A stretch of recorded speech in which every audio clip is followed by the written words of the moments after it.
Uh, Rolling it all the way back to, I think, 1984. Pretty sure.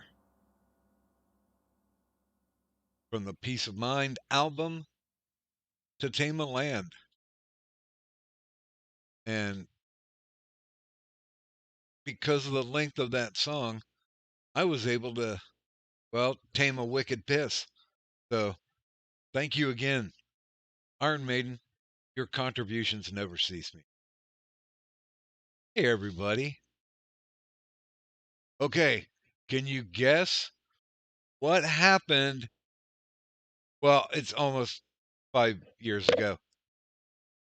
June 19th, 2018 was when the Ramble stream started on a Saturday morning.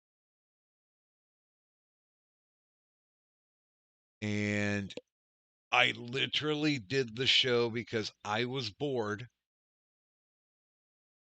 So I decided might as well just fuck about on the internet.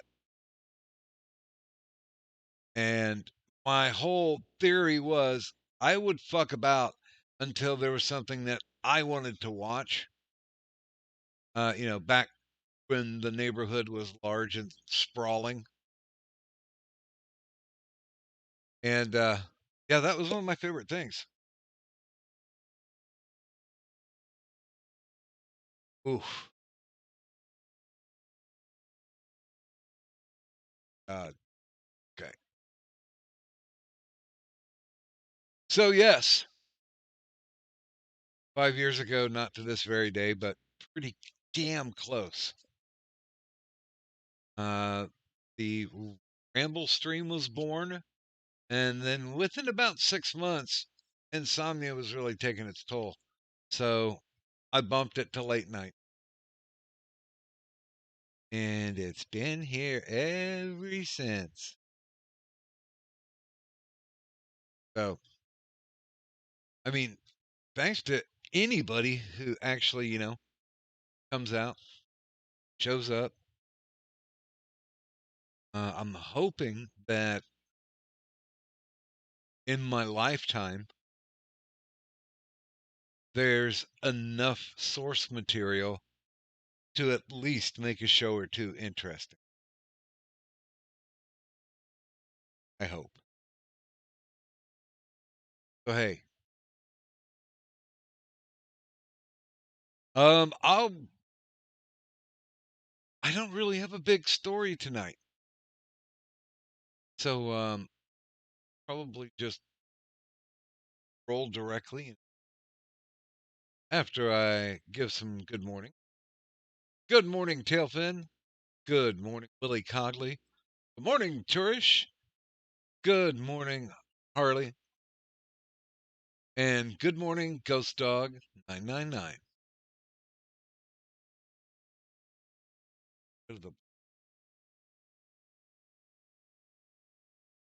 Yeah, there we go. I'm pretty much stripped it down. I mean, I did change the color from the purple green just to the darker blue. There you go.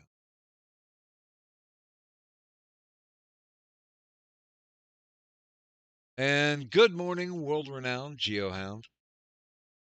Holy crap. That made me feel drunk saying it. Wow. That was almost a tongue twister. Oh. So, guys, if I can give you some advice, um, don't get old. Do not get old. And if you are going to get old, do not rely on the government to help you out with that shit. Um, it it was an interesting day today. I had to go into um, wound care, and I know I kicked a picture of it up when it first happened, but you know what? I took a picture of it today. It's completely, well, not completely, but it's totally healed, you know? It has scarred over. So, I am happy about that. Um, shit. I feel like my grandfather. I just completely and totally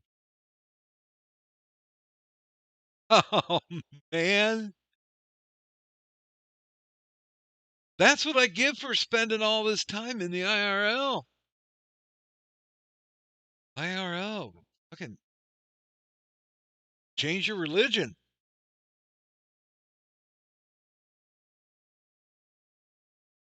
I've just been trying to exist in a physical space.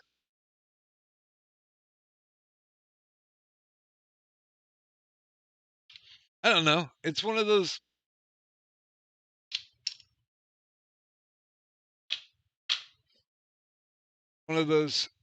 strange and odd occurrences.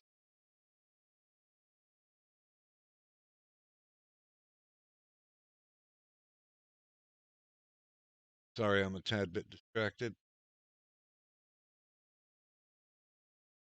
Rolling me a cigarette.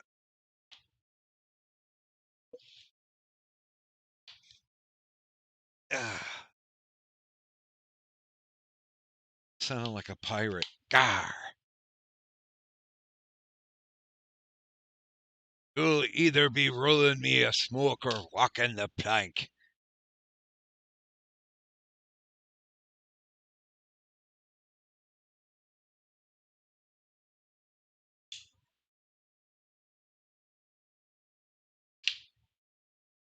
So, is there a great debate when it comes to a lighter? I don't know. I mean, for decades, I carried a Zippo. Loved the Zippo. Maintenance was nominal on it. I used the Zippo so much that the actual flint wheel ground down. Nothing. I sent it back. They sent me new guts. Hey, Vlad. What's up? Nothing. Why am I the first one here? There should be other people here. Why is it Oh, me? don't know. Yeah, I was just sitting in my server and we were watching some Don Lemon clips from about 8 years ago when he was based. Um, wait, what? No. Yeah, dude, Don Lemon was really based like 8 years ago. Like hardcore. Like he made some like he had a video, it was called what was it, five steps or whatever for black people. And like the first thing was pull up your pants. like like fuck. That's not a bad thing. Hey, Yeah. good morning, Alistair. How's it going? Um, I don't know. I'm feeling more like an old man.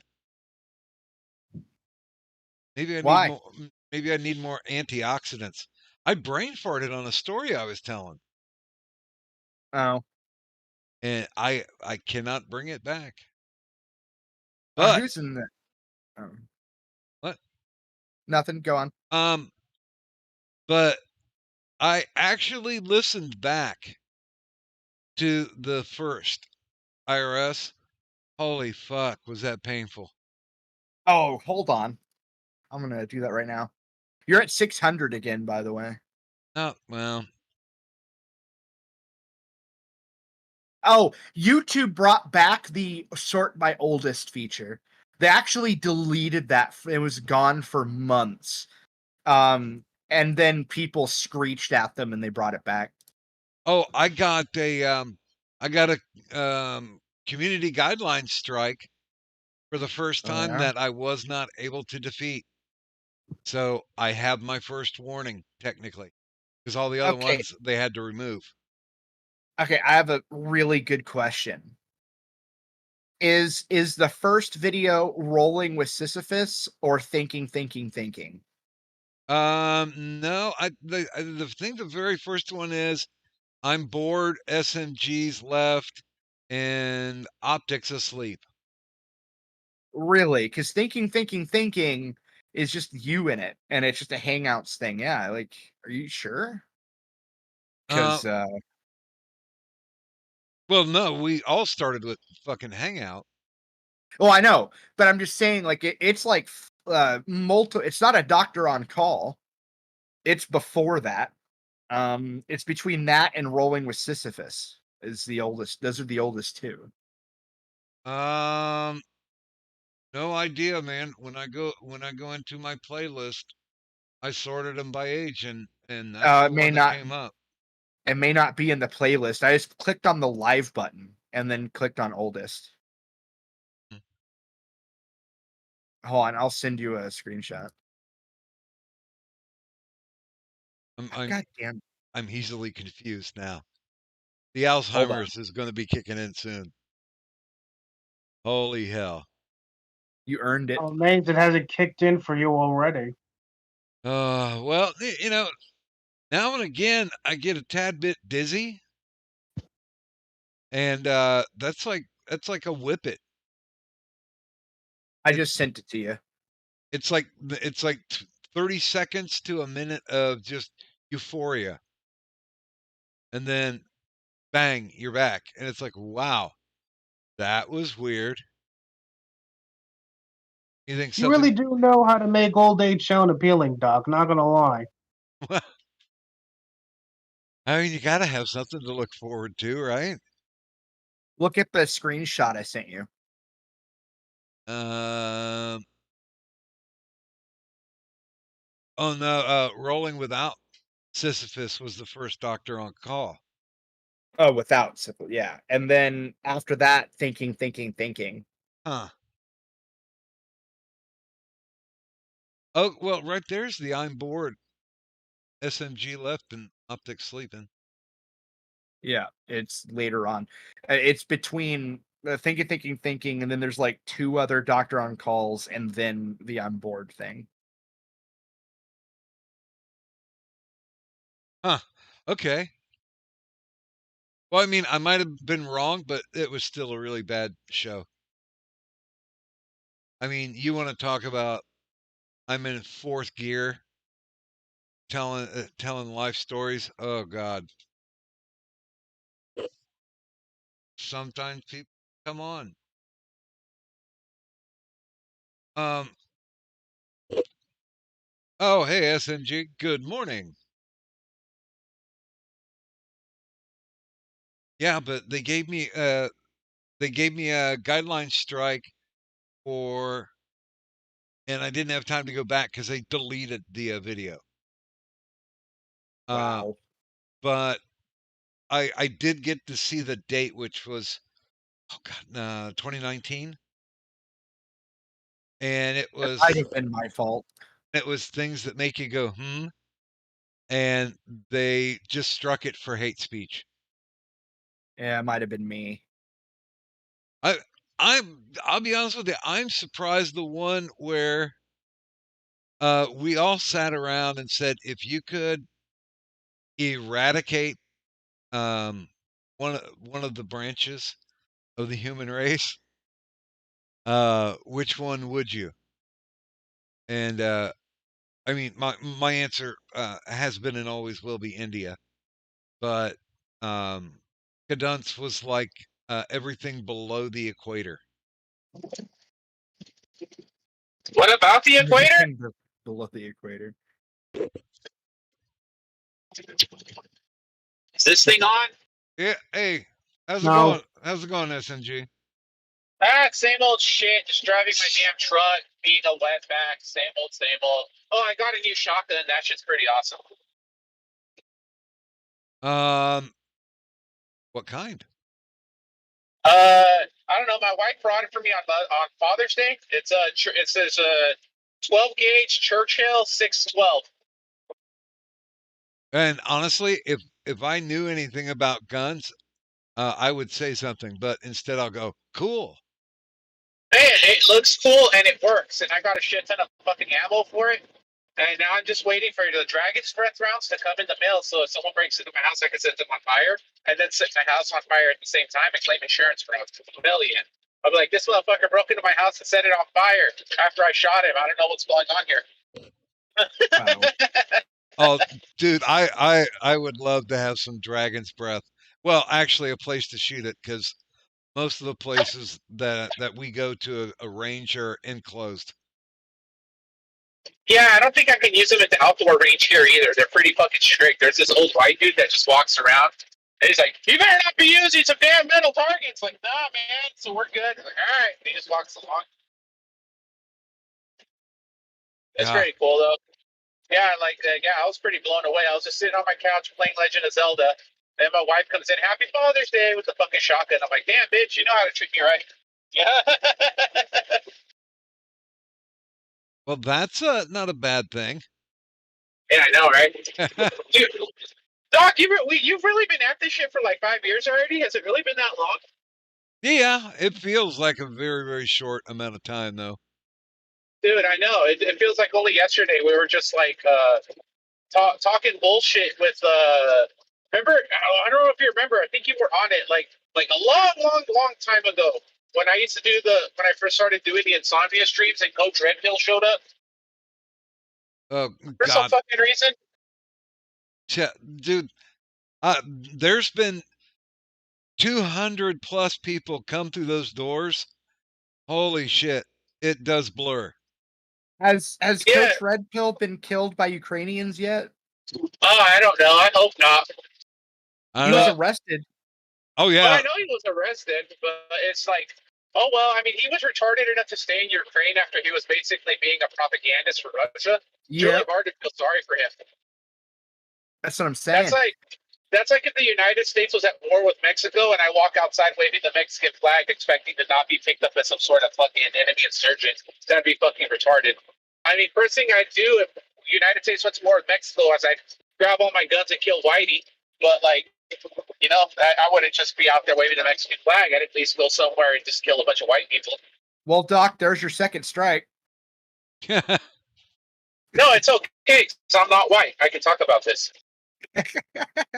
It only counts as if it's against the precious minorities, but I can talk about killing Whitey all day. Well, I'm non-binary, so Can I talk about killing Whitey? Do you identify as Italian? No. No, then no. Aw. Okay, just say you're Jewish. Oh, yeah. Yeah, but All then, right, cool. Yeah. but then I'd be running Kill Whitey. Hollywood. Damn it. I'd settle for running a small porn studio in Albuquerque, New Mexico.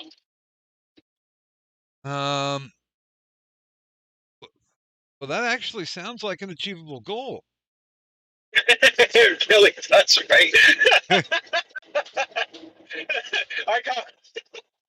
It's just so easy to convince some stupid, like, 20-year-old broad, like, yeah, I'm going to start this porn site, and you're going to be a big star, baby. Just come over here and spread that pussy for me. Like, And that's how families are created. Nice. ew. No, I mean, shit. It looks so easy to do. When I saw it on Sons of Anarchy. Oh, yeah, that's right. When, what's his face? The guy that was married to Roseanne was like a dirty porn producer who killed that one bitch. Oh, there were a lot Tom of. Arnold. Tom Arnold. Oh, okay. Yeah, it was Tom Arnold. Yeah, the dude that was married to Roseanne, right? Yeah, Yeah, he was in that. He was in Sons of Anarchy. I was distracted by the guy who masturbated all the time, and so they cut his fingers off. Oh, Chucky? Yeah. They gave it to the Asian dude that like, ain't got no hands. He can't jerk off. Like, dude, that's fucked up. Why didn't you just shoot him? Because he was a good accountant. Like, really was. He just couldn't get his hands off his dick. But he was a great accountant, so they just kept him. The only reason I remember that is because I started watching that show Mayans, which was basically Mexican Sons of Anarchy, but then I had to stop because it got really fucking gay. I got into the whole, oh, I thought Dad loved you more than me. I have issues and I'm a biker. Like, let's talk about our feelings. I'm like, I just want to see these guys kill each other and talk in Spanish. That's all I want to see. But no, they got to get on with the stupid gay feeling shit. And for some reason, Edward James Olmos is like an 80-year-old super Mexican soldier. Fucking weird. He's like doing stealth moves, creeping up on the FBI with a shotgun and shit. And I was like, okay, it's stupid, but I'm digging it. And then when they got it into the whole feelings, I'm like, this shit's gay. Fuck this, and I just stopped watching Dude, it. I didn't even make it through the first episode of Sons of Anarchy. I just have a irrational hatred of bikers. I Well- mean, I don't know. They're all killing each other, so it's really funny Yeah, to see that. I think mostly one of the things I hate about them the most is how entitled they act on social media. It like, don't do this thing, you'll risk our lives, don't get your grass clippings in the street, we'll die, and shit like that. It's just I can't. There's biker Twitter like that. Like, really? Actually, I don't know about Twitter, but I know there is on Facebook. That's an entire thing. and Oh, Reddit. yeah. Oh, dude, I'm not on Facebook. Bikers for Christ. Those are the ones that get irritating. The only time I've ever actually talked to some bikers was when the Hells Angels set up a shop in Bakersfield for a little bit. I walked by there and I'm like, oh shit, I gotta see what's up with this. And I just went in there and they all looked at me off like, what do you want, man? I'm like, nothing. I just wanted to look at this place. Like, why? I'm like, I don't know, because I saw the Gangland documentary on the Hells Angels and they all just started laughing and started shooting the shit with me. Yeah, my only experience with Hell's Angels was they had set up like a Toys for Tots like fundraiser and then kept all the money.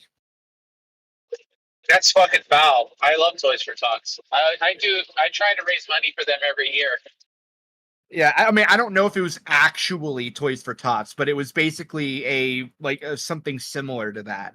And it was done at multiple Walmarts in Missouri. And then they made the news by keeping all the money and saying, fuck the kids. So, Nice. By the way, good morning, Daisy. Have a wrench. And good morning, William Stenchover. Willie, early he's 2000s. still alive? He is. I figured he would have committed suicide by now because he's a lonely old fuck and nobody likes him. God damn it. What? Like, he is. He'll get drunk and he'll talk about how miserable he is. It's like, well, then just fucking kill yourself already, faggot. Fuck, quit crying. Piece of shit. Quit being a pussy. Like, just fucking do it. Do a backflip off your roof, bitch. Like, fuck. Play Frogger IRL. Quit crying. I just realized something. It just hit me like an epiphany. What? Okay. This so far makes me look like the libtard that I'm normally not. I feel like a weight of needing to say edgy shit has been lifted off my shoulders so far. I'm not even saying edgy shit. I'm just being realistic. It's like, it's No, true. I'm talking from YouTube's perspective. Oh, YouTube. Yeah, well, YouTube is such a fucking fat dick. We going to King, baby. We can say all the N words on King.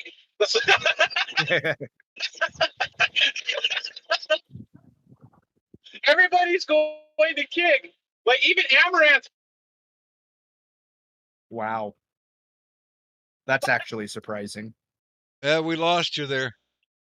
They probably paid that whore a shit ton of money. She goes, yeah, I'll go flash my pussy over here. I don't care. I have no self-respect.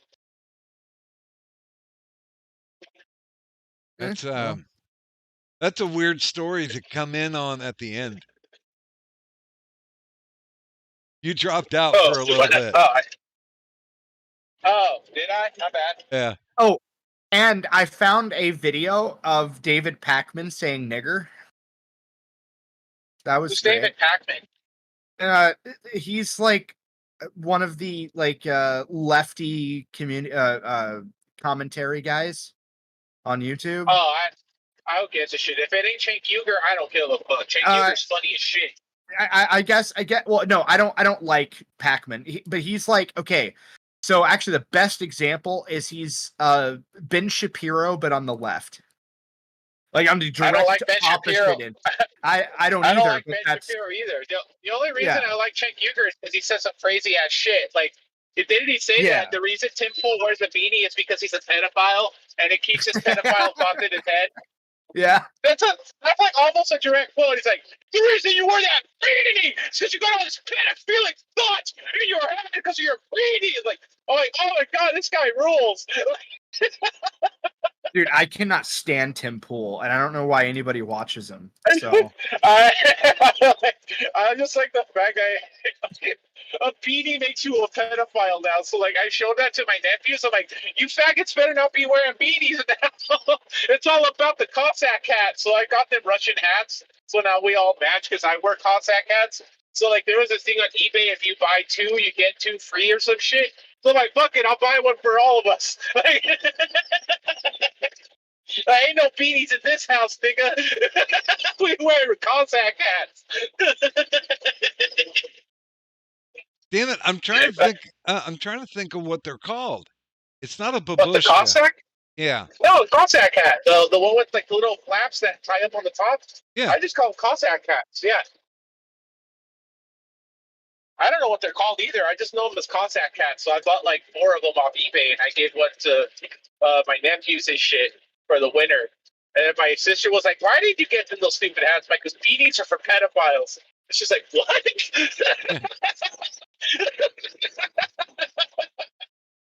Oh man, I still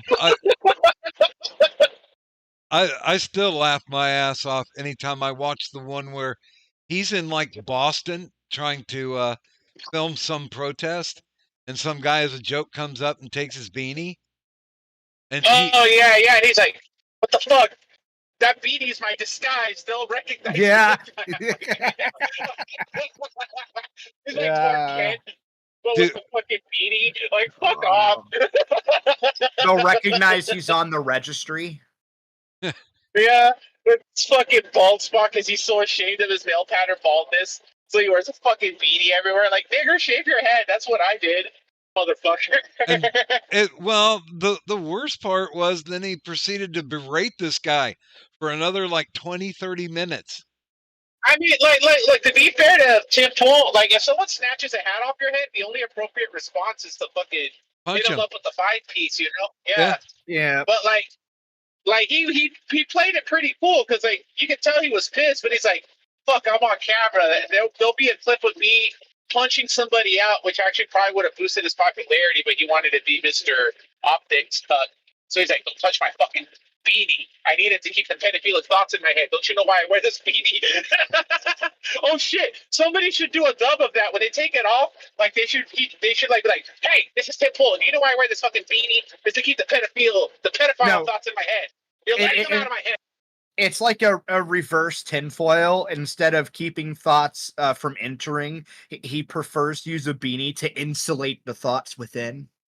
Yeah, so that way he fucking can control himself. Or else he'd be like that Vito dude, just talking about how much he loves pedophiles. Dude, Vito needs a beanie. I stopped watching Tim Pool pretty quickly. Plus the fact that like he used to stream with a Puerto Rican flag in the back, and he's not Puerto Rican. Dude, I I don't could never. understand. Dude, I was sent one video of his once. It was like a 15-minute video where he said practically the same paragraph 15 times in different ways over and over just to drag out the fucking the time of the video. And I'm like, dude, Yeah, I can't. algorithm. Yeah, I know. It just drives me nuts. Like, it's fucking shill fag. Like, I just can't. I hate him so much. And the whole, like, you know, I'm Chinese. I'm a minority. Oh, And then I'm not white. I'm not white. Fucking self-hating white boy. Oh, hey, Doc, I sent you a picture of my shotgun. Check it out. Oh, okay. Oh, yeah. And the other thing that I really can't stand that he does all the time is sit there and try to. He's like, I'm a liberal.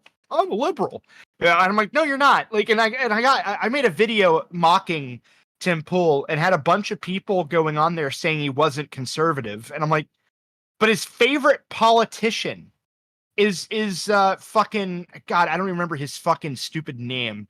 Gates. His favorite politician is Gates. He voted. Yeah, you could like a politician, not be I'm conservative. I'm not even done yet.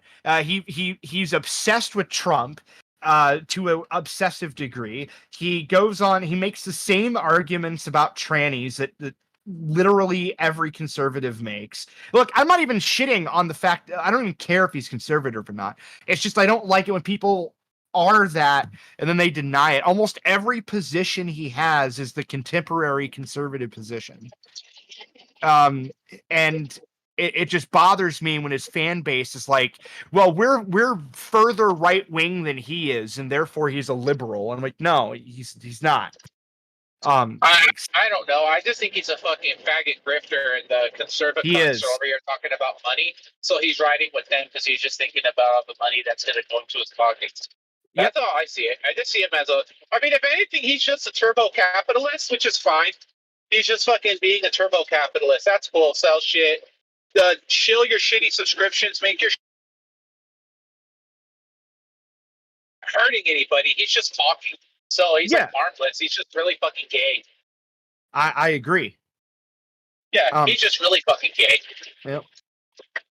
You know who's really fucking annoying and like actually might bring harm to people is this big fat fuck named Tipster. You guys know about Tipster? I've not followed it. I fucking Spectre's been up my ass over that, and I don't care about Tipster. Spectre? That fucking faggot's still around? Yeah. God, I fucking is he still talking about he's got connections to the Pentagon and shit? The dumb nigger faggot? Probably. Fucking General Mad Dog or Frank Mantis or what the fuck that guy's name was. That shit was fucking classic. The only good thing he ever did. But nah, there's this big fat fuck named Tipster. But I mean, I hated Tipster for years. I don't know if like Doc, do you remember I used to make videos screaming in my truck and Tipster calling him the big fat piece of shit? Yeah. Like 4 years ago? Yeah. Yeah, now finally everybody caught up and now everybody's shitting on him. It's like I started that shit and all you faggots that are shitting on him now were fucking going after me because I went after him. And that fucking faggot Spectre was up his ass too. Yes. Dude. Okay, so when I didn't know who Tipster was 4 years ago, I didn't know who he was until Apollo Legend offed himself, right? And then I watched Tipster's video on it where he sat there for like 15 minutes virtue signaling the suicide awareness shit and talking about how he was personally trying to stop Apollo from killing himself before anybody else even knew about it or whatever. He was making shit up. Okay. I mean, if that's the case, if he thought his friend was really at risk, he should have called in a wellness check. Like, hey, my buddy's saying some shit. You guys go check on him. Yeah, I think if I remember right, he was asked that same question, and he said because wellness checks. If I remember right, I don't remember if it was him for sure, but if I remember correctly, he said that it causes people to be more likely to kill themselves than not. If I remember correctly, that's fucking stupid. If anything, it might make a person second guess it. Like, oh wow, somebody cares about me so much they went this far. Yeah, and the thing is that that was when I first heard about him, and it really pissed me off. And that was also when I started to really hate Keemstar, more than usual, because the Apollo Legend guy didn't just kill himself. He made an entire video and in the description blamed two completely random people for his decision to off himself. And then, didn't he kill himself because Billy Mitchell was fucking him in the ass with lawsuits? I mean, that wasn't said in the video, but a lot of people came to that conclusion. Okay. Okay. Hold on a sec. Daisy in the chat says, I can give you a summary. Apparently, everyone's mad because Tipster left the community and everyone's trying to put him, I don't know much about the suicide. No, that's not it. That's not it. The Tipster thing is like, it's not even that he left the so-called community. It's that on his way out, he started saying that the community was so fucking bad and toxic, it almost drove him to kill himself. And then ever since he like supposedly left, he's still taking pot shots at everybody he was supposedly friends with.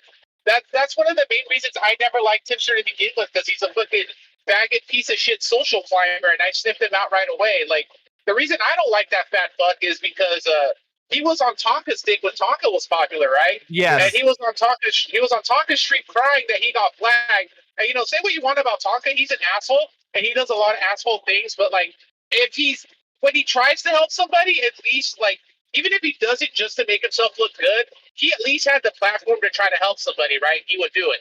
So Chipster was up his ass like, oh yeah, they're my friends, homie, they're my friends. And then when fucking Tonka didn't show up to the worst fight, this fat fucking tub of goo piece of shit Tipster puts out a video on Twitter going, oh, I can't be friends with Tonka and Vamp Candy anymore, homie, after this. I can't be associated. Like, nigga, you didn't have to do that shit. You could have just fucking, like, been on, like, just gone away. But he had to fucking be out there virtuously throwing them under the bus after they tried to help him. And that just didn't sit right with me. Like, say what you want, but this motherfucker was there for you. This motherfucker helped you. You had no reason to throw him under the bus. And as soon as you thought you could get some fucking up dudes, you fucking threw him on the bus. That's retarded faggot shit. And I don't like that kind of shit. So I just started fucking with him. That's why I don't like that fat fuck. I I'm don't know. so glad Like, I that's got my deep own lore. retard. I mean, I am glad I got my own retard to keep me occupied from this gay shit. No, yeah, but that's why I don't like that fat fuck. That's why I've been going after him for like 4 years. That's why every time I make a new Twitter, he makes sure to block me right away. Because I keep fucking with him and I know where he lives. I should just go to his house. I should make up a bunch of flyers and just plaster them all over his town in California and be like, watch out for this fat Chester. Watch out for this fat Chester. But no, like the thing that was fucked up though is that Tipster and Keemstar, after Apollo killed himself, were bullying the people that Apollo blamed. That was just random. Like he hadn't spoken to those people in like a year and a half and was blaming them for his suicide. And so Keemstar and Tipster were joining forces to go after those people, saying that if they don't delete their content that mentions Apollo even lightly, that they were going to put them on blast publicly, saying that they bullied Apollo to death. So they should have been like, do it, pussy.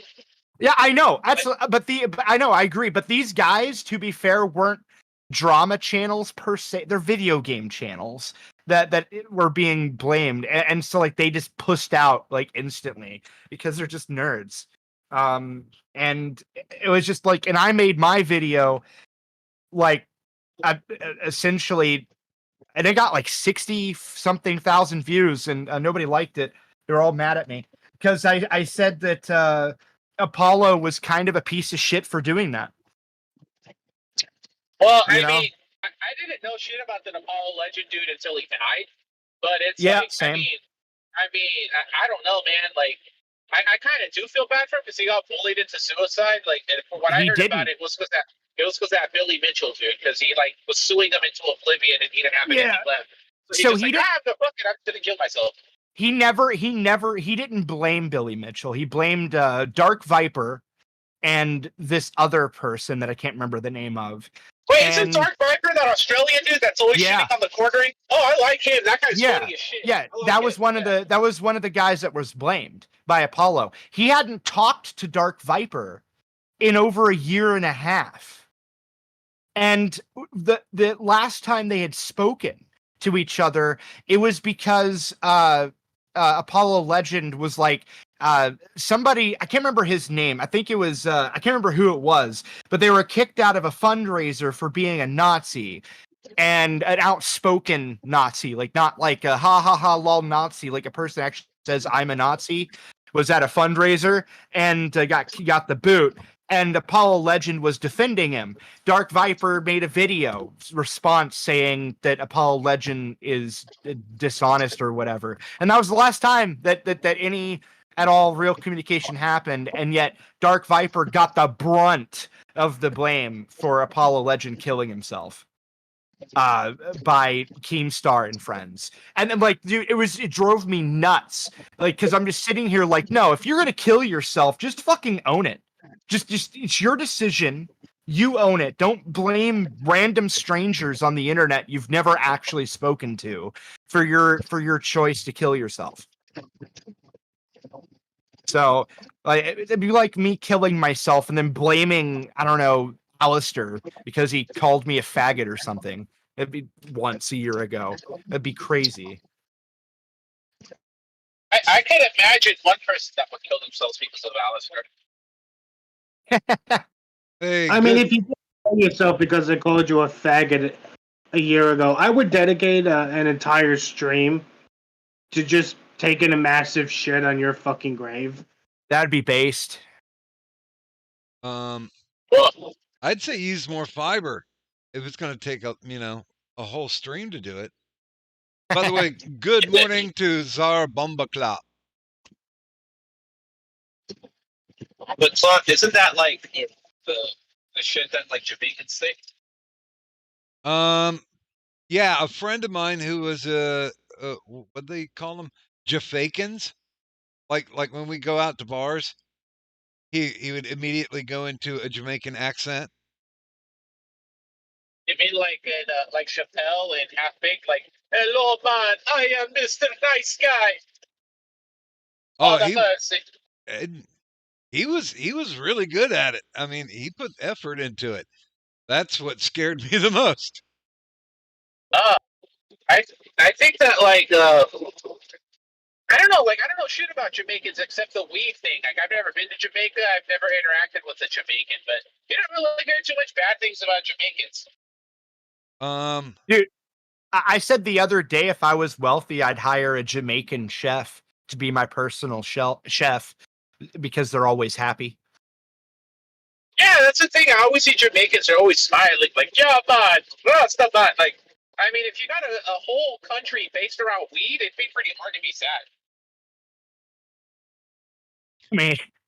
I mean, their country is kind of falling apart. So that's probably not helping much. But yeah, Well, at least they're optimistic, right? It's kind of Jamaica's sort of like teetering on the third world shit. So I better get over there while it's still nice. Good. No, Jamaica. That's definitely third world. I mean, they got electricity, but I mean, that don't be shit. Mexico's got electricity, and Mexico's a shithole, but it's my shithole. I mean, Jamaica doesn't have an army, so they don't have to worry about military coups all the time. Jamaica doesn't have an army? No, why would they? They're all high. That was actually an issue. So it turns out I did a bunch of research on this. America in Afghanistan training Afghanis. One of the major problems, apparently, is that the Afghani quote unquote military that they were training would not stay off dope. They were all smoking weed and fucking opium and shit, and they would just not sober the fuck up. So American soldiers get drunk off mouthwash. So I guess they talk shit. Yeah, I mean that's fair. But the thing was is that they were all like, they were asking like why it was they got overran so quickly, and largely because they were all like fucking high. I mean, it wouldn't be any different if American base got taken over while all the soldiers were drunk. But it was one of the major issues that, and we were trying to force like progressive shit onto the Afghani people. Seriously, it was like a big deal. Yeah, so that's why when the Taliban came in to liberate them from the American gayness, they're like, hell yeah, time to throw these fuckers off the roof. Yep. They did. Speaking of the Taliban, did that Lord Miles dude die or is he free? Do you know about that? What? no. You know that stupid white boy who goes to like Afghanistan and shit, and like he's like a war tourist. What's his name? He calls himself Lord Miles. You ever heard about that fucking queer? yeah, I think he's either still missing or he's been detained by the Taliban. God, I hope they kill him. I hope they kill him because he's British. That's the only reason. I mean, if they did kill them, you would have seen the video up on Live Leaks, so we'll start that by now. Oh, what if they all just take turns butt fucking him and they put it on Pornhub? Wouldn't that be worse than death? Like they all take videos fucking him in the ass, and they all say it was consensual, and then they send him back to fucking Britain, butt fucked and humiliated. I just honestly, I'd just be okay with him, bare ass naked, curled up in a corner, weeping. That would be cool. Well, like a bunch of dudes in Taliban robes coming up and pissing on him one by one. I don't have to see it as long as I know that it happened by the look of sheer horror on his face. Then yeah, He has a thousand dick stare. The minute I find that video, you're definitely the first person I'm sending the link to. I'm gonna. He's right there. That's how I'm gonna treat you like I treat my goat on a Wednesday night. Like what? Oh shit. Oh man, yeah, I don't know. Something about that fucking faggot really annoys me. Like I've heard him on podcasts doing interviews. Something about his stupid smugness just really irritates me. So if he gets his by the Taliban, I'd be so happy.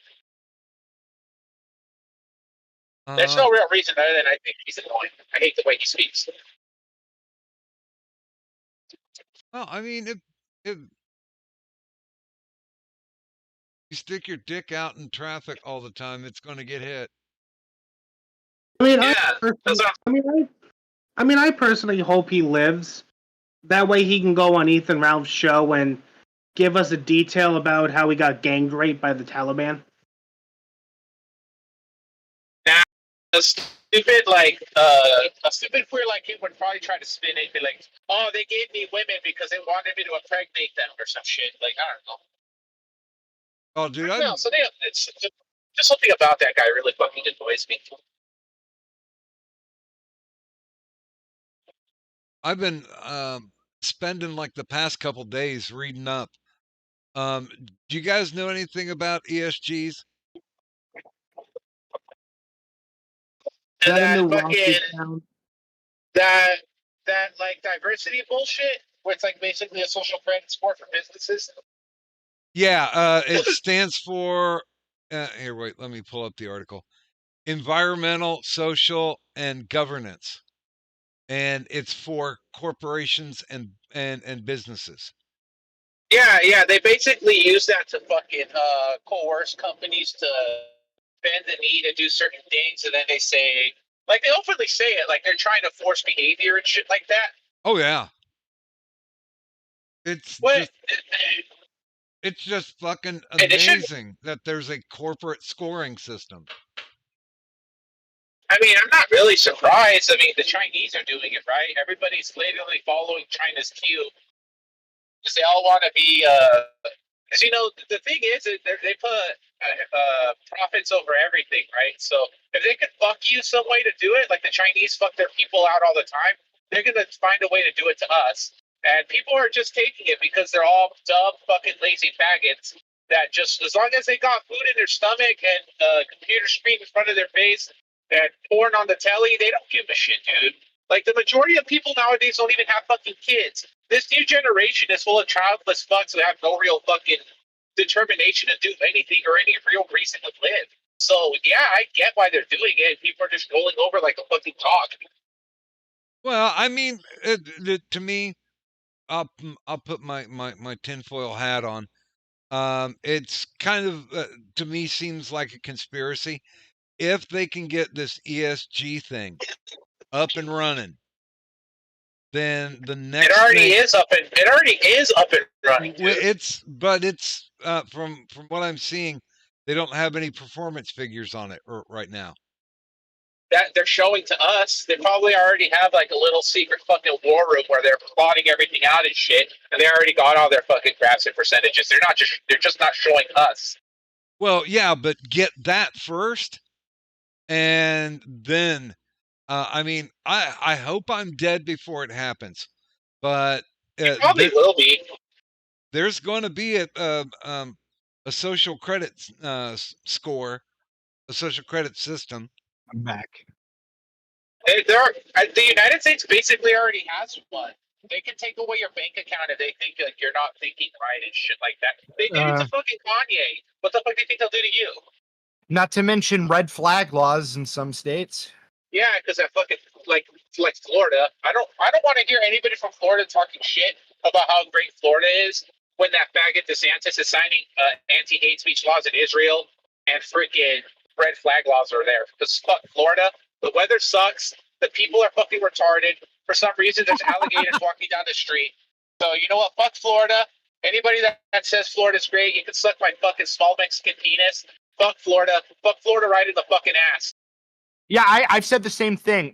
Like Missouri doesn't have red flag laws, and there's so many southern states that do. And it's annoying to me because everybody likes to pretend like somehow red flag laws are a Democrat thing for some fucking reason, and it's not. Even Trump signed off on those. So yeah, because Trump's a fucking piece of shit too. Yep. Well, I don't know why everybody acts like Trump was some like fucking conservative Jesus, right? The guy's from fucking New York City. Okay, he's a 90s Democrat. That's basically it. Yeah, exactly. Like, and it's annoying to me. Like, I have these discussions with fucking conservatives, and it drives me nuts. Like, I just can't understand why it is that I have to sit here and pretend like I'm supposed to care about fucking Trump. Like, Trump Vlad was just a meme. Vlad, he was so entertaining. I mean, yes, no, he wasn't. But so is For Biden me, he was. in his own way. Well, Biden's hilarious. He wasn't entertaining. People's reactions to him were entertaining. That's all it was. That's true. I will say though, at this point, because I was all in. I'm like, okay, Biden's up next. Get the popcorn. And oh yeah, that's what I said too. They're like, well, Biden's talking to him. I hope he wins because that's just going to be funny. Actually, wait. No, you're wrong. No, Trump was funny. His dance moves are amazing. Okay, we gotta admit, like he's got great dance moves. That's just all for just a fucking meme. I think it's just marketing. Someone probably told him like, yeah, you'll go viral. But yeah, like, I mean, yeah, I kind of figured Trump was going to lose this time around because the energy just wasn't there, and there was like all these fucking gay forced memes that like fucking stupid old news people were posting out, like Photoshop faces and shit. I'm like, oh no, this is totally AstroTurf. This fucker's gonna lose. Yeah, dude. I actually. So here's the thing. Like really early on, when he was debating Joe Biden, I thought it was over, and like the first debate was just so bad. Trump was destroyed in the first debate, not even by Joe Biden, but by himself. Like he destroyed himself in the first debate. The second debate no one was does good, a better job destroying Trump than Trump, so yeah. But his second debate was good, but like he was unhinged in the first debate. He actually made himself look way worse than Biden. And it was just no, like it was bad. But I was so fucking entertained. I mean, sure, but the thing is like I'm not. God, like that's a problem I hate too. Is that the internet labels me as some like conservatard, when the only like major thing that the internet doesn't label you, dude. You act like you have like 1 million following and shit. It's just like 1 or 2 random retards. It's not. No, it's actually just everybody that hates me. Like, and like whenever they come, like the hate you're comments. Sucking your own dick over. I will suck my own dick. Okay, who better at sucking my dick than myself? Okay. I don't know. Some guy in a glory hole. No, that's just gay. But the thing is, though, is that no, like every time I make a political video, which I stopped making for the most part because I hate it. But no, like somebody will go in and call me a conservatard. Except with the Tim Pool video, most of the hate comments were calling me a libtard. Well, yeah, you go against one thing, you're one thing. You go against another, you're another. It really doesn't matter. People are just going to say what they're going to say. Who gives a fuck? Yeah, it's annoying. It's like witchcraft. It only has power if you believe in the words. I don't. I just wish people care. See, here's the thing. Okay, this is my mistake from the very beginning. I went into the internet thinking that more people were perhaps more rational than they actually are. You them a child. Yeah, rude awakening. Turns out most people don't actually like give a shit Hey, as Vlad, much as I want. I will vouch for you. You're not a conservatard. You're not a libtard. You're just a tard. I'm okay with this. I like being retarded because the Black Eyed Peas said that getting retarded is a good thing. Oh, they really did have a song called "Let's Get Retarded," huh? Holy shit! Yeah, and there was such an uproar that they had to go press another one. What is it? Let's Get It Started is what they changed it to. Yeah, Wait, I don't what? know, man. It's fucking stupid. Like, things fucking stupid. I'm just sitting back and enjoying the show. Like, fuck it, what's gonna happen is gonna happen. I got all my guns. I got all my fucking supplies. I got all my bullets. I got a place to hide out. I got my house in Mexico, where shit goes crazy here to the point where I don't like it. I'm just gonna move to Mexico because fuck the United States. This ain't my country. I don't give a fuck about this place. I'm just here to make money. Yeah, I so can like, always go home. You motherfuckers are stuck with this fucking shithole. Have fun. I can live in the third world. You can't. yeah, I mean, I'm pretty sure I could. No, you can't. Missouri is a third world. No, it isn't. I don't know. I live in literally the middle of nowhere with like no neighbors.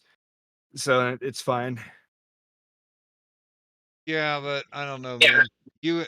You in a poncho and a sombrero, Dude, I could Would- not no, would I would you- not dude. I you would look- not survive in a foreign third world. That's true. I have no Dude. tolerance for the Spanish language. No, you look like one of those extras in the spaghetti western. I already Oh, look God. like an extra in the back of a fucking gangster movie in LA. I look like standard Cholo number 6. Uh, How's that pay? It doesn't pay very well. That's why I'm driving this truck. But my Aw. beard is coming along nicely. Oh, very nice. but Well, yeah, I Here, mean, hold on.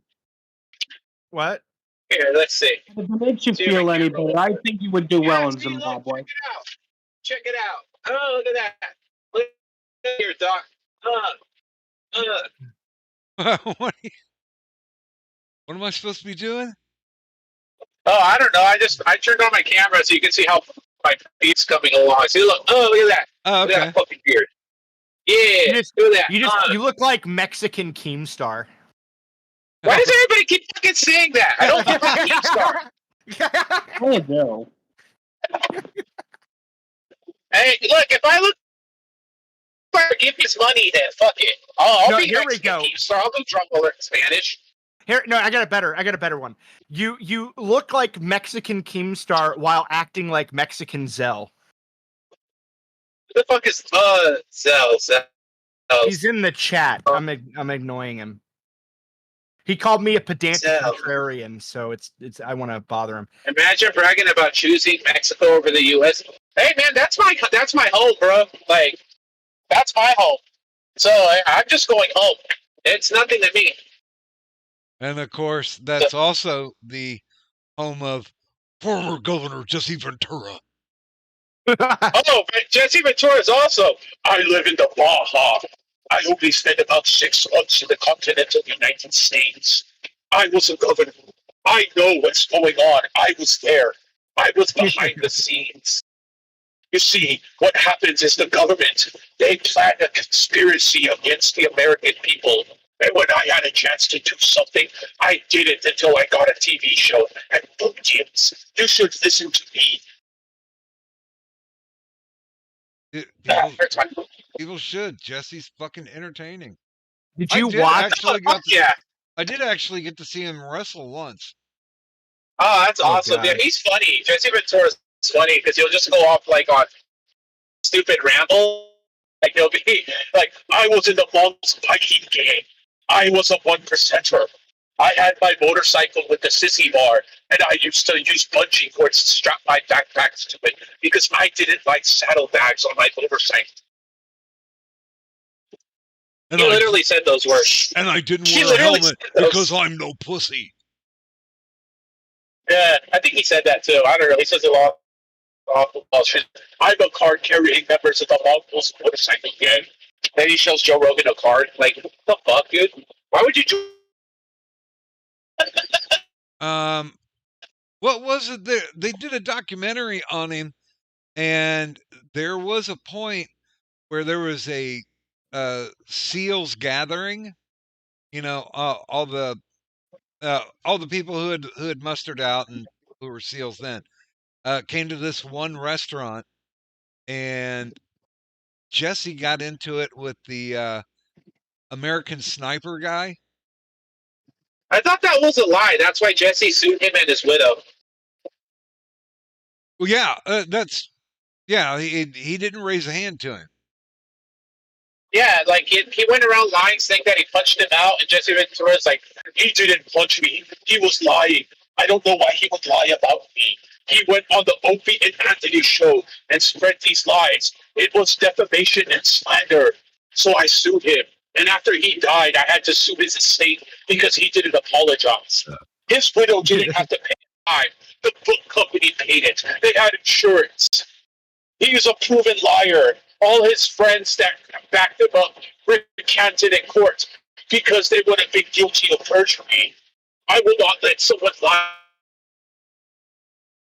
And then he tried to touch my penis. No, have to take it. I will shoot her. I will take her down with thermite paint. What do they know? You know? Okay, I wait a just thought minute. it was funny. Okay, let me ask you guys this. Which is a better crazy? No, Now, what? I don't know. I'm just going. Would you hang about with the person that we've been speaking about, or what if you had the Jesse chance? Ventura? Yeah, because I think Okay. I think there's different kinds of crazy. Like there's Jesse Ventura crazy, there's Ted Nugent crazy, there's Gary Busey crazy. Oh God, that's like you're like creating a signal strength bar right now. You know what? You know what? I'd want to hang out with Ted Nugent because I'm pretty sure he'd fucking take me hunting and we'd get to shoot a lot of guns. And weed. Yeah, and he's fucking crazy. Like, he is legit crazy. I don't know. I just think it's funny. Like, didn't he say Obama could suck in the business end of a shotgun or some shit? Yeah. Yeah, No, see, I'd rather roll with Nugent just because he seems batshit insane, and it'd probably be a hell of a time. If I hang out with Jesse Ventura, it'd feel like he'd sit there for 3 hours telling me about the fucking Gulf of Tonkin.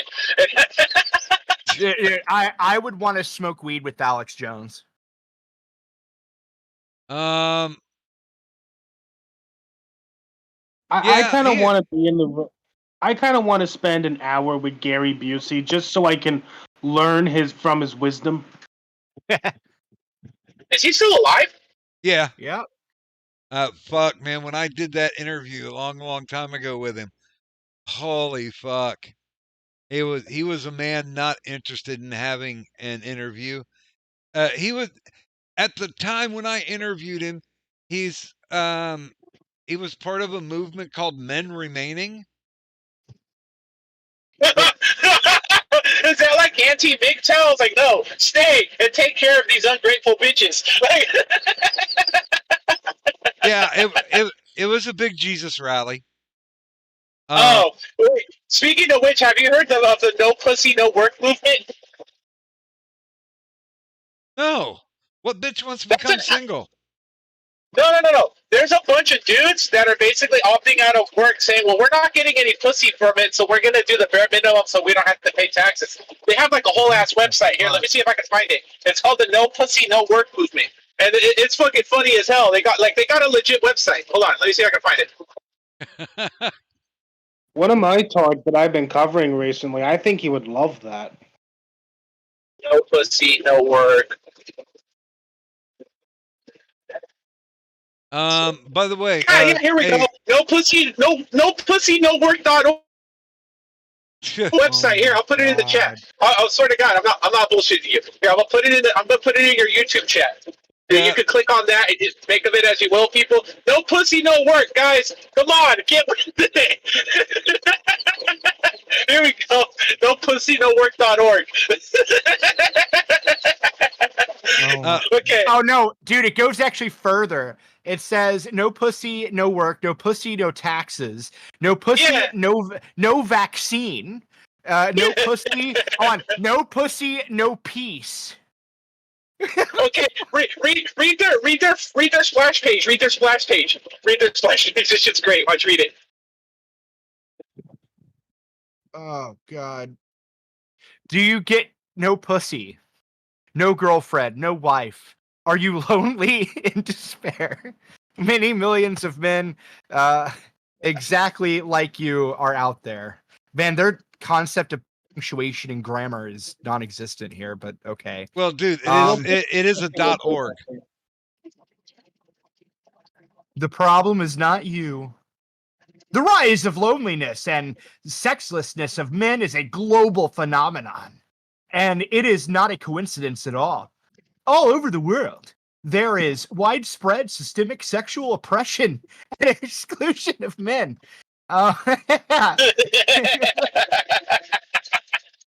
Systemic sexual oppression is a form of violence that places or keeps, this has to be a troll, like, come on, or keeps people of manliness in conditions of loneliness and sexlessness through the structural withholdings of female resources. Oh my God.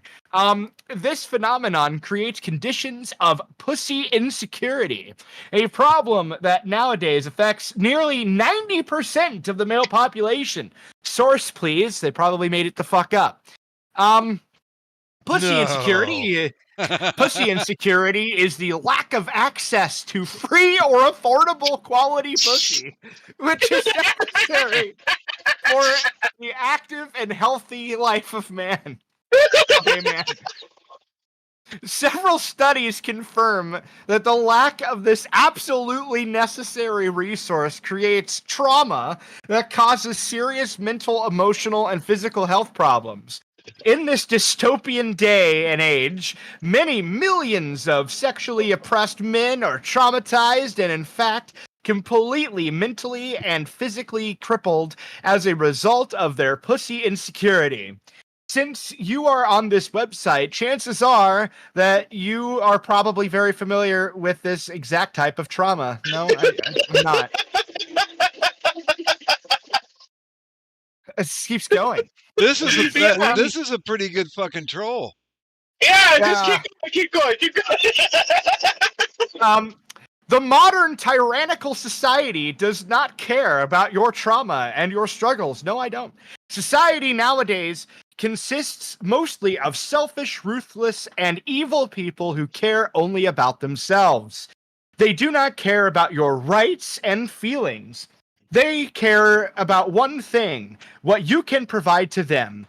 That's all that matters. During peace, they want your labor and taxes, and during war, they even have the audacity to demand from you to give them your life. You are replaceable and worthless to them. Millions of lonely, sexless, and traumatized men. Oh, hold on a minute. I can't. I keep saying millions. They said 90% of men. There's like 8 billion people on the planet, so it'd be like billions of men, not millions, but whatever. Sexless and traumatized men out there have no prospects of experiencing love and sex, getting an exclusive and loyal wife, and raising a family with her. Society expects from men to just work hard, return their overpriced, empty, and cold and dark apartment, and pay their bills and subscriptions like good, obedient consumers. They spelled that Boomers. CONSOOOMERS. What the fuck? Okay.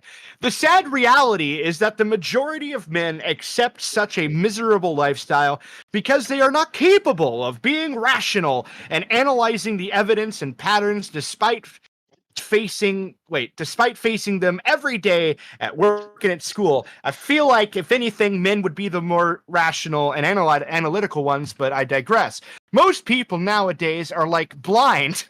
Wait, did they really write that? Most people nowadays are like blind. Wow, they added like. This is has to be.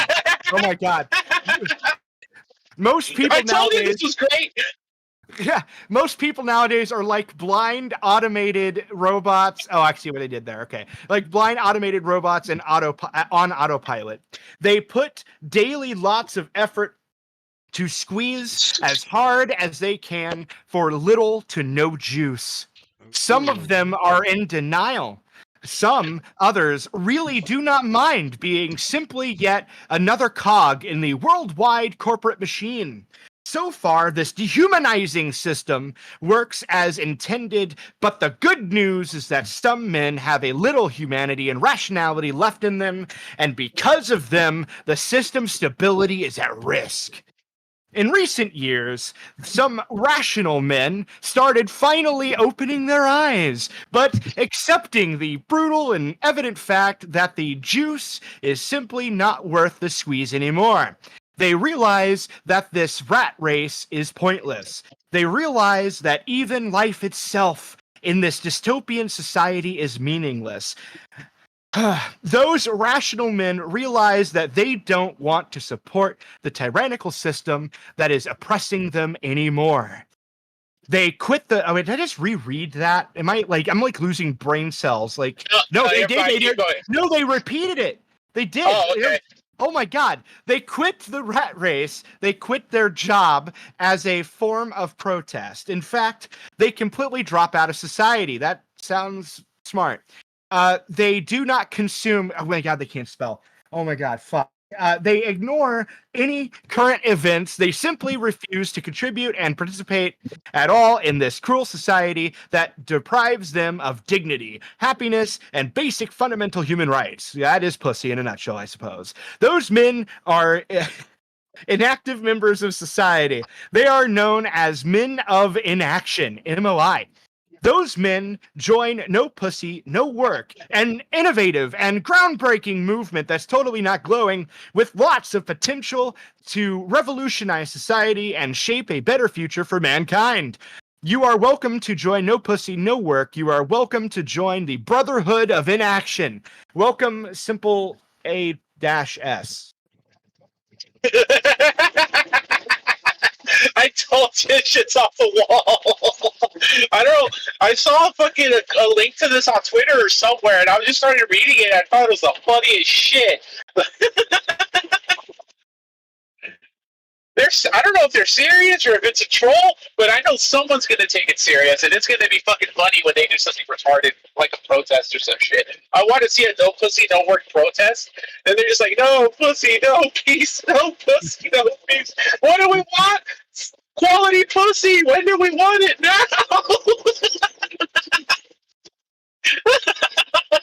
Yeah, like this is crazy. Worry no, fucking Garth here says, what is this? An ad read on Home Shopping Network. And you might be asking yourself what we can do about this violent culture. Worry no longer. Introducing rape. Yeah. Basically. Exactly. I don't know. I This shit's haven't funny as hell, though.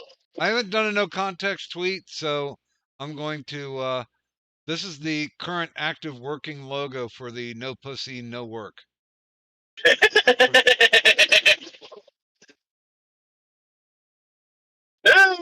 I tell you what, the simplest trolls are the best. You don't have to be completely sophisticated about any This of it. no, this has to be a troll. Look, No, there's like a lot of people out there that genuinely feel like this. That's why it's like blurring the lines. Dude, I'm okay with socializing pussy. Like, I don't particularly, it doesn't bother me too much, but then at the same time, I'm thinking, though, the government is completely inefficient, so would that pussy just end up being crack whores? Which is probably what would happen, since the government can't even fucking really do anything. Well, that's why we gotta wait for China to take over, and we get state-mandated Chinese waifus. Yeah, dude, they even posted something like a week ago. 14 June is World Blood Donor Day. Should pussy-free men care? According to the oppressive, feministic, and misandrous... Wait. Do you have to give blood from your vag? What the I fuck's the guess. deal? Okay, I'm sorry. Continue, please. Like, they're writing articles on here. It's crazy.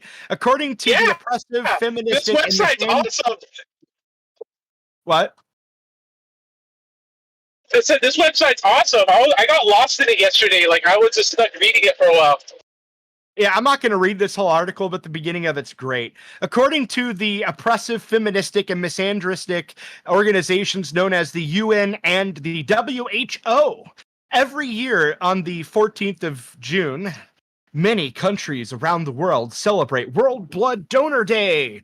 Look, actually, I think you should be against that anyway because you go and you volunteer your blood and then they charge And people they like sell it. thousands Yeah, of they dollars. sell it. Yeah, like it's like, dude, it's a total scam. Oh, dude, they should have Like- put that on the they should have put that on the same day with Juneteenth. Right. But like in my opinion, like, I mean, like I'd be okay with them. Like, I donate blood, they donate the blood that I donated. Like that'd be fine. But no, like, No, they charge. That's the Yeah. reason I've never given blood. Once I found out they charge money for that shit, it's like, well, where's my cut? Fuck Right. you. that's my life Like- water. Oh, dude, we have Like some. someone's literally gonna get my fluids inserted into them, and I'm not gonna be putting it in them through my penis. So where do I get out of it? Oh, dude, there's a ton of plasma centers around this city. No, I've done plasma shit before. Like when I was a dishwasher at a bar when I was like 19, I was doing plasma because that's like an extra. If you do it 4 times a month, that's like an extra $300. And I mean, when you're working a part-time job for an extra $300, shit, that's like a fucking month's worth of ramen or more. Dude, they are incredibly choosy too. Like when I went to donate, they kept collapsing. And so finally they basically blackballed me. They're like, no, your veins are too tough. We don't care. We don't want to do it. Yeah, some people's veins just aren't doable. I don't know. I don't know. Like I said, when I really needed the money, that shit came through.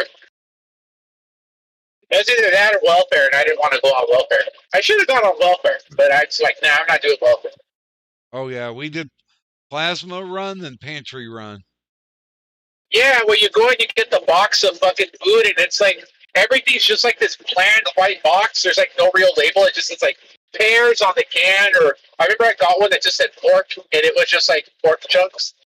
Oh, dude, there's some government pork in a can that's pretty damn good, almost like No, Spam. that's the shit. Yeah, that's the shit I got. It was just like pork, and it just comes out all solid and gelatinous. But man, chop that shit up and cook it. You're good, man. It should gives a fuck. You're fed. You know what I'm saying?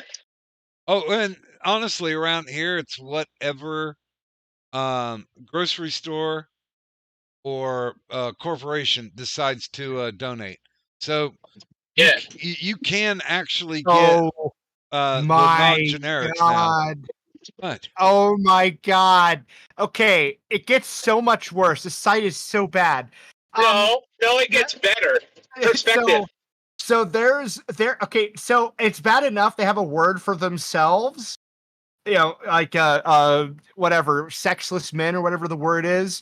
Now that they have a word for people that are the opposite of them as like a bad word, right? Okay. And it's called sex havers. That's like breeders. Sex Yeah, it says- havers? Yeah, it says Yeah. sex havers and their cream pies. A massive burden on the economy. Hell yeah. The article. Oh Jesus! Oh, my God.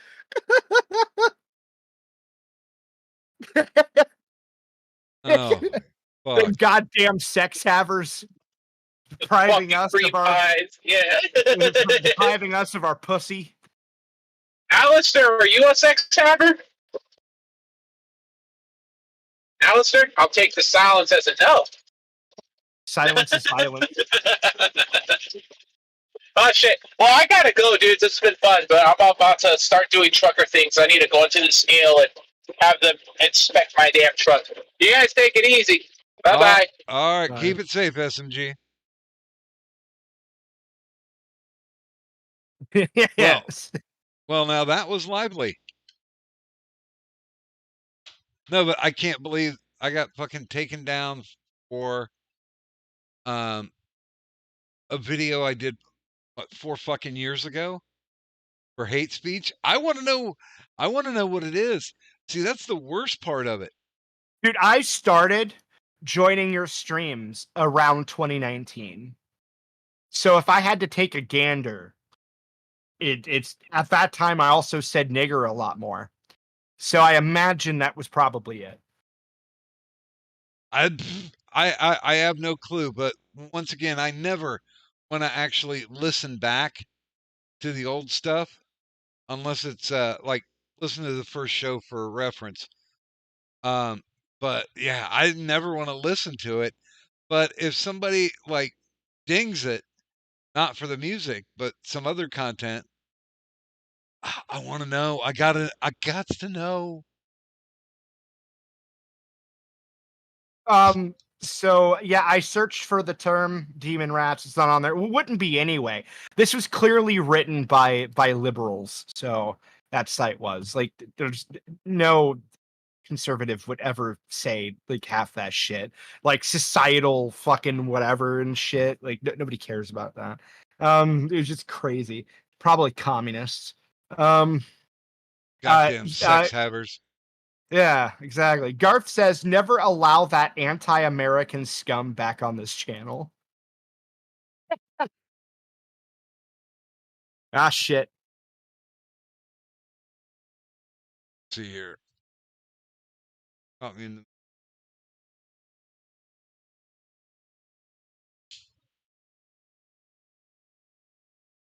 tobacco, the joys. Right?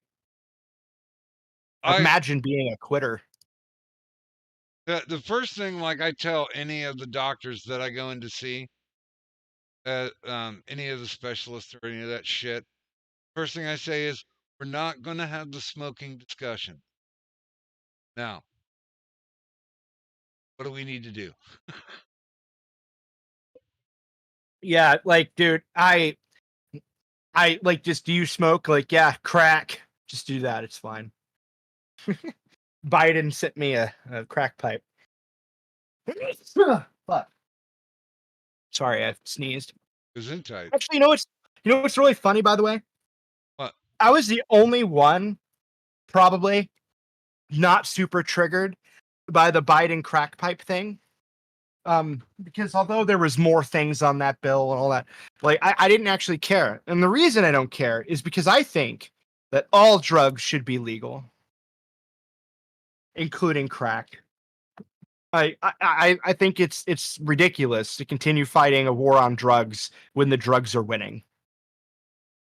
Why not just get some tax money? You know, I think that people should be allowed to go to Walmart and buy disposable meth syringes that have meth in it. You know, I think that's fine. Fuck it. Okay. That's my spicy take of the century. I've been saying that for years, though. Like, I just think it's insane to put somebody in prison for like 15 years because they did some drug. Pick one. I don't know. I always find it retarded. And if they get in trouble for something, and actually, I think I had this argument with Madaj. And Madaj said something along the lines of, well, you see, methamphetamines can create more violence and hostility and stuff, especially over time, which I guess is true. But he went on a rant saying like it can add to domestic violence. And I'm like, well, cool. Then you just arrest them for domestic violence. Who cares? Like, why do you have to arrest them for the drugs when you can just get rid of them for the domestic violence? And on top of it, by making it legal and selling it at Walmart, you're reducing the amount of homes that fucking explode from meth labs. So you're really just saving the environment. Yeah, honestly, it's to me, it's still one of those things where it's like, if there's got to be some way to regulate them, because junkies are fucking junkies. There's just nothing you can really do about it. They're gonna be junkies regardless of what the law is. And also, most cops don't even enforce that shit, right? Like, you know how many fucking homeless junkies that cops drive and walk past all the time and do nothing? Because what's the point? Uh, yeah, it's to me it's so frustrating. I mean, I honestly this is one of the few reasons why I'm glad I never had kids. Because good God, man, the future generations, if they don't get their shit together, they're fucked. Look, I don't have this worry, okay? Because if my kid leaves my protective wings or whatever and goes off into the world and starts doing meth, I'll just shoot her. It's problem solved, you know? I'm not Wait a worried minute. about it. Wait a minute. Have you taught your kid to shoot yet? No, I'm waiting a year or two. Look, here's the thing with my sister. I solved that problem pretty early on.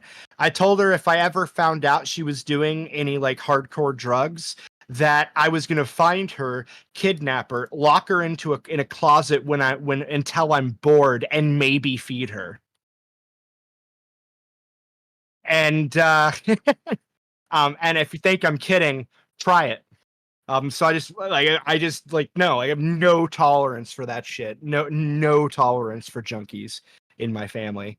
To be fair though, I also come from like one side of my family is almost all junkies anyway, which is part of the reason why it pisses me off so much. By the Um, by the way, good morning, Three Fourths. Um, honestly, if Quaaludes were available, I'd probably get some because goddamn, they were fun. yeah, I'm not into dude. Like I barely am even into smoking weed. I like occasionally I'll do it, but I'm although I could be convinced to become a micro doser of shrooms, but for totally unrelated reasons from getting high, just because like I think like the cool thing about shrooms that I found is it is like next to impossible to be angry while on them. Um, I did not have that issue at all. I've done it like 3 times now.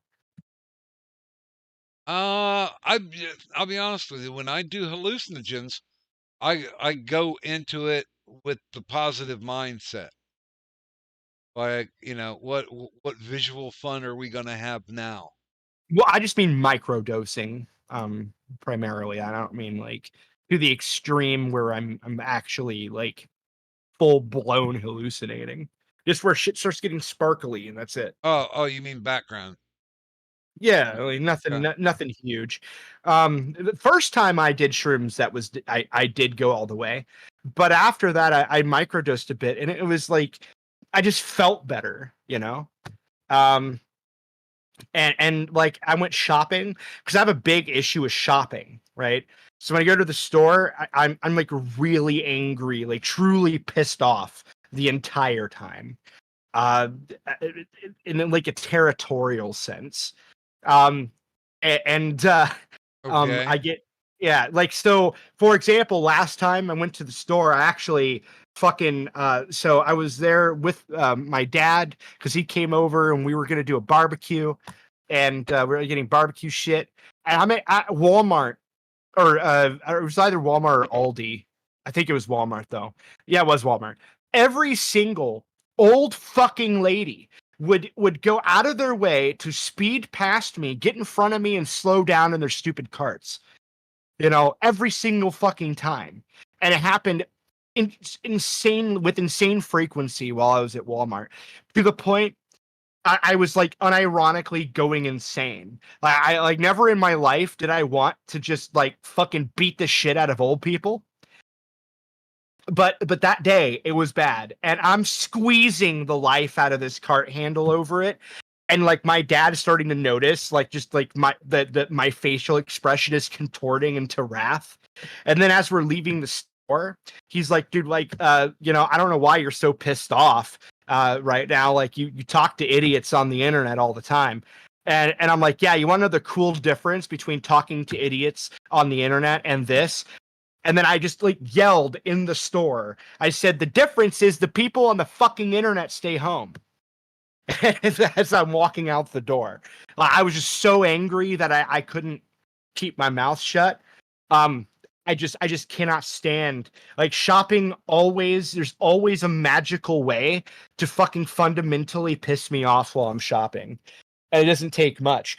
A friend of mine coming up to me and saying hello is enough to completely ruin my fucking day because I wanted to get my shopping done and they're wasting my time saying hello.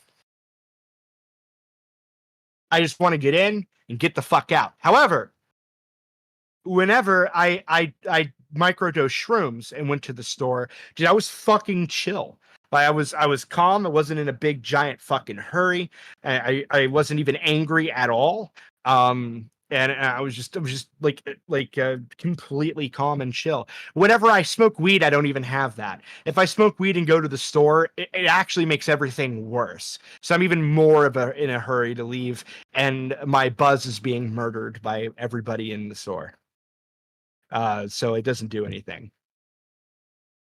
I don't know. Like every job that I've ever worked, and regardless if it was a shit job or a really nice job, it shit. Brain fart again. What? Holy hell. I'm assuming you were going to complain about coworkers. I can't tell you.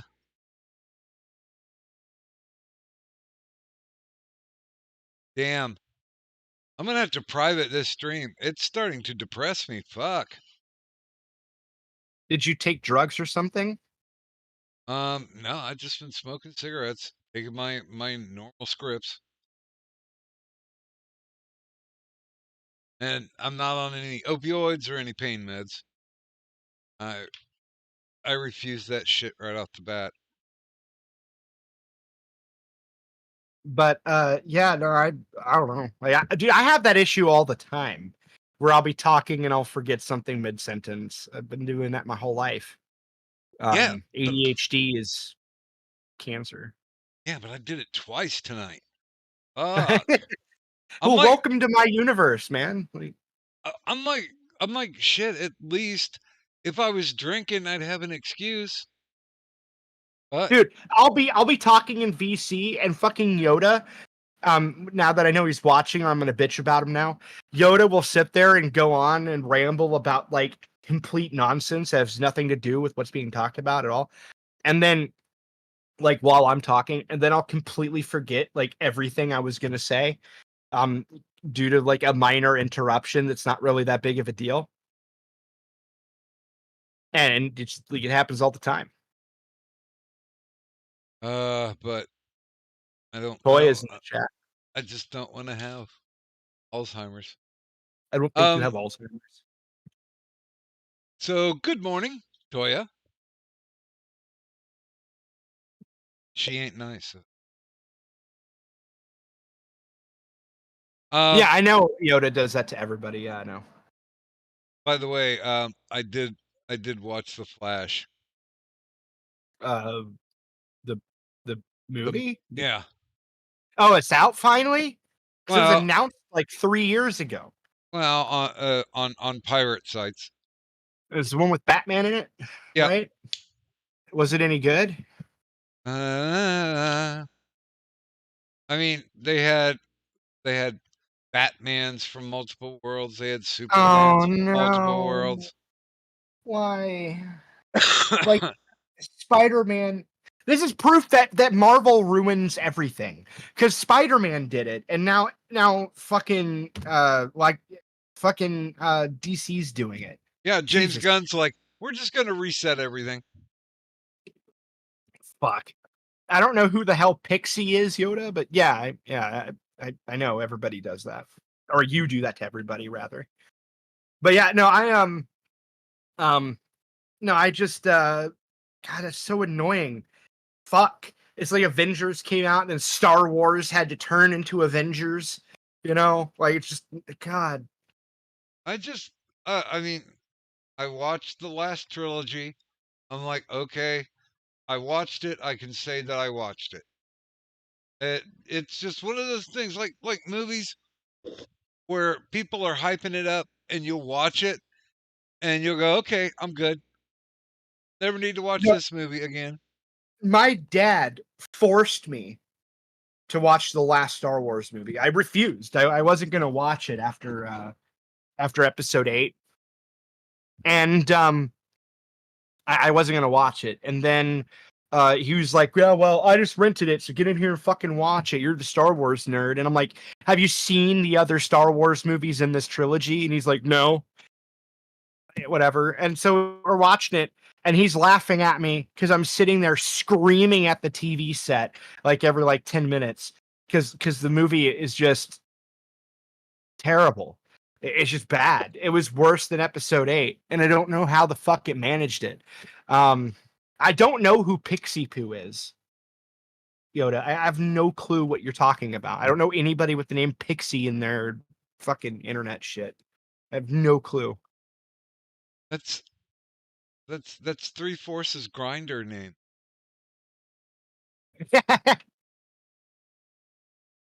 Yeah, I don't know who Pixie Poo is. I've never heard that before.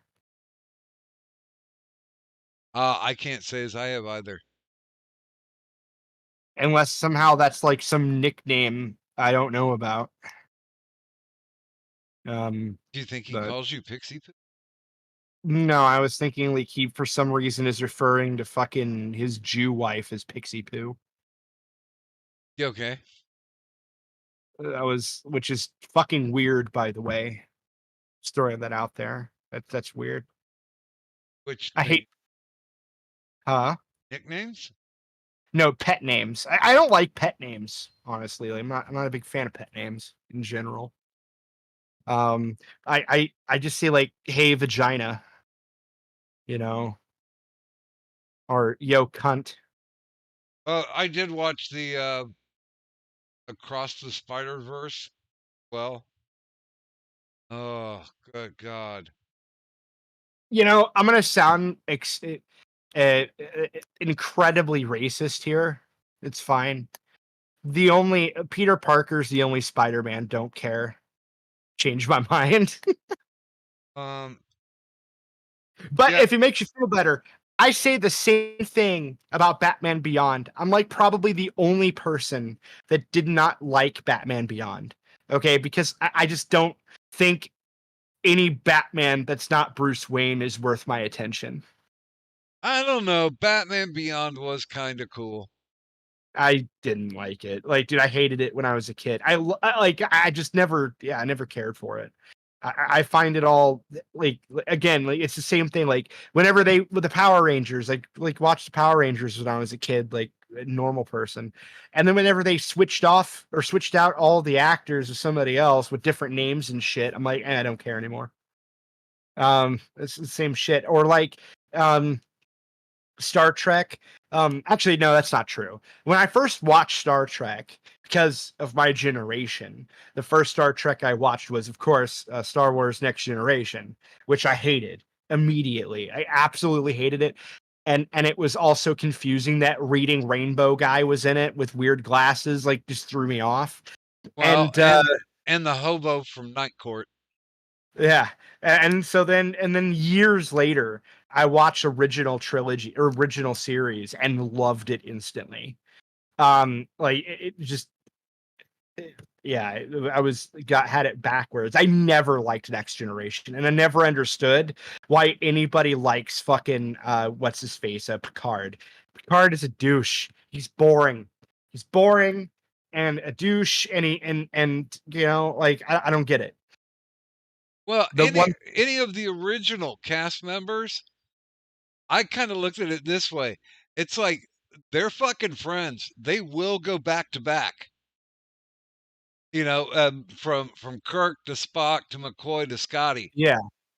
But you knew there was the camaraderie there. And Yeah. It's like we got you.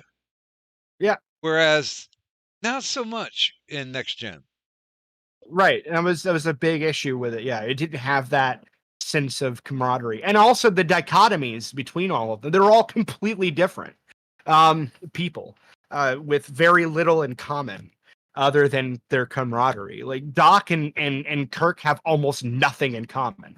And also the entire original series can literally just be boiled down to it's a growing up tale of Captain Kirk.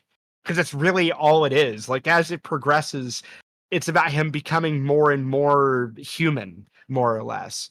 And less of of that like robotic soldier guy. And so like it's got a beautiful story, all like if you go throughout the entire thing. And like, dude, like you can't, I don't care how much they try, you can't recreate the end of Wrath of Khan. That like you just can't do it. And they tried with that shitty fucking Star Trek remake. Into Darkness. I think that's what they called it, Star Trek Into Darkness. It was the second one. And, yeah, and they kept going, oh no, Benedict Cumberbatch is not playing Khan, not at all. And it's like, you guys are so fucking lying. You got busted. What other villain are you going to drag in? Because you motherfuckers aren't creative enough to think of a new awesome villain. Yeah. It was like it was just disappointing, right? Like I watched the first remake and I didn't actually think it was that bad. It was okay. Oh, I like the first one. Yeah, Eric Bana is a very underrated actor in my opinion. I think that was him in it anyway, Yeah. or maybe he was in a different one. Yeah, but no, like and so like it wasn't bad. And then the sequel, I watched. I'm like, dude, like, why are you just don't touch Wrath of Khan? Just leave it alone. Like you're like, and that was the thing that bothered me. It's like you're taking like like look, you can ignore all of Star Trek and just watch Wrath of Khan in a vacuum and admit it's a good movie. That's what made it so good, is that it, in many ways, even though it was integrally connected to the rest of the series, in many ways it stood on its own feet and didn't necessarily require everything else. And that was what made it so good. Like even my sister, who absolutely hates Star Trek, loved Wrath of Khan. Well, I mean, there's tremendous pathos in that movie. Yeah. And also the villain, I can't remember his fucking name, but he you can't replace him, like that actor. Like he was even good in Spy Kids, okay? He pulled off he carried Spy Kids. Like, come on. Dude, I still love from Wrath of Khan when Scotty goes, Captain, he's already dead. Yeah. I'm like, there's some classically good lines from that, and fucking not a day goes by where I'm not on a board or something, and I see like the Khan, Kirk yelling into his communicator. Yeah. Where I see that memed somewhere. Yeah, dude. Okay. You know what pisses me off too? Everybody says that scene is overacted, and I completely disagree. I thought he did that perfectly. And the reason why is because I think people have this like weird thing when they watch movies. Like they have this bullshit expectation of what they believe true human reactions are based on movies they watch. Like people do like shit like that appears overacted all the time. Like a good example of this, I know you said originally this, but it wasn't the case. Whenever you said that the incident with the slap heard around the world with Will Smith and whatever, that appeared fake, which it did look fake, but it wasn't fake. And the thing is that a lot of people, because they watch too many fucking movies, tend to have a very skewed viewpoint on what is real and what isn't. And I think that was a good indication of something like that, or a good example of something like that. And so like whenever I watch Wrath of Khan, like, no, I could totally see somebody like screaming just like that into a cell phone. I can totally buy it. So I never got that. It was same, but these are the same people that say that the ending of Soylent Green was overacted. So, whatever, which I also disagree with. It was a pretty cool end. Dude, the movie's a masterpiece. It definitely took its time, but that's I'm okay with a ramp up. if it has a payoff. Exactly. So yeah, That I'll spend time. that's what I love about There Will Be Blood. The payoff at the end is just great. And I don't mean the murder. I mean the bastard from a basket line is like the ultimate payoff for that movie. It's great. I just don't like the Bastard from a basket. I just don't like the directing style. I loved it. I like that old that it had that like old I would almost say unevolved directing style, camera work. Like it felt like a movie from like the 50s in a way with how the camera work was done. It wasn't streamlined. It was very rough around the edges, and I liked that. I mean, like it gave me a Stanley Kubrick feeling in many ways. See, I don't like Kubrick. He just I think Kubrick's overrated, sure, but I'm just saying, like I liked Kubrick's camera work though, or his how he did all the angles and stuff. I was a fan of that, not necessarily a fan of his movies. Like for example, I think 2001: A Space Odyssey is overhyped garbage. Okay, it's a pretentious piece of, I guess you can say, movie history. I don't. I am not disagreeing. Yeah, I don't think it's a good movie. And but the thing is though, is the camera work in that movie I like. And that's the extent of my compliment for that movie. Everything else about that movie is just incoherent gobbledygook. It just I did not like the movie, and the ending was like trying to give me like a fucking seizure. I could like it was just I watched that movie high, okay, with my sister. I'd never seen it before, and it came up, and I'm like, well, let's watch this. And she's like, well, this sounds stupid. And I'm like, it probably is, but you have a better idea. And so we ended up watching that movie, and dude, like, I almost fell asleep like several times watching that movie. It was just fucking boring. Like the beginning of it's fine. If the whole movie was just like the guy and the robot, the entire fucking movie without the weird abstract nonsense, fine. But like, dude, I best thing about that movie is the Willy Wonka and the Chocolate Factory scene. That's it. There's my hot take. I can't say there is anything great about that movie. Yeah, I don't know why people obsess over that movie so much. Again, camera work, great. That's it. That's the extent of my compliments for that film. I mean, the models in it, those were awesome. Yeah, well, sure. I mean, some of them, but I mean, there was some of it. There's just gay. I don't know. And again, like to be fair, I haven't watched it since I was like 17, and I was I was 18, and I was like stoned. So, and this was actually in the period where I started smoking weed. So my memory isn't probably the greatest on that movie, but I remember me and my sister both agreeing it was hot garbage. So, yeah. The guy I've been into watching his films is S. Craig Zoller. He did. Oh my God. He did Bone Tomahawk. Yeah. And Brawl in Cell Block 99, and he even did a fucking Puppet Master, which I'm like, fuck yeah, I like this guy. We want to hear a spicy take, by the way. On what? 2010 is a better movie than 2001. It had an ending. Yeah, right. I just like. Okay, okay, you guys know that we're out here. Fuck off. Stay away from this one planet outside, or one of the moons of Jupiter. Leave it alone. Io is off limits, but everything else, fucking go at it, humans. I'm like, okay, well, it ended. Yeah. But no, I mean, but the thing is, like, my favorite director of all time is dead as fuck. Deader than Kubrick. And believe it or not, it's Alfred Hitchcock. So yeah. I like most of Hitchcock's movies.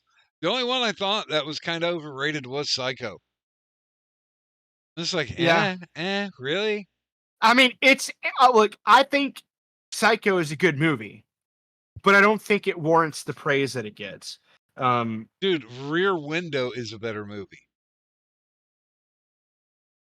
The one with Jimmy Stewart stuck in a wheelchair because he busted his leg, and he thinks he sees a murder across the alley in his apartment.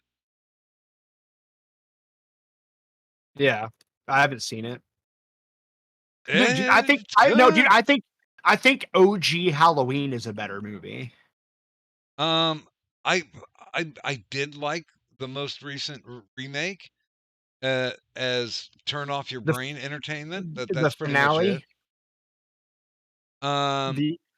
The alleged finale, because they Yeah. just did one that look, I liked the first one, and this like Donald Pleasance era Halloween is the best Halloween. Donald Pleasance I really loved in those movies. I like was that a he was the hardest motherfucking character to kill. Yeah, and he's just a doctor. And don't get me Patch himself up as he's laying there. Okay. but I actually also thought that the replacement in the remakes, the first remake, wasn't terrible. What's his face? The guy from A Clockwork Orange, which, by the way, is one of the Stanley Kubrick movies. I will go on and on about. Like, he does have a few movies I love. That's one of them. When It Flew Over the Cuckoo's Nest, I really like. Dude, he took a 180-page novella and actually made it a full fleshed out movie. Yeah, and then I mean, I also liked Caesar or whatever, or not Caesar. Was it? Yeah, it was. I think it was Caesar, right? No, fuck. Or Gladiator or something. I can't remember. Some Rome movie. Fuck. What was it called? My brain is killing me now. I'm gonna feel like a retard whenever I look this up. I am clueless. It was about ancient Rome. It was a historical whatever. And Spartacus. That was it. Duh. Spartacus I liked. It was one of his really early movies. And my favorite part was the ending. It was great. They had the two main characters have a duel, Oh, yeah. and it was with one sword. And then he said the winner gets crucified. Beautiful. Did that happen? No. Did Kubrick give a fuck about historical accuracy whatsoever in that film? No, he didn't give two shits. But it wasn't a terrible movie. I mean, whatever serves the story, if it comes out mostly accurate, then Hollywood has vastly exceeded what they normally do. Yeah, I don't know. Like, I'm obsessed with historically accurate movies. I'm one of those people. That's why I loved The Northman so much.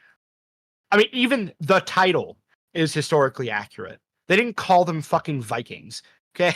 They were called the Northmen. They weren't even called Norse. Norse is a new term. They were called Northmen. Yeah, but the movie was great. I thought it was fun. And I got really mad because I watched a review. Dude, this review pissed me. I almost made a video about it. I was fucking angry. It was a historian reviews historical film shit, and the historian was dredging politics into the fucking movie, like progressive politics as a criticism. Literally, said that How to Train Your Dragon was better than The Northman. Oh, and by the way, good morning to one of our immortals, the Buzz of the Hive. But no, I loved that movie. It was very historically accurate, like to the point that it felt alien. So There was nothing about the Norse culture in that movie that was at all something that modern audiences could identify with. Because, fun fact, there's nothing about anything in history that modern people can identify with, or not nothing, but very little. Especially Norse culture, which was so much closer to like Native American culture than anything else. Like they're just basically white Native Americans, or sorry, Native Europeans, I guess would be more accurate. But Oh, what's that? What's that one channel? History Buffs. yeah, He hasn't put out anything in a while. I loved his stuff. he hasn't done anything on the Northmen, which is really surprising to me. Because like as a silly that I don't think he did anyway. Let me check. But yeah, which is just really shocking because like I'm like I have a question for you. It's a great question. All right. How do you kill do you know what a Draugr is? I do not. It's effectively a zombie warrior, undead warrior. Yeah. Okay. From Norse culture, right? Do you know how you kill one?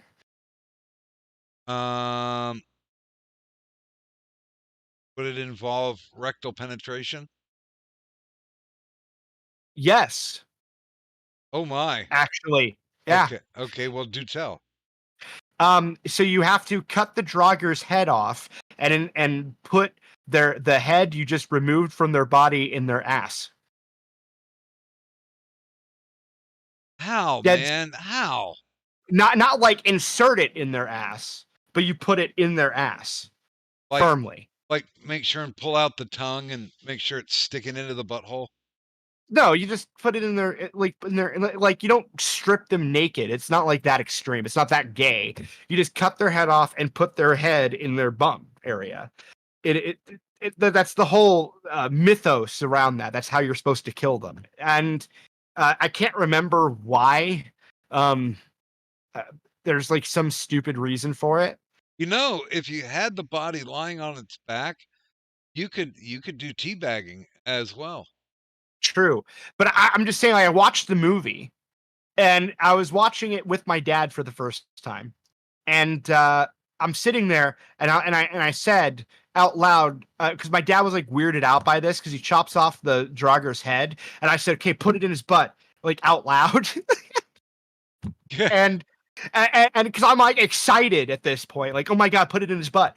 And my dad was weirded out by that, and he did. And I'm like, yeah, I put it in his butt. I was like so excited because I'm like, oh my god, they actually read this shit, you know. And he was like trying to. My dad gave me a weird look and like, what are you going on about? I'm like, dude, like that's how you kill a Draugr. Like that's the entire myth, and they actually like followed it, and I was blown away because like the movie is based on a saga that's just like back then would have been a nonfiction or a fiction novel, right?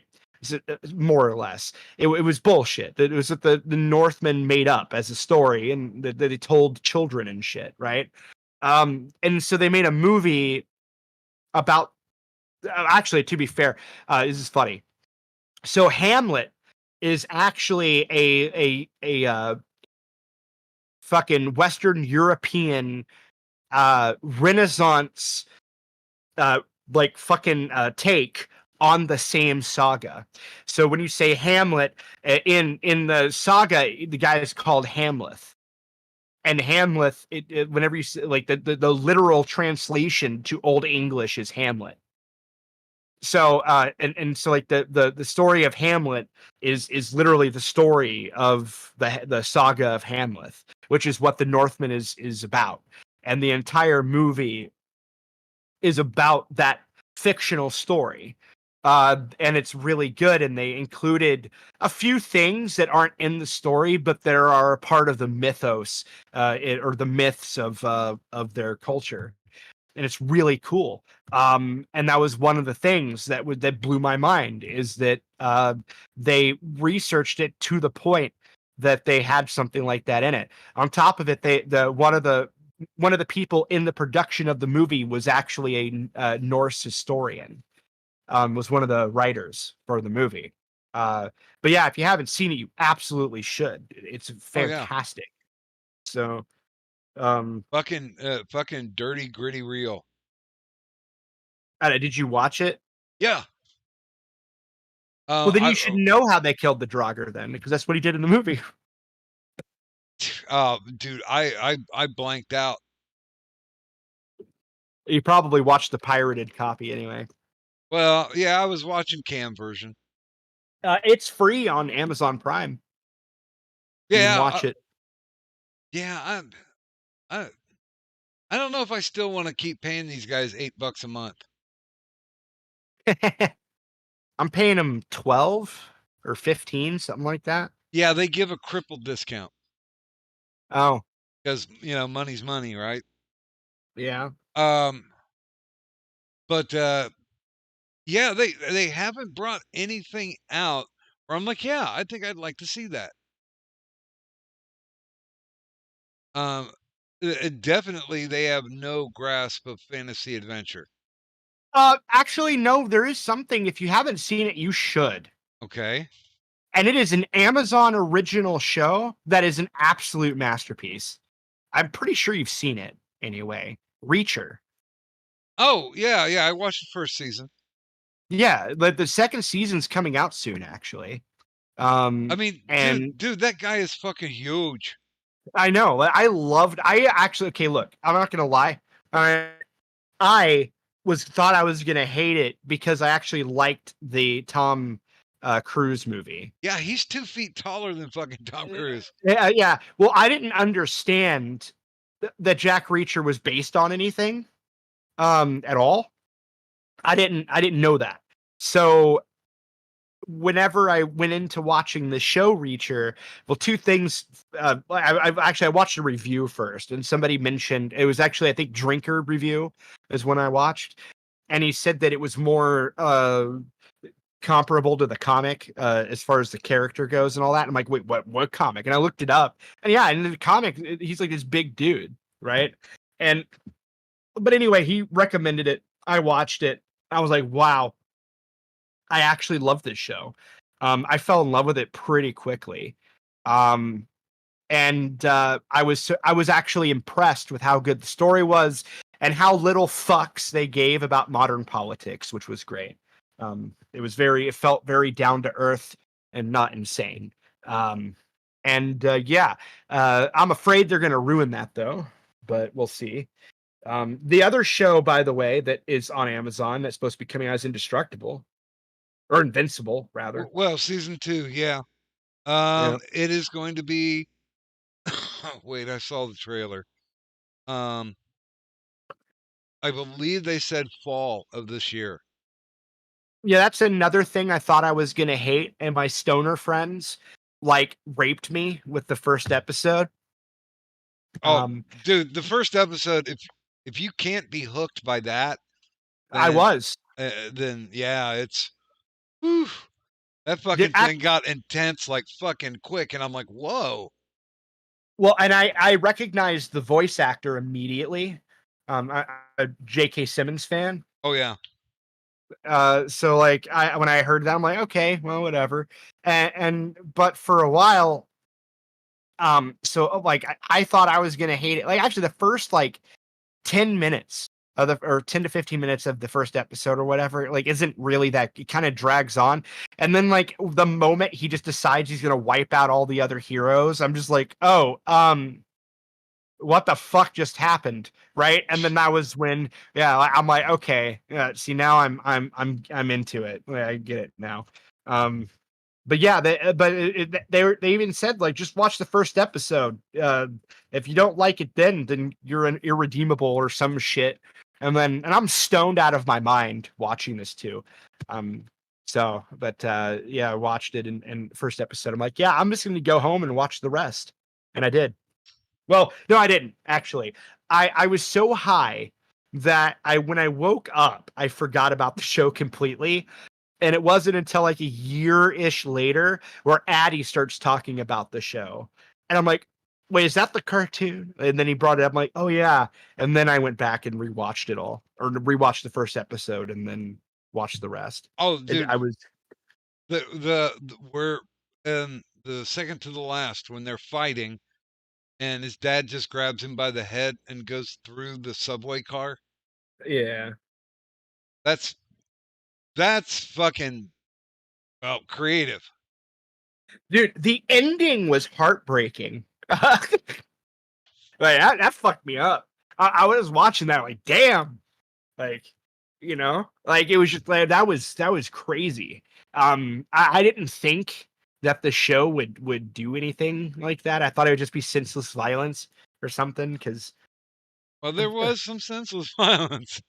no, I meant just like anime, like just violence for the sake of violence, like porn, but violence instead. And I find that shit boring. But the ending, like that cut deep. Like I don't really get like very emotional when watching shit most of the time. But whenever I do, it means it's probably pretty good. So, is that how you felt when you watched Alexander? Yeah. Which version? Okay. The theatrical version is absolute trash. But the 3 hour or 3.5 hour fucking final cut or whatever is actually really good. Wait, was that one Brad Pitt? No, it's Colin Farrell. Colin Farrell. Okay. Yeah, Brad Pitt is Troy. Okay. I didn't actually like Troy. I get genres messed up easy. Yeah, Troy.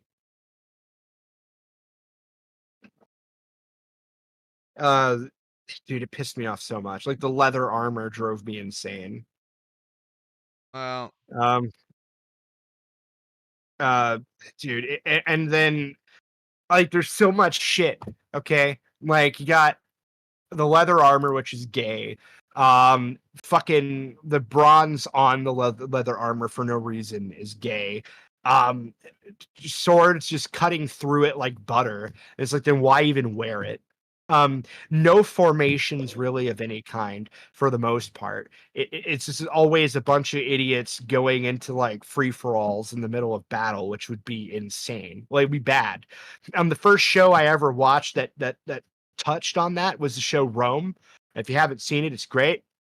And in the very first episode, in the very beginning of the first episode, all right, that starts to happen where a guy goes off, leaves formation to do that free-for-all shit, and then gets lashings and thrown into prison for doing so, right? Because it was very frowned upon. And you get all these movies that fucking just ignore that, and it's fucking annoying. I give 300 a break because it's literally just 3 guys sitting around a campfire bullshitting. Like, that's like the whole fucking movie. So hey, the movies that get anti fucking Persian propaganda piece. By the way, good morning, Sir Adamantine. Yeah, there's honestly, there's just sometimes where you have to turn your brain off. Like when Excalibur came out, they're like, oh, it's some of the most realistic armor that you'll ever see in movies. And it's like, but they didn't wear that shit. That shit would bog them down. I mean, we're talking, if you're running a basic suit of armor, what is it, 120 pounds? No. I mean, like, look, it's not, it won't, okay. I'm talking like full plate armor. Yeah, no, okay. So first off, it's not generally that heavy, but it's not about the weight of it. You can do full like backflips and shit in full plate armor. You can do jumping rolls because how it sits on the body isn't like that. It's not actually on you. It's distributed everywhere, and it's like tied to a fucking inner jacket. Like it's just like kind of floating on you. So like you can do like full backflips and run and whatever. There's even a video of a guy in full plate armor versus a firefighter in full rig and a modern American soldier all doing a fucking race. And the person that came in last was the firefighter. Second was the guy in full plate armor, and first was the modern soldier. And these were all the fucking soldier. Yeah, well, they're wearing very little, comparatively. So the thing is, though, is that the only problem with plate armor that is significant and does matter is you're wearing quilted shit underneath. This called a arming doublet underneath, and you got this reflective, shiny, polished armor on top of that. You're literally inside of an oven. And like that's like the main issue. And yes, people straight up died in the desert wearing that shit. Well, a lot of times, well, and in Excalibur, they do have one fight where it ends up in a river. Hold on, which one is it? The old one? Yeah, the one from 1980. Yeah, hold on, because like I haven't seen that in so fucking long. Oh, dude, you have to, because it's got Patrick Stewart's most hammiest performance ever. Okay, so I just looked it up. Yeah, dude, no, that plate armor that guy's wearing that I'm looking at right now, yeah, all that shit is evenly distributed through the body. Like, is it going to restrict you or going to have full movement? No, like, yeah, of course it's going to restrict you somewhat, like, but you're not losing like that much. And you got to understand too, these aren't people that just one day woke up, bought armor and put it on, right?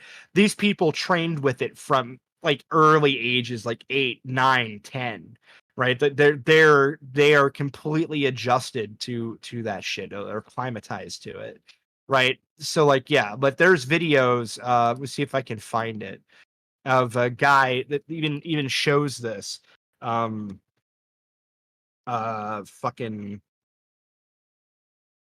God damn it. Fuck you, YouTube, and your broken bullshit. Sorry, it just went total ape shit on me. It's like really short video on this. Plate armor, jumping, etc. Oh, Buzz, don't say Police Academy. I can only think of those movies every time I see that phrase. Although, you know, you might make a good Bobcat Goldthwait.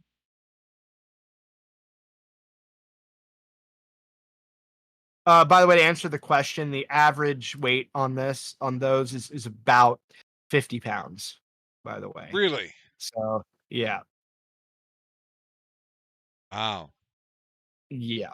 So I mean, there are some that are heavier and some that are lighter. That's just the average.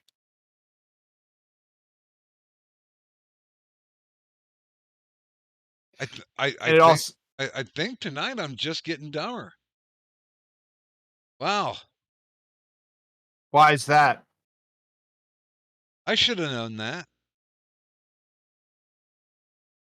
I should have known the correct answer on it. Yeah, and also like the thing is in that video or that Excalibur thing, like you have to understand, like the armor they're wearing, that's like pre-Renaissance shit, which is like really extravagant, insane shit. But it just depends mostly on the period. So like if you go earlier plate armor, like it would be even lighter because they didn't actually like wear much until way later. Like back when they're still using shields and shit, there wasn't as much plate armor as there was toward the end of the medieval period. Still one of the most effective things, a bow and arrow. I mean, bow and arrow isn't going to penetrate that; it'll just go ting. I'm dead serious. Like, I've seen, you know, weapons experts going, "Oh yeah, this arrow is armor piercing, and this one, blah blah blah," but they're shooting it from like 40 yards away. It's like, yeah, if you're shooting it across a battlefield, um, it's going to decline. It will not have the force needed to penetrate armor. Um, yeah. So there's a great video on this, and it's called Arrows versus Armor, and it actually has like I think like 4 million views on YouTube. It was really popular. These guys were shooting hardened plate armor. And if I remember right, like it was roughly like 12th century breastplate, and they were shooting it from like 10 yards with a 120-pound longbow, Okay. and never penetrated once. But that's not the at 20 yards. at under 20 yards. Okay. The thing is though is that that's not the main risk to you. So in other words, which I never knew this. So you know how there's like a V on the plate? Like on a lot of them, you'll see this weird V that they have like attached to the like below the neck. Have you ever seen that? Yep.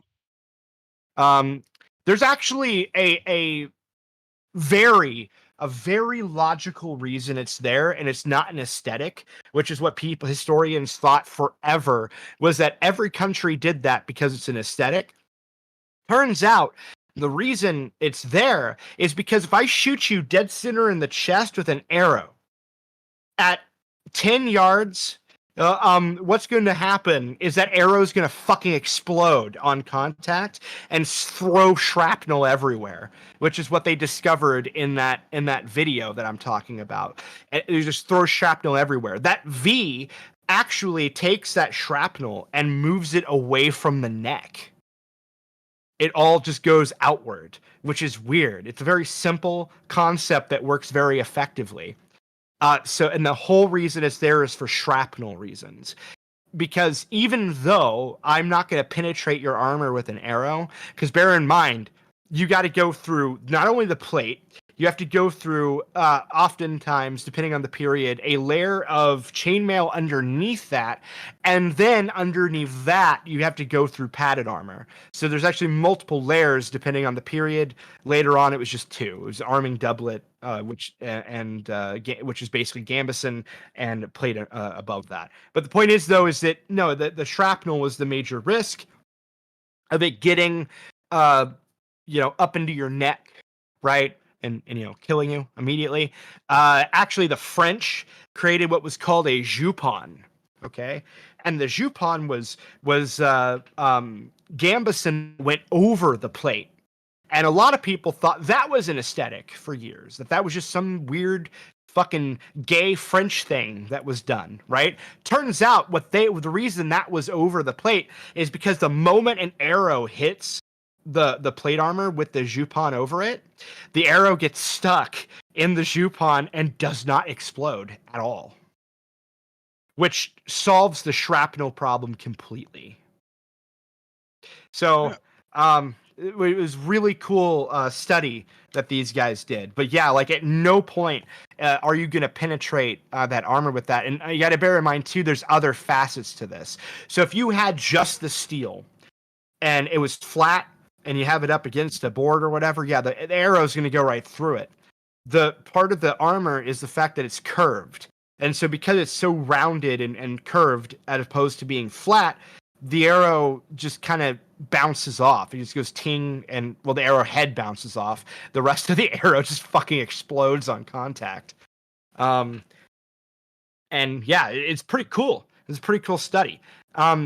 There's not very much that would penetrate the armor. And in fact, like, you know what the number 1 murder of knights was? Or the number 1 deadly weapon to knights was? Oh, because I was going to say dysentery.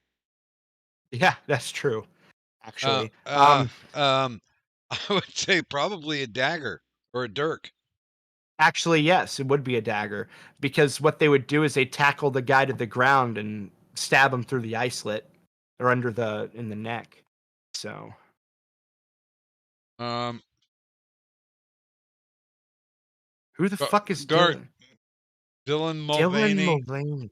Dylan Mulvaney. Why do I know that name? Yeah, the the supposed MTF trends, MTF. I don't. male to female. They Oh, put that. they God, put I don't they give put a his face. shit. They put his face on a Bud Light can and all that shit.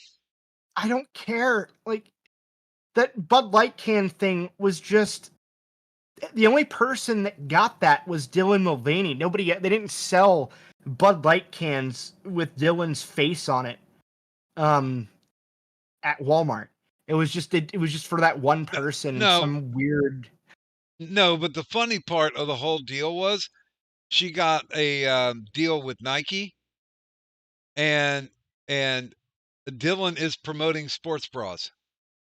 Oh, I don't care. Like, look. Come thing on, is- that's fucking funny. I mean, it's funny. I'm just so tired of like look, here's the thing, okay? I'm just gonna look. Corporations aren't people, okay?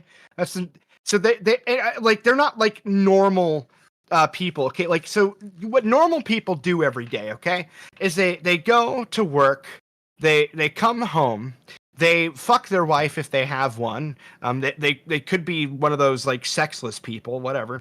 They have sex with their wife. They raise their kids, feed their children, send them to bed. Murder the guy that's banging their wife, whatever. Right?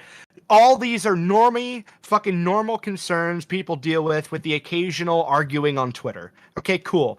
Meanwhile, corporations instead just sit around going, okay, what's trending? That's it. That's all they do all day, every day. What's trending? What's the trend? They live and breathe trend. Okay? So naturally, like, if they think whether it is or isn't doesn't matter, but it is. If they think that there is a profit in Dylan Mulvaney because of Dylan's being kind of a mascot of a very specific trend, they're going to try and profit from it. Absolutely. And you know what's really great about that? Who gives a fuck? If that's the thing. Like Bud Light goes out of business, and apparently they lost a bunch of money. But that's I think not because they had a tranny or whatever necessarily. I think it's because it's not their target audience. They fucked up there. That'd be like me going to a Star Trek convention with a C-3PO. Okay, like it would fucking ruin everything. But the point is that at the end of the day, like who cares? I just don't care. Like, and in fact, let me tell you a secret too. If they were selling Bud Light, which I don't even like anyway, okay, but let's say I did. Let's say I'm a big Bud Light fan. Let's say I'm Sparky. Sparky loves Bud Light. I'm a big Bud Light fan, right? Hypothetically. And I go to the store and I buy a 12-pack of Bud Light and it's got Dylan Mulvaney's face on it. I'll tell you a secret. I don't care. The contents of the Bud Light doesn't change because some trainee's face is on it. Who gives a fuck? I mean, besides that, like, nobody complained when Coors Light had a fucking rainbow flag on their shit, so who gives a fuck? I don't care. They even had rainbow bottles at one time. Bud Light did. Do what? They had Sorry? rainbow bottles. Who did? Bud Light. I'm sure they did, but nobody complained with the same veracity that everybody did over Dylan. Like, and that's the thing. Like, I don't get. I'm just sitting here like, why are we complaining more over Dylan being on this than a fucking gay pride flag? And also more than that, in either case, who cares? I don't give a shit. That's the corporate businesses decision, and if they want to reap consequences for that, if there is any, then fuck it.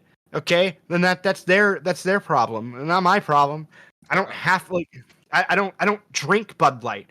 I don't have this problem. I don't even drink beer, really. Like I'm a whiskey guy. So, and guess what's never gonna happen? I'm never gonna go to the store and buy a bottle of fucking $80 Art Beg, okay, and then have to worry about fucking Dylan Mulvaney being on my bottle. And even if I did, even if that was something that did happen, I don't give a shit, okay? Like, I just don't. In fact, you know what? I was more angry over several Scotch companies making special fucking scotches for to fit a Game of Thrones theme in promotion for season 8. That happened, yeah. And I was more angry about that than I was the Bud Light with Dylan Mulvaney on it. So yeah, like. Yeah, no, fuck that. And actually, by the way, if season 8 had been good, that would change my perspective, and I wouldn't have been mad anymore. So it really doesn't matter. I just don't give a shit. Like, I don't get why everybody cares. I don't care. I just don't give a shit.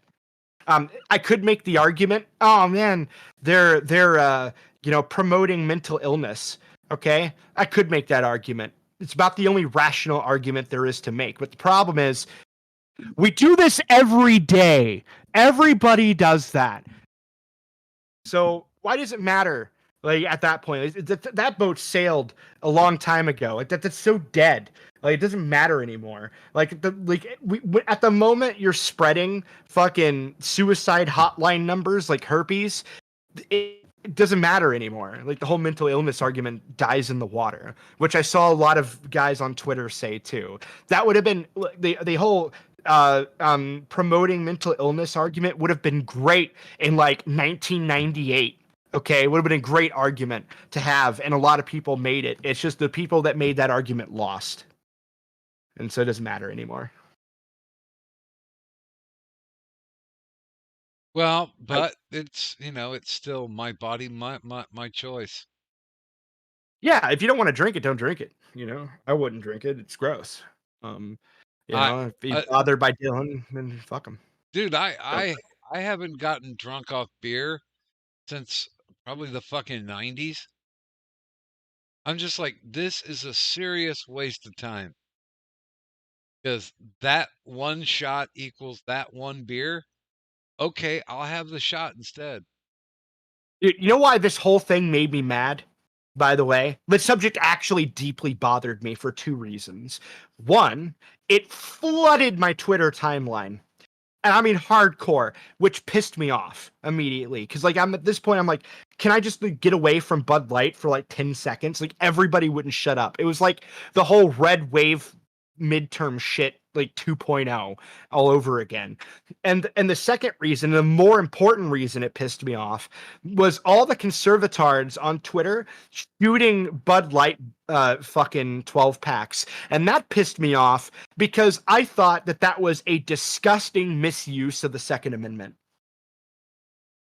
Like that immediately angered me because like now you just made every 2A advocate just look like a complete asshole doing that. And this includes Kid Rock being like a complete fucking faggot about the entire subject and several others. It's like, you're not funny when you do that. Like, that's not, all you're doing is making every single person that ever talked about the Second Amendment look like a complete and utter fucking asshole douchebag. Okay, like, you know the funny thing about that though, the Kid Rock thing. If you watch it, if you watch it again, you will see muzzle flash right of frame. Yeah, I saw. So Bear Dog showed me. Yeah, so apparently he sucks at shooting automatic weapons. Or that, or he had other buddies firing at the same time too. I don't know, but it was just dumb. Like I just felt like in that moment, I had more respect for Antifa people with M6 or AR-15s at fucking drag show events. Like in that moment, I'm just like, oh my god, like what like even they aren't being this retarded. Okay, like Antifa people don't pull up, or that I've seen anyway, haven't pulled up like fucking MAGA posters and then shot them. Okay, on Twitter, like they don't. I haven't seen that shit. But like complaining, like being so mad over a trans thing that you're like shooting a bunch of Bud Light cans because there's a tranny on it, it's just incredibly cringe to me. Like it just made everybody look bad. Like, and there are actually channels I unsubscribed to just because of that. Because I'm just like, dude, you just, now all I'm gonna think about is you just like making every single anti-gun libtard feel like they have a point. You just undermined everything. in just one stroke, and it annoys the shit out of me. I just can't handle it. But there's a lot of like one of them, Brandon Herrera. I quit watching him. I also quit watching him because he claims to be a Second Amendment advocate, and then fucking hardcore went on the paint about how the government should, for some reason, disarm Antifa, like preventing them from buying guns. I'm like, no, actually go fuck yourself. Like that just drove me insane. I'm like, no, like I think I'm not a commie, but I support every communist that buys a gun. I think I don't care what your political affiliation is, you should absolutely have the right under the Constitution to purchase a firearm without having some faggot trying to be a purist over whatever weird ideology they hold to as to somehow prevent you from getting a gun. In fact, I believe the phrase here would be political there's a word for this, but essentially you're ostracizing a group of people and preventing them from having a right because you disagree with them politically. I find that absolutely insane. And so Brandon Herrera pulled that shit, and I just unsubbed. I couldn't watch anymore because it just ruined my entire perspective on the guy. Like I do not like people that are 2A advocates, and they're like, everybody should have the right to bear arms. And by everybody, I just mean the people that agree with me. Like, I hate that. I absolutely find that to be disgusting behavior. I watched him for a little bit. I thought his e-begging was a little griftery. Yeah, I mean, it kind of. Like, thing is too is that like he kind of turned into Linus Tech Tips in a way. But no, like it's just like I didn't really like him much to start with. The only reason I watched his shit at all is because it was just a different point of view from the normal people on there, which are all like AR-15 fanatics. He's the AK guy. So it was like, cool, different perspective. Awesome. Look, here's a really hot take, okay? For everybody listening that hates communists, which I'm one of them. I'm not a commie fan either, okay? Better dead than red, etc. Right? Cool. But here's something that nobody will tell you that they should tell you, and that is that fucking Karl Marx was more pro-gun than like 90% of this country.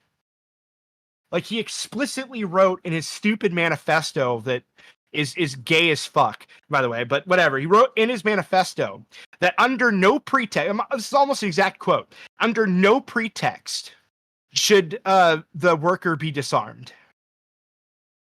Which is, in many ways, is kind of a copy pasta of 2A, just reworded. But essentially the point is the same, right? This guy motherfucker, like, everybody sits there and goes, oh yeah, you know, all of these anti-gunners, they're communists. No, they're not, actually. If they were communists, if they were like really, like, truly Marx fans, Karl Marx fans, they would be as pro-gun as every fucking right-winger, okay? If not more. So yeah, like, the point is like, nobody understands this, and it bothers me because nobody takes the time to read. Pretty much. And don't get me wrong, I haven't even read the entire Communist Manifesto. I probably should, actually. I mean, it's not like it's a huge tome or anything. Yeah, and it like 50 pages or something like that. It's pretty short. Yeah, it's even you can even classify it as a novella. Yeah. But I think a novella has to be like a little over 100 pages. I just get mad because, like, I feel like I'm being forced to defend communists. You know, Bear Dog is a well, she describes herself as a libtard.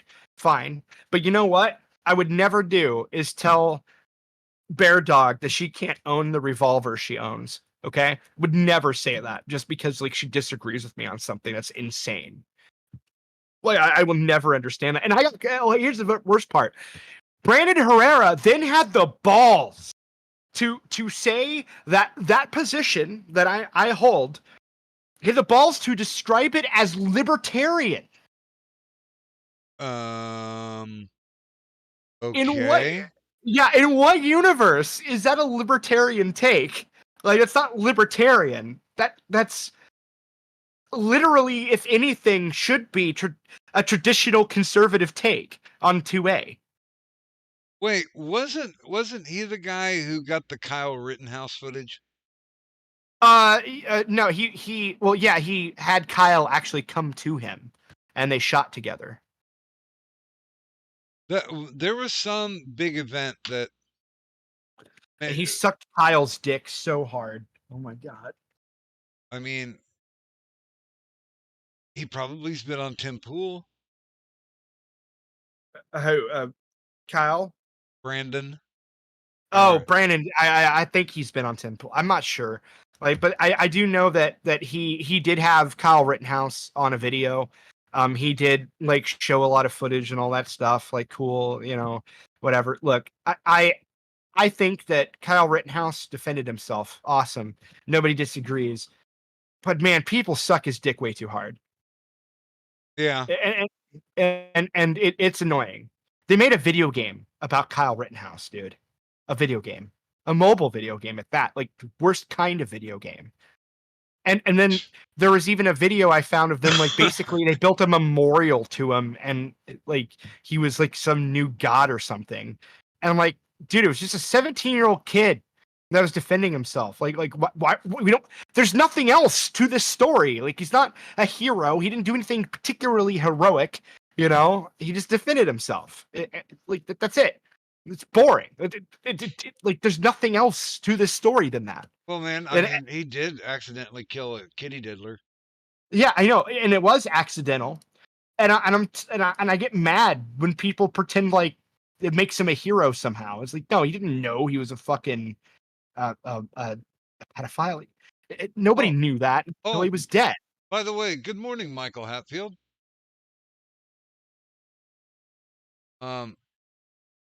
Yeah, when he started running his press junket after the verdict, I was just like, you know what? I had enough of this guy during the trial.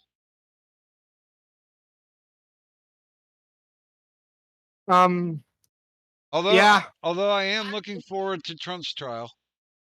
Well, look, when I watched the Kyle Rittenhouse trial, I didn't have an issue with Kyle during the trial because he didn't do much while I was there.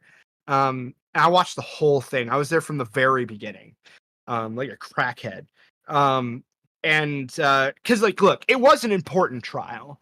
If Kyle had been convicted of the crimes he was charged with, that would have been a standard that people used from that point forward. It would have been a big deal. And it would have been a problem in the future for gun rights. But the thing is, though, is that outside of that, whatever, really, I didn't have a big deal. My problem was, like, one moment he started doing the little tours, like, people gave him shit saying, like, oh, look, he's so full of himself. Look at this narcissist or whatever. And on one hand, like, I understand the frustration with it.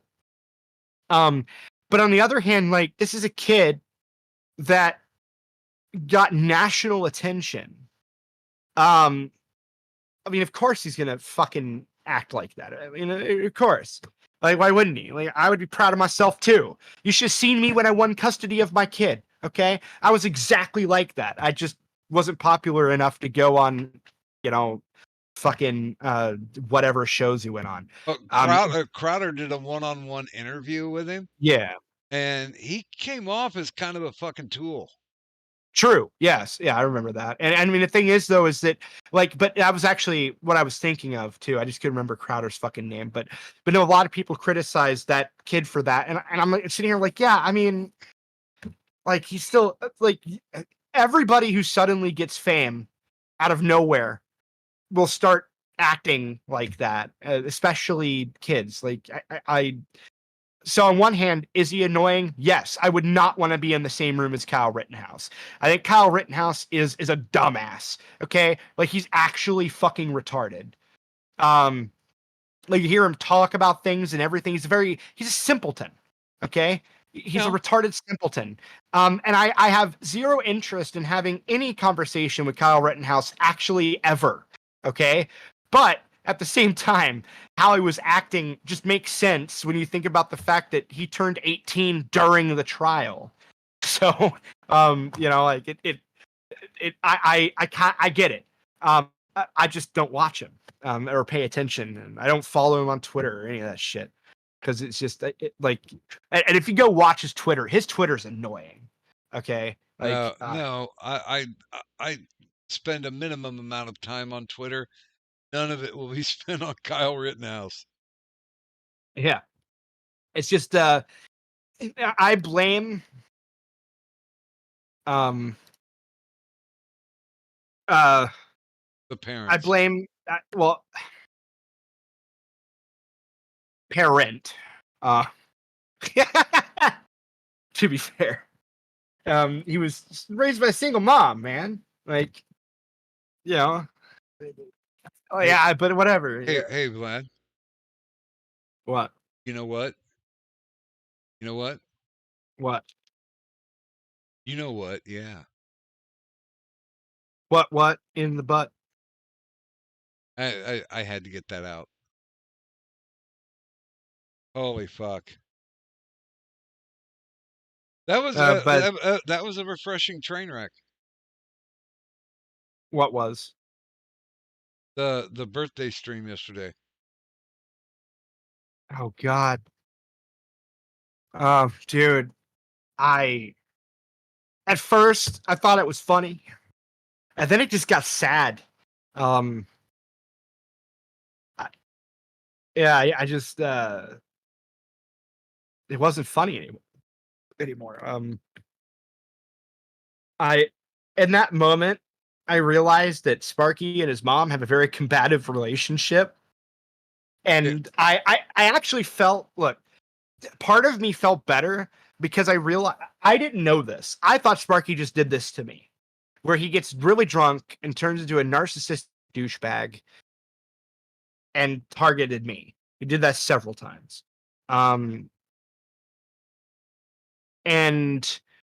when he started doing that to his mother, whom, like, we didn't get along anyway, his mother and I, but whenever he started doing that to his mother, I was like, Jesus, dude. And then whenever she started saying other shit back, I'm just like, wow, this is a weird, like, little family relationship going on. Like, I'm ashamed to call you my son. And I'm like, fuck, man. Like, come on. Like, on one hand, she's whining because he's airing their dirty laundry online, which is a great argument, by the way. It's a great point. I would not contest that at any day of the week. She's right. But then to follow up with, I'm ashamed of you. And like, it's just like, dude, now you're just like trying to demasculate your son on the internet in response. Like, I don't think that's any better. Yeah, I mean, she was definitively not taking any shit. I mean, there's a difference. Like, all she had to do was leave. And she threatened to do it several times, but wouldn't do it. Whatever. Thing is that she was right that shouldn't have been brought up, and that's nobody's business. It's certainly not my business. I didn't want to know half that shit. I don't care, right? But the thing is, though, is that you also shouldn't respond to that in the way that she did. Well, she was into her cups too. That's what I'm getting at. So, yeah.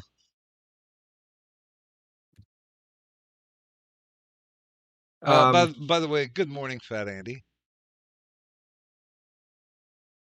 Oh. I mean, look, Zell, if you want to watch it, I have the mirror that somebody made of it that was sent to me. But yeah, it's a Jerry Springer thing. And I know, and by the way, Zell, before you go on a tangent here, I did a good deed in response to this. So instead of me like targeting him, making fun of him, or anything like that, because I legitimately kind of felt sad when watching it. It was really actually somewhat depressing towards the end. I sent him a tweet and I said, let me get my exact words. Exact words were, I mean this in the most good faith way possible at Sparky's Tech. You should really quit drinking. You know it. I know it. Everyone around you knows it. And I'll just leave it at that.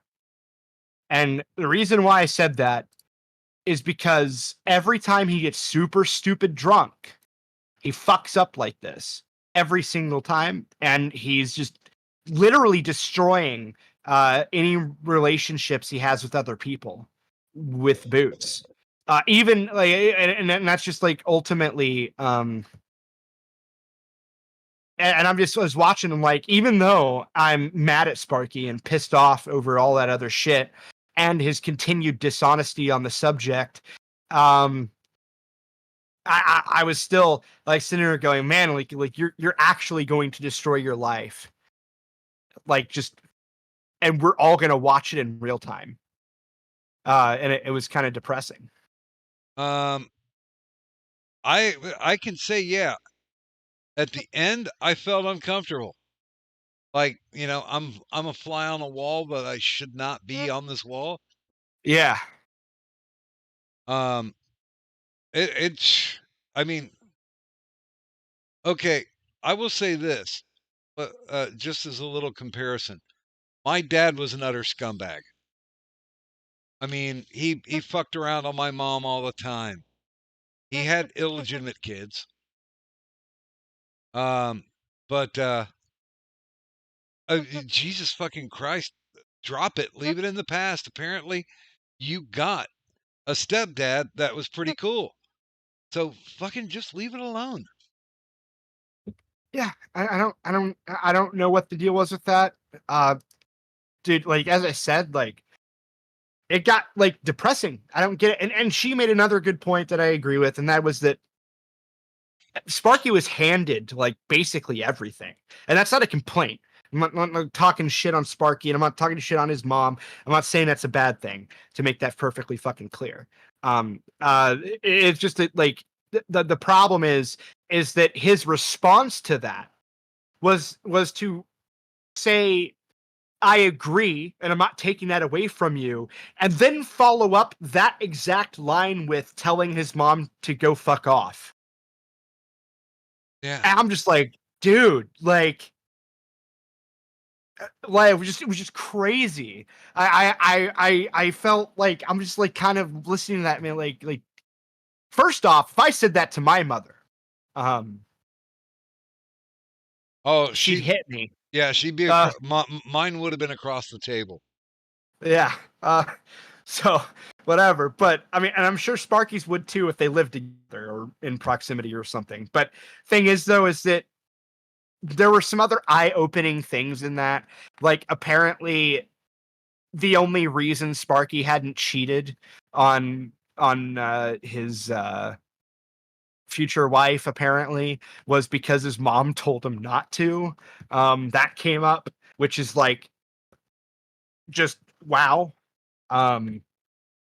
Because he just like consistently brags about how he's not at all like his birth father or his biological father, and then apparently has those tendencies. So learn something new. Things I don't want to know. But she also made a great point too. And she said that would be weaponized against him. That stream would, if shit streams like that. And she's right. Absolutely true. You don't air your dirty laundry like that online. People will weaponize it. I'm not going to weaponize it. I mean, if I absolutely was put in a position where I have to, I would. But I'm satisfied with Sparky and I's current quote unquote relationship of mutual silence towards one another. But the thing is that it was something that she was right. And if somebody else had watched it that wasn't me, that would have probably turned out badly if they hated him. Garth says, well, from what it sounds like, Vlad, I'm assuming I was pretty dead on when I broke down what I thought Sparky's situation was. Don't know if you or Doc remember. Sounds dead on. Wish him the best. I mean, yeah.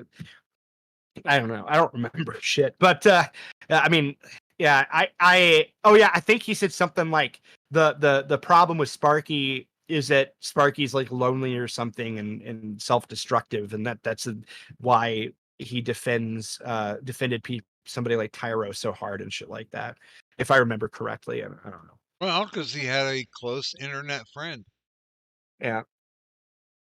Hey, I never got defended by Sparky nearly as hard as he defended Tyro. And that's the part that pisses me off, because I knew Sparky before he ever met Tyro, which is irritating to me.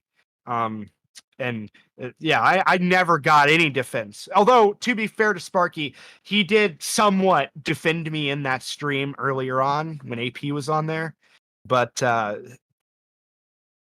he didn't really defend me per se. He just stated a fact. By the way, that AP appearance was weird. That you're welcome. I was the one that sent him the link. Yeah, he sent me the link a couple times, and I'm just like, no. I don't really spend a lot of time online anymore, and especially not a lot of time in streams. Yeah, I mean, as I said, like I'm not even really. I can't say I'm really even mad at Sparky much anymore. I'm just satisfied with the mutual silence. It's not even. I don't really have much of a emotional stake in the subject anymore, except with when he occasionally makes shit up, like he did in the stream. Like he said that, oh, I was never friends with Tyro, I just used him. Like, no, you fucking didn't. Stop it. Like, holy shit. Like, such a lying piece of shit. Like, I like, that's the thing. Like, but again, like, you know, like, whatever. I'm leaving it alone. I'm not making any more fucking discussion about him online. Thing is, it's like Sparky already destroyed his stream. He, like, if you noticed, there was nobody watching the stream. He's alienated so many fucking people away from him with that alcohol shit. Like, he is definitely somebody. I don't care how tall he is, cannot handle his liquor. By the way, good morning, Toya. Hello. Yeah, it was sad. It was depressing watching the last hour and a half. Yeah, because they went at it for a while. Dude, I haven't even finished the last part yet. The reason I haven't finished it is just because I had to stop. It was getting painful, or not painful, but uncomfortable. And I take a break because I'm like, I can't, like. Bear in mind, Sparky has gone on streams talking about how his mom, when he was a kid, like once tackled him and beat the shit out of him. And then he was just laughing about it, saying he deserved it or whatever. And I'm like, dude, like, that doesn't sound like something you should be talking about online. And that certainly doesn't sound like something you should be bragging about. In fact, based on that, your mother should just straight up be in jail. Like whipping your ass is one thing. Tackling you to the ground and repeatedly punching you in the face, that's not punishment. That's straight up child abuse. Yeah, but Vlad, she hits like a girl. You know what? I doubt that. I bet you she hits pretty hard. I can believe it. I can buy it.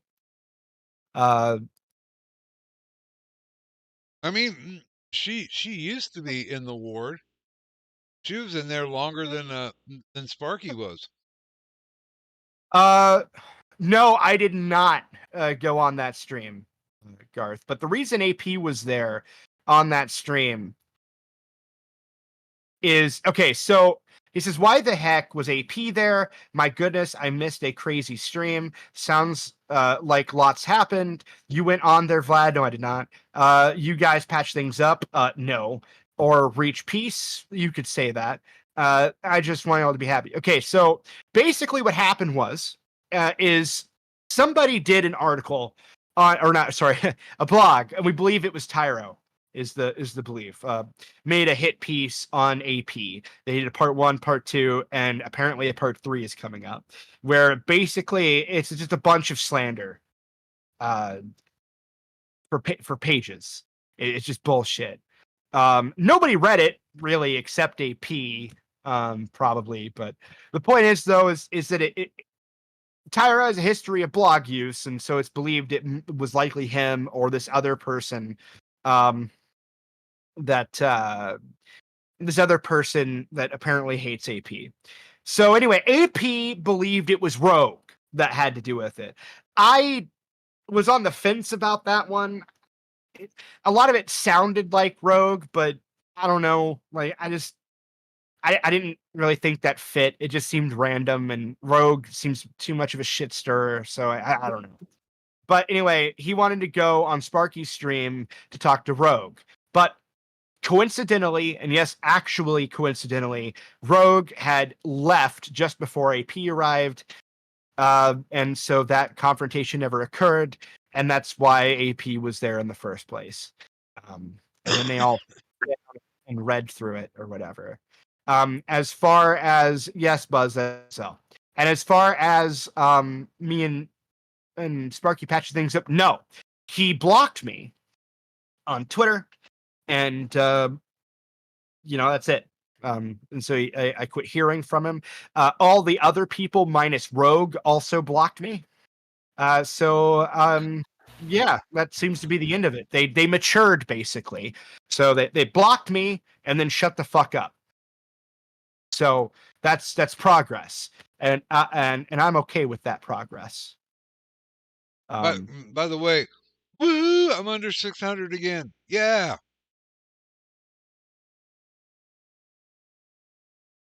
Addie's here. Well, good morning, Nice of Sir someone- 19. Nice of someone's notice. I was waiting for him to stop talking. Hi, Addie. Oh yeah, Vlad, talk. I'm so glad there's another minority here. Addie's gay. Well, no, that's Yeah. not true. There's a penguin here. Well, none of us can beat what Sparky has because on top of everything else, his freak friend Jem is a tranny now. I never knew that until this stream. Dude, I know. Dude, I heard that and I can't.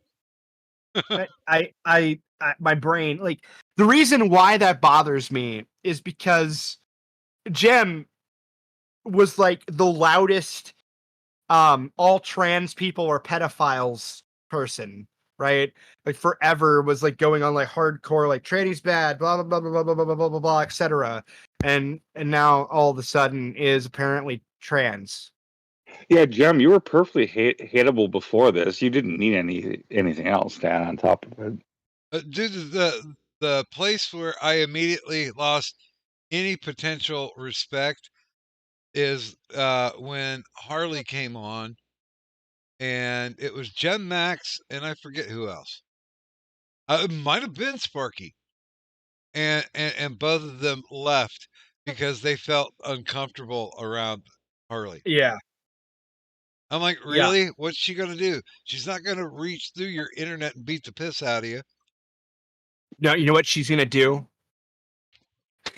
She's gonna Jew them out of money. Oh, I thought you were gonna say she's gonna do 3/4. What? I don't get it. That she was going to do 3/4. Oh, well, that wouldn't make sense, but that's not what I was gonna say. God damn it! I gotta go urinate on dirt, so I'll be right back. So, Addie, you're up and ready for work then, or Yeah, this is morning for me. I worked security for so many years, and it was always 11 to 6.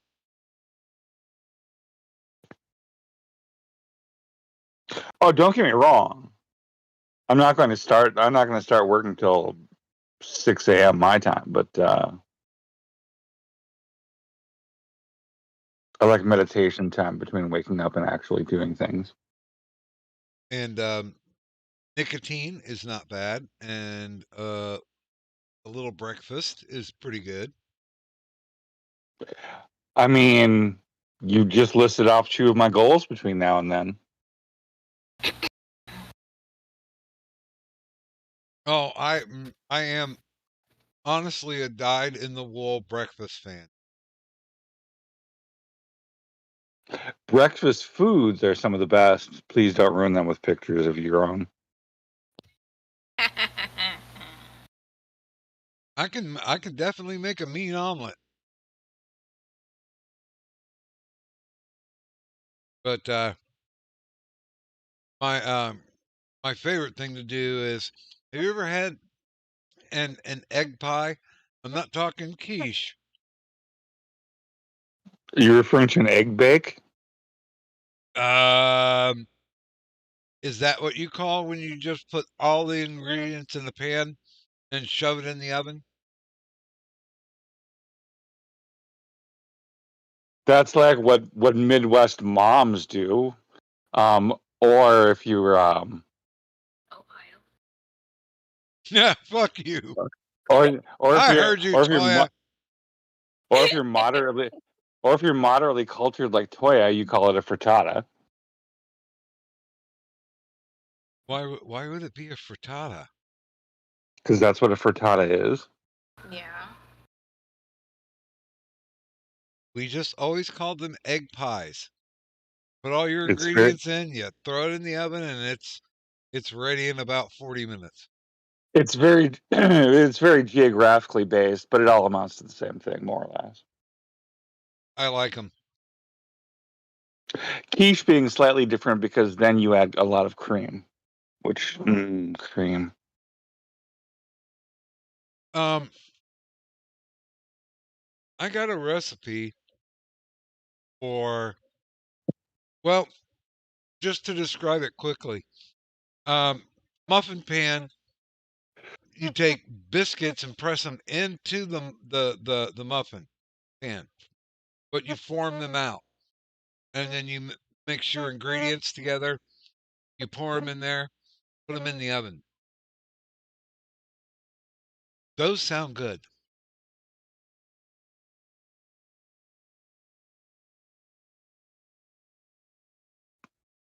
I've been doing a lot of well, you guys are gonna love this. What I call experimental baking. Yes, we've I can seen believe some of it. these. I can believe We've seen some of your mad scientist work, Yes. Doc. It's all delicious. I came back and heard They're baking. all fucking drug-based foods. Well, like I said to you yesterday in Discord, Doc, you're not supposed to make your plate presentation look like you've already eaten it. Before or the after. God, man, I slow cooked that for almost a full day. Dude, you should have slow cooked that so slowly that you didn't cook it at all. Yeah, you know what would have made it look a lot better, Doc? But If you actually had the mashed potatoes next to, not underneath, your pulled pork. yeah, that's country. Yeah, so what I like to eat is shit on a shingle. That's pretty good. So you have your Depends on how you make it. Yeah, it can actually be good. Yeah, you use so you got bread, mashed potatoes, whatever roast, pork or beef, throw the gravy on top, etc. So it's actually like you have a bread and then you put mashed potatoes on top of that. You throw your meat on top of that.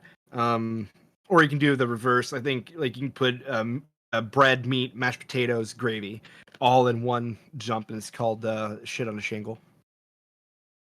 My first wife taught me how to make latkes. The best use of leftover mashed potatoes I can think of.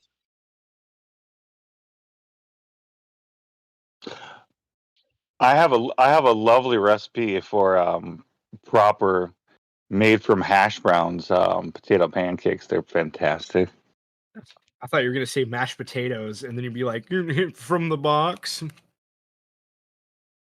Mm, Well, I mean, instant potatoes are the best.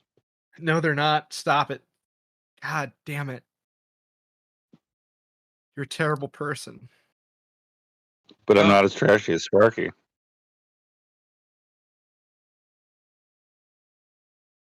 Well, I mean, maybe we should ask him if he eats instant potatoes, then we'll know. oh my I'm kidding. Yeah, I think honestly that was a brutal but fitting end to any participation I would have with him. Right? I know you like his mom, and I'm certainly not saying she wasn't provoked, Doc, but she's trashy as fuck too, apparently. Because There- that's not the way moms talk, even if they're justified in it. Yeah, like, dude, I said earlier, I'm like, yeah, Sparky, yeah, like he fucked up by bringing up that subject like the way he did, in the way that he did, and what specific things he said. Like, yeah, that puts him in the wrong. But then her responses to that shit was just like insane. Like, I'm ashamed to call you my son and shit like that. I'm just like, dude, like you're not doing any better than him. Like you're saying he's airing dirty laundry, but you're just responding with more dirty laundry. You just turned it into Jerry Springer. I was gonna say very Springer-esque. Yeah. Because they kept yeah. one-upping each other. Oh yeah, well, what about this? And it's like, If that really? had been me with my mom, rest in peace, she would have just said something like "You're being stupid," and then she would have left. Yeah, dude, and when he was talking about when he was a kid, and then she replied with, you were a fucked up kid and nobody wanted you. I'm like, holy shit. Like, like, fuck, why are you saying this on the internet? Like, yeah, he's fucked up for saying what he's saying. But she's not doing any better. They were both the problem of that ending to that stream. Yeah, and the only reason why it ended, sorry, spoilers, Damn What? it. was because Deb called him and said, "Get off the internet. We need to talk." I haven't got there yet. Dude, look, let me tell you something. I am at the wait, that's the wrong thing. I am at I'm not even at the 6-hour mark yet. Me neither. Wait a minute.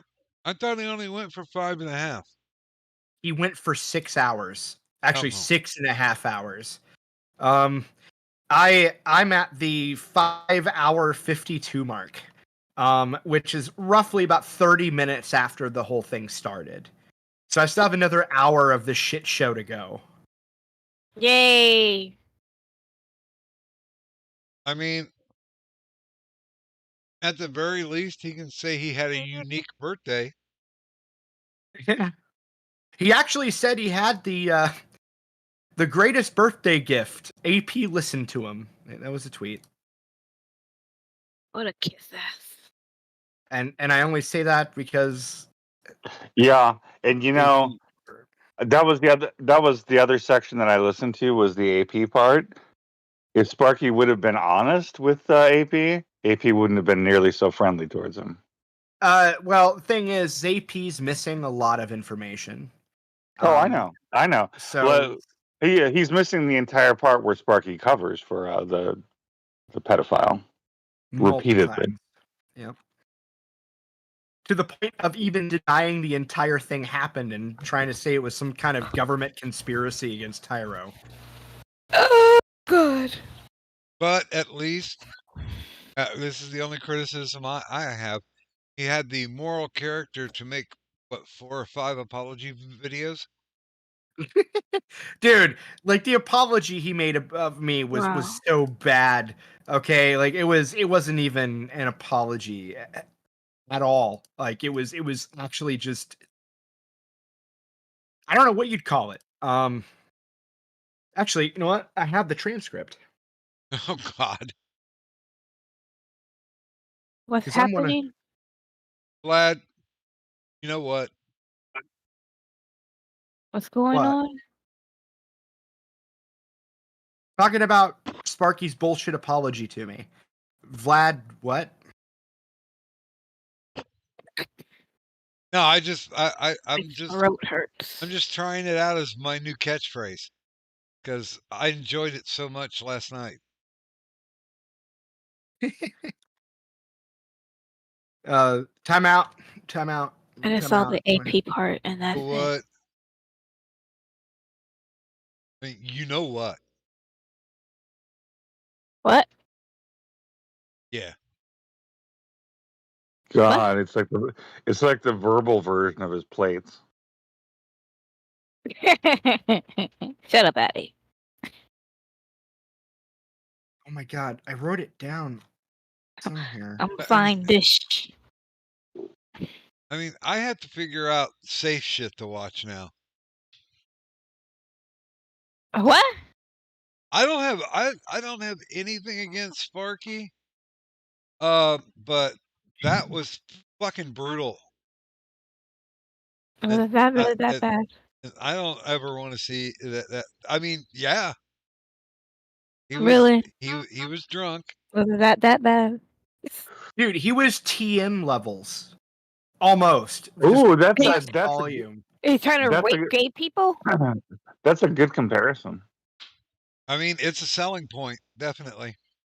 No, it's definitely not a selling point. Well, yeah, because it happened. I have seen TM drunk before, so that's pretty bad. You know, this is the reason why you should buy into it. Selling point. Why can't everyone be a charming drunk like me? Um, They're not from Chicago. uh, you know, I used to be of the, hey, Sparky, you know, just throttle down, dude. As far as drinking goes, it's okay. That one night Oh my god, it hurts. he spilled beer on his keyboard and it didn't work, so he mugged it. He mugged it? Yeah, he beat it the fuck up. And then wasn't there a night when he literally passed out on stream, and Dude, a night. it was like an hour long before he like snarfed back awake and turned off stream. Yeah, dude, that's happened multiple times. Really? God, that's sad. Yeah.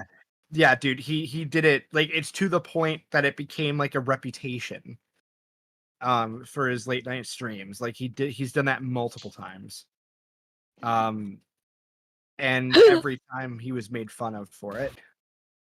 I mean, if he wants to go all leaving Las Vegas, shit, fine. Whatever, but, you know, wow.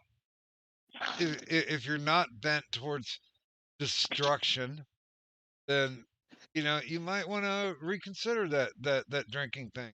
Some people can do it. Some people can't do it. Yeah.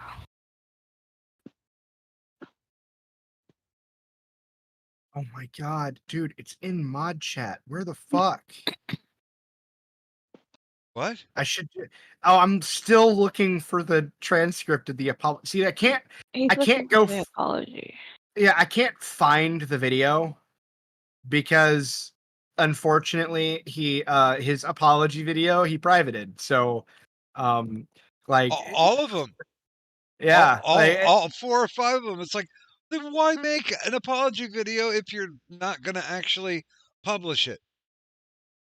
Who the fuck are you apologizing to? I think I found it.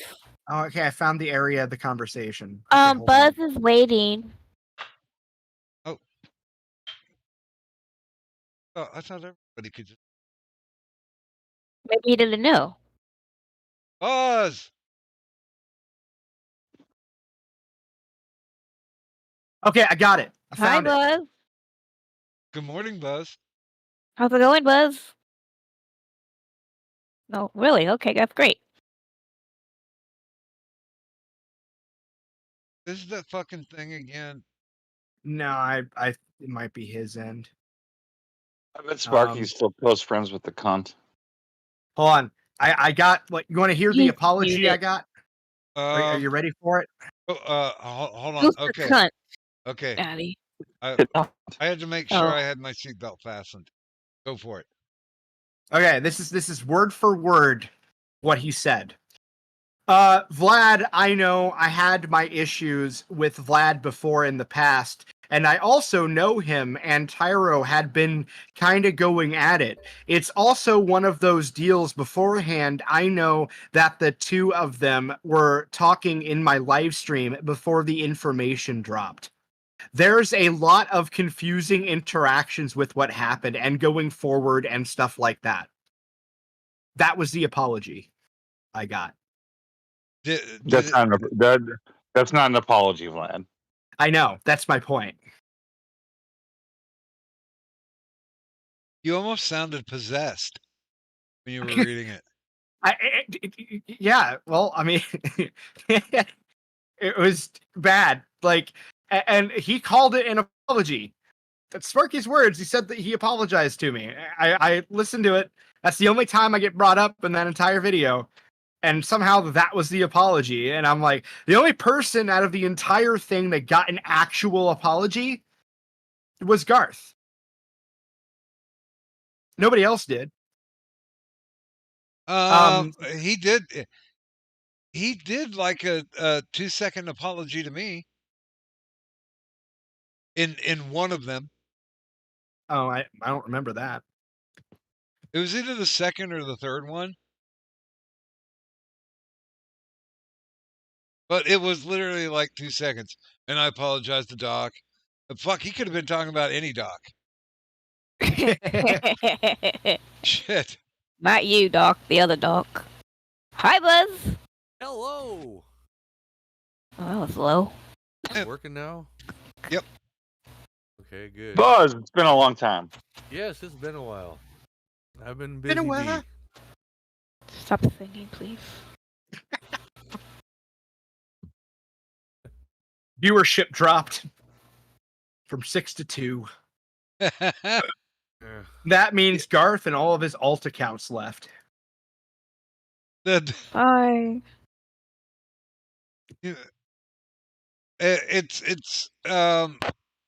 It's almost like an anal vape stream now. Because like when I'd see one of those streams, there'd be like 2-3 dozen people on the stream. And there'd be like 6 watching.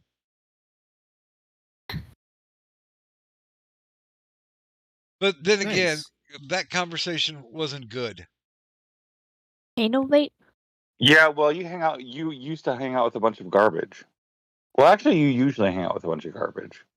Hey. I hang out with some very colorful people.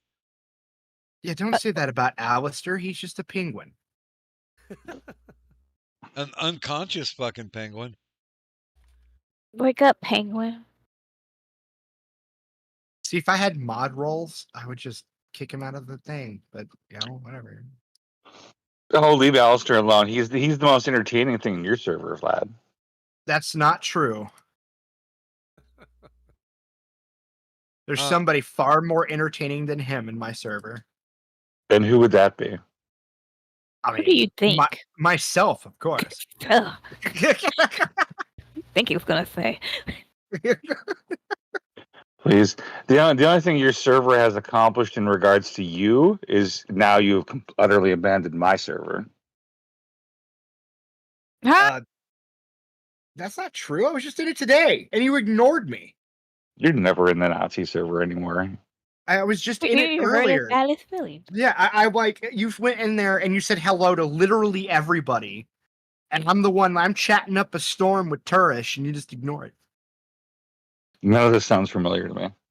Yeah, Wow. it's literally happened earlier today. Wow. What Like I was I was talking to Turish in your Discord for like 2 hours. I've been sober all day. What do you expect from me? Well, or asleep. Pay attention. Yeah, Turish and I were talking about that stream with Sparky. Dude, it was sad, man. Like I don't know. I really felt bad. It was, but it's just like, you know, it's your own doing. You are creating your own demise. I can feel sad for you, but fuck. You're going to get what you deserve. Oh, I don't in any way feel sorry for Sparky. Sparky's always been a piece of shit. He gets what he deserves. Can you be Yeah. more direct, please? Apparently, I have a problem with being direct. So Yeah, and of course you what was that? Fuck, what did Bunny say? You lie. You're you know I'm calm. lying. You know I'm lying when I'm calm. Oh, that was it. Yeah. Fucking sociopath. Wait a minute. Is that true? I need to write this down. That was one of the last things Bunny ever said about me or to me. Of course, she's a stupid Eurotrash bitch who Dude, probably should have killed herself by now, but for some reason she's still alive. Apparently, one of my biggest regrets was not recording that VC. Had I been recording it, you would have also seen me typing to Bear Dog, going, "What the fuck is going on?" Like it was weird. Like everybody was like, it was. That was. I'm just happy you were all there to witness it, so you knew it wasn't me. No, dude, that was. Yeah, that was strange. That was a what the fuck moment. I was not there. Too bad. Well, You missed a lot. A lot of the Nazi server, most of the Nazi server community was there at the time. See, I miss all the fun. Actually, I don't know if Doc was. I don't think he was even in the server at that time, actually, or in that room. Well, it didn't happen in the Nazi server because Bunny was never invited. Remember? Oh, you're right. It's in a general. You're VC. right. Yeah, yeah, true. Yeah, because I remember. Yeah, dude, that was so. But you know who really deserved everything they got out of that whole thing? Me? Yes, No. you. Jesus? No. Fucking. You know what? Doesn't matter. I forgot his name, so joke ruined. Look, I don't care when people want people that I at one point in time like. Irate. That was the joke. Fuck. Okay. God damn Wow. it. Wow, that just wow. No, going back to someone recently who shall go unnamed on stream. I don't mind when people who I previously liked show themselves to be pieces of shit because it's better to know. Look, nobody is truly dead until you forget them, and that's why I'm trying really hard to forget him. Everyone else did. It's not that Forget hard. who? Irate. Wait, Oh. Gilded Rude. Who the fuck changed my name to Gilded Rude, and when did that happen? Doc did it. I didn't do it. You did. Or Addie did it. Wait, I didn't do it. Addie's got surgeon powers, so technically he could. I did not do it. I didn't. I don't have no power. I have the power. Because you're black. Go screw yourself. Jesus Christ. I miss so much. It's just kind of. Oh no, it's the same shit, just different circumstances. I just miss Drop by rate. fires, man. New jokes. Miss all the dumpster fires. God. New jokes, same niggers. Wow. Don't talk Look, about that, Addie. Toya, Right. back in the day, they used to use that phrase to refer to people of certain African cultures. Niggers? Yes. I don't like niggers. Well, That's racist. I know. I don't care. I mean, I do like saying it. I do like saying it in Vlad's server though, because I have a feeling that Vlad's server is full of like early 20-year-old freaks who get seriously offended at it. Dude, they did. Like, I said niggers once in this whole argument that went on for hours, okay, in my drama thing. And then I say niggers, and then immediately silence, like right on cue. I'm like, oh my God. Like, it's amazing. Like, they Stop just shut saying the niggers, fuck up. then, you fucking racist. No, I wanted them to shut up, okay? Like, it was bad. They were going on about weird, cringe, like, fucking furry shit. I don't care, okay? There's too many I just, furries in your damn I was server. gonna say there are quite a few furries in your server. Yeah. there is literally only a few. A few No, too many. One is one too many to me. Yeah, exactly. Thank you, Buzz. Well, if most of those people aren't furries, they're furry sympathizers. Well, yeah, Which is- there's several furry adjacent. Furry like. really, Well, that's that's what just they as call bad. it, furry adjacent. That's what I just called it. That's like calling someone terrorist adjacent. What? There's no difference at that point. No, I don't know any Muslims. Yeah, somebody the other day went on this rant. They were talking about how like I can't remember who I was talking to. They said they hated the Bush era because the Bush era caused America to associate terrorism with brown skin, and I'm like, yeah, but that's because all the fucking sand niggers are terrorists. I mean, like what? I don't care. Do I actually think that? No, but they made it too easy. Like, I'm sorry. Like the moment you start opening that door to where you're crying about race relations, all you're doing is saying, "Hey, Gilded Pooh, say this thing." Like, every time I can't help it. What thing would that be? Nigger. No. Oh, okay. Dude, I say that shit casually, which is probably a problem. Like, I'll just say it like randomly, like in a sentence, like it's just another word. Because to me, like the word nigger and the word the have equal power, which is to say none. I mean, your video on it was pretty good. Dude, I actually have a new video I'm thinking about doing for February. You're gonna love the title. Okay, you ready for it? The title is called the title for February. You're really planning ahead. Oh yes, I am. The video is going to be called "The Black Problem," and Why February? because that's nigger month. Like, Oh, I was not aware. oh wait, I'm sorry, that was racist. That it's Black Awareness Month. But what if they're I'm so actively Wow. Okay, one at a time. I'm so actively involved in Fag Month. I'm distracted. Well, and by the way, Vlad, once you get this made in February, what's to say there would be any black people left by then? Oh God. Yeah. See, that's fucked up. See, like now we're getting a genocide talk, and oh my God, they yeah. could have gone.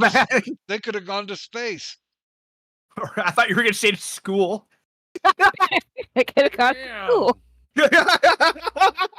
We could have got an education. Yeah. Shit.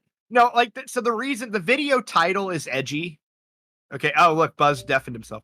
But the title of the video is edgy. Okay. But the video is actually supposed to be like of a serious nature. And I wanted to talk about like the race baiting and divisiveness and slurs and like a bunch of like shit. Like I'm like thinking about doing like a literal like pseudo documentary on black relations, which is kind of like what it's about. And this was inspired by earlier today. I watched old Don Lemon videos like 8 years ago where he is actually saying like really true shit that he would never say now, including the word nigger on CNN national television. ER and everything. The first time I saw Don Lemon was when he was drunk as shit at the New Year's Eve thing, and they almost convinced him to pierce his nipple. God. It's like Walter. Why are you bugging me? It's like Walter Cronkite. Yeah, that was my introduction to Don Lemon, and he was hitting on the female who was his co-anchor, and we know he's gay as fuck. Dude, he actually made a video, or not a video, but it was did a segment on CNN where he unironically concluded the segment by saying that racism in this country is fueled by black people giving and white people, society giving the word nigger too much power by only referring to it by the first letter. Like, he actually went and pulled a Louis C.K. argument and even clipped Louis C.K. at the end of the segment. And I'm like, holy shit. Like, Don Lemon, when he started, was right. Like, he was spot on. And then just... Well, that was a good bit, too. Yeah, dude, actually, yeah, Louis C.K. was right on, like, 100% correct. I mean, like, I'm sorry, like, the problem with the word nigger is that everybody takes it too seriously. If you just, don't, like, Well, the whole thing that I had a problem with is, we're taking it back, we're owning it. This is our word now. You can't use it. Dude. Fuck you. Yeah, Don Lemon did a segment on that. Like, that was actually that segment or another segment where he said, where he was talking about black people using the word. And so basically, he went on the history of the pants down thing, right? And he said that comes from Rikers prison, because what happened was they wouldn't, which I didn't know this. He said that they wouldn't give the black prisoners belts and would give them XXL fucking shirts. And so they'd walk around with giant shirts and pants that are sagging down. And the term was called the black people used the phrase sig something or whatever. It was basically, and it turned it into basically niggas backwards. Is what it's pronounced now. And he said, like, how is that taking back the word nigger whenever you're literally romanticizing in your popular culture a time in history where black people were being intentionally mistreated by white people in the country? That doesn't make any sense, and you're just glorifying or romanticizing it. It was like, yeah, exactly, like 100%. That is part of the problem with hip-hop culture in general, is that they say we're taking it back, but really they just fuel what they claim to be against and very race bait too hard. And it was like, he made some really compelling arguments, even to the extreme, and this will blow your mind. Who was that guy that was before Tucker on Fox? What was his name? No, not Hannity. But he's no longer on TV at all. Bill O'Reilly. Bill O'Reilly. Dude, he opens the segment. Don Lemon opens the segment by saying Bill O'Reilly is right, but he didn't go far enough. That is the opening to the segment, which actually, like, I don't actually agree with that. I thought Bill O'Reilly's segment that he clips was kind of retarded and vague and didn't really go into any significant depth of any kind, because that's what Bill O'Reilly does, but whatever. Anyway, the point is, though, is that but that would never happen today. We live in a post-Trump universe where everything's got to be super duper ultra divisive, and so that would never happen. Don Lemon would get fired again from CNN if he said even half the shit he said 8 years ago. Not to mention, firing him now was a good idea too. Yeah. I am. But I always. I mean, I don't straddle any fences of what I believe, but I'll always watch something from the left, something from the right, and just sit. I'll go back and forth to try to figure out if there's a compelling argument. And a lot of times, liberals do not have a compelling argument. People on the left do not have compelling arguments. You know, I hate to defend Fox because of what they just did to Tucker, but they're daytime people. That's much more news than it is opinion. Are you talking about the one where the four are sitting on the couch talking? Yeah, especially the black lady who is one of my favorites and used to be like a local news anchor here.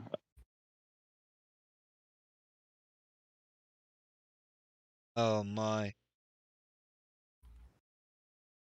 They've got some impressive women over at Fox. I don't know. I mean, honestly, what would it be like if white people went, okay, you know what? We're taking cracker back, and you can't use it ever again. But how did that play into what I just said? No, that's simply my train of thought, because they're like, yeah, I'll have the chili, and can I have some saltines? Yeah, that's right. Feel the sting of not being Doc's able gone to off say the the word rails again. cracker. It's a bit. Is it? Yes. Oh, speaking of bits, Buzz, how's the stand-up been going? I haven't been doing it for a while. You have or haven't? No, I've taken a break from it for a little bit. Oh. Got some stuff going on. Closing on the house pretty soon here, and hopefully changing jobs, and maybe get back out there and do it for a while. I did stand up once. Very lukewarm reception. I'm surprised you got that much. I got a few laughs. Awesome stuff. Were they uncomfortable laughs? No. Actual genuine laughs. Must have been a freak crowd. It was a little bit artsy. Oh, so people who didn't know that something wasn't funny, they just thought that they should assume it was, so they laugh because they're sheep who need to feel like they belong. Well, go for easy targets. Damn, that was really specific. From now on, I'm going to scope the clubs out first before I go into them. We only have one left. Dude, just go on stage, scream nigger, and run away. In Harlem. It's fine. No. Memorize the Michael Richards stand-up bit. I believe that was a Family Guy bit. What was? What you just said. Actually, no. It's far older than that. I think it was called Kentucky Fried Movie. It was. That was the bit. Yep. Yeah. I forget what his name was, but they used that name over and over again. Wait, Kentucky Fried Movie, those were the people who made Airplane. Yeah. And the Naked Guns. Yeah, because they called him Ted Stryker, Man of Adventure. Which the Naked Gun films still some of the best movies of all time. Yeah, they're masterpieces. You know what? They actually got Anna Nicole Smith to act like she had a personality. That was amazing. Who?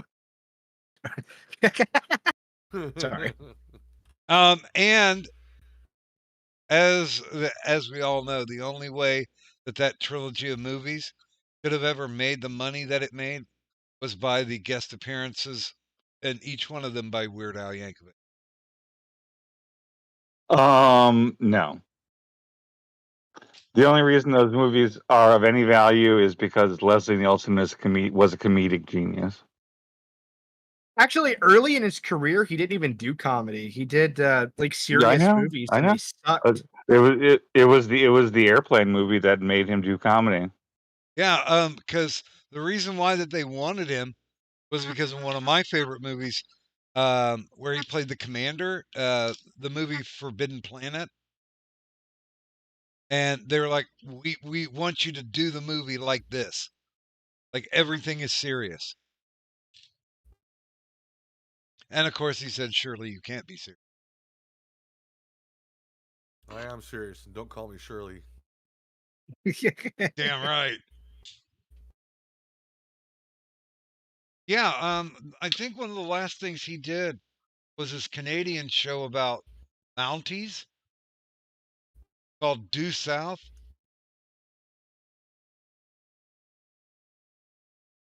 It was a bumbling Canadian, retired Canadian. Although, what was the spy movie that he did?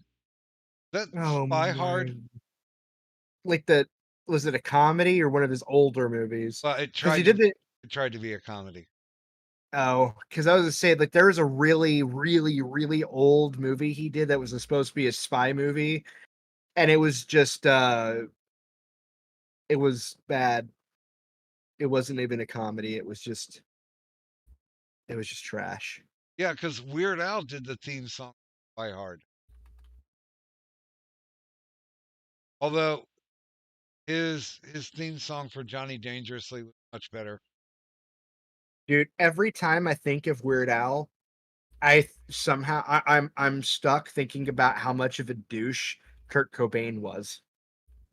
Every single time. Not anymore. Yeah, exactly. No, fucking Weird Al asked him if he could do a cover of Smells like like Teen ancient. Spirit. Yeah, that. And which God, dude, that's one of the things I fucking hated about Nirvana, but whatever. Anyway.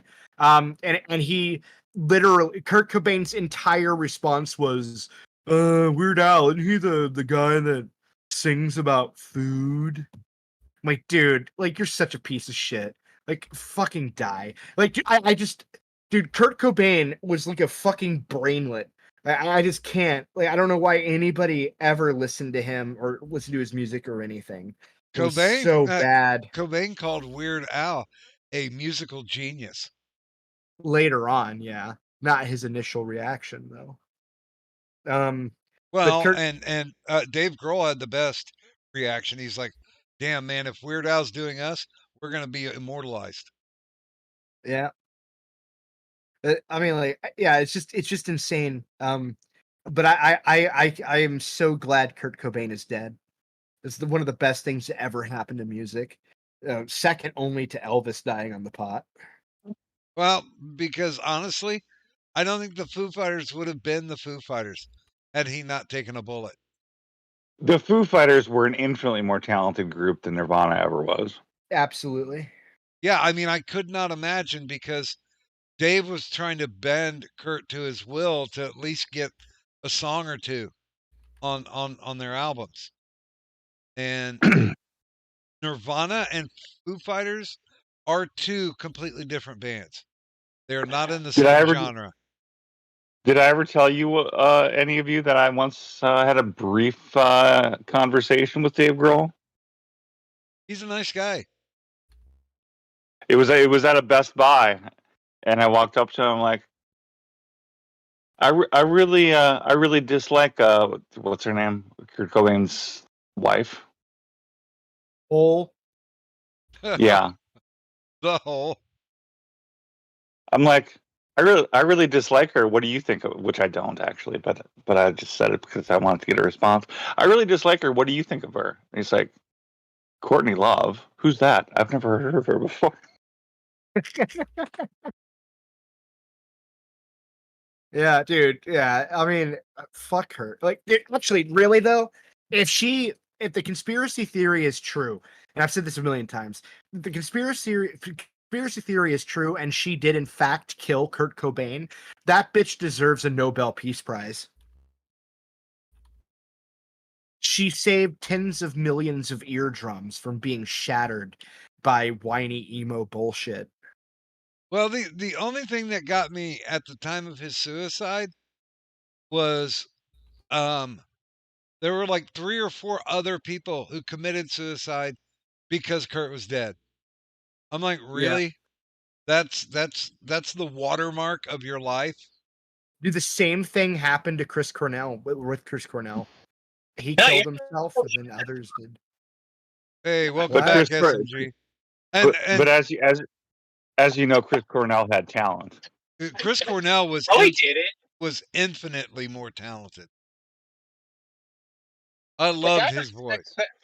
The guy from Audio Slave was way better. Dude, Cochise is still one of my ramp up songs. Yeah, that's a great song. Audio Slave had great. I have all their albums. They were great. I loved Audio Slave. I'm still suspicious that it was what's his name, Morello, that was causing all the shit. Yeah, because he's a fucking faggot commie. He's probably like, we can't just make songs people like. We have to teach them a message. Dude, actually, like, so I remember watching a one of the last shows, and Cornell and Morello were both there with different bands or whatever, and Chris went up to him and the drummer from Audio Slave and said, you know, we should do something or whatever. Dude, you can tell in the recording that they're just like humoring his existence. Oh, Really? Chris Cornell? No, yeah, they're just humoring Chris Cornell's existence. Oh, by and the it's way, annoying. good morning to Sinfire 15. And another cool tidbit. Here's a fun fact for you, okay? Chris Cornell, before he killed himself, he sent a message to Morello, or rather an email, and said he needed help because he relapsed due to lovely doctors giving him opiates when he's not supposed to have them. And guess what happened? Nothing. Morello ignored the message completely.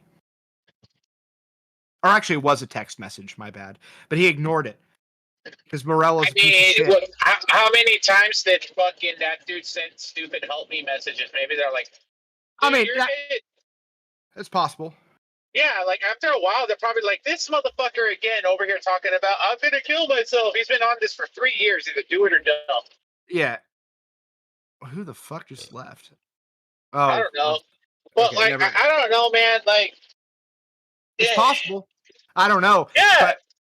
But the thing was is that as far as it was reported to have only happened that one time. So he actually didn't even say he was going to kill himself, though. He just wrote, "I relapsed, need help." That was the whole message. Well, I don't know, man. Maybe going with somebody you made music with just to make money isn't something you should do. Maybe you should actually have friends or family. True. I agree with that. That'd be like me getting upset and calling Doc Griffin here and being like, Doc, I need some serious help. I relapsed again. I fucked another guy. I need help or else I'm going to kill myself. And he ignored me. He'd be like, this guy's weird. Yeah, You know? they didn't. I'm like, He didn't even. I'd be like, nigga, again? He didn't like, learn it the was- first 3 times?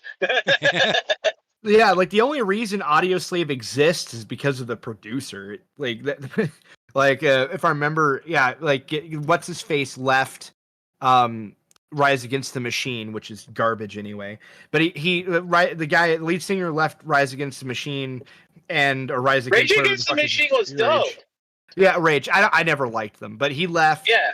And they wanted a replacement singer, and then the producer suggested Chris Cornell and a more of a rock focus and like do a super group, because at that time period super groups were a big thing. Like Velvet Revolver is another example of that. Yeah, Chicken Foot. Yeah, and so like whatever, and so like the big thing is though is that like, yeah, you're right. They didn't get together as buddies. And so that one thing I mentioned where Chris Cornell was talking to them, it kind of came off that way where they were like, we're just happy to get away from Chris Cornell. Like they weren't friends. They were just doing business shit. Like, yeah, I just. Well, yeah. But that's the vibe. I mean, who would want to be be around a scruffy drug addict who's always fucking depressed? Well, he had quit drugs. Supposedly. Yeah, he quit drugs for years, and he like fucked up his arm, and then went to the doctor, and they prescribed him fucking opiates, and he couldn't get, and he relapsed off of the medication he was prescribed. Lucky son of a bitch, he got the goods. Yeah, but yeah, I mean that was how it happened, and then it got to the point where he was like, I think when he died, he had taken like fucking 100 pills at once or some fucking shit, and then hanged himself. It was crazy. Well, at least he wasn't jacking off and wearing ladies' nylons when he did it, like the fucking Kung Fu guy. Kung Fu fighting. Did And that then- happen to him? Doc, Yes. David Carradine, he was like Yep. fucking wearing ladies' stockings and jacking off and hanging himself. Well, Yeah. there's conspiracy theories on it, but the one thing that was just fucking stone cold was the fact of the one of the bellmen running in and taking a picture of it. I would probably want to do that too. Dude, Oh, but with the proliferation of camera phones, fucking A, everything can be recorded now. Dude, you know what I wish they'd had pictures of it that they released? Like the Bin Laden body pictures, because they supposedly killed Osama Bin Laden. I know somebody was posting next to the body. Somebody has to have a peace sign picture next to the body somewhere. Well, it's like, well, we just after we killed him, we just dumped him overboard. I don't believe it. I don't believe any of it. I imagine they kept him alive as a prisoner for several years. Did you hear the stuff that Bin Laden had in his cave? He had like porn and emulators with like Pokemon and shit for Game Boy Advance. yes. Well, I would say he's dead by now, because he used to have to have kidney dialysis. And usually if you're doing kidney dialysis, it's not a once a month thing. You're lucky if it's a once a week thing. My mom goes to like 2-3 times a week. So I would think he's already dead of kidney failure, that nobody killed him. Either he died before they could get to him and use him, or they never had intentions on, doing the capture anyway and just let him die. No, what Well, I'm yeah, suggesting. he did them a big favor with 9/11. Why would they take him out? Yeah, I can kick myself because of the Patriot Act. I thought it was Okay, a good Don- idea at first. Yeah. Which is insane. Like, I was called a crazy conspiracy theorist over the Patriot Act, like really early on, just for one reason, and that is that. I How don't old like were the you when the Patriot Act came out? I'm 34 now, so I would have been probably, I don't know, 13, roughly, something like that. Well, that's kind of weird because like I'm around your age. At that time, I didn't give a fuck. I was just more focused on like smoking weed and what the fuck is a 13-year-old paying Okay. attention to the Patriot Act for? I'm You're gonna tell like, you what the fuck? I'm gonna tell you a fun secret. Okay, I didn't smoke weed until I was like 18. I didn't have sex till I was 16. I didn't even know what sex was at all until I was 16, for that matter. Did you have video games or something? Like, did it like? That's fucking weird. I didn't even. You're 13. Dude, That's kind of retarded. I didn't even have access to internet until I was 18. Hey, Vlad. Well, yeah, but access to But- the internet back then was really rare too, because it was all dial-up and shit. They didn't True. really come out with high-speed shit till like So till the like I was reason. like 16, Hey, 18, so- around there. Hey, Vlad. Oh my God! What? Vlad. Well, at least was your uncle gentle? Yeah. But no, like, so what happened was Oh, he at that- wasn't. Damn. at that time period, there was a radio show called the Cracker Barrel, and every Sunday it'd Cracker be on. Barrel? And Is that the Yes. restaurant? yes, it is, but it was a radio show. I believe it was local-ish, and my grandmother would listen to it. It's a call-in. It was originally like a call-in and debate show, sort of, and so people would call in and argue. And so, so I would listen every Sunday to this show, and they would discuss political stuff like gay rights and 9/11, Patriot Act, all that shit. And so like I would listen to all this shit and soak it in. And one of the things I always did from a very early age was be an argumentative faggot.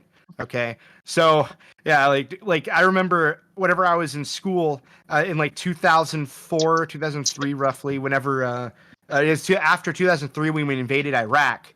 I did an entire paper like the following year on how the invasion of Iraq didn't make any sense. Do you still have this paper? Oh God, no, dude! Like that shit. I kind of want to read the musings of a 13-year-old schizophrenic on this back in the day. It's sort of funny, actually. Yeah, dude. I have an entire fucking blog had an entire blog on MySpace in like 2008, 2009 or some shit, where I was just like hardcore talking about 9/11. And at that time I was like 15 or 16. And like that was really the thing, is that 9/11 changed a lot for me. Like I became like pretty hyper political as a kid over that shit. I didn't. I got in trouble after 9/11 because that was my freshman year. And when they did that stupid flag raising bullshit, I was like, why are we doing this? I don't know anybody that died in those stupid towers. Can I just go to class? And then they're like, oh, you have to. That's disrespectful. We're Americans. Like, oh, now I'm an American. You motherfuckers told me all my life I'm a Mexican. Fuck you. Fuck that flag. I don't care. I don't want to fucking do this. And then they sent me home. Hey, Doc. Yes, sir. I have a need for both bacon and coffee, so I'm going to depart, but I'll be listening in the background, so entertain me. Okay, Adamantine, you sexy bitch. Damn right. Yeah, spread that bubble, bitch. Oh, no, Later, Doc, I'm Addy. relapsing again. Help me. Later. Again? Nigga, please. No, I get profoundly befuddled when I'm around the severely idiotic internet people. But most of them have left the fucking neighborhood, so I'm happy about that. Oh, I don't know. I just float around and talk to whoever at random. That's just always been my thing. By the way, good morning, Gil. And yeah, I am doing well. I got a "You Are Healed." They didn't give me like a cool sticker or a sucker or anything, but yeah. Did it tattoo a barcode on your arm? No. I wouldn't go with the aesthetic of all the other tats that I have. Yeah, with the bomb and the My Little Pony on your lower back. Yeah, you know, hey, everybody should have a cutie mark on their ass. Yeah, and then the koi fish on your inner thigh. And you know, the slippery wind and wet road sign. Yeah. But yeah, it's called peripheral vascular disease, and it's when apparently the blood vessels aren't getting blood or aren't getting oxygenated, so literally pieces will just simultaneously die. It's weird shit. So does that like cause necrosis?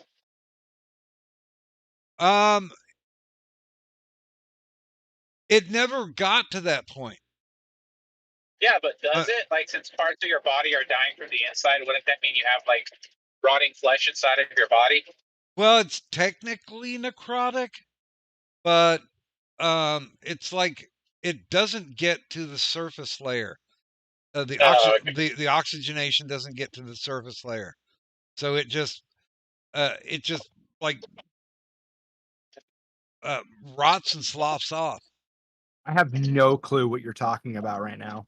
I'm just imagining like muscle tissue inside of your body rotting off and going into your bloodstream and shit, and like the inside of your body having like all kinds of debris, like a dirty ass canal of the hood.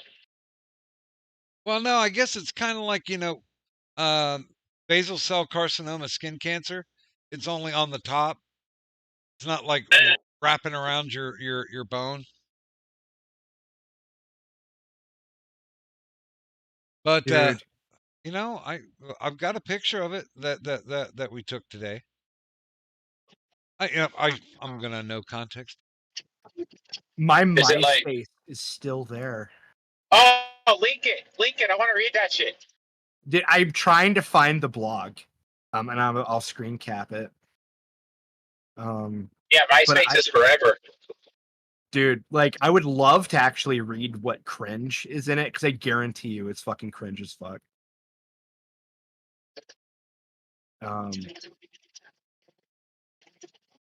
God, how come I can't find blogs?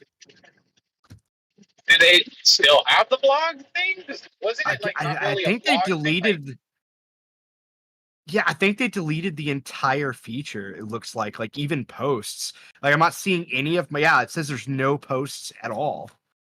they What probably the just purged all your content. Like they just left the Paragolf's profile. Like yeah, it's just a shell now. yeah. Oh wait, dude, even pictures aren't up. There's no pictures. None of the pictures I posted. Like, my profile picture's gone. Any of the videos, which I did post videos, are gone. The photos are gone. Jesus. Gone from where? MySpace. Oh, fucking Christ, man. Well, they probably just purged all the dead accounts of shit so they can have server space or something. Dude, I used MySpace exclusively at school on school computers. Okay. I did not have anything at that, like, or actually that's not true. And the local public library. That was the only two places I had internet access, and that was the only place I used MySpace at all. MySpace wasn't really a thing until after I was like 18.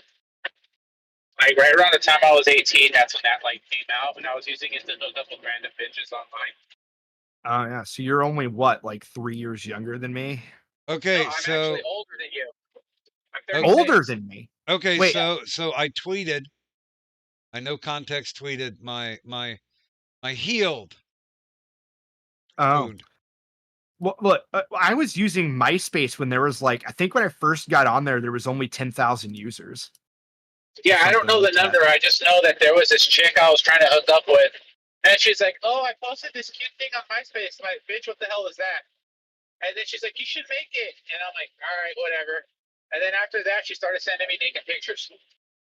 Yeah, Nice. that's fucking almost the exact same thing that Nursey did to me with fucking Facebook. You gotta get on Facebook. No, I don't.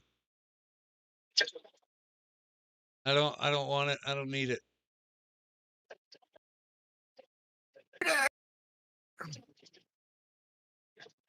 Yeah, dude, that is depressing.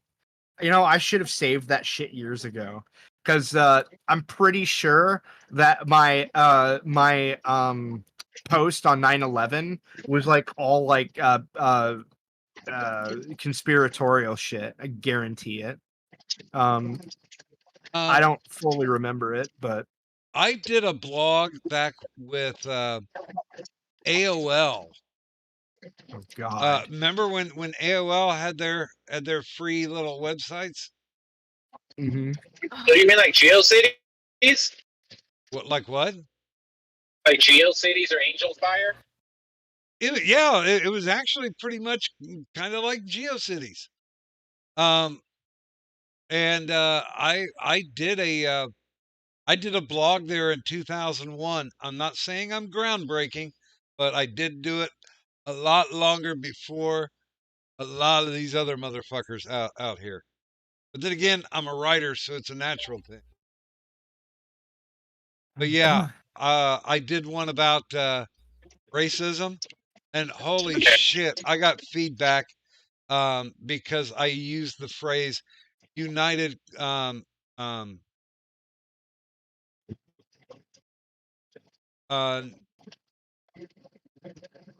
Oh God damn it!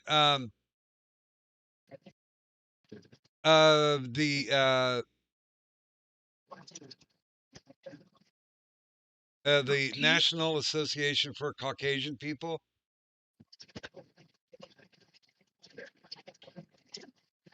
It's like, there's no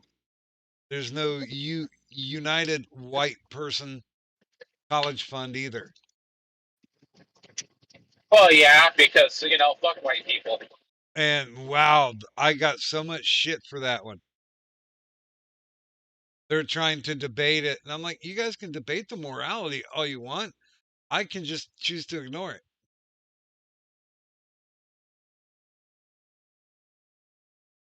I don't know. What's that old Mythbusters saying? I reject your reality and substitute my own. I mean, Classic. people can believe what they want to believe, and if they have a compelling argument, I'll be happy to listen and consider.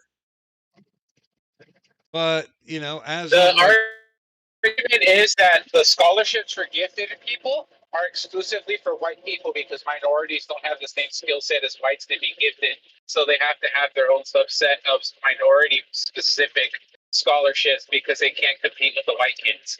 There. well, and the fucking white kids can't compete with the Asian kids. Well, Asians are white. What are they? Are they really? No, they're yellow. No, they're white. They're anemic.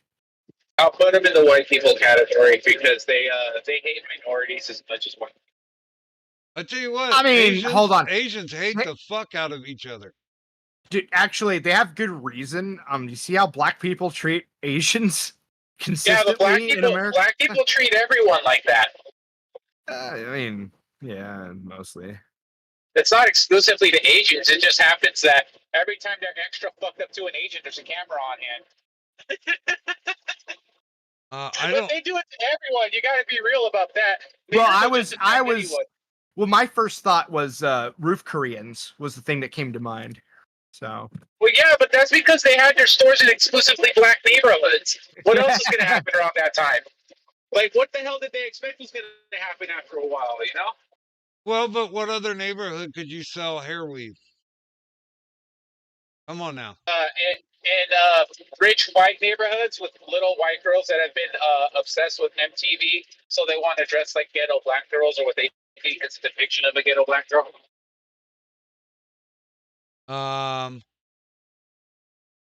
Okay. Look at Rachel Dolezal. Don't tell me that bitch wouldn't buy a weave. She is stunning and brave. She does OnlyFans now. I don't know why that's funny. By the way, what the hell ever happened to Greta Thunberg? Still doing the same thing, pretending to be a climate change protester, but since she's 18, how dare you? Pedophiles stopped wanting to fuck her after she turned 18, so she lost a lot of popularity. She's too old now. Dare you? Yeah, I'm glad she's gone. No, she's still around.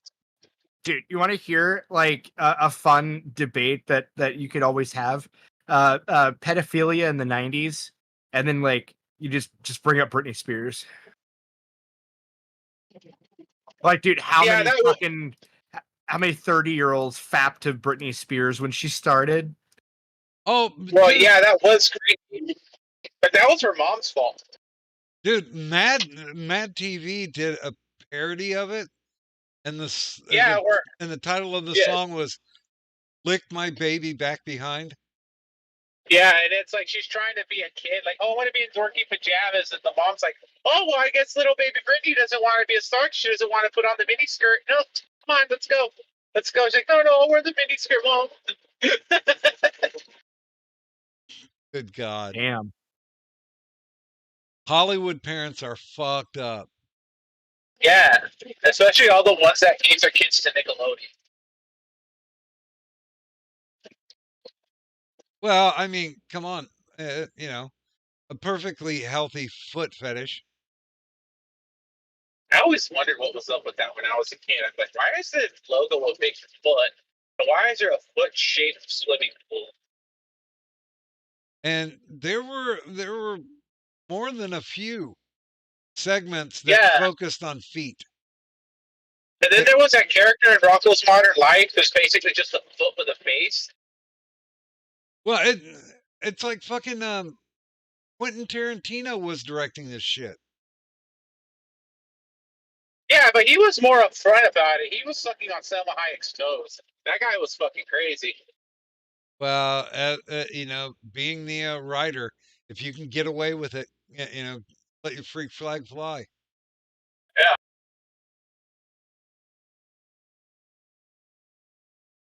Oh man.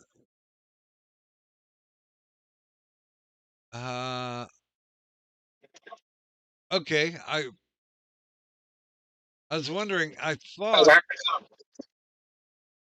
I'm trying to think of the name, and my brain is just blocked. It's damn it, the shit, the actor who was the new Dr. McCoy and Judge Dredd. Oh, Yeah. Carl Urban. yeah, the fucking My Son's Wife guy from fucking what's that show, The Boys, where he's like, "That's my son's wife, my wife's son." Yeah, that's my wife's son.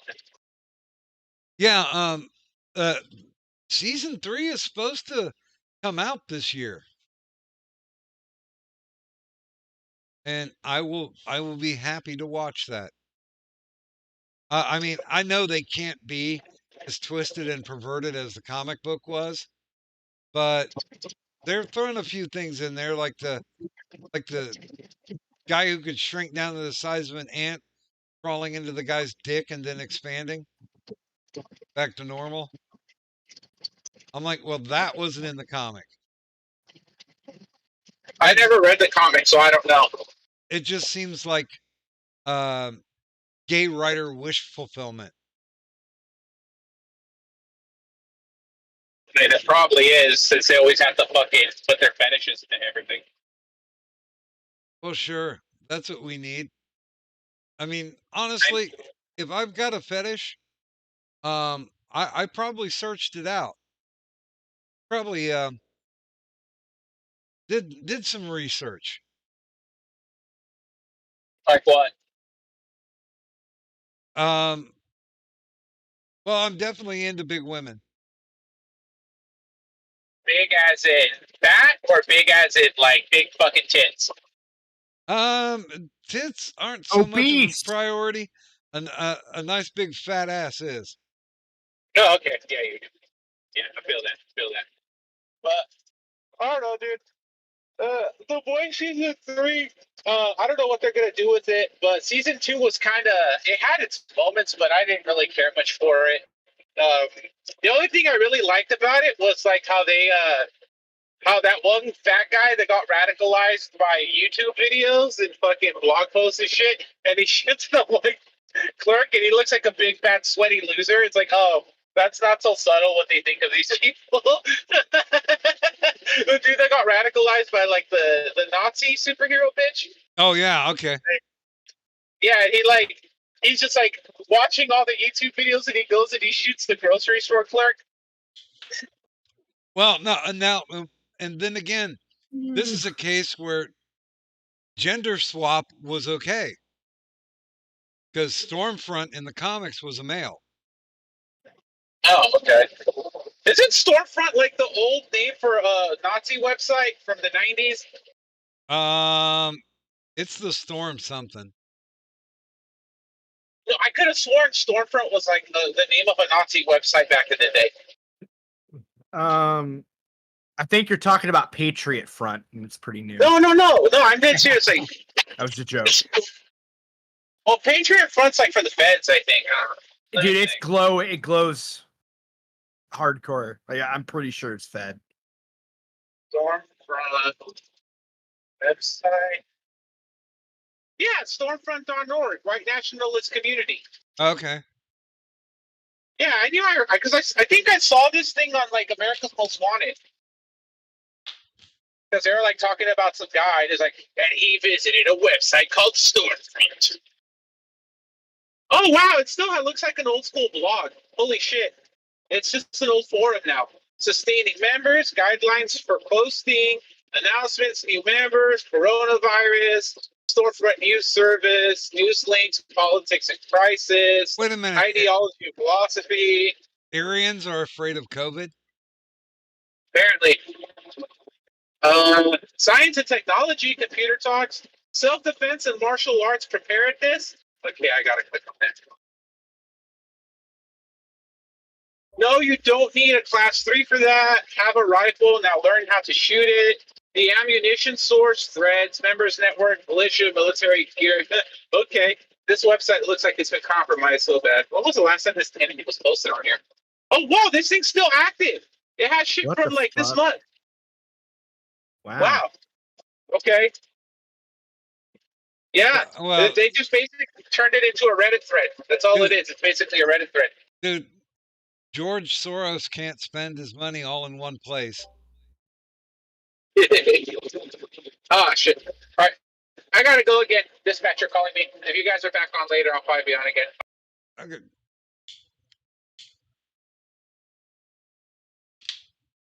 Oh. So wait a minute. Do you have any want at all to see the latest slate of comic book movies coming? No. Yeah, I'm not too amped. The one that I still want to see because, like I said, I love train wrecks. Indiana Jones 5. Oh no. Oh. Damn. Just leave it alone. Why can't they just leave it alone? Well, I mean, he's 82 now, and he's like, I'm definitely not doing Indiana Jones again. Dude, he just dies in the movie. How much you want to bet?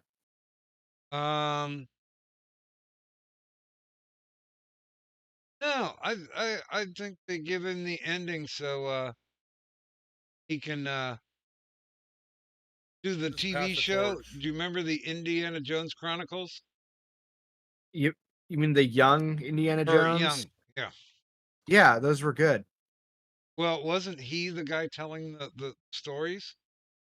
God, I don't remember. I was a kid. I was a kid. Probably end up passing the torch to the new. Yeah, the Next black generation. chick. Yeah. Oh no, Phoebe Waller-Bridge. She's a con. Or whoever the character they're gonna name to be the next. If they continue it. Dude, okay, here's the thing. I don't like the next generation shit. I never did. Just things are allowed to end. You know, they should be allowed to just stop and set like you know, but I agree that's gonna happen. There's certain things that run their course, and it's kind of like, all right, it's done. Yeah, like this is why, like I was talking about Batman Beyond earlier, and one of the reasons I didn't like it is just it felt like it was just dragging the shit out. You know, I just wasn't a fan then. I'm not a fan now. I liked an old and embittered Bruce Wayne. I thought he was good. Whatever. Now, Yeah. don't get me wrong though. The Batman cartoon, like the OG one, I think is pretty good. I think it still holds up. Oh, Batman the animated series they were doing. Yeah. They were doing top animated TV shows of all time, and I think it was like number 2 or 3. Yep. Like the original Batman TV show. That was pretty fun. You mean Batman 66? Or Adam West and Burt. Oh yeah. No, Adam West is objectively the best Batman. And then you had Cesar Romero as Joker. I mean, God, that was fucking Dude, awesome. The hilarity of the fact of I'm a Latin lover, I can't shave my mustache. Just put makeup over it. Yeah. And it's like, seriously, what the fuck's up with the stash? He played that part so well. My favorite villain was the Joker, man. You know who my favorite was? Riddler. Yeah. He was good. And Burgess Meredith as a Penguin. That was another one. Yeah. But man, Frank Gorshin was just fucking amazing. He was all those they were just. That was, my first experience to Batman. I really didn't know it was a comic book thing. I just was watching that one. And Well, that wasn't my first experience with Batman. My first one was the 1989 one, Michael Keaton. I didn't watch the Adam West one until, I'm not going to say too long later, but my dad introduced me to it sometime later. Well, and they ran the same formula that Hammer Films would run later. Get these old actors who aren't getting any jobs at all, and throw them a couple shekels. I mean, they got Kinda a like shit ton of Expendables. quality actors for Batman. Yeah, Expendables did the same shtick. Well, The- yeah, the but those guys original- go ahead, Buzz. the original Superman was my. I didn't really see the comic books. I had no idea these were comic book things. I just saw them on TV. It's like, hey, cool, It's like. Same. Then all of a sudden, because I had no idea about this Marvel Universe stuff, I was like, what the hell is this crap coming Wait a from? minute, which one is it? George Reeves? Might have been. He was like the original Superman. Because No, he was that was the black and white Superman, was George Reeves. Yeah, the black one, yeah. well, no, they moved to color. Oh, but the Later. original was black and white, though. Yeah, When it first came out, anyway, so it's. yeah. I got that. This is back in the day. The Superman's Collector's Edition. It came out the same time Superman Returns came out. And it legitimately had everything Superman in it with one exception. It did not have the Superman TV series. You want to hear a spicy take? Sure. Chris Reeves was the worst Superman Why? because he couldn't even survive a horse. Oh, well, yeah. What if the horse was made out of kryptonite, though? Right? That'd be He's cheating. here for horsing around, man. Shit. Yeah. They have his cape on. What happens? Hey, Christopher, thanks for coming over. Take a seat. Dude, No, actually, I really like Henry Cavill. Not like Biden asking that guy in the wheelchair to stand up. Dude, okay, I'll admit it. Biden's getting funny again. I mean, his timing is a little off, but he's doing some great slapstick. dude, his gun argument, like if you put a brace on a pistol, it becomes a higher power or a higher caliber gun. It was amazing. Like it just like I dude. want one of those now. Right. Yeah, I know. Like I was just sitting there like, wow, like dude, if you put a fucking pistol brace on a gun, it changes the laws of everything. I want a hand cannon. I mean, come on, shit, Yeah. It just, dude, the guys like look. We need dementia in office. It's fine. I mean, yeah, I just go out in a rowboat and I'll become Pirates of the Caribbean now. 2 pistol braces and I got 2 cannons. Right. I think his son should be president next. We need crackheads in office. Okay. Oh, Jesus. If that worst part is, I'm not even joking. Okay. I legit. Could you imagine if Hunter Biden went on Oprah? You get a hooker. Everybody gets a hooker. Yeah, dude, like no, I think it would be amazing. Like just like he's just like in the Oval Office smoking crack. Yeah. I don't give a shit. Like I don't care anymore. Like I just don't. I don't give a fuck. Like fuck it. He'll be like, hey, tell China I know where the button is. Fuck off. I'm getting my dick sucked, and I don't know how much longer it's going to be because my niece is supposed to get picked up soon.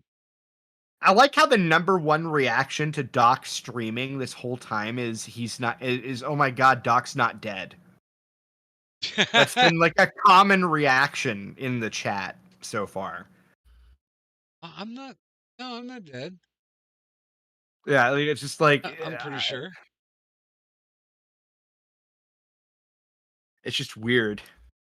We just got an AI of Doc, and we just play with everybody. Dude, I mean, I've told I'd say at least 50% of my life stories. You could loop that shit. Oh yeah. True. Do you know what I would do if you died right now? Um. I would do the AI thing you suggested, but have Cadunt in it Well, no. for nostalgia.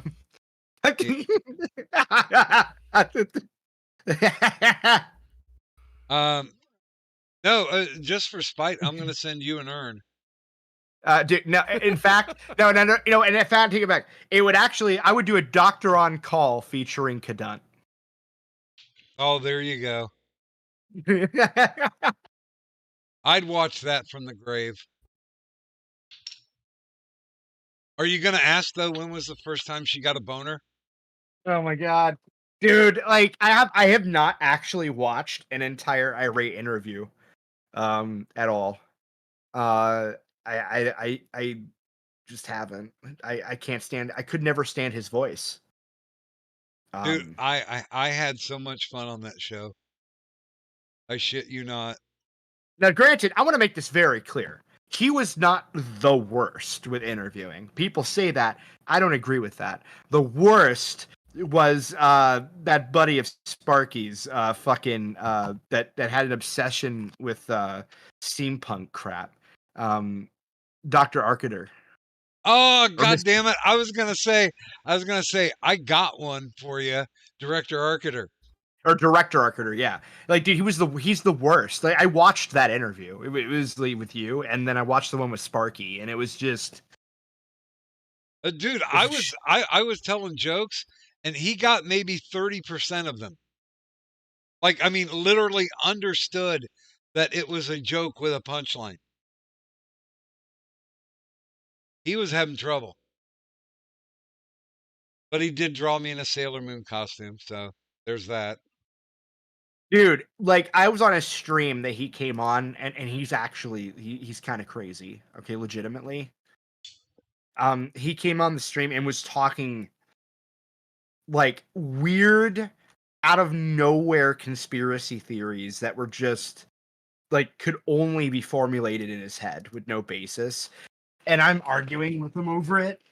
And he just kept saying like, I don't blah, blah, blah. I'm like, dude, but you're not actually giving me any information. You're just making a bunch of presumptions about things. You're not telling me anything. You know, that was like the whole argument that him and I had, because we agreed that, I can't remember what it was over. We agreed there was something suspicious about whatever it was, but he took it to like a weird fucking area. Hey, who is wearing the professional lab coat? Arkader? There. So he must know what he's talking about.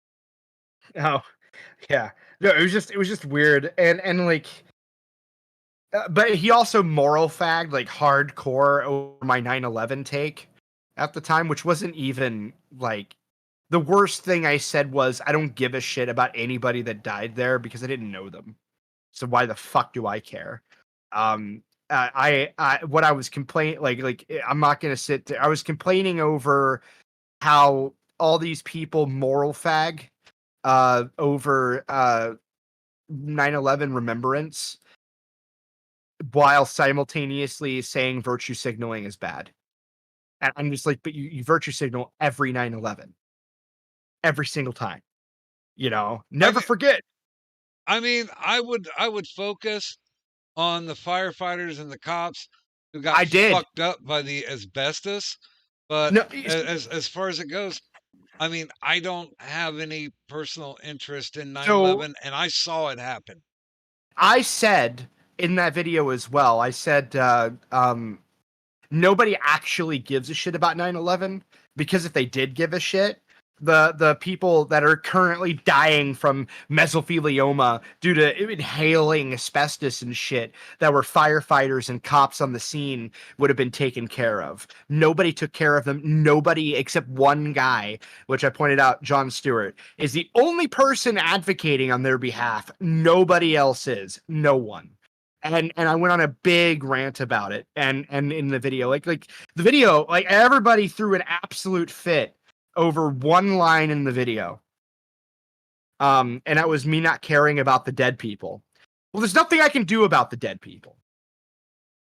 And I don't really particularly care about the firefighters and all that shit either. But I don't pretend to care about 9/11 anyway. All these other people do. And that was the point of the video. You know, it's like, you know, I'm the only one being consistent here. Don't sit there and cry about virtue signaling racial slurs and what have you, while simultaneously virtue signaling 9/11 when you don't give a single fuck. And I don't care either, but I don't pretend like I do, and that's the point. That was the video, and it threw a fit. Arcater, Antoine, and a few others threw an absolute childish fit over it. And it was hilarious. And then they reported it, they mass reported it, and it got taken down by YouTube. I mean, people just crowding. It's like that old Don Henley laundry. You know, people love when crap is king. Yeah. I mean, there's got to be something there that they can latch onto. Well, Bleach. Try to draw some internet clout, some pity point, some ally. Mm-hmm. Fuck. Well, what was really funny is that around that same time period, Addy was streaming with often with Messiah. They were streaming all the time, and Messiah asked me to come on that stream, and he was gonna like yell at me over the 9/11 take, right? Well, probably not yell, but you know what I mean. Addy was talking to him about it and was saying like people just completely took what he said and twisted it around. Like it actually made logical sense if you get past the edgy tone. And I went on there and he brought it up and I explained the entire points in the most bland and boring like way possible. And then he was like, "Oh, well, I don't see what the big deal is. Like, you're not wrong. Like, you're right. People do that and it's gay." And I'm like, "Yeah." And he's like, "So what's the big deal?" And I'm like, "I don't know. You tell me." Like, you know, he didn't even watch the video. He just saw Arcater and Antoine cry about it. Yeah, I tell you what, 5 years that I've been around, a lot of interesting people passed in it. And I mean, I hate to say it, but a good majority of them I don't speak with. True. Maybe about a quarter. I mean, there were 200. May not sound like a lot if you're like a Johnny Carson talk show host. Shit, that seemed. And I don't regret a single. Yeah. I mean, some of them. You should. Some of them bad guests. No, you should. For one name comes to mind immediately, TM. You should regret the fuck out of that shit. Oh, you should regret the fuck out of Kadant. We all do. Yeah, that's the thing.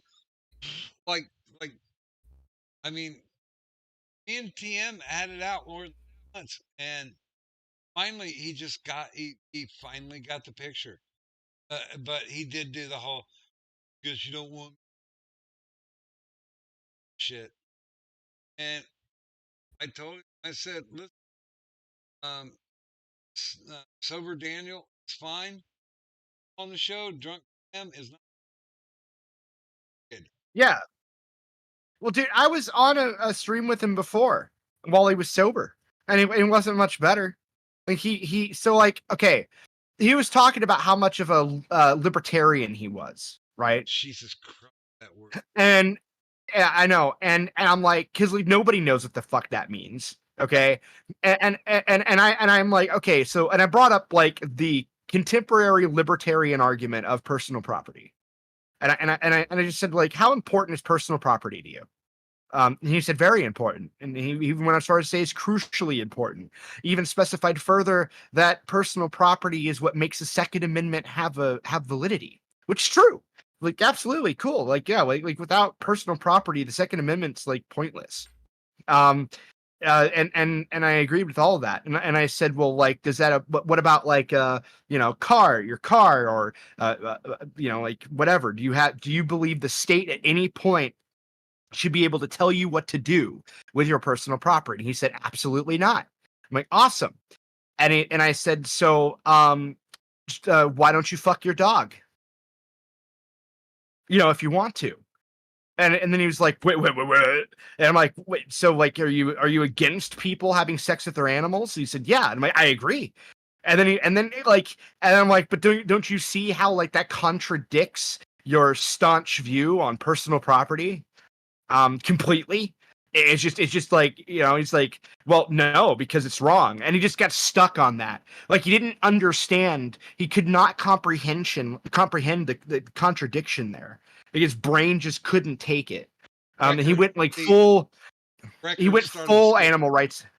Yeah, he went full animal rights activist, which rightfully is against total libertarian shit in this regard. And he didn't get it. Doku was on said stream and fucking explained it to him, okay? In Doku's very autistic way that somehow TM immediately was like, yeah, right, I get that. That makes sense. That is contradiction. And then immediately went to me and was arguing with me over like the morality of fucking an animal. I'm like, dude, it's gross. You don't have to tell me anything. Like, that's not the point. I'm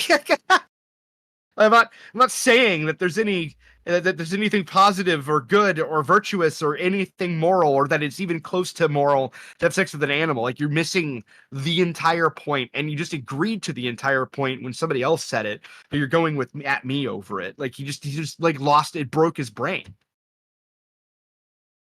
TM's had a broken brain for quite a while. But it went exactly the same way with Madaj.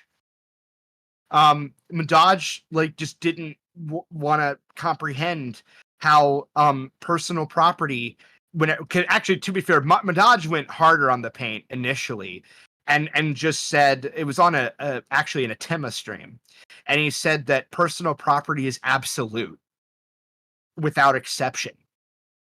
And I'm like, okay, I can think of a few exceptions. And then he was like, well, name one. And I'm like, animal fucking. Are you against it? He's like, well, absolutely. It's like, what if you own the animal? Yeah, that's fucking wrong. And I'm like, well, then you're not, then personal property's not absolute then. There's a limit. You know, like, it's just, I hate it. That's why I hate libertarians. They pick these like absolute positions that they think are set in stone, and then they never conceive that there's an exception. Then the moment somebody brings up one, their entire world like falls apart. And like, huh? And I still don't know what a fucking. I mean, okay, I'm going to tell you a good libertarian take. You know what would happen if I said that to an actual libertarian? You know what they would say?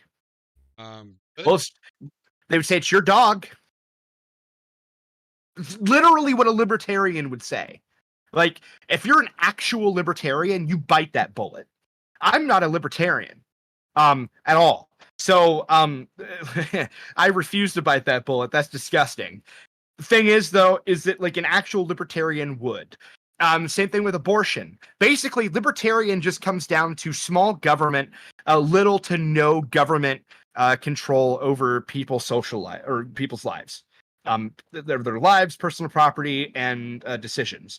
So, in other words, a libertarian would be absolutely in favor of say abortion, generally speaking, because that jobs, so that's job security for somebody.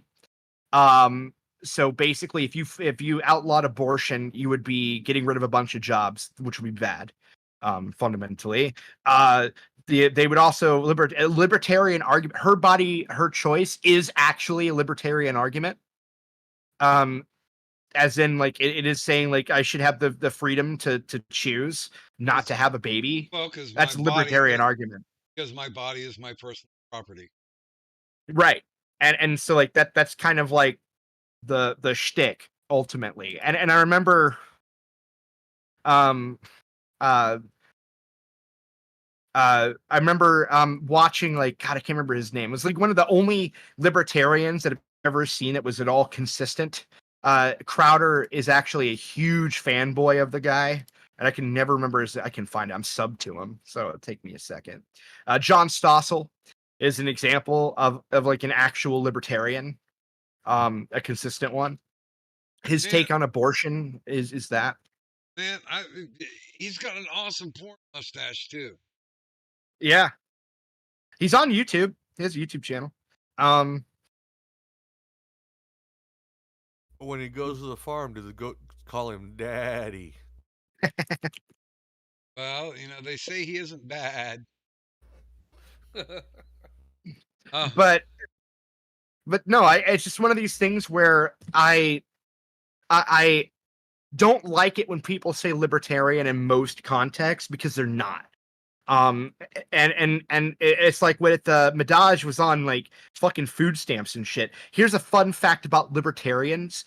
That would be one of the things they'd get rid of is government assistance. Like, it's the whole point is you want liberty from the government, like as much freedom as humanly possible. Well, like the way it was described to me was personal autonomy and minimal government intervention. Yeah. And preferably zero. I don't agree with it. But that's what happens. Like, when you go libertarian, you don't fucking, you don't get to, like, fucking nitpick. It's a pretty extreme position. Not extreme like as an extremist. Like, don't get me confused. I'm not saying they're alt-right or anything, or alt-left or whatever, but it's just like extreme as in, like, it doesn't actually have very many boundaries. It's very loose. Okay, so in current time, when libertarianism started, it was a left-wing thing, and now people are associating it with right-wing. Yeah. So, okay, technically speaking, the word liberal, like, if you went back in time to, like, the founding fathers, it would be back then what would be liberals or libertarian. Even, like, a lot of their takes were libertarian, sort of. Okay, is that like slave fucker? Right.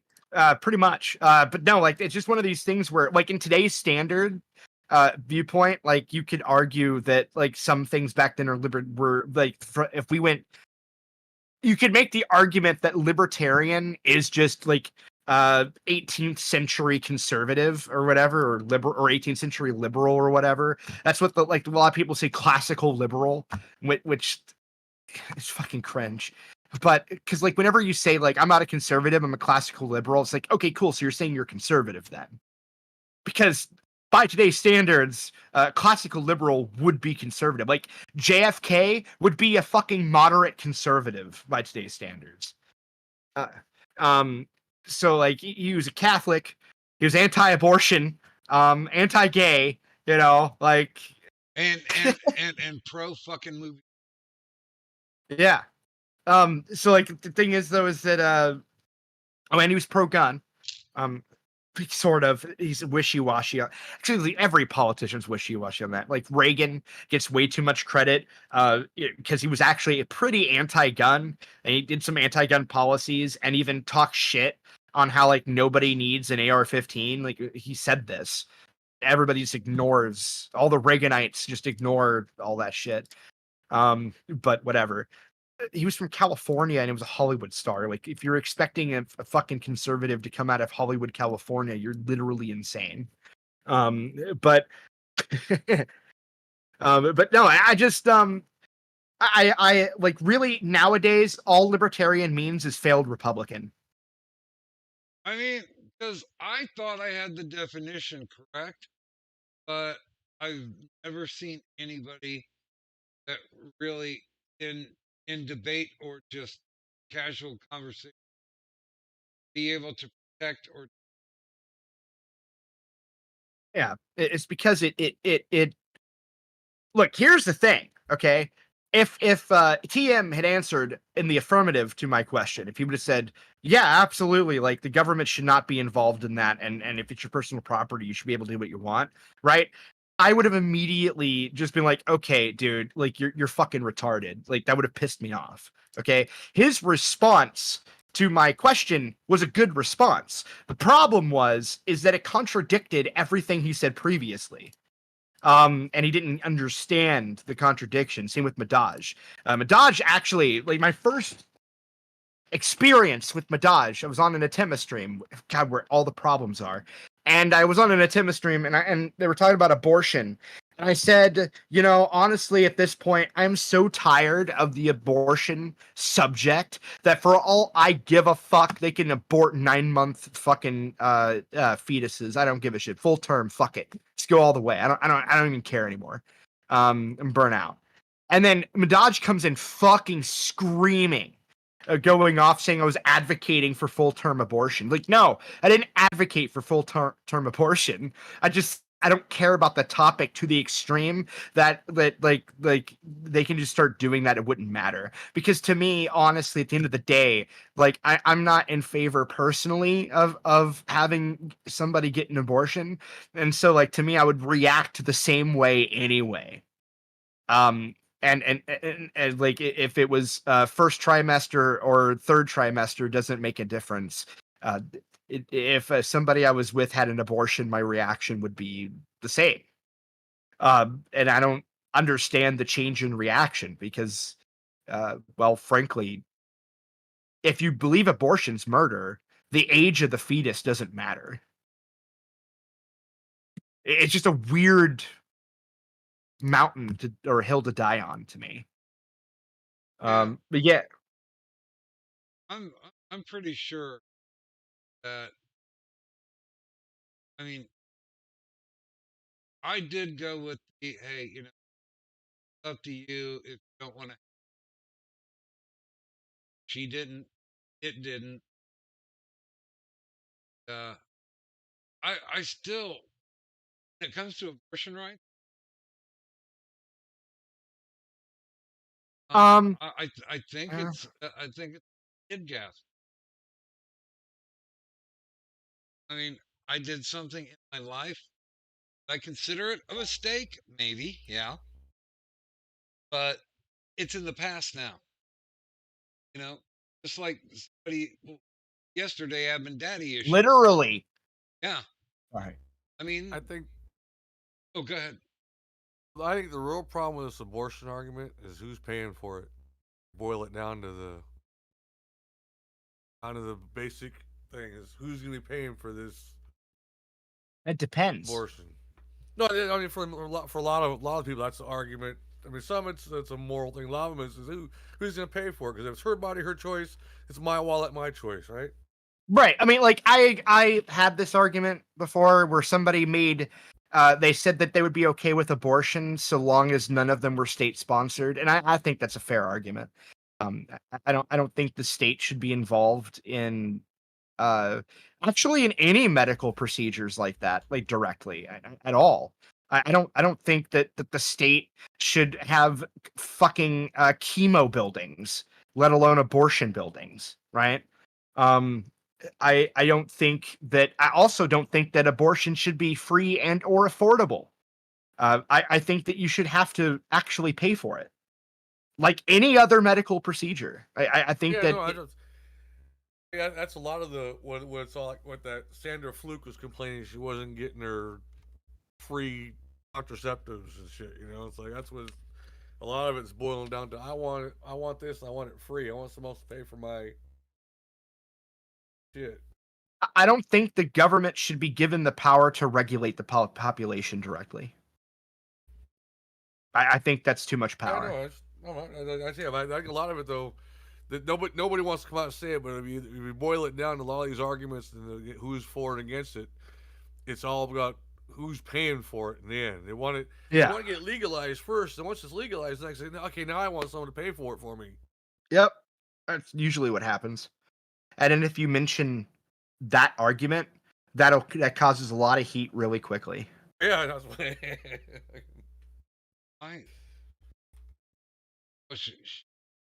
Technically,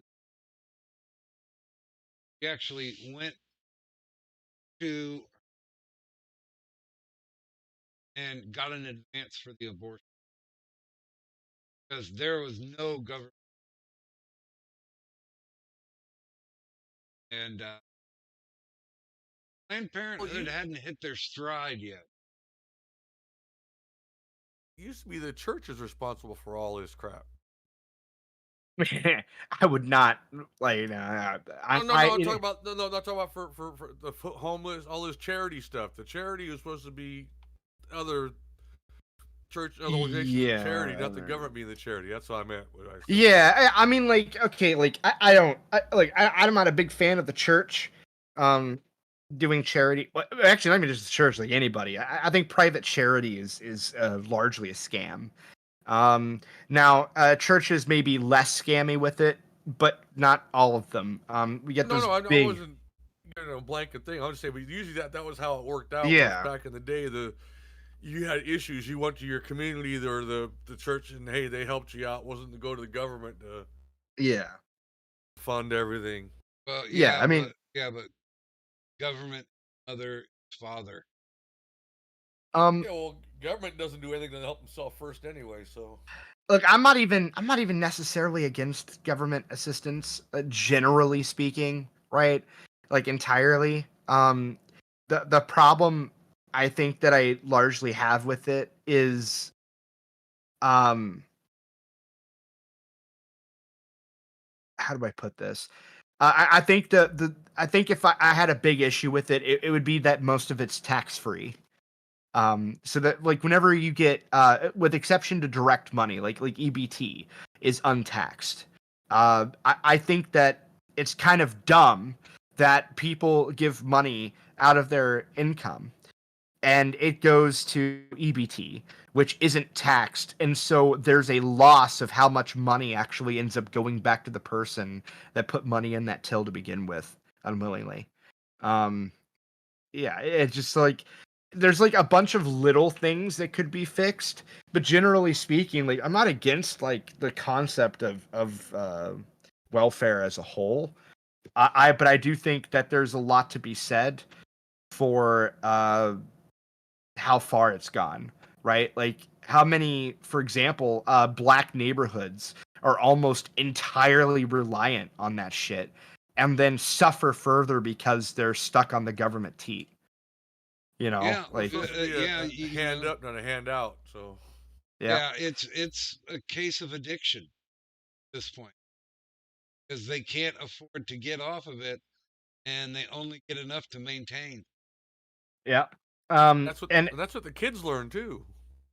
Gil said, without getting personal, I mean, okay, it's the individual's choice. I think. I mean, yeah, sure. I don't think I'm not against abortion. Like, I'm not pro-life. I just like I'm just saying, like, me personally, like if I got somebody pregnant personally, what I would want personally is different from what I think should be policy, right? So like, okay, Vlad. Then if there's a woman that wants to get an abortion and the impregnator is a libertarian, how do they answer it? Kill all libertarians. No, I mean, like, yeah. I mean, how would the libertarian go with it? Yeah, I mean, a libertarian should be more than okay with the woman doing that. Absolutely. Yeah, but what if he makes the supposition that since the genetic material in her womb was supplied by him, that's his personal property. It's funny you say that because there are libertarians that do make that argument. Again, this is the problem with libertarians is that that's the problem with the whole abortion argument too. Is that the guy wants to keep the kid, he's got no say. Yep. And if he doesn't want to keep the kid, he still has to pay. So he's screwed either way. But there's no equal opportunity to abort his financial responsibility. Dude, yeah, I mean, financial responsibility or like, so I had an argument about this a long time ago where I said, my idea was that, in order for somebody to get aborted, or get an abortion, while they're married, because it's the only way you can really regulate that kind of shit, is while they're married, you have to have you can't just be a wife, walk into a clinic and get an abortion. Like, you have to actually have the husband sign off on it. Hot take, but I think it should be a dual parent decision. A lot of people said that might result in forced birth. And well, hey, look, if the woman doesn't want the kid after she births it and the husband really wanted it, he can take it and then they can get divorced. Right? By now, I think everybody know how you make a kid. So it's like if you don't wrap it when you tap it, Right. I mean, that's a big thing too. Is people want to alleviate responsibility out of the equation entirely? Yeah. But like In-N-Out burger procedure said, "Oh, I just go knock one out and then pop it out. Yeah. And we'll go keep doing the thing, And there's no way the Democrats can deny that there's a mass majority of people getting abortions that are using it like a contraceptive. Right. I mean, the thing is that, and I want to say this too, I do think that if you get an abortion, that is equally taking responsibility for your pregnancy as actually giving birth to it. I think both are equally taking responsibility. In fact, I would actually go a really hot take here. If you even consider having an abortion, you probably should, because if you consider it seriously at all, you shouldn't be a parent. Just straight up. I don't care. No. My thing is they should take the responsibility before the action. I mean, it's absolutely fuck responsibly. I agree. It's just especially with the STDs and everything else. It's like drinking and driving. The drunk driver don't get a jail card when he gets busted. Right. But it's just like he made a stupid decision to go drink and drive. He made a stupid decision to unprotected sex, but when he gets caught, he's got to pay the price. Yeah. I think too. That with the abortion thing, there's no real way to regulate it, and actually, and the reality is like if you regulate it too much, what you're going to end up having is a situation where you have mothers that have kids that didn't want the kids, which will just fuck up the kids. I'm anti-adoption. Actually, so I'm not a fan of adoption at all. Now, granted, it depends. Okay, so if it's adoption straight out of the womb, that's one thing. But the whole foster care system is broken as fuck. So I'm not a fan of that at all. But personal adoption, you have a family friend, that wants to adopt your kid or whatever, fine, cool. But that right as soon as you give birth to it, cool, awesome. But that shit where they just basically drop off fucking infants at random locations to be put into foster care system and then just be stuck there for 18 years or be put in shitty homes. That system's broken garbage. Not a fan. And so I would rather have unregulated abortion than have that scenario. No, Buzz makes the best point. Is that what? If that's something you feel is you, that's fine. pay for it. Well, right. I mean, I agree with that. Like 100%. Like, first off, I'm going to say this too. Like, a lot of these times, they're not even married when they do that. So the financial responsibility for the abortion is it's actually usually going to be either on the state, which is bad in my opinion, or the woman, which is probably rare given that today we have state financed abortions. But the thing is, though, too, is at the same time, okay, because I'm torn here. On one hand, I understand and even agree that state-sponsored abortion is kind of shitty, because what ends up happening there is again, there's a government controlling the population. At the same time, I fucking hate people. And if I had it my way, jaywalkers would be fucking shot in the street. So, I'm a bit on the fence. Like, I'm torn. But shoot jaywalkers, I just make it Death Race 2023. Just make it legal to run them over. Right. I love the Death Race. Same.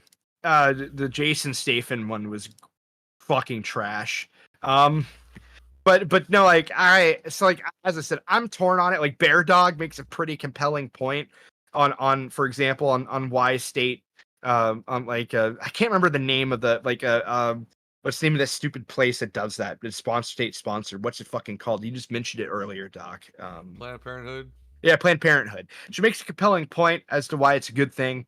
In that, fuck people. They suck, and less of them is good. But so at least Margaret Sanger's dancing in her car. They need to change the name then to Preventive Parenthood, because who really needs them to plan it, you know? Right. Well, it's not even Planned Parenthood. It's actually planned death. Preventive Parenthood. They're preventing parenthood. Yeah. That's what they do. It's like, you know, but I just I'm torn on it. Again, what I view at what should be policy is way different from what I view what I would do personally. And a lot of people are like, well, that's like what, like, no, like, I can be in favor of gay marriage and not marry a faggot. Okay, like, it's the same thing. And the other question is, okay, how many do you know? How many get free? I mean, at what point is it being abused? What's being abused? So no, abortion. Well, she has one abortion. Okay, it's fine. All of a sudden, 3, 4, 5. Okay, wait a second. It's. I mean, look, on the bright sterilize after 2. Yeah, well, yeah. Well, look, some kind of limit set too. I mean, there actually is a natural limit. After a while, you actually just won't be fertile anymore. You can only get so many abortions before you lose fertility.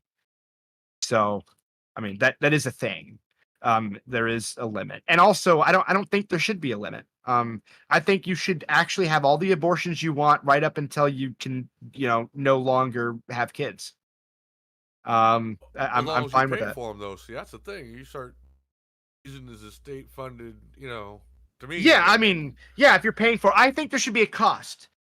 Like, you pay. I think it'd be like if I go, if I'm paying in cash to get a cast put on my arm, how much am I paying? All of it. I'm paying a lot of money.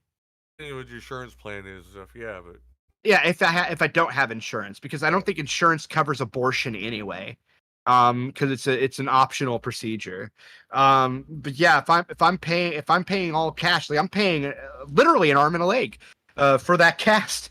So, like, yeah, like that, and I think that should be the same thing for abortion. Like, if you're gonna pay cash for a medical procedure, like, you should have to pay the cost if you want that medical procedure. I don't think like Medicaid should pay for your abortion, just like they don't pay for any other optional procedure.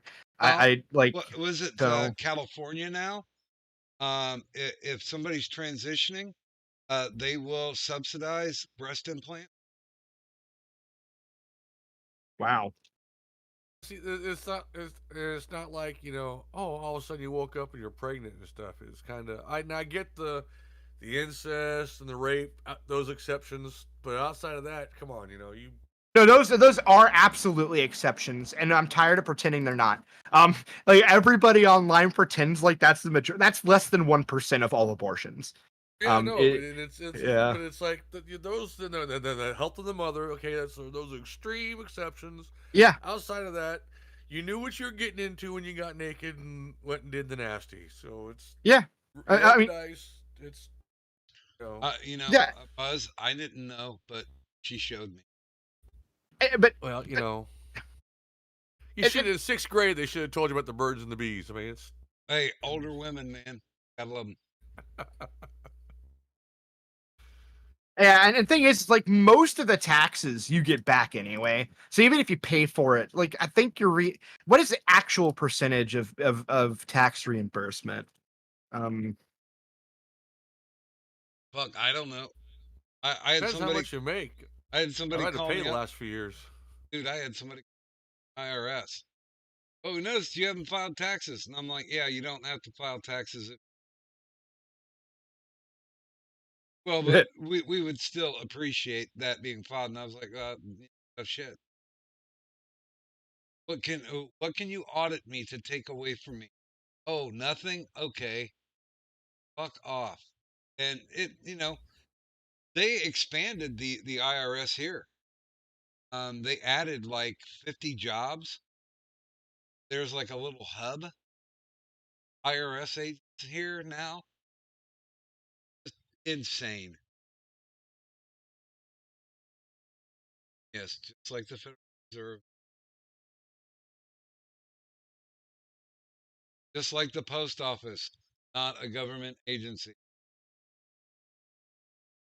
People have been doing shit for so long that they can kind of rewrite the history. Because there are people who work at the post office who are cocky as fuck and don't think they can get fired. And I've heard them refer to it as a government job. I'm like, you've got to be fucking joking. Government pulled out tomorrow, decided just to go all with UPS. There would be some struggling, sure. Maybe more postal. Yes. Kind of fun. Yeah, but I'm looking it up, and yeah, I'm not even finding any info on it. Like they're not telling me like what the ratio is from tax paid to tax returned. Of course not, man. They won't tell you that shit. Yeah.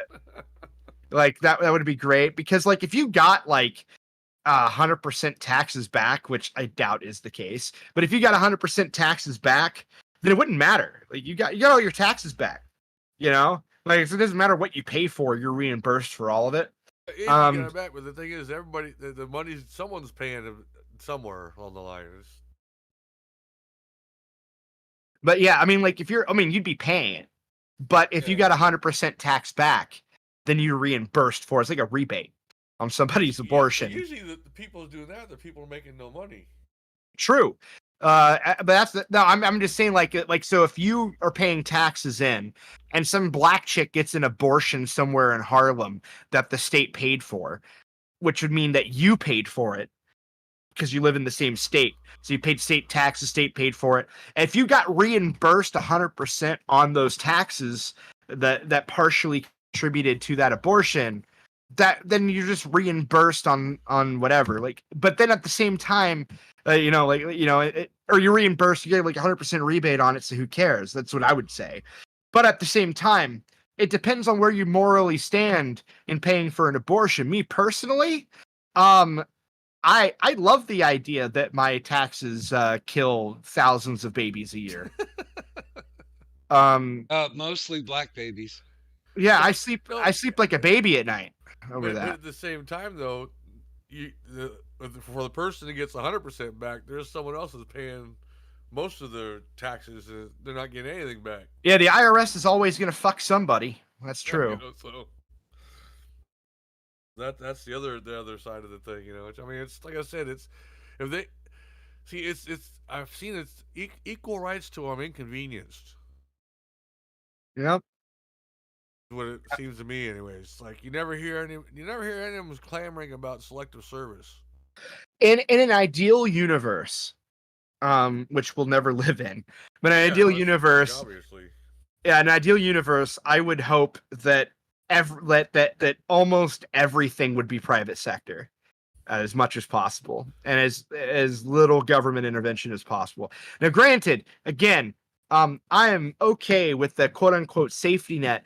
Actually, I'm okay with people being on disability. I don't care. You can be on welfare. It's fine, right? I think the problem though is that, like, this is actually something that I agreed with. Who's that chink that tried running for president? What's his fucking name? Andrew something. Hang. Yeah, Yang. He actually made a compelling argument. Like, like do what they do in Alaska. Give everybody X amount of, like, $1,000 a month, and get them off welfare, and do that for the entire country. And you can take that, or you can keep your welfare and get less. And that $1,000 a month is going to go way further in most states than like welfare is, because that's like what, like $300 or $400 more than the average welfare check for disabled people. Yeah, but I want my reparations first. but no, I mean, it was a cool idea. I didn't disagree with it. A lot of people threw a fit over it, saying it was just another form of welfare, and it's like, well, no, because everybody's getting it. Like, you can still work and get the $1,000 a month. Like, and he was gonna put it. It was gonna be actually a tax credit was the idea. So and that initially it was gonna be for workers. So Alaska does that to keep people there, otherwise everybody leave. Right, and that's what he was wanting to do for everybody, and because the idea was, if you had $1,000 a month, you're more likely to maintain your job, because you're not going to worry about being fucking whatever, right? Being fucked over by a boss, or what have you. I mean, although I can make the contrary argument that where I live, that would entitle me to just quit my job and live off $1,000 a month and not have to go to work at all.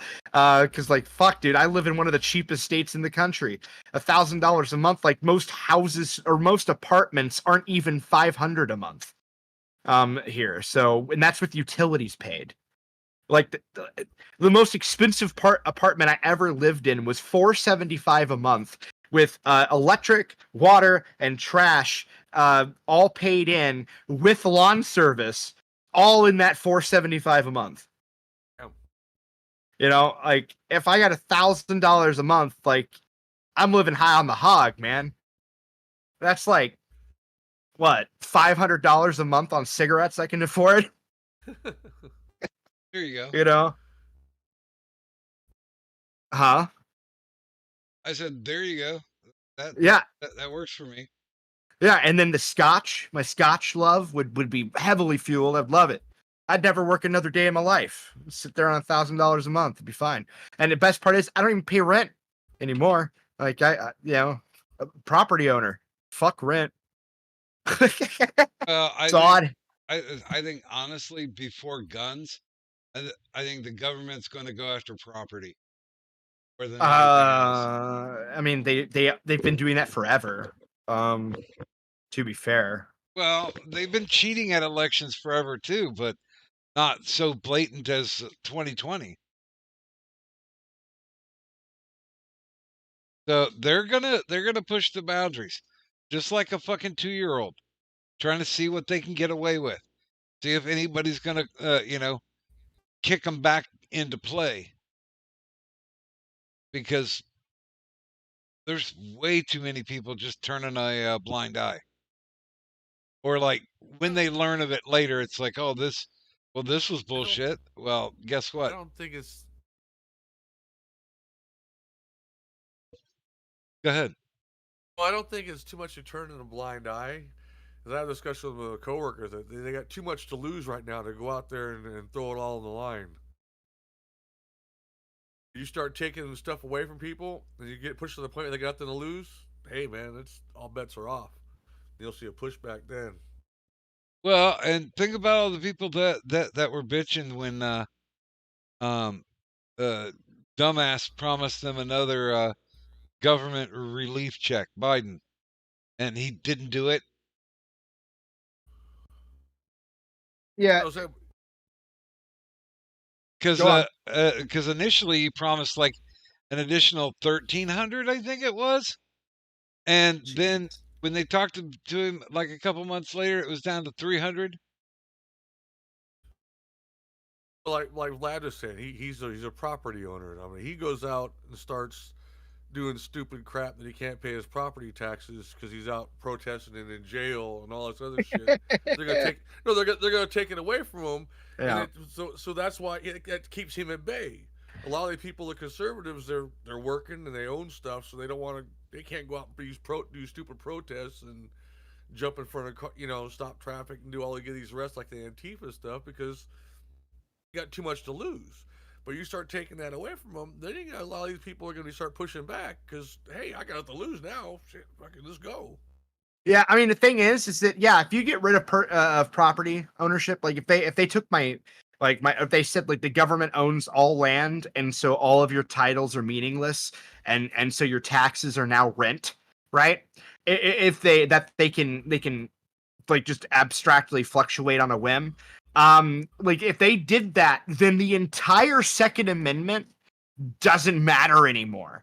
They don't even have to get rid of guns at that point. So like at that point, everything's government property. So if you shoot somebody on government property, that's a crime. That's always been a crime. You can't go on to the White House and then shoot somebody in defense of the White House.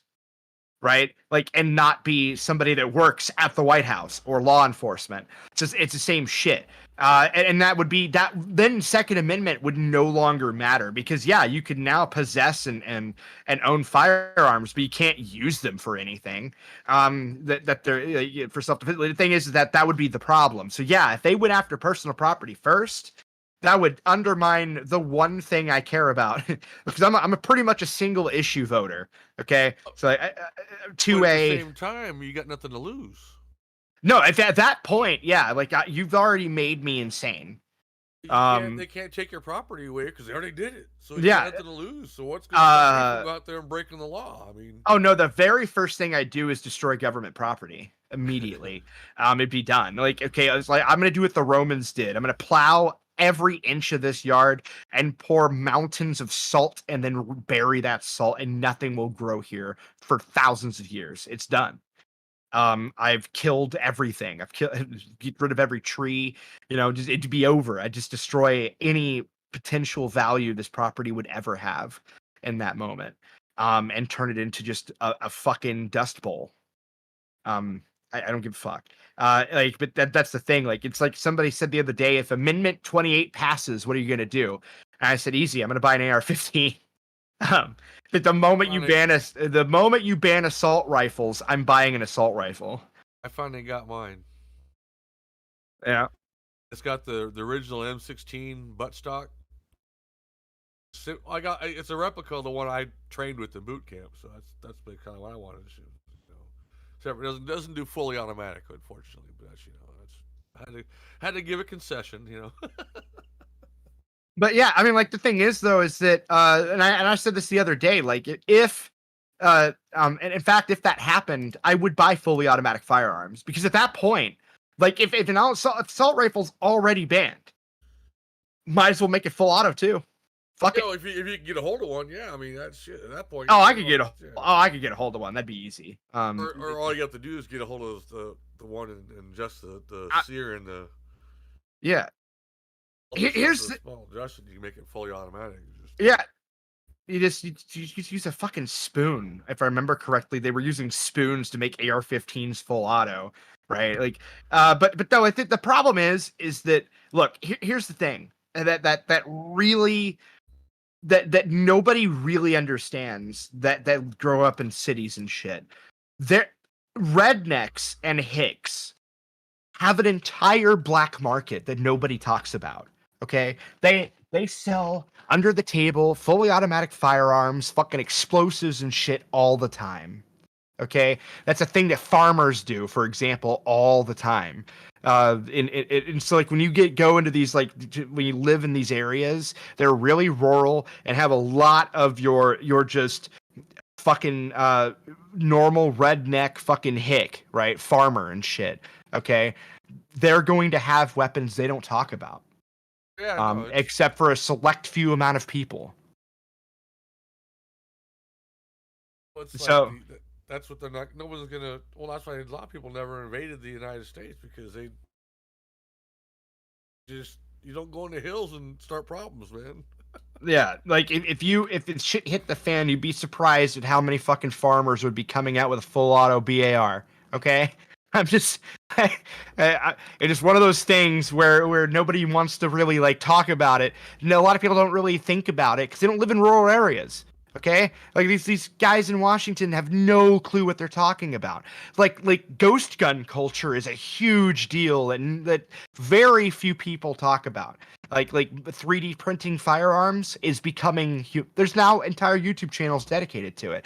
You can go 3D print your own AR-15 right now. It's all over, man. Like the fight against guns is done. You can ban them all day long. I can just 3D print a gun. Well, it's like I heard the law is like the saying is, a lock only keeps an honest person honest. Yeah. Laws only stop the people who abide them. So. Yep.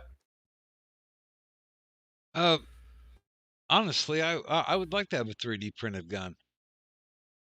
Yeah, dude, the very first firearm I ever shot, and it's one of my earliest memories, was, I believe it's called a CZ-27, I believe is the name of it. Hold on, let me look it up to make sure. Because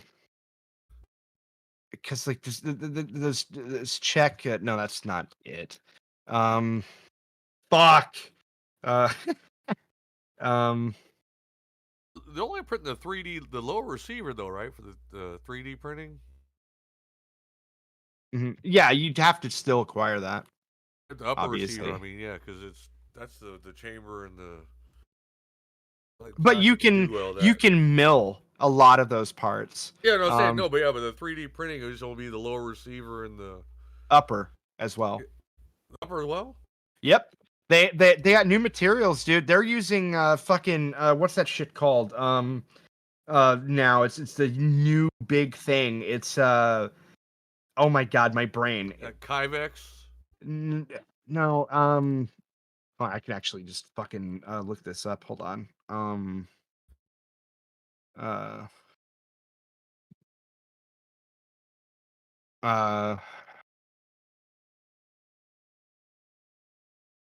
There's actually a guy I just watched made a sword out of this material. Oh yeah, I just remembered it. Carbon fiber. Okay. Yeah, they're using carbon fiber for this shit now. All right. Which is pretty curious. big. I was just thinking that the upper receiver, with the pressure of the round and stuff, it wouldn't last too long with plastic. Yeah, regular plastic. No, like the shit's been going on for a while. Okay, it's called the okay, that's it. The SA-23 or CZ Model 23 was one of the first guns I shot. The gun was actually put back together from a cut parts kit. That for some reason came with everything, like all the internal components and everything. It's a tube gun, by the way, from I believe World War II, era or a little after, 1948, somewhere around there. But anyway, the point is though is that the guy that put all that together was a redneck and a felon. So. Yeah, like what are you gonna do at that point? You get this felon, and it was a fully automatic submachine gun. I was a little kid, and I shot it, not knowing anything about laws or anything like that. So it was one of my dad's buddies that I think is in prison now. Go figure, but for meth of all things. See what gets them. But no, like thing is though is that yeah, it was fun, and I didn't. To be fair here, I didn't like shoot it solo. My dad was like standing behind me and you know like holding the gun with me because I did exactly what you probably would think an 8 or 9 year old would do when handed a fully automatic gun. I just held the trigger back, so I probably would have killed somebody. I mean, so this is as I said, like it's one of the very first guns I ever remember shooting. Was that? It was great. Never shot another full auto since, sadly. But as I like, a lot of guys that are felons that purchase firearms privately, and they possess private firearms, and they don't talk about it. Yeah, no, well, obviously, I mean that's gotta be. Yeah, I mean, with the exceptions, with select few people, but yeah, like, and so like when you're trying to regulate guns, like it's next to impossible, because like it's just a waste of time. If I really want a gun, I'm not gonna give a shit what the law is. I'm not gonna care if I'm a felon or not, which I'm not. It's like the okay. Why don't we just enhance the murder laws to stop murder? Yeah, well, dude. That's right, because people still kill people regardless. It's not, We definitely need to streamline the appeals process. Because, there are people who constantly die on death row of old age.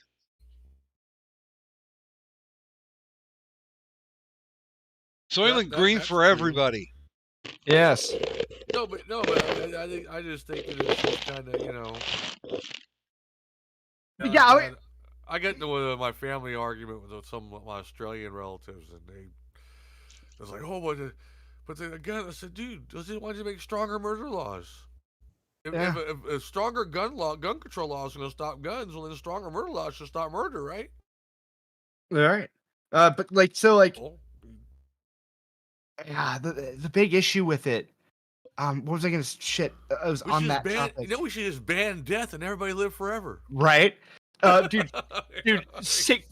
Here's the thing that everybody ignores. That's bothersome to me. 60% of all gun-related deaths are suicides. And whenever you actually look at the numbers, if I remember right, yeah, it was 20,000 people die from gun-related homicides a year. Now, here's a fun little fact for you. 40,000 people die a year from tripping and falling. 2 to 3 people die yearly by getting crushed by vending machines. I think we should just arrest the Grim Reaper. Right. And we solve all the problems. No, but yeah, dude, I like, and speaking of private sales, this is crazy. So I bought, not that long ago, I bought a CZ52. I don't know why I keep getting stuck with Czech guns, but whatever. And anyway, but I bought a CZ52, and it came with in the sale that the person I bought it from sold it with over 1,200 rounds of ammunition. Jesus Christ. Military surplus. And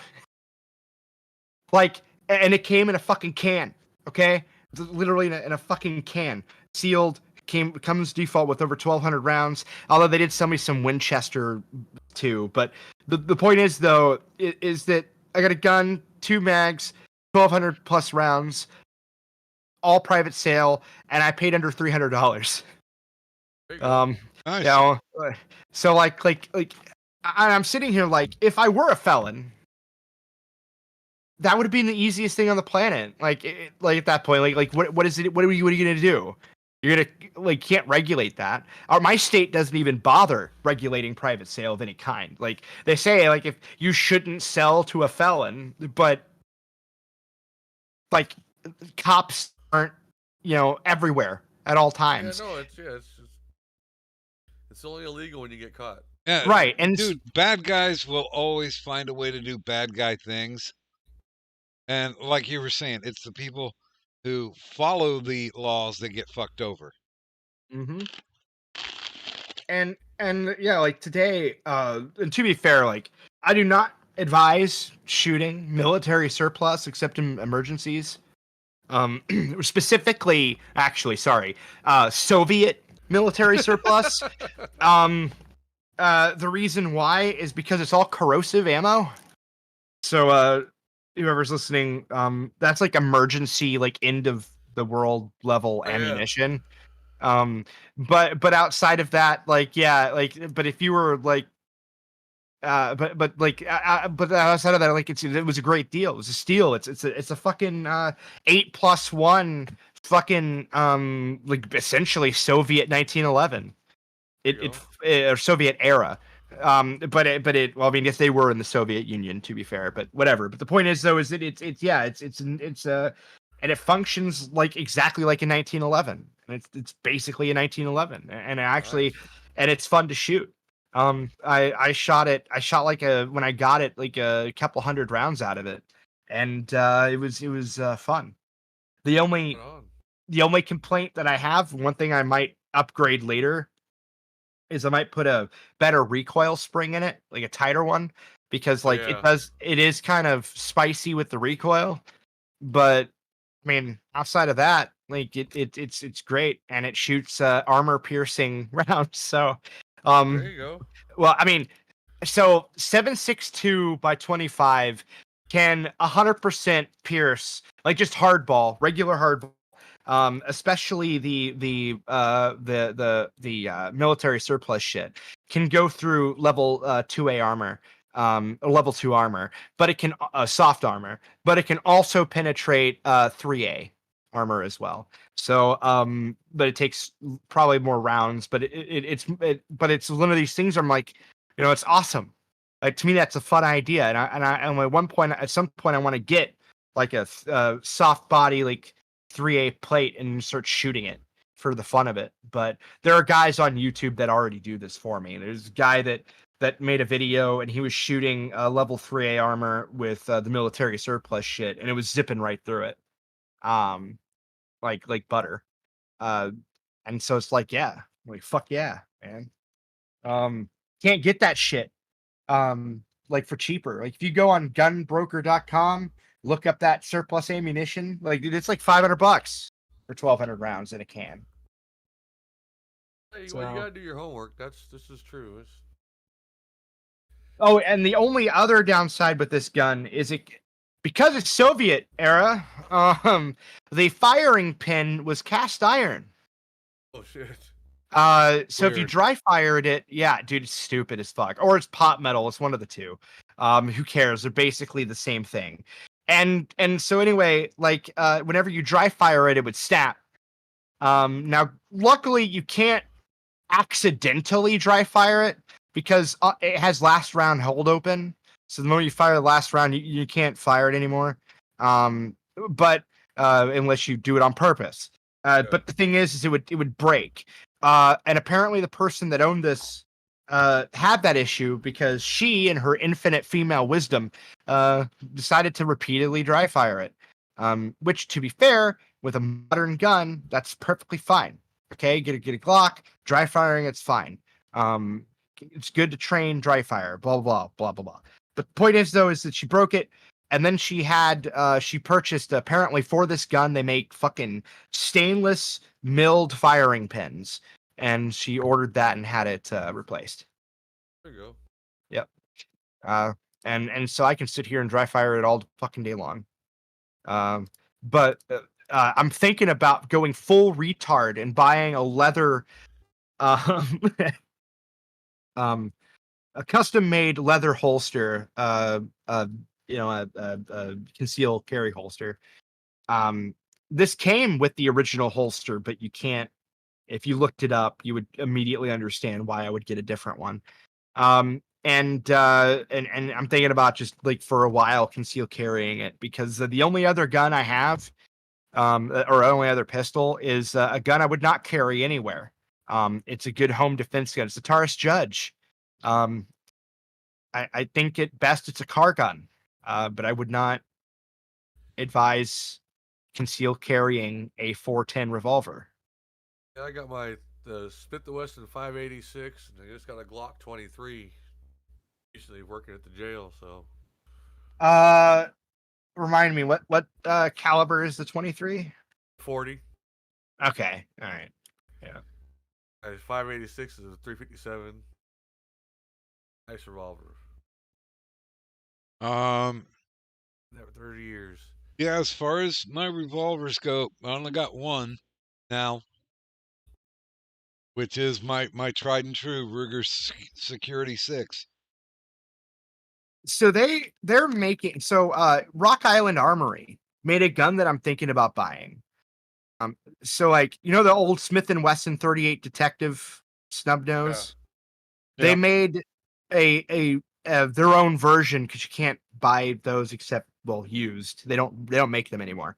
So Rock Island Armory made one, and they're selling for MSRP $250, and apparently it takes plus P as well. And they're just wheel guns? Yeah, they're just 5-shot snub nose revolver, or 6-shot, sorry, snub nose revolver that looks like those old like noir detective revolvers. Yeah, well, that's Security 6. That was a traditional cop gun for decades. Hold on, I'm gonna look this up because it's Rock Island. Damn it! My 586 is sweet. Still got it. I ain't giving it up. Well, I just I bought some more speed loaders the other day. Dude, I got speed loaders hidden around the house, so in case I have to move from place to place. But yeah, I like the fact that I can shoot 357 with it, or just 38. Yeah, that's what I say. It's my 586 is the same way. It's just beautiful. I was thinking if I don't change jobs pretty soon here, see if I can't qualify with it just for the hell of it. Yeah, check your general chat. My general chat? Correct. All right. In Discord.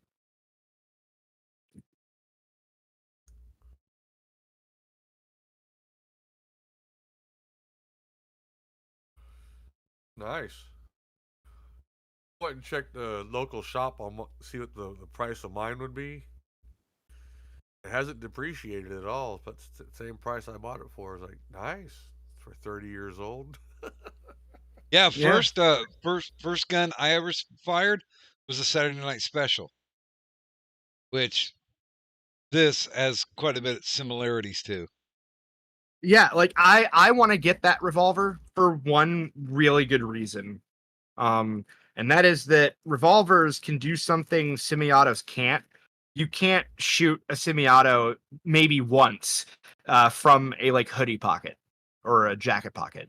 You might be able to pull it off one time, but it'll either get hung up, or if you press it too close against the pocket, it's just not going to fire. And where revolvers are concerned, no, like you pull trigger, it always fires. Unless it breaks. But outside of that, I mean, if you don't, and people, if they don't believe me, they can just look up Alec Baldwin. Oh, dude, I scared the shit out of my nephew. He came over and I was cleaning my gun. Mm-hmm. And he's just like, "Why are you doing that?" And I'm like, "It's called fucking maintenance."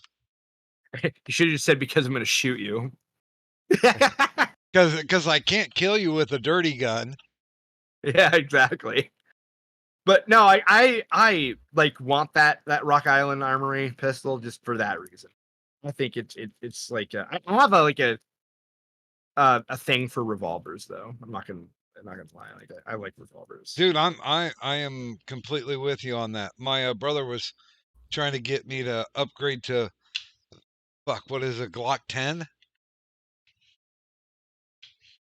I think it was a Glock 10. And I'm like, no. Look, Glocks are good. Like I'm not gonna shit on Glock. Like they're good guns. You can pull them right out of the box and they fire immediately. They're not Barbie dolls. They don't require like fucking a billion years worth of cleaning. I just do it out of practice, man. Every time I get back from the firing range, I always clean. Well, revolvers are dirty, so like they're a bit different. They like to hoard debris. Yeah, that is similar. Yeah, now that looks like a cop or an MP gun. Yeah, mine has the black rubber handles, but it's basically that model there. Oh, actually, it's funny you say that. So the Rock Island Armory revolver comes in the box with a rubber replacement grip, where you can take that whole grip off and have a full-sized hand grip, like a grip the size of what you showed, but on that snub nose, which I would do. I don't like tiny grips. I hate them. This is the one I went to the academy with. Actually, both first two academies I graduated with my pistol. It was my duty weapon for a while. I love it. I did, But why did Addy post a picture of Venger? I don't know. He responded to himself. Oh, then he responded, oh, it was because of, you said only one, I think, didn't recognize. It was some comic photo you posted. Yeah. And yeah, I don't know what it is, but yeah, no, the thing is that now whenever I go out, like in the woods out here, like I'll take my judge with me, and kill trees. No, just in case I get mauled. Yeah. So that tree, that tree was coming at me. I had to take it down. I get the Blue Line special. Get a discount. Nice. Right. Oh, okay. I'll keep this job. Lucky you. Well, Okay. That's just because it comes with the job, you know. Okay, there's mine. Nice. And yeah, it's got the police grips and sights and everything on it. Sweet. The one I want though is an 8-shot Smith & Wesson revolver. I would really want that. It's like $1,200 though, but it's 8 shots, dude. Like an 8. Like I would love to have an 8-shot revolver. It's basically just like a, it's basically just like a fucking Colt, a Colt 1911. But dude, if I can't kill it with 6, then it ain't dying. Yeah, it's like a 50s cop mentality right there. It's funny, there was a study on this, actually, that was really interesting. So, before all the police officers switched to semi-auto Glock things, they had, the 357 revolvers, or 38 or whatever, depending on whatever. And so, like, the point is like a lot of a theory that, because like apparently there was more people that stopped from like 1 or 2 shots from a 357 than nowadays with a Glock. And so a lot of people make the argument that, which I don't think is the case, they made the argument that it was because 357 had more stopping power than a 9mm. And although it's technically true that 357 is more powerful, it's not that much powerful. And so the thing is that they believe the conclusion of the study was that it was actually the muzzle flash and the sound of a 357 revolver firing that caused a lot of people to get shot once or twice and just give up. It was the fear factor that was somewhat removed with the Glock taking over, which is super interesting.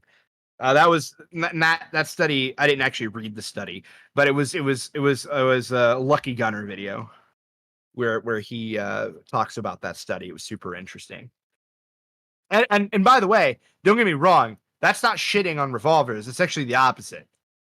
It's suggesting that maybe the fear factor is important whenever you're shooting a gun at a combatant in that scenario, because like if you're just firing like 15 or not 15 rounds, but like 8 or whatever rounds at the guy, I mean, dude, and they're not afraid of it. Dude, think about it this way.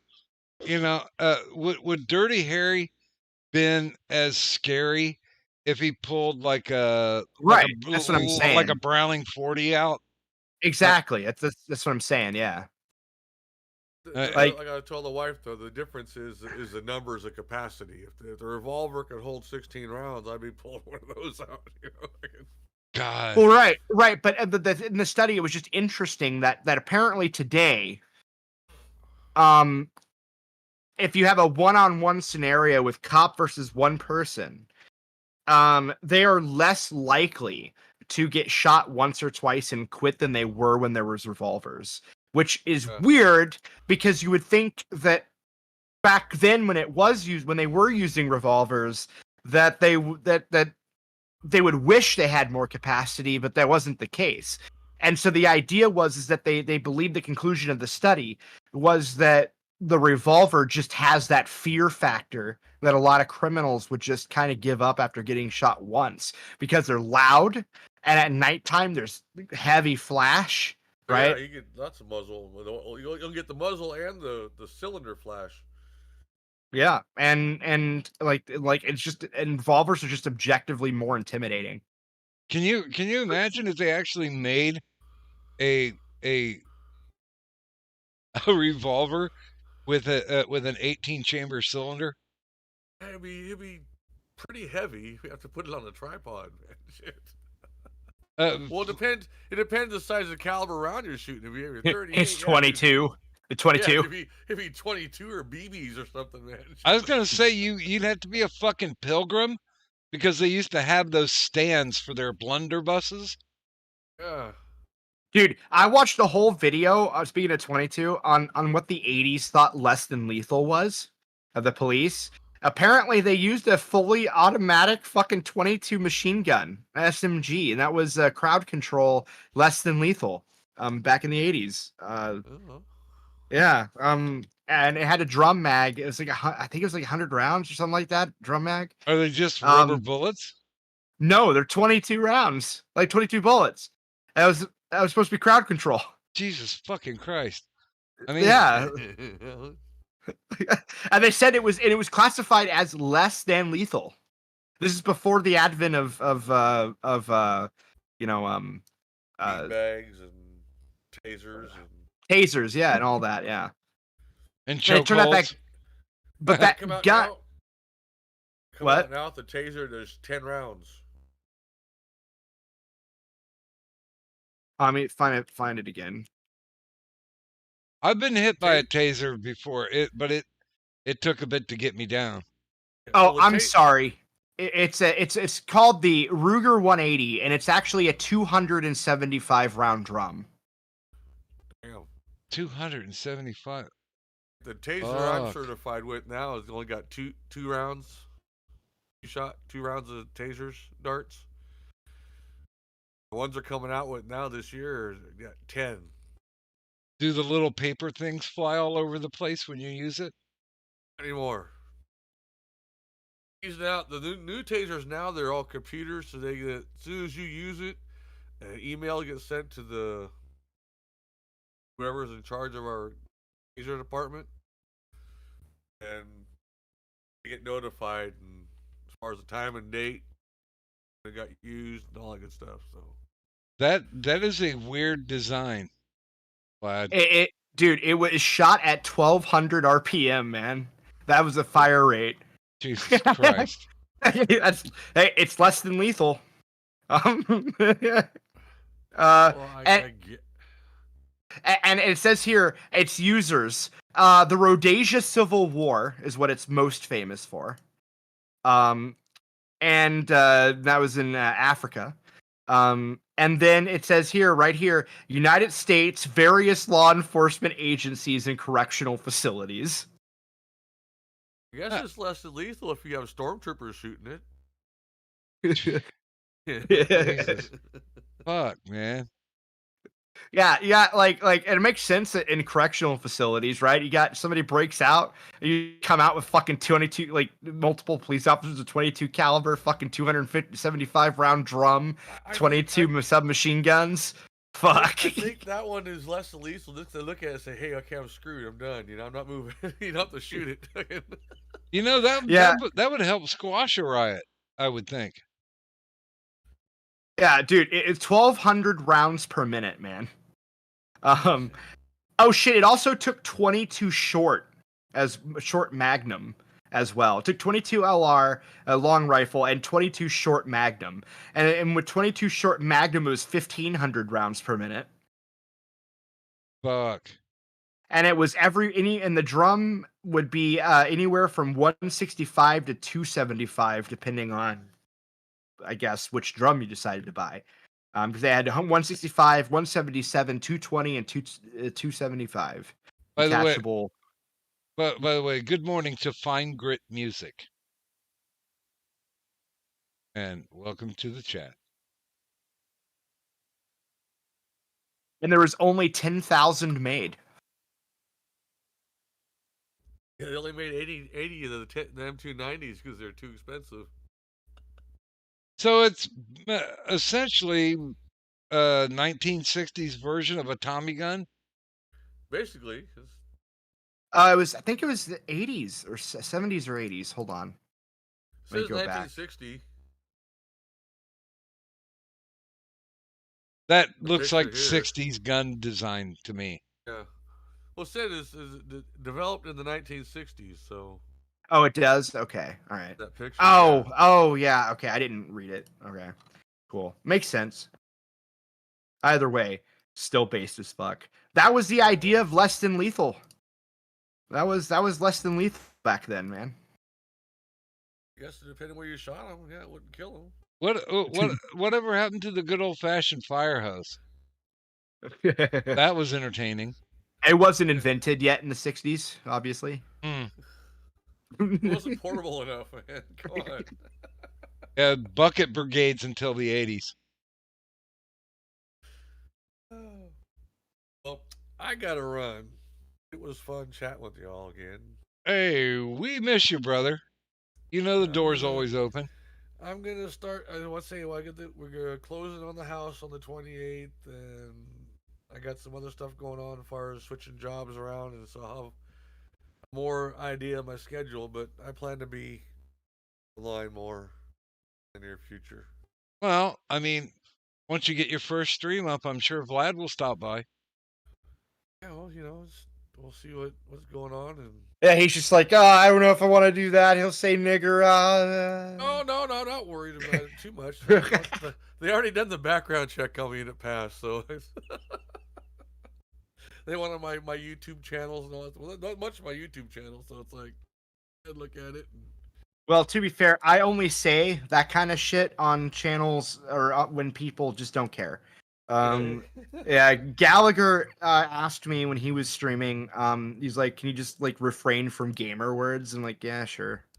Wait a minute, what the fuck's gamer words? Nigger, faggot. You know. Something you say in a game. Yeah, they're just referred to as, instead of saying slurs, we just called them gamer words. It's that. Welcome to the 90s. See, like when I was heavily involved with gaming, there were no mass online games. I mean, I think the big craze at the time was it's not just that. People did it at LAN parties too. Like if you went over to somebody's house and you're playing Mario together, same thing. You call your friend a faggot. You know, that's what it is. Okay, but what if he isn't a faggot? It doesn't matter, dude. Okay, I gotta go. The 90s didn't care about orientation. Damn it. like, look. There was a difference between walking into a bathroom, seeing two guys blow each other, and walking into your room and watching your friend read calculus. Okay, like you'd call your friend a faggot. You're not going to call the two gay guys a faggot because the word didn't really. It wasn't used to refer to gay people at the time. It just Oh, dude, I got a talking to. Because one of the responses I did on Facebook, I just said, that's so gay. Wow. And they fucking lit into me. But I love it because, like, most of the people that I went to school with are either hard right or hard left. So it's fun to touch both of them up every so often. Oh, cool. Dude, in this thing, it says they did a test with this gun. It said, despite the lower power of the .22 long rifle round, testing demonstrated that automatic fire could penetrate even concrete and bulletproof vests from cumulative damage. Then, great for and then, crowd suppression. Right, but then it went on to say, however, the target would have to remain still for some amount of time to allow the cumulative damage to amass in the same area to achieve this, which is duh. Like, you're not just gonna fucking stand there with your vest the entire time. But dude, like, I've seen people shoot it on YouTube, dude. The thing has no recoil. It is dangerously low recoil. Well, you said it was a 22 starting off anyway, so I know, and it's got it's all metal and wood, like with a heavy recoil spring. Like, yeah, dude, it's insane how obviously controllable it would be. I want one, but they're so expensive because there's only 10,000 of them. how much do they sell for? Oh God, hold on, I'll tell you right now. If they're on the site anyway. Because I know basic ARs are like about $800.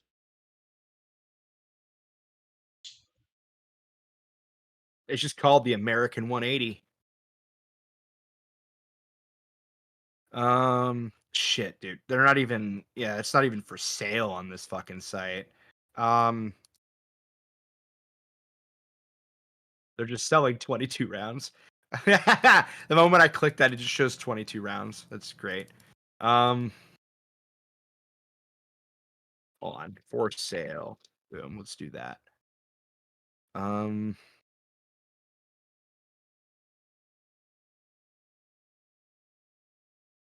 my God.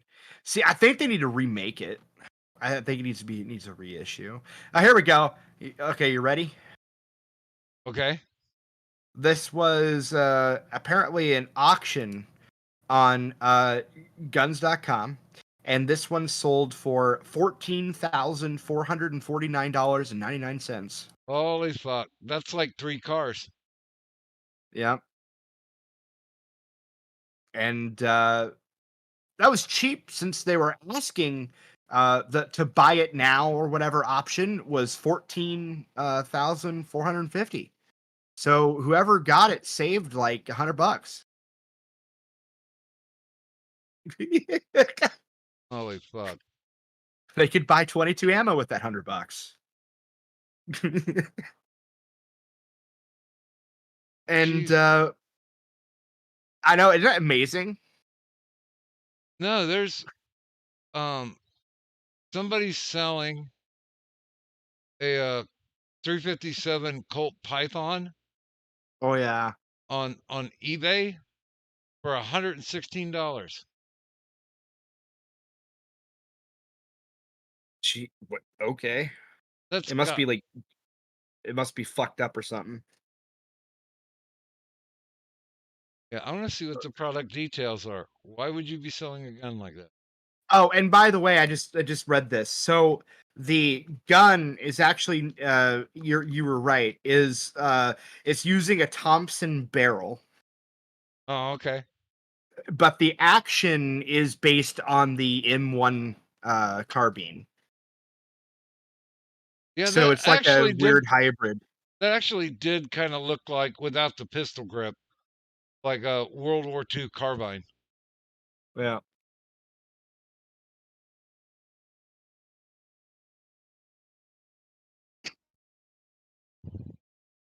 Oh no, is that a toy gun? Probably. You can't actually buy guns on eBay. Oh no, wait a minute, BBs. The BB gun. Son of a fucking bitch. You want to piss off? Don't. You want to piss off a prowler? Hit him with a BB gun. Yeah, they don't actually sell guns on eBay. They should. I agree. You can buy gun like grips and holsters and shit, but in sights even, but you can't buy like guns. I bought all my speed loaders on eBay because fuck were they expensive elsewhere.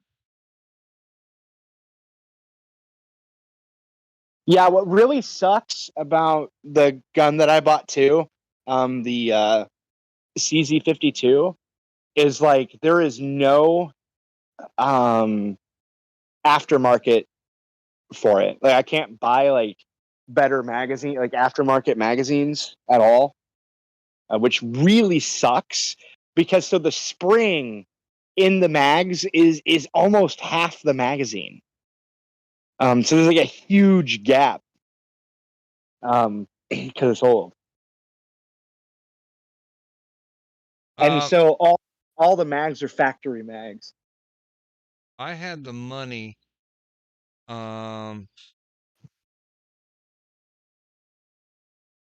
if I can find a picture of it.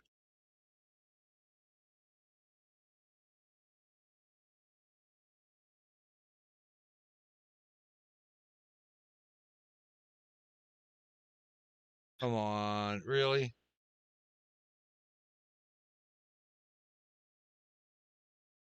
Okay. I am not finding it.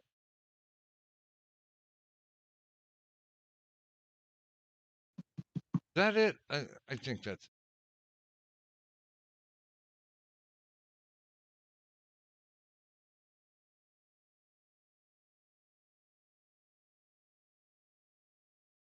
Yeah, this.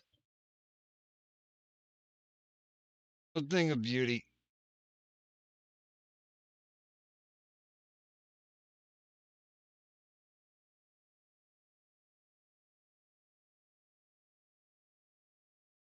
Although I will say this from that picture, and here I'll no context tweet it.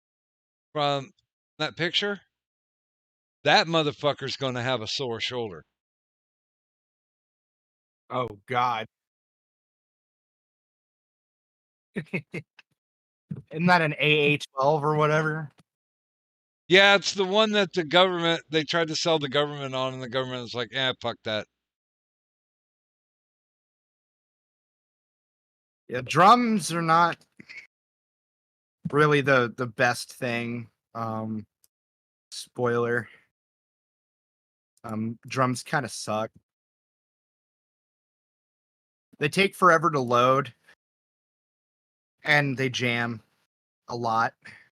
Yeah, I mean, I'll be honest with you, a full auto shotgun, holy fuck. There's definitely going to be mechanical issues. Well, a friend of mine. Oh, sorry. Oh no, go ahead. A friend of mine owes a what's that? Oh my God! See, I remembered earlier, and then it was in my brain, and then I forgot. Hold on, he owns basically an AK-47 chambered in 12 gauge. I think it's called Sega, actually.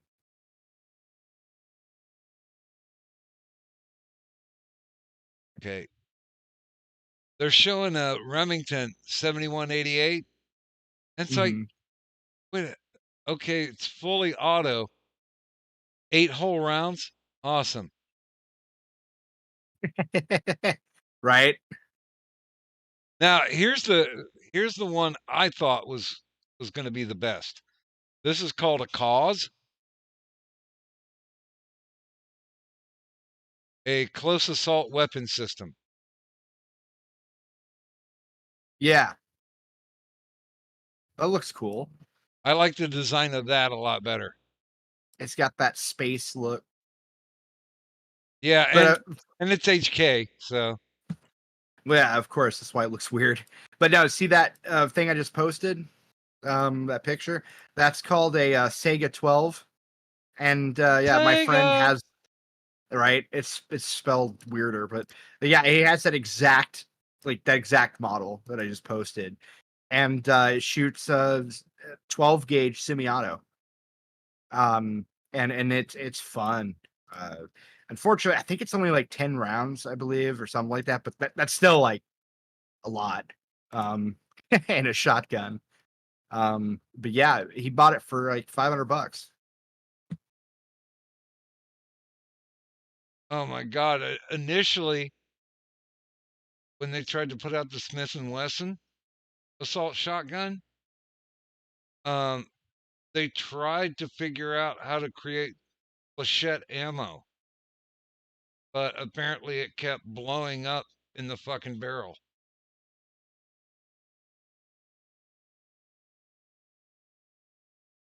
Damn. So yeah, I don't think I'd want to fire that one. Okay, now this looks like a fucking movie gun.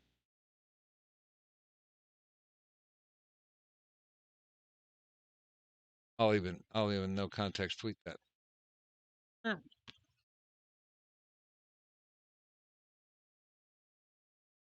Oh yeah, dude, I can't remember the name of that. That's actually on fuck. I watched a whole video on this. Forgotten Weapons. It's the Pancor jackhammer. Yeah, the jackhammer. Yeah, if you can go on Forgotten Weapons, and he does an entire video on that gun. There's only like 3 of them, and none of them were finished. They're all prototypes. I'd like to see how that fires in action. There's a video. I think he actually shoots it. Oh, I mean, look. Holds 10 rounds of 12 gauge.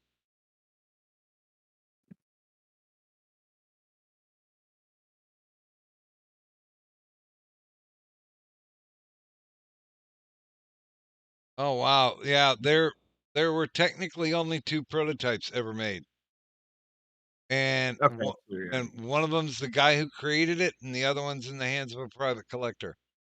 Yeah, and the one that Forgotten Weapons got a hold of was the private collector. I mean, that's pretty cool if you're the only other one who's got it. No, this is the 3rd one. There was 3 because he has the Jackhammer Mach 3 that he's reviewing. So there is a 3rd, and it's also it was being. I think it was either in this video being sold at auction. Yeah, it was. It was being sold at auction, and I guarantee you, the private collector that sold that gun made a lot of money. And I don't think he actually. It looks like I don't think he actually fires it. Well, I mean, if there's only one available in the open market, yeah, people are gonna clamor, get it. But yeah, that really does look like a Fallout gun. Yep. Oh, I don't know. Only thing I know is never trust Whitey. Wow. Yeah, there is no video of that gun being fired. Well, I mean, yeah, but if it's only 1 or 2 for a prototype, that's what the article said that I was looking at. But there was only 2 of them. The fuck if he wants to fire it. Actually, you know what? I think it's because the first prototype's probably lost or destroyed, and that there's only 2 available. Maybe it, but that was the Mark III that was being sold.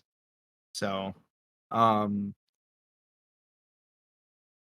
I know, like, from what I remember, if I remember correctly, the guy that was making it was just making it like for fun. So it wasn't even like a serious effort to do anything. But it got really popular in video games. Yeah, isn't that wild? A gun that technically does exist, but is not available, gets latched onto by video game designers. Right. That is some weird shit. Although, okay, so I just read. Yeah, I just read this. So it says civilian sales were made impossible by the classification. So the ATF killed it in the U.S. of the jackhammer as it was classified as a machine gun and restrictions on machine gun manufacture enacted in 1986. So, and the gun was designed in 1984. So, in other words, the ATF just destroyed this gun. Nope, you can't have it.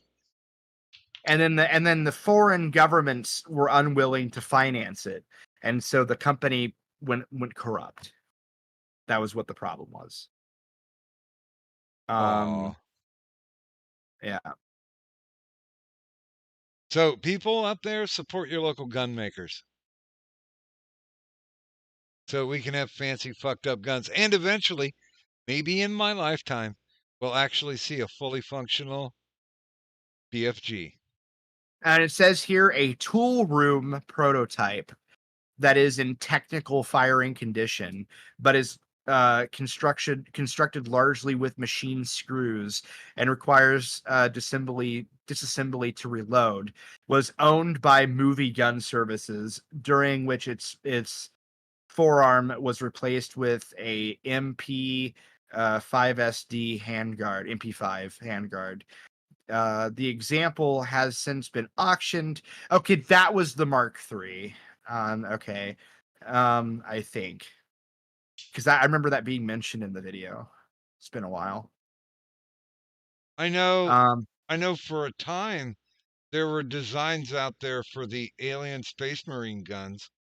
Those were kind of cool. Yeah. It's too bad that Space Marines became a joke. It never got proper funding, and it was like really cringe. Oh no, I just mean the one from Aliens. Oh, that. Okay, whatever. And those were modified functional weapons. You know, listening to the special features disc, they were talking about, yeah, you could slap in a clip of actual live ammo and it would fire it. And I'm like, with all these fucking stupid ass actors, why the hell would you make that available? You know how many? Like, I got a big argument over the several, but with a friend of mine over the Alec Baldwin incident, because everybody kept thinking that, like, for somehow or another, like, first off, nobody understood how single action worked in a revolver, which drove me absolutely insane. But they were saying, like, because he said he pulled the hammer back and then like somewhat, and then it slipped out of his finger and went forward and went off, and he never touched the trigger. And it's like, I had so many arguments, like, trying to explain to actually one particular friend of mine, but also several others, how that is actually not possible. No, they had a gun expert in the trial that said it wasn't possible. Yeah.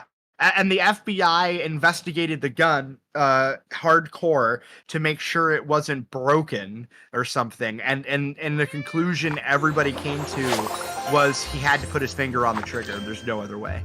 He had to have pulled the hammer back and pulled the trigger. There's just no other way he could have fired that gun. And I had arguments with friends of mine that just didn't know how single action revolvers worked, and it drove me insane. Like, one of the first pistols, I don't know if it's the first, but one of the first pistols I ever fired was a black powder single action revolver.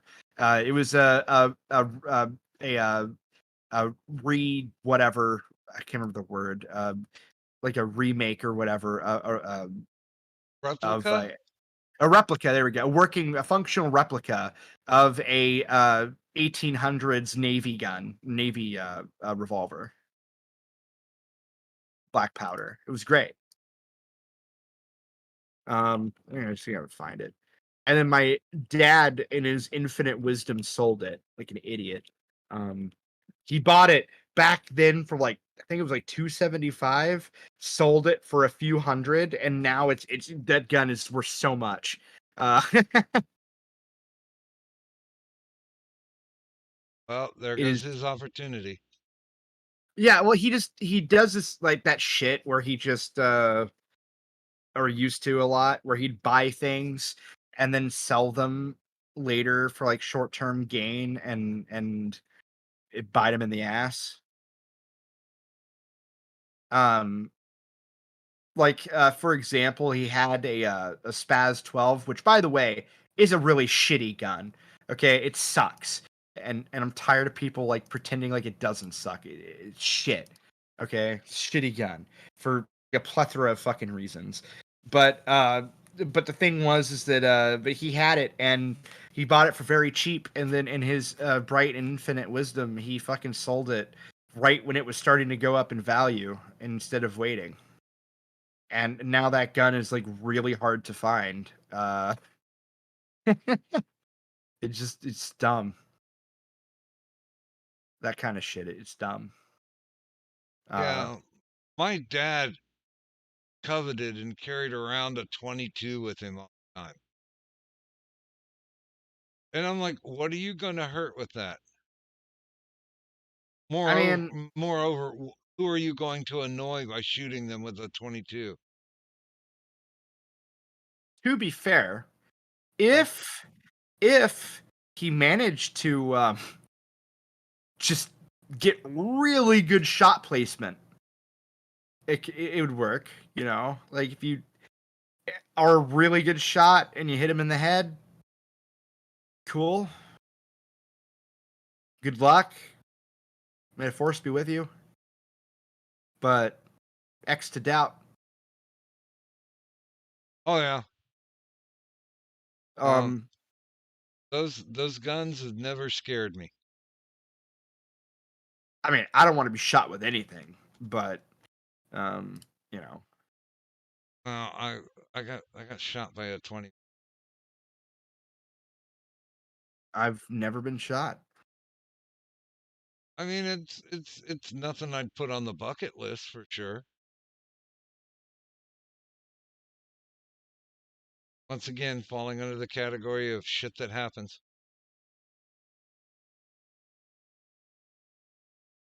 I don't know. I think stand for a little less pussification. Give everybody 50. Give everybody a 50 BMG. It's fine. Oh my god! I finally fucking found it. Jesus Christ. Sorry, it just took forever to find. Get the fucking picture. Damn it.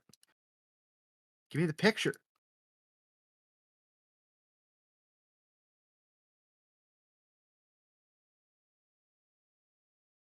This. What's it fire?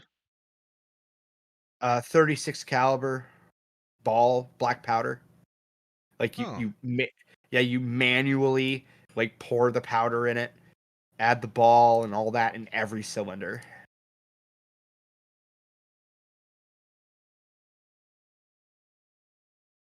Cats, what are you doing? I think they're bored and pushing the water bowl across the floor. Nice.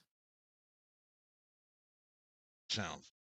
Oh, and you have to put in all the caps in the back as well.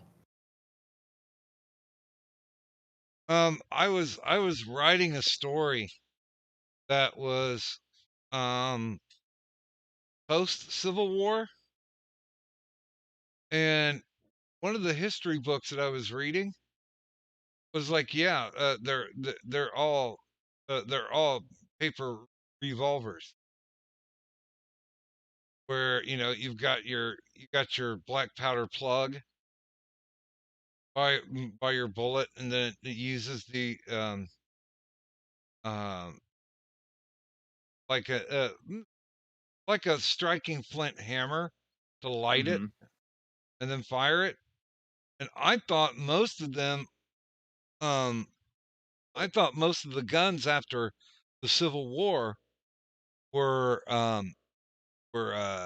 had shell casings, and they didn't. Oh, yeah, dude. A lot of the people in the South were using flintlocks, while everybody was using cap. Yeah, I mean, Um, it's amazing. It kind of changed the profile of how I had to write it. Because I'm like, if I'm going to be period specific, then I'm going to be period specific, and I'll work in some type of angle about how much of a pain in the ass it is to load this thing. I think that's why people didn't have a lot of gunfights back then, because they didn't want to have to fucking reload. mhm. Oh, and actually, by the way, I was wrong. Okay, so I was looking up the wrong gun. So the one that I posted there was an 1860 pistol. This is gonna look so similar, but it was an 1851 that I was looking at, and yeah, but it's Confederate Navy. But and it's not 36 caliber, it's 44, but whatever. There it is. They Looks look, suspicious. yeah, it looks very similar. But yeah, like you have to manually pour the powder in there, manually add the ball, and it's actually built in. So like that little tube underneath, like it pushes that's the ramrod. Um, you do all that, and then afterwards you put the caps in the back. Um, and the only risk with those is if you don't do it right and you fire it, you could actually fire all cylinders at once. Um, which, as you can imagine, is a bad thing. So what a lot of these guys do nowadays, they'll get Vaseline and they'll put it in each cylinder so that the powder cannot escape the chambers. Which they did have something similar to that back then, like pig grease or whatever. Pig grease. Like bacon grease, sorry. Um, but yeah, that it was it was common practice to use a grease so that like you can put it in your holster right around and not worry about so much of that powder. And here's the cool thing: you could be a felon, and you can open carry that shit or conceal carry it. It doesn't matter. It's black powder. Yeah, black powder has some weird rules. Yes, it does.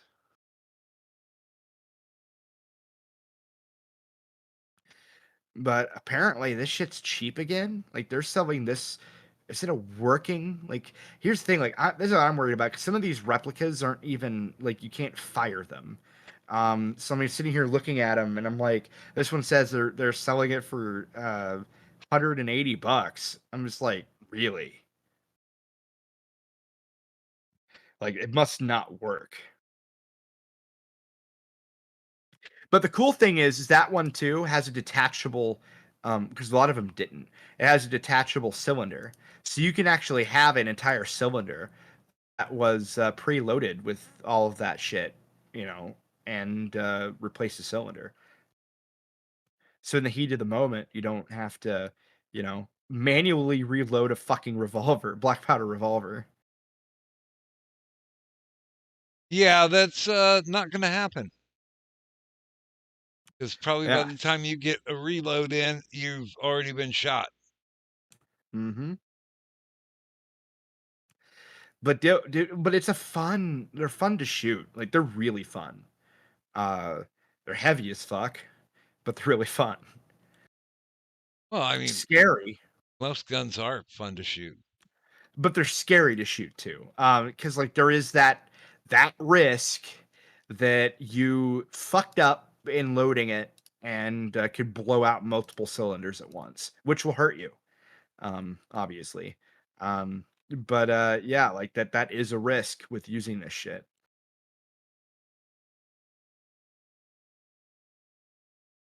I don't know about using.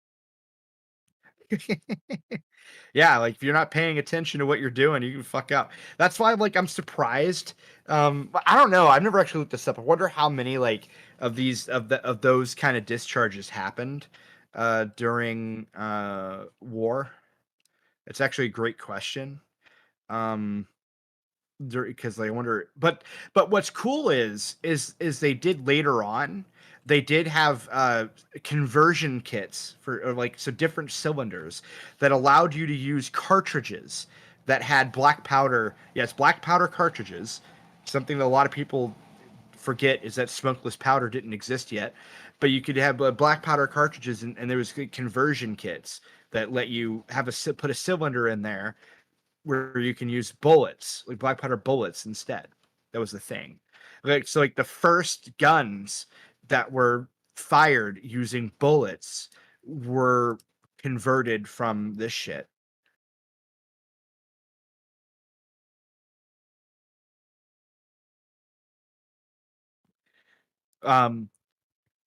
Which is I think is pretty interesting. Yeah, I developed respect for guns. I used to be I used to be all, oh, guns, ooh, I would never have one. And this is after, like, the first thing I ever fired was a 38 special, and it was my uncle's. I think I was like 8 or 9. And my uncle, not very gun responsible. I mean, he's letting a 9-year-old shoot the gun. It's just like, here, try it. Just point it at that. And I tell you what, I was spooked by the pop. Yeah. And so I didn't pick up a gun again until, holy fuck, maybe my late teens. And then I'm just like, my whole life. and I'm just like, why was I so freaked about this? Oh, because I was fucking 9. And I didn't understand, and they didn't. Literally, he gave no education. He put the gun in my hands and said, point it and shoot that tree. Damn. I wasn't very good, but I got good. Well, I mean, that's how it normally is, though, right? Yeah. I mean, I'm still not together great with rifles and long distance, but I mean, a handgun, I can stitch somebody.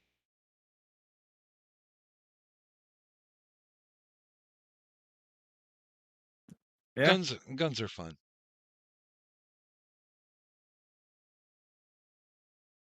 Wow, I thought I would talk about some type of past remembrance or something about IRS. And I don't have anything. Well, you did earlier. Yeah, I guess I did a little bit. I mean, the show has changed a shit ton. Has it, though? I mean, I think it's been pretty much the same. It's just the amount of the types of people changed. yeah. I mean, like the first 10 shows probably have no one as a 2021, 2022, 2023 guest. It's like, it's like a shift change almost. Yeah. I remember when Pickle was on a lot, and fucking Cadunt was on all the time. Oh God, who else here? Dude, Trippy was Oh on yeah, a lot. Trippy. Oh yeah, Trippy.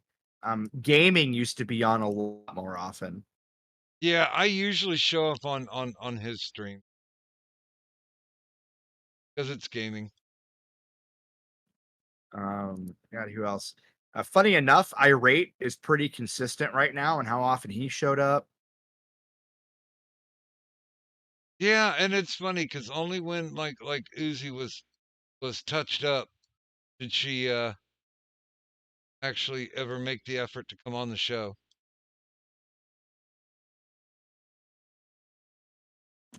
Oh God, who else? Fuck. Damn, I'm forgetting like a lot of people because there's a lot of people that. Oh yeah, Merc used to show up all the time and ruin everything. Everybody, everybody's favorite pedo pal, Tyro. Oh God, yeah, he was on a shit ton.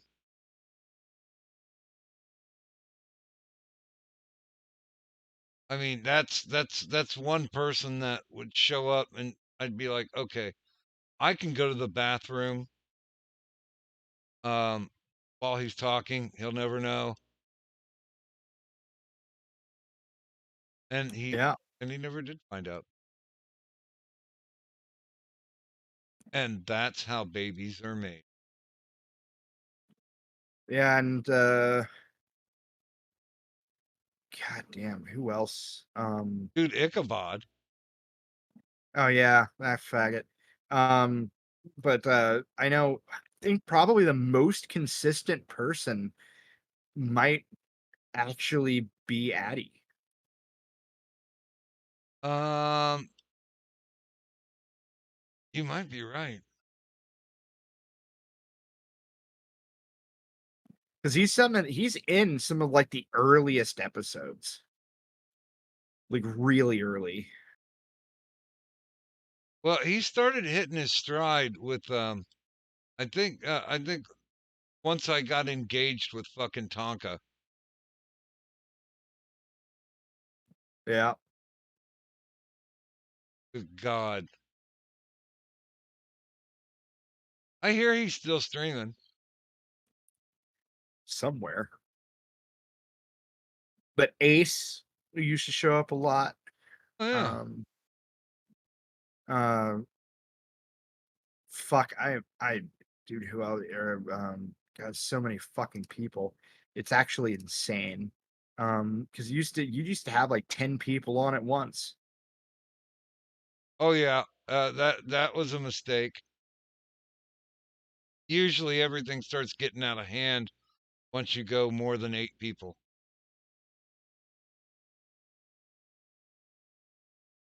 Yep. Dude, the good old Hangouts days. Well, hey, a lot of Zell Yeah, it's true. because Zell.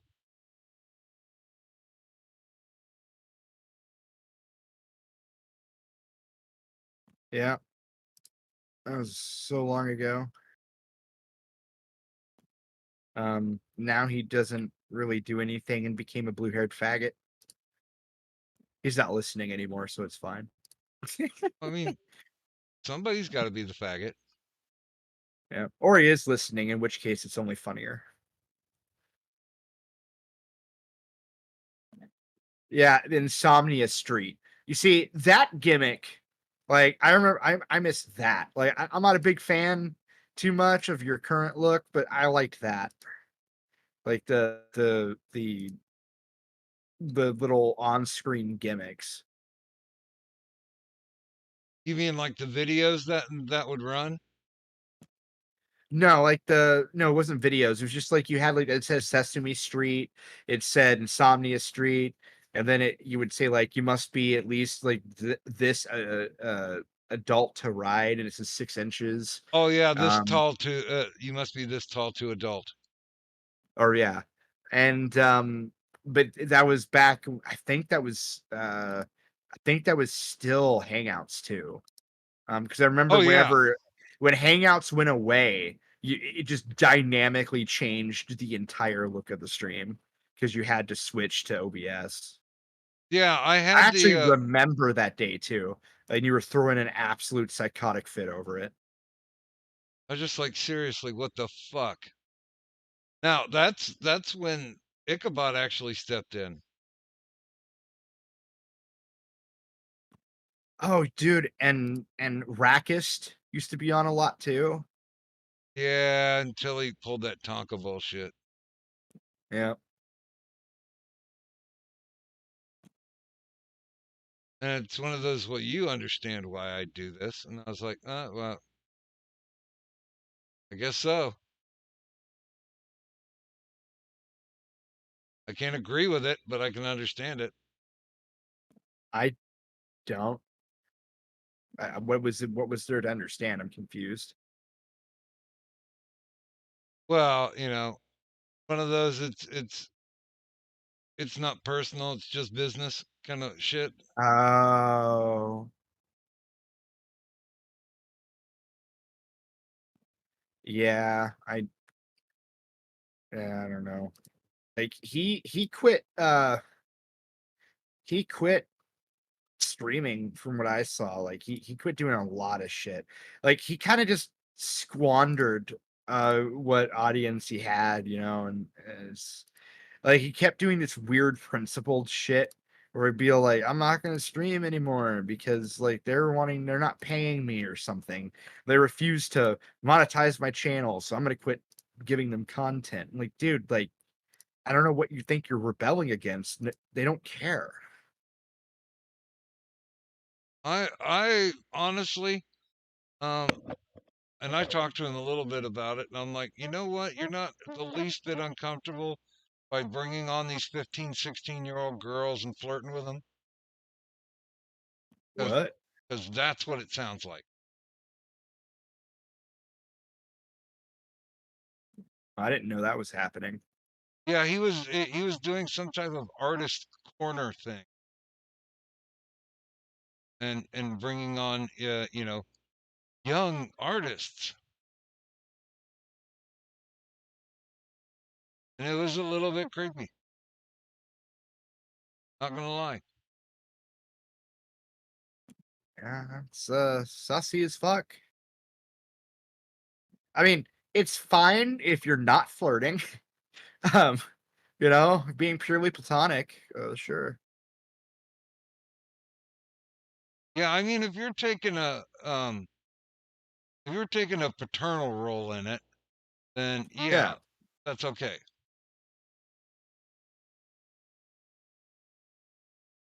But if you're not, creepy. Yeah, that's really weird. Apparently he was on a lot. I just didn't remember. I must have not been on a lot when he was on or something. Early on. But yeah, like I remember Pickle being on there like every time. And then I just like there were several times where I just did not join the stream because Pickle was on. Because he pissed me off by merely existing.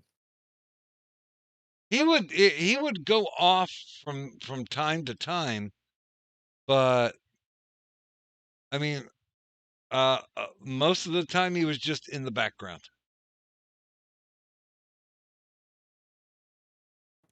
Yeah. He was in the background. He'd do this like thing or whatever. I'm like, dude, like you're not funny. Like this isn't a funny gimmick. This isn't entertaining. This isn't anything. You're just annoying the fucking living piss out of everyone. Not even everyone, just me, really. To be honest. Well, I mean, when it comes down to what matters, pretty much. I mean, because everybody would humor it, and it would drive me nuts. Like, what was it? The stupid saying that they had for him too. It was or the gherkin shit. Like, what the fuck is with gherkin? Like, it's not funny. It's just gay. that was one of Cadunt's constructs. Of course, it fucking was. And also, the worst person to ever be on your or not the worst. Let me rephrase this. Brine Me Daddy. That's what it was. Most boring person you ever had on your stream, though, Magog. Holy shit, he is boring. No, I like Magog. I mean, sometimes he does get off on a strange bent, but who doesn't? I don't. That's right, I said it.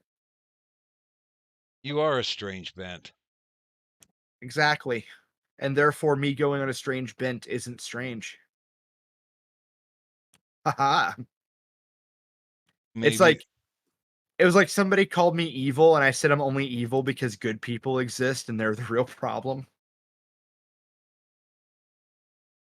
Well, technically the old saying, all it takes is for a good man to do nothing and evil wins. Yeah, I'm so glad I noped out of those karaoke streams. The karaoke streams were fun for me. And my God, everybody was so bad because we couldn't sync any timing. Uh, No, I had a good time with the karaoke streams. They're gay. Maybe so, but still fun. Yeah, I'm just going through all this shit. God, Ichabod, man, I fucking one of these days I need to go through there and find the argument I had with Ichabod and Penoid. Oh God, Yep. So Penoid was arguing that all mental illness is fake. It's all made up, with exception to neurological disorders such as schizophrenia and like fucking autism or Down syndrome, and like shit like that. And that medication is largely a money scheme, and that it's mostly just sugar pills and shit. Really, like you just went hard on the paint with that. Now, if that was bad, it's okay because in Ichabod, his counter argument was that all mental illness is real and uncontestable, and that medication is absolutely necessary, and that counseling is a scam. Wait, why is it incontestable? His words, basically, since none of us were psychiatrists, we have no say on what's real and what isn't, with psychological diagnoses. And he just went like really hard on the paint with psychology simping. And I was the guy, unfortunately, in the middle that was like, look, some of them are contestable, okay? Like some of them, a lot of it's redundant. And then I went on to rant and say at one point being gay was classified as mental illness. So no, it is contestable. It's a science, fairly new one, and science is supposed to be contestable. Okay, like, that's the point of science. And then I said, and not only is pills, or is pills not necessary for everybody with mental illness, but the primary purpose of medication is to allow you to receive therapy, like in real life therapy. Otherwise, there's behavioral therapy. Okay, like so. In other words, if you have ADHD, Adderall is supposed to be there. Actually, not ADHD is a terrible example. But like I don't know, like PTSD. Like they give you medication to chill, so that whenever you go to therapy, it will actually do something, and work, and so things will sink into your brain, right? That's the point of medication. If you have anger issues, same thing. If you have if it's a behavioral diagnosis, that's what it's for. Okay. It's and for neurology related issues, yes, you're right. Counseling doesn't really matter whenever your main issue is Down syndrome. Or autism. Like it was a weird argument because neither of these guys had any idea what they were talking about, and it pissed me off. And it just drove me absolutely insane. And both of them were actually like fucking screaming at each other over it. Yeah, I mean, it may have happened on IRS, but it did. I guess I mentally noped out of it. Yeah, this is actually right whenever he changed his name to Watch, by the way. Like I think in fact the same day that was announced on IRS. I still don't understand why he kept changing all the time. Yeah, I only did it once, but let's all be honest here. Gilded Pooh's a better name than Anu Vlad. Just objectively, it's better. It brings fun back to the Avatar name. Exactly. And most importantly, it sounds less LARPy. You can LARP as poo. I mean, I don't need to. I am poo. Well, there you go. No, I mean, I've had a good time with everybody that's been on. There's only been a few that really got to me. I know Cadunt was the only person to ban anybody. Really? Yeah. Because I never cared. One way or the other, I never really cared. I'm like, you know, people are gonna do stupid shit, and if they're having fun playing Circus Poodle, I'm okay with that. I mean, I never really wanted anybody to feel taken advantage of for content. Well, I know that she would delete shit that I said in the ward, though, a lot. She had that thing going. Like, if I posted like an edgy meme or something, she'd fucking delete it. And actually, it turns out she does that in Sparky's server. So I guess she's still in Sparky's server, and when I was in there, was deleting shit that I posted in there. Even though she does not even participate in that server at all. Yeah, I don't get it.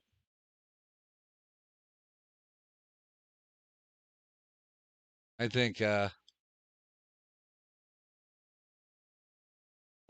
we had fun while it was fun.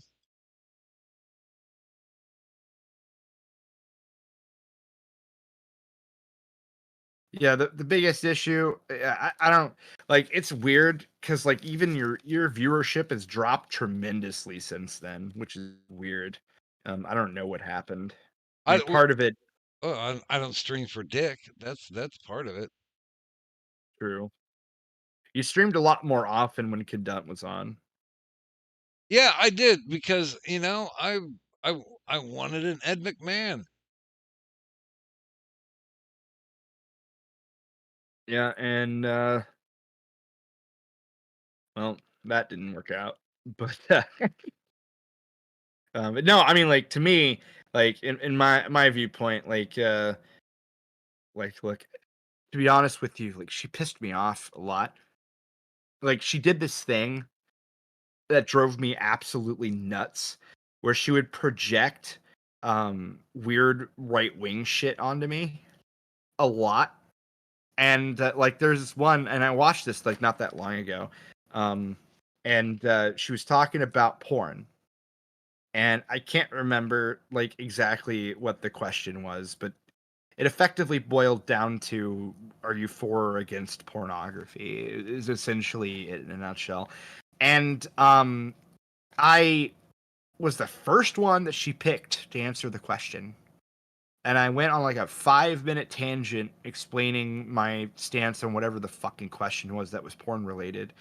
And then she heard zero of what I said at all and made fun of what she thought I had said. And I'm like, wait, what are you talking about? I didn't say anything like that. And then she's like, oh, well, I just figured you'd hate porn. And I'm like, I mean, I don't watch porn, but I'm not like a anti-porn advocate guy. And then yeah, it was just dumb. Like she's projected this weird. Like I'm not even like, that's the thing that bothers me. I'm not even that conservative. Like I am a little bit, but not as much as I get projected onto by. Like yeah, it's just annoying. I have no idea what they call me. You know, I did that Old. one. Well, yeah. That graph test. You know, where it's like put into a Yeah. Foursquare. Yeah, the political compass. Yeah. I did that, and it said that I was left leaning. Yeah. I mean, on mine, it said I was barely right of center. Like one square to the right. Or like one, like you have the center, and okay, well, it's more complicated than that, but I was in the, but it was ultimately like one square to the right on the, on the bottom. And so like I was basically center right. And that's who cares. The thing is that like I don't have any real extreme positions. For the most part, I just want to be left alone. That's like my main political point. I want to be left alone with my ability to say whatever I want, with the ability to shoot whatever gun I want, and that's it. And have as little government oversight as possible. I want to live in my own little fucking universe in the middle of nowhere on land somewhere by myself. That's all I want. That's my dream. Simple. And people have too many political opinions. I don't have that many. Most of them I don't care about. Like gay marriage, what's your stance? I don't care. Well, I was like, my earliest opinion is like, look, marriage is stupid. So if gay people want to fuck their lives over and get married too, I mean, fuck it, who cares? Like I don't give a shit. The worst part of it for me was the whole deal with okay, you got it. Now what are you gonna do with it? Continue fighting for it, even though it's over.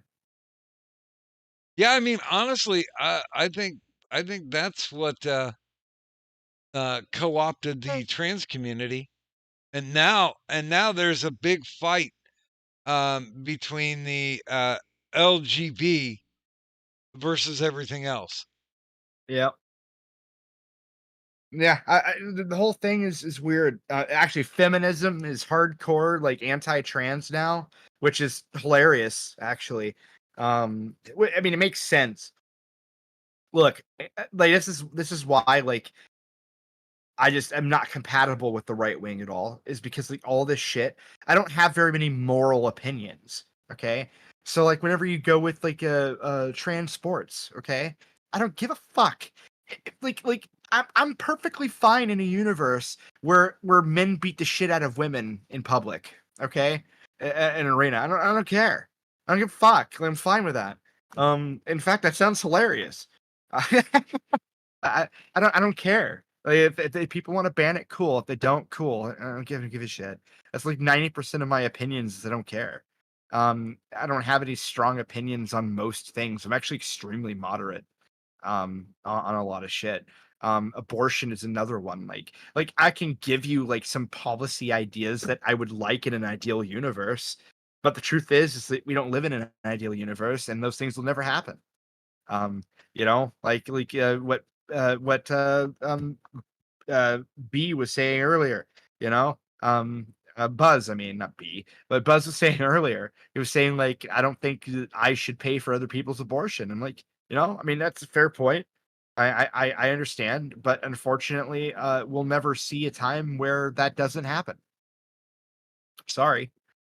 Unless you live in a state that bans it entirely, which I'm okay with. That's another thing too that we'll never see: true states' rights. That's in an ideal universe. It's something that I really want that was stricken from us after the Civil War. I want states' rights. I want the Fed's power to be reduced significantly. I want Missouri to be isolated from the entire rest of the country as far as policy goes. I want federalism to return in stride. We'll never see that. I can't say you're wrong. I used to say I'm a nationalist. I'm actually now not even that.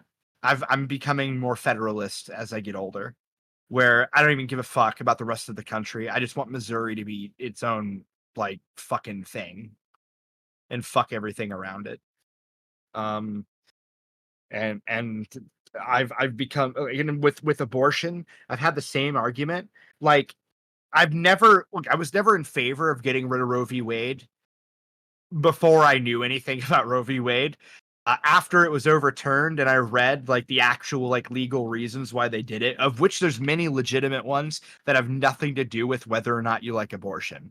Like the reason they overturned Roe v. Wade was actually legitimate, and that was that it is there is no protection for privacy in the Constitution, which was the entire basis of Roe v. Wade existence, and that there's no basis for that. Which I had a fun argument with a friend over that too, by the way. He's like, but it's been around for 50 years. It's like, cool. Slavery was around for like what? Ever? Should we bring back slavery? It was a precedent. It's been forever. Maybe now you understand why the Civil War happened. Maybe a little bit. Maybe kind of understand why, even if you don't agree with slavery now, why a lot of people that were pro-slavery fought an entire war partially over it. Okay, like maybe you get that now. Yeah, but no, like how long it's been around doesn't fucking matter. It's irrelevant. And like so, like the point is like the reason there was no right to privacy in the Constitution. It doesn't exist anywhere in the Constitution. You want to bring back Roe v. Wade? Fix that first. I think that's a good amendment. I think a right to privacy actually absolutely should be an amendment to the Constitution, 100%. And for a lot more important reasons than abortion. I am kind of getting tired of talking about, I don't know, anything on Discord and then getting suggested that anything on YouTube. I kind of feel uncomfortable talking about, I don't know, making fun of somebody listening to Red Hot Chili Peppers, and then I get a fucking YouTube notification suggesting a Red Hot Chili Peppers song. I don't know. I'm uncomfortable with that. I feel like I'm being violated. I feel like I'm being molested. By the Red Hot Chili Peppers? I mean, he did write a memoir saying that he fucked a 15-year-old, so lead singer. So he Anthony Kiedis was also a straight out junkie too. Yeah. Just saying, like he did come out and straight up say that on tours he like fucking minors was a thing that did occur and he did participate in, which everybody knew that. Did he let them keep their helmets on? There's a good question, but no, I just it's one of those things where like I can say all this policy shit all day long. I can like about what I would want. But the cool thing is I have to be practical. I'm not going to get what I want. That's why fucking hardcore small government libertarians are retarded. You can preach small government till you're blue in the face. Guess what's never going to happen? Small government. You can have 80% of the country agree with you. It will never happen. They will never give up that power. Well, it's too much of a money-making deal at this point. Yeah, I mean, a lot of cash is being passed and made, like manufactured. Yeah. I want somebody. It's a what do you call them? A zillennial. Mm-hmm. Saying, you know what? It's not that difficult to solve this problem. Just print more money. I'm like, how fucking high are you? Are you an economics student? Because good God, you don't sound like one. I mean, I think flooding the market is like bad, like bad economics 101 that everybody should know. You're creating way too much supply when there's not, when it's not a good thing. So especially whenever your supply outreach it goes beyond demand for it. So yeah, like making more money than what people want is kind of a problem. You're just flooding the market. Like look, money honestly doesn't fucking mean anything. I'm gonna be honest with you. It is the most. Our money is based solely on faith in the money. It's dumb. I like money though.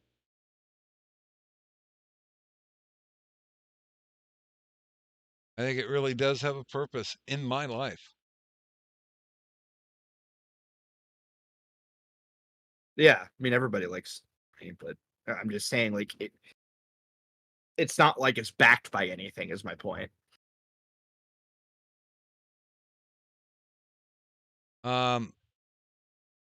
Yeah, I mean, what was the God, early 1900s? Matthew Harrison Brady and his Cross of Gold speech, where he got to convince the lawmakers that running off a gold and silver standard was not the right thing to do. That the only way to do it is by going by one mineral standard, which was gold. Well, um uh the problem with the gold standard was actually it was a huge problem. People were just hoarding gold and fucking murdering the market. Like it, Oh I don't wait, know. I was wrong, because if I remember correctly, he fought for a two mineral standard for silver and gold, and they told him fuck off with that idea.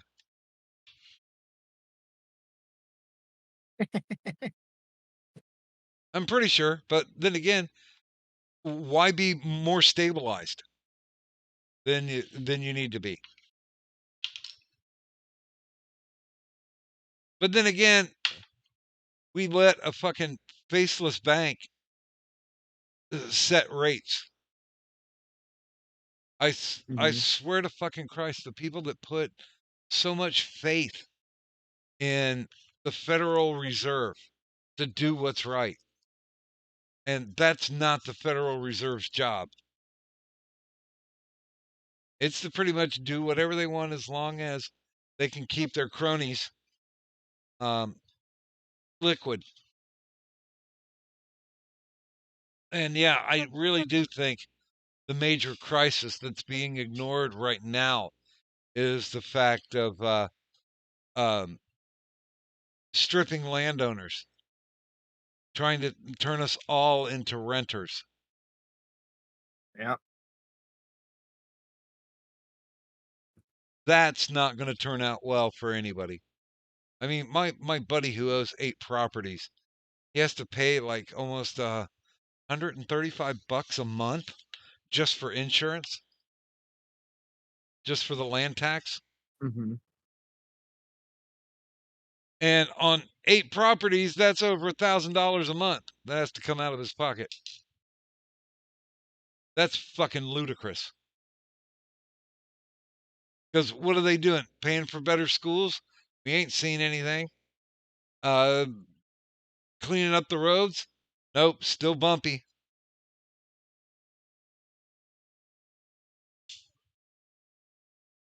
Yeah. Addie wrote in the chat. Jesus, I'm at work. Quite the stream. I mean, we are talking about guns and other macho things that you would enjoy. I don't know. I really do have this incredible paranoia about how much power that they have and what they can do. Just whimsically, what they can do. Because they're going to do whatever they fucking want. And that's the bottom line. I mean, the Federal Reserve cannot be stopped. There's been legislation back and forth for a long time to basically depower the Federal Reserve, and it consistently gets shot down.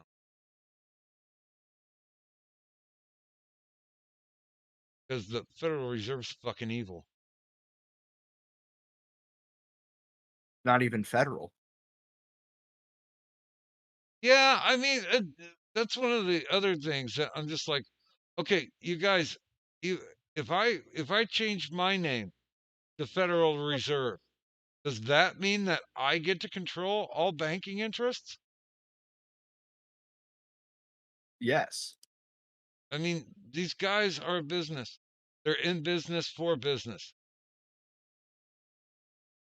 They're going to do whatever suits them.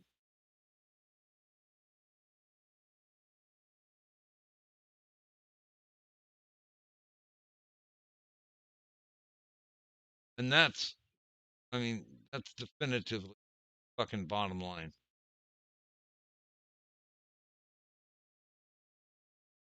Yeah, I mean, like these are unelected people that can sit there forever and hoard all the money, income, and retire and abuse their power, and it doesn't matter because they're the people in those higher positions are untouchable.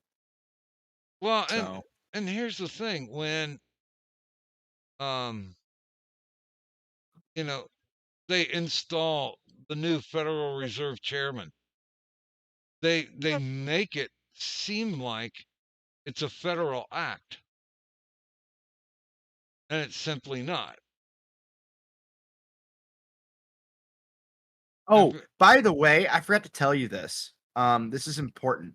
Okay. So you remember that Sparky deleted STC Watch Club over the Tyro thing? Yeah, Yeah. supposedly. Well, yeah, well he did. Well, I mean he deleted, yeah, he did. He privated all the videos. Um he changed his channel name to STC Live. And I'm just like, look, I get that STC stands for Sparky's Tech Corner. I get that. But like, why would you do that? Because he's I just, Sparky. Tech yeah, News. yeah, and he's talking about making like other channels now. Oh, did you see? Like, oh, by the way, you need to see this. This is a gem. Okay. Um, I don't know if you saw this. Turish posted it. I'll send it to you in a DM. This was Sparky's community post right after the stream ended. It's very comprehensible. God damn it. Come on, work.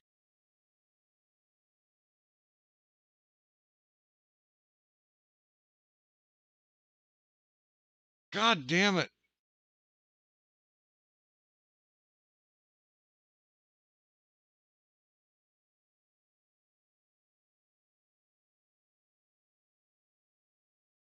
What's that mean?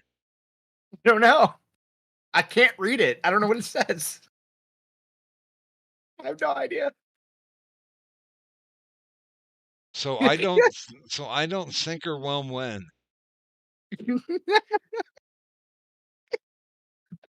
Was he using speech to text or something? No. Holy fuck. No. Speech text actually spells words. Well, I mean, all of them are technically words. No, whelm isn't a word. It isn't. I don't think so. Hold on, let me look it up. Wait. It is a word. It's a dish or vessel. Sparky's tech vessel? I guess. Okay, so like overwhelmed and then whelmed, I guess. Whatever. It's to turn something such as a dish or vessel upside down, usually to cover something. Cover up something? Yeah, like to cover or engulf completely, with usually disastrous effect. And then it says to overcome a thought or feeling is the second definition. That doesn't help anything. I was going to say this sounds more like a Christian pray the gay away program. Yeah, like I have no idea what he was intending to write.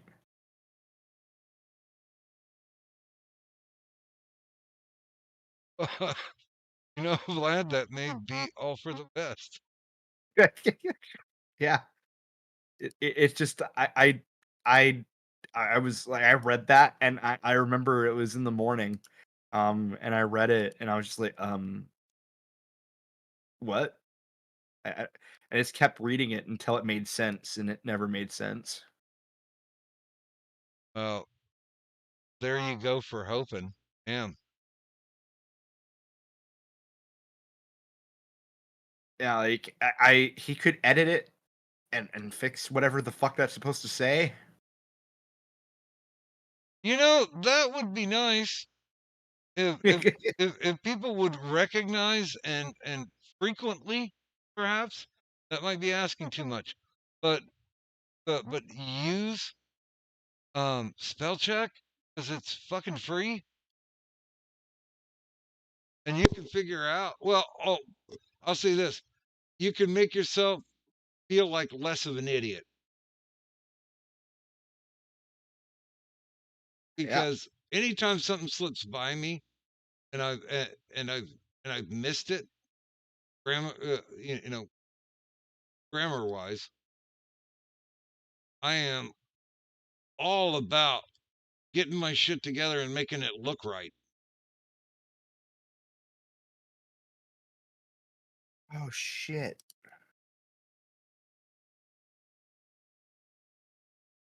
Oh no, what happened to that? Fuck. But yeah, no, it's yeah, I mean, that would be great, but you know, it's not gonna happen anytime soon, is it? Unfortunately, um, old dogs, new tricks. Yeah. If you're, firmly entrenched in the shitty lifestyle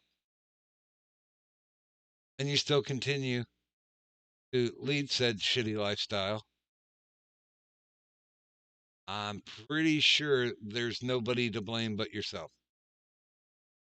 Dude, like yeah, his mom had a really good point. She had a few. But one of the really good points that she made is that a lot of the problems, that a lot of the drama he's had and everything, it was self-inflicted. Which she's 100% right on. Like a lot of his problems are just he won't shut his mouth. I'm not gonna say she was wrong. Or he won't let shit go. And he won't, like, this is the other issue, like, and I had an issue with him in these discussions, is he won't allow for room to compromise. He keeps like arguing until he gets like absolute like concession, and it's like, dude, like life doesn't work that way. You're not always 100% in the right in a scenario. Sometimes shades of gray is real. And 50 or so. huh? You said shades of gray. Sometimes 50 or so. Oh my god. Yeah, but no, it's just one of those things where it's just like he does this all the time. And like the shit he said to his mom, like I've had similar scenarios. There was a time where him and I had an argument, and it was off stream, but it was in front of other people, and he dragged my kid into a discussion. So I was talking about how Antoine just like fucking abandoned his kid or whatever, which he did. And he can say like, "Oh, I Zoom call her all the time." It's like I don't give a shit. Like that's not parenting, but okay. And anyway, he went on a tangent, and I would say like he didn't even try to get his kid back and shit. And then he went off on which he normally agreed with, by the way. So Sparky like normally agreed with had the same position I did that at the very minimum Antoine could have done more than what he did. And so anyway, in this circumstance, this time because I was explaining it to someone else. I wasn't even talking to Sparky directly. I think it was actually Kaz that was asking me a question about that. And I was talking to Kaz about it. And then Sparky started saying how somehow or another I abused my kid by calling her a turd bucket. And other like kind of weird pet names, and said that was like abuse or some shit. And yeah, he does have a kid, Yobi. But anyway, yeah, no, the thing was is that, when I should take a look. Good morning, Yobi. But no, I got really angry, and I started yelling at him because I'm like, why are you bringing my like I get that like I somewhat brought Antoine into the discussion, but I wasn't accusing Antoine of fucking child abuse. I accused him of just not fighting for custody, and you just jump to like you abuse your kid though because I called my kid a turd bucket and a turd. Well, you Like, know, that's insane. sometimes kids are turd buckets. Exactly. And it's just it's a term of endearment. It's not bullying. But I started yelling at him because it was just like, dude, what the fuck? And he was drunk. He was doing the same shit he was doing on that stream. His same attitude, the same tone. It was the same shit. That weird, like, alcohol-fueled narcissism and the sudden bravery to attempt to bully people on the internet. And yeah, like I just went off. And he did apologize twice, to be fair. And frankly, like that's fine. I let it go, and I'm not mad at him for that. Still, he did apologize twice, and the first time I didn't really buy the apology, but he did give a genuine apology the next day, which I would totally read to you. But he decided to quote unquote accidentally delete all of his DMs he had with everyone. Oh, dude, I brought that up last night. And he had an excuse for it. He's like, well, I did that with everyone. And Jim Max was, yeah, I know. I was the first person that he did it to. Well, Jim Max is retarded because what he did was he used, it's called, if I remember, like redact.dev or something like that. And it's an app or whatever that you can use that effectively mass deletes all of your Discord shit. He told a friend of mine that it was an accident.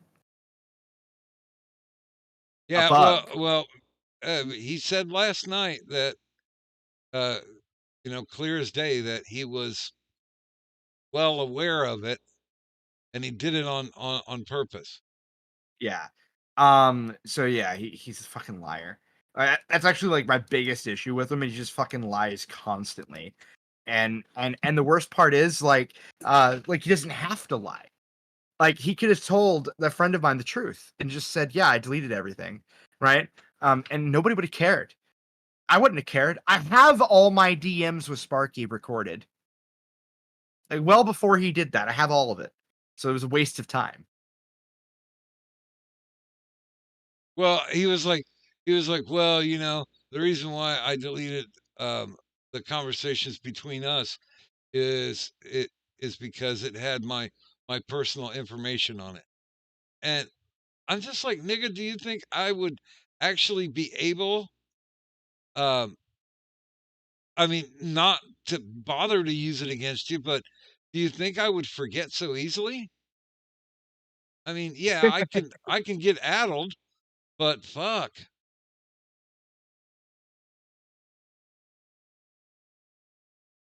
I mean, it's okay. You did it out of paranoia. Fine, whatever.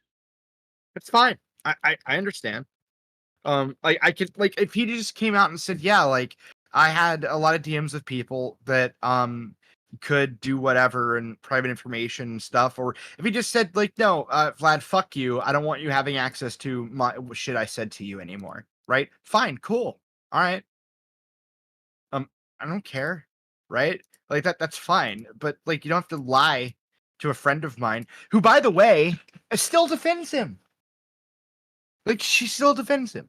And it, like just gives him the retard pass still. You know, um And so like no, it was just needless to lie. She went and talked to him in good faith, and was trying to understand his point of view and was listening. The thing that he quote unquote today thanked AP for doing, right? That he never thanked her for doing. You know why he thanked AP for doing it? Because he likes being up AP's ass. Now, yeah, like AP has like what 12,000 subs, etc. But that's why. I mean, the truth is that like a lot of this shit would just be problem solved if Sparky would just be honest. And that's the bottom line. I'm just like tired of people giving him the excuse he's retarded. He weaponizes that excuse. Well, I mean, it's a sociopathic thing. Take advantage of whatever you can, whoever you can, whenever you can. Yeah, I mean, and the thing is too, like when he lied about Tyro, like we were never friends. I just used him. That's a lie. It's a lie. Like I have recordings of him saying like they're friends, like and shit. Like it's insane. Like he said this like word for word several times that he was upset by all of this because he was friends with him. And then now the new narrative is that no, they were never friends. He just used him, which is bullshit. Like, if you're just using people, you don't try to help them get a job. Okay. Uh,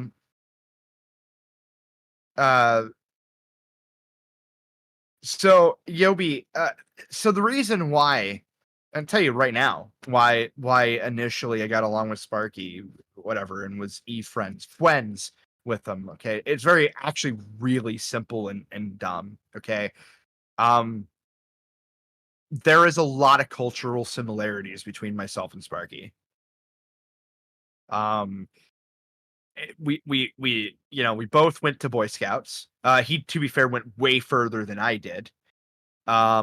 He went like all the way to, I think he went all the way to Eagle. I wasn't able to do that. Yeah, he got Eagle. Which is, by the way, like amazing. Like nowadays, anybody can do it. Back then, it was a legitimate like achievement. He had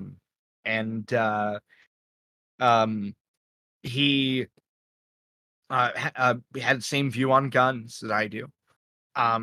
We had a very similar childhood, although my dad didn't die in a plane crash, but whatever. God, it's like several other things. We both had interests, although differing in but similar interests in specific video games that were a thing growing up. Like old school Call of Duty or whatever, for example, and old school Pokemon, like on the Game Boy. Like I can list all sorts of shit. There were a lot of we both liked drinking. Although we disagree on what to drink, but whatever. Although it is interesting that he suddenly decided to drink whiskey. But whatever. Yeah, I mean, honestly, I didn't garner any additional respect from him drinking out of the bottle. Well, I'm not gonna lie, I've done it. It's fine. No, old school Pokemon. No, I mean, I hate Pokemon now, but when I was a kid, it was different. Like first gen Pokemon, like I liked it. I think in second gen as well. Like when I was really young, and the Game Boy games when I was really young. I wouldn't play it now, and Pokemon became cringe. You kind of run out of animals to mimic after a while, and they just start making shit up. Like they have like a car key Pokemon, literally. So yeah, but no, yeah, Weezing was cool, but yeah, like nowadays, like it's all gay. But yeah, back then, whatever. We both like there was a lot of like that kind of shit that and we both had like similar political opinions in a lot of facets. The problem was the main division really was anime. Like I want to be honest with you, the main cultural divide was anime and all the bullshit that comes with it.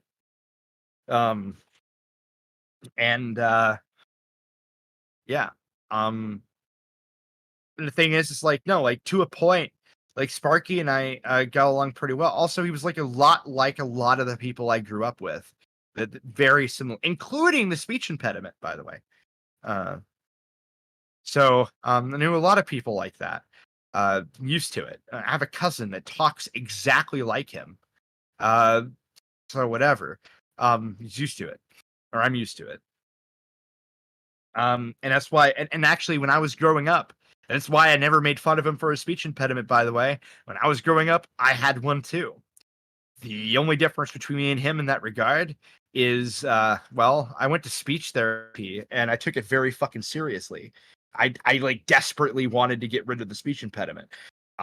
Ended up developing a not lisp. Wow. I ended up developing like a stutter as a result of that. And whenever I drink, sometimes the speech impediment comes out. If I drink too much, like you'll start hearing me use W's instead of R's and stuff like that when I drink. If I drink too much. But I went out of my way to unlearn that shit. Whereas Sparky didn't really. Which is was kind of annoying. But I have a friend of mine that had one too, right? And it wasn't until it was in his 20s that he tried to teach himself how to speak normal. And he had to work really hard to do that, because like whenever you're a kid, it's easier. When you're an adult, it's a pain in the ass. Like those are like 20 years worth of speech habits, and trying to break that is a pain in the ass. And he did. My friend of mine went out of his fucking way to break that shit, and it took him a lot of work and a lot of dedication, because frankly, it was stopping him from getting laid. That was his motivation. Which, you know what, is completely fair. I was gonna say, what's wrong with that? Absolutely fucking nothing. And so like, yeah, like but no, I mean, it's just one of those things where Sparky doesn't have that motivation. He has a girlfriend, I guess, and they're gonna be married. And apparently they're wanting to have kids, so I hear. I actually legitimately think Sparky should sober up. Like, I mean, and I mean this as like former friend.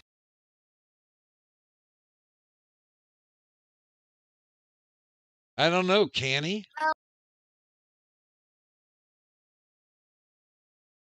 I mean, that's the bigger question. Does he actually have the ability to regain control? I don't know. Actually, he says most women don't like nerdy quirks like speech and actually having a thing like a speech impediment doesn't prevent men from getting laid. And then he says most women don't like nerdy quirks like speech impediments. You just like literally contradicted yourself, Yobi. Like I'm going to assume that you meant does and not doesn't. So, but yeah, no, Sparky has no motivation to do any of that. Honestly, women like douchebags. Like, here's the thing: it depends on the women. Like, the friend of mine wasn't dating fat chicks. All right, he wasn't dating like crack whores. He had a speech impediment, and he wanted the fucking prissy blondes like an idiot. That's what he was chasing, and yeah. But yeah, what was I saying? I got distracted. You said I was talking about Sparky. Fuck, what was it? I said as a former friend.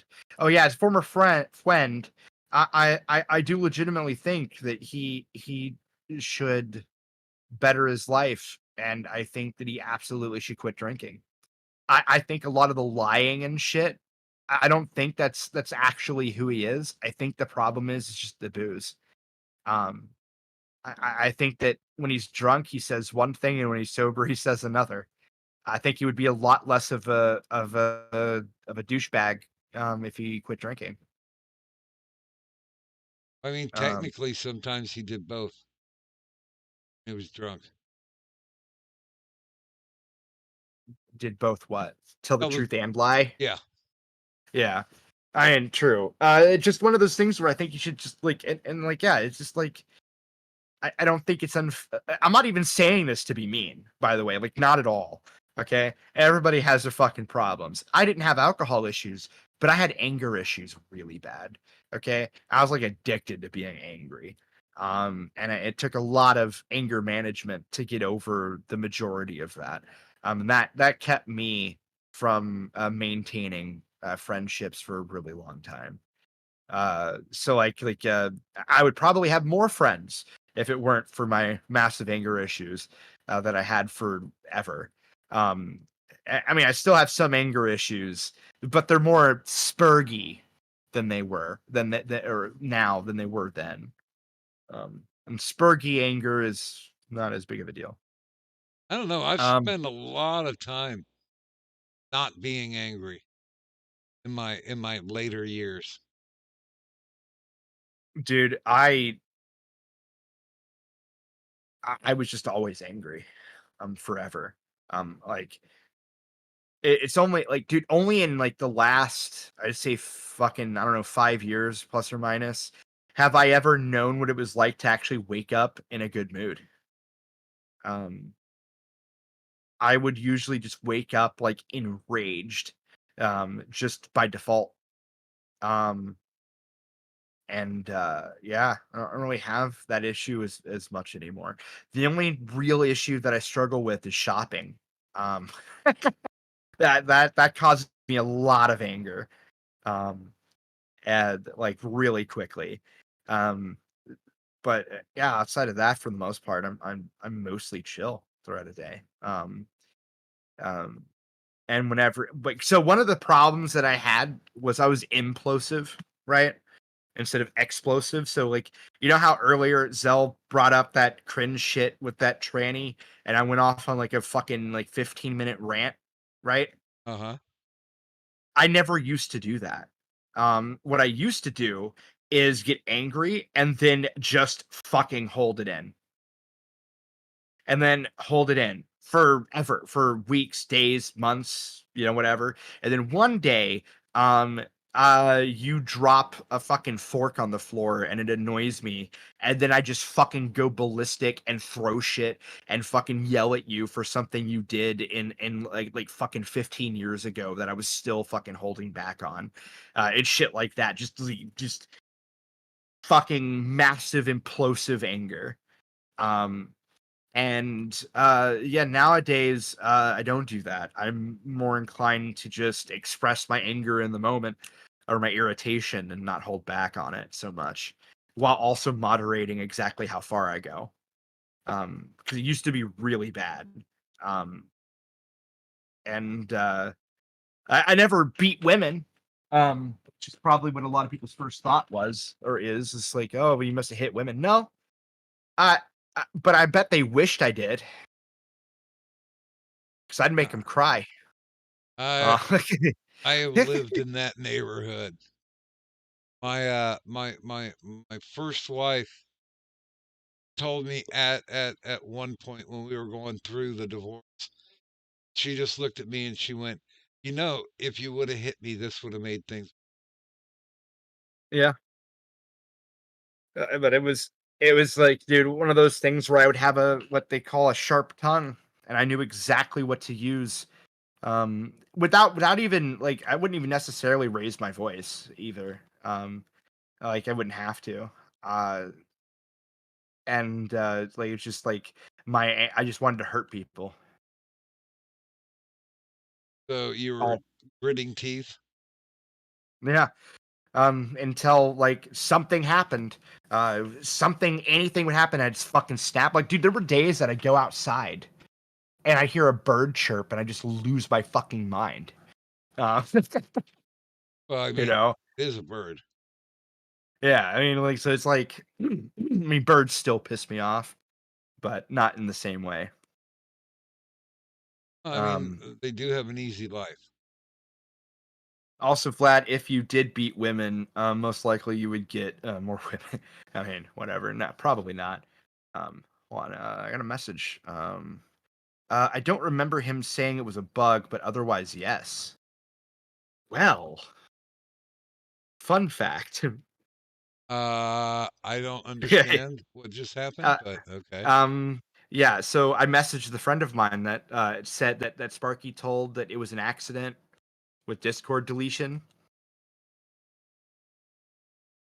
Yeah, Okay. the DMs. Oh no, I mean, he said it on the show I know. that he purposely did it, and that's why I mean that's why I just subtly slid in and threw that comment in chat, and he went off for a minute or two. Yeah. So she just asked why, and I said, well, fun fact, Sparky just said yesterday he used an app to mass delete all of his DMs, like I said he did. Because she was like debating me on it. She's like, it's possible. It could have been an accident. Like, no, it's not. Stop it. I mean, I'm appreciative of good liars, but you have to be a good liar. You need some charisma. Number one. I'm gonna have to say that there were there were holes in that fucking armor. Yeah. Good God. I mean, legit. I'm just like, there are things that you can and can't do in life. There are goals that you can achieve. If you're like 5'1" anemic ginger, you will never be the fastest man in the world. Do not make track and field your exploit, because you're not going to be that good at it. So, don't be a liar if you can't be a good one, or at least keep your bullshit straight. What did you say on this date? And like half the time he's like, I don't fucking care. Yeah. Fuck it, I don't care. It's like, dude, that's because you got caught. And now you're just being shitty about it just to see if you can weasel out of it. I don't truck to that. Yeah, dude, I honestly think it's the alcohol. I could be wrong. He could just be that kind of person, but I like to believe it's the booze because he drinks every day, right? The difference between him and Addy, though, Addy drinks every single day, but Addy can hold his liquor. Yeah, time intolerance. No, it's not that. Sparky's like fucking half native or quarter native or something. He's got that fucking inability to hold liquor by DNA. Wait a minute. I'm a quarter native and I do just fine. Well, he's over a quarter. I think his mom. Well, no, it wouldn't be over. It'd be his mom was half. Or no, it wasn't. No, I can't remember if his mom was half or what his dad was full. I don't fucking remember. But whatever. One of them was full native. I don't care. But the point is though is that he just can't. He can't hold it. Like, he drinks every day, dude. The guy like gets completely plastered off beer. Like, he gets that drunk that you saw off beer. Yeah, well, I mean, he was swinging his nuts when he had that fucking liquor bottle out.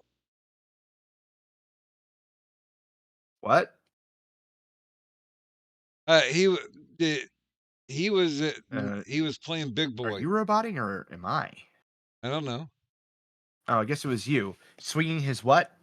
Swinging his nuts when he was drinking that bourbon. And I'm just dude, that's okay, good, fine. Ooh, you can drink liquor. Wow. That was actually the first time I ever saw him drink liquor. Oh no, I've seen him drink liquor before. Beer. But it's like I mean, I saw him. But it's like last time when we were sitting around drinking, I drank like half a bottle of Blanton's, and it was just I can't think of any other word but refreshing. Right, dude. Like, you know what's fucked up? He actually has kidney and liver issues. Did you know that? No, The doctor straight up told him to fucking quit or he's gonna kill himself. That's actually how bad of a problem he has. This came out while he was still talking to Tyro. It was like there during one of the conversations where Tyro was like chewing him out for drinking, and like they literally told him to quit or he'll die, and he just keeps doing it. does he have And cirrhosis or what's the deal? I don't know like the exact diagnosis. He wouldn't say. But he said it was serious and he was trying to quit. And he did go like a couple months without drinking, and then one day decided I'm gonna go to the stripper bar to a party. I'm not gonna drink, and then he came back and was completely plastered. And and that is where you cue the VC I was in, where Sparky and Tyro were arguing because Tyro was like disappointed in him and shit over that. And I was like, what the fuck's going on? And Tyro was like, yeah, he's not supposed to be fucking drinking. He's got liver and fucking kidney problems from drinking. And yeah, and it's just like, well, you know, yeah, maybe he should like fucking stop that. That's actually why, if you remember, his mom, like one of the first things she said was she said it's not good for your liver and kidneys. It is explicitly because he has issues with his liver and kidneys, not just because she was being a health nut. I mean, I'm not gonna be super drinker anymore. I can't. But I mean, can you not drink for the buzz? Well, yeah, Like, he's got to get plastered every time. He it's can't just, stop. I just, Dude, my sister's husband is the same way. He's half native. Okay, that motherfucker cannot go. He can't even make it through a 6-pack of beer, and he's completely plastered, and he won't stop. He'll just keep drinking until he's got no more alcohol around him, or he passes out. He just can't quit in the moment. that's pretty sad. Yeah, he doesn't know where to stop. And so in other words, he just decided to quit drinking altogether because he doesn't know when to stop. Which is fine. And to be fair, I didn't help matters because what I would do when I was drinking with him is like, here, have another glass. You know, I'll just keep pushing it. Because I'm like, look, like he would say, like, you got to stop. And I'm like, oh, here's one more beer. It's fine. You know, I like people when they say I'm quitting smoking, the first thing I'm gonna do is like, hey, you want a Marlboro? If you can't pass a basic fucking test, then well, You gotta admit, tobacco is tasty. it is. But no, it's just I kind of, you know, honestly, I don't know, watching that stream made me kind of feel bad. I was just like, Jesus Christ, like this is not like feel bad in like a I feel like I take anything back or that I'm no longer like mad at him for some of the shit, right? That's not it at all. But it's just like kind of like a wow, you know, this is like this is kind of pitiful kind of way. And Oh, I won't even talk to him anymore, Eddie. But no, the thing was, I was just in awe because, like, look, what you saw, he did to me multiple times. By the way, he did it to Tyro multiple times, and like he does this. This isn't unusual. In fact, it seems to me that's probably why Rogue left. Was because Sparky was getting drunk. I was just amazed at the amount of victimhood. Oh yeah. I mean, that was ridiculous.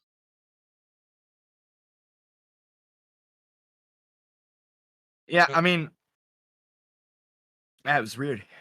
My dad got hit by a train. Yeah. Actually, he reminded me of Waterboy in that stream. It was like drunk Waterboy. Mama always said that gators are mean because they got all those teeth and no toothbrush. Mantua alligata. But no, I just yeah, I don't know. I just know in although I think that both him and his mother on that stream were the problem. I think they both were being pretty irresponsible with information, private information rather. At the same time, I really wouldn't have blamed her if she went to his house and beat the shit out of him. Because he was like telling her to fuck off. Like, I'm just like, wow, dude. And then the next day, he's like, I don't remember anything. Like, dude, you're lying. Fuck you. Like I've seen him get that fucking drunk. Okay, actually more drunk, and he remembered everything the next day. So like him saying like he didn't remember shit. Like, no, you're full of shit, dude. Like, just stop drinking. Just stop it. Like every time he gets drunk like that, he ruins something. It's just dumb. Like, and the thing is too is I know so many people like him that I grew up with that were just like him, where they would just keep drinking over and over and over again and just destroyed everything around them because they wouldn't stop fucking drinking. And then they didn't then the entire time they're blaming everybody else when the reality is that person's just a piece of shit. You know? Yeah, there was a lot of copium going. Yeah, it's just like I don't understand. You know what I'm not used to is people like Addy. They can sit there and drink and keep their sunny disposition, you know, whatever. Just stay calm and drunk and not turn into a fucking psycho. I don't know very many people like that. You know, most people I know are not functional alcoholics. I know a few, but not very many. Yeah, and Sparky's definitely not in that category. Whenever I'm a fun drunk. Whenever I drink, I'm happy. You know? Yeah, I I like being a happy drunk just because it's easier.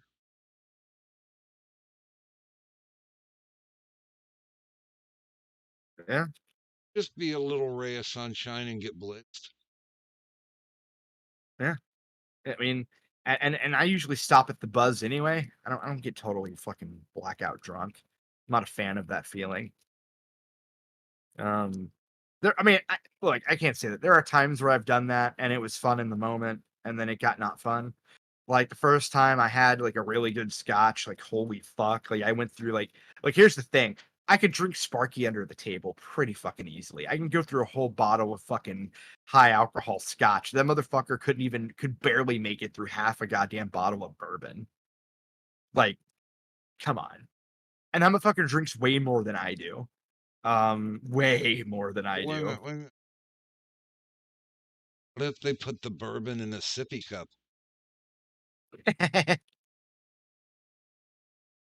God, I feel like that was somewhere. I saw that on a show or something. I'm just offering solutions. Yeah. Yeah, it's silly. He's just gonna kill himself, man. That's what's gonna happen. He's just gonna fucking he's gonna die. I mean, if that's what he wants to do. Oh, and another thing is too, that was eye-opening in that stream. He told me he was 39. And then in that stream, he said he was born in 1988. Because I said, like, because I remember I was in a VC with him, and I'm like, whenever I found out, like, he said he was 39, I'm like, whoa, really? Like, because I was just like in shock, because I'm like, I thought we were around the same age, you know? And then he was like, yeah, no, I'm 39. I'm like, okay, well, that's weird. And then he said something like he like just turned 39 like that year. and I'm just like, all right. And then I found out in that stream he was born in 1988. I'm like, motherfucker, I was born in 89. You just turned 35 this year. Fuck you. I just don't understand why he added like fucking 5 years to his age at the time. It just Well, Lynn called his age out. that's what I'm saying. Oh, Yeah, she said he was born in 88. I was born in 89. well, she called him, what, 35 or something? Yeah. But so he was born in 88. In June. In fact, let me put it this way, okay? We are almost exactly a year apart in age. Okay? Like almost to the day. Like there's about like a week or two's difference. And so like he told me in a VC he was 39 years old. So like whenever I heard that in the stream yesterday, I was just, my brain just like melted. I'm like, wait, what? Because like I was right the whole time. What? You know, like why would you lie to me and tell me you're 39? Why would you do that? And it's a weird thing to lie about. Maybe if he thinks he's representing older, it's more mature. I guess.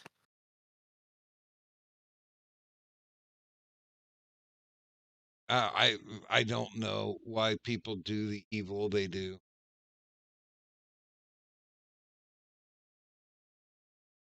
Yeah. I mean, I can't imagine that that's an excellent component for leading a good lifestyle. Fuck, man. I mean, women lie about their age all the time. Not so much around my age bracket now, but yes. So as a man, why are you lying about your age? I mean, Yeah. technically, there's nothing he can benefit socially from.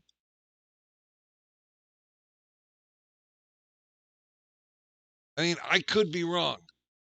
I could be completely missing something, but I don't think I am.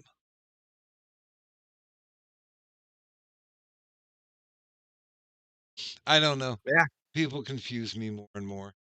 I just don't get it. Like, why would you, like, these are dumb lies that don't make sense.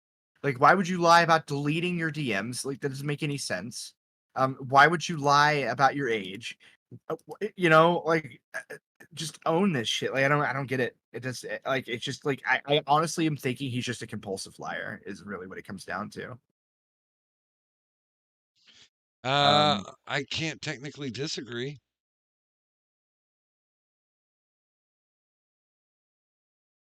Yeah, like that was like it's just like yeah. I mean, it is possible, like Obi says, maybe he's so retarded that he forgot his own age. Or maybe he's just that bad at math and he's like, well, I was born in 88. And so like I must be blah blah blah blah 39. You know, I must have turned 39 since I was born in 88, you know, because the 8. So I was 38 until I turned 30. Yeah, you know what I mean? Like maybe he just added a 1 to it. to the like, I don't know, it's just dumb. Like I can't, I'm losing brain cells just trying to like comprehend how the math is how, oh my god. Sorry. I That am hurt. I am already subject to the evil laws of mathematics. They fuck with me on a daily basis. I bet. It's because I'm white. But no, white privilege doesn't require math. Yeah, but critical race theory does. True. And I don't honestly know. if I can survive critical race. I don't know. I tried reading all the CRT handbooks and all that shit. Holy hell. Yeah, it's all like academic cringe. You know, I try my best not to portray any type of paranoia anytime possible. But good God, you know, the way that our country is shaping up now, I mean, good luck, Zillennials. Okay, so what do you mean by Zillennials? Is that like the latter half of the millennial Yeah. bracket? Yeah, okay. Because like there's a massive like everybody blames millennials for shit, and like, look, man, I'm a millennial. I'm an early millennial, and the cultural difference between what I like to call VHS tape millennial and fucking digital age millennial, like cell phone millennial. These are there's two very different things. Okay, when I was a kid, there was no fucking cell phone, right? Like that wasn't like there were in cars, of course, since the 80s, but there wasn't like people didn't just walk around with flip phones and shit. Like they didn't exist when I was a kid. Um, that was like a modern invention that I can honestly say I pre-exist. Yeah, that's one of those where back in my day it was the ooh factor. Yeah. You got a cell phone? Ooh.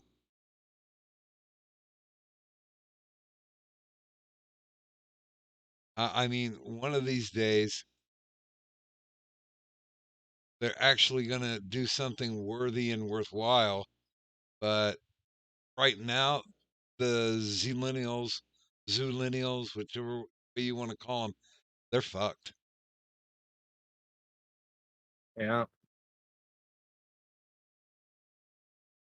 And not in a pleasant, you know, massage parlor, happy ending kind of fuck.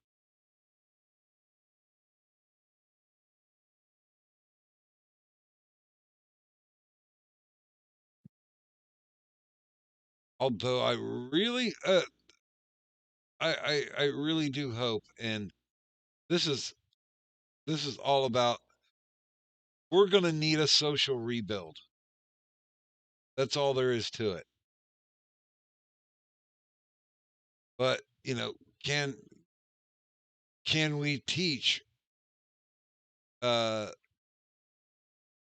essentially a generation that has been encouraged to not think? Is that a cycle that can be broken? Yeah.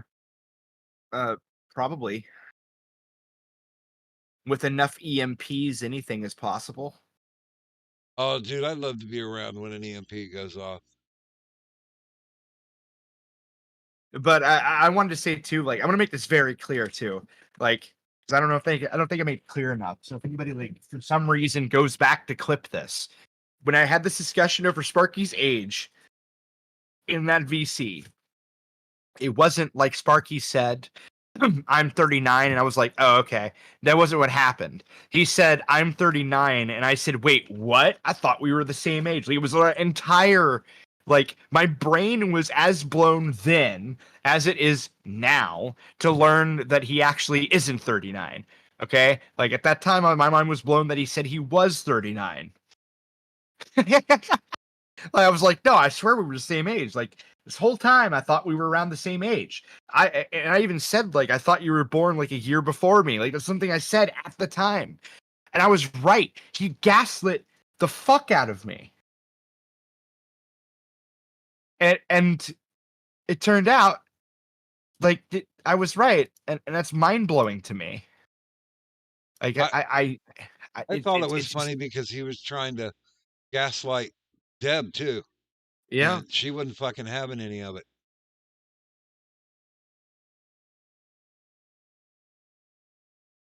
So that made me laugh. It's like, dude, fighting your mom is probably one of the dumbest things you can do, especially on the interweb. Yeah. People were like, "Oh, it got steamy," and I'm like, "Are you fucking kidding me? She got her ass handed. She handed him his ass."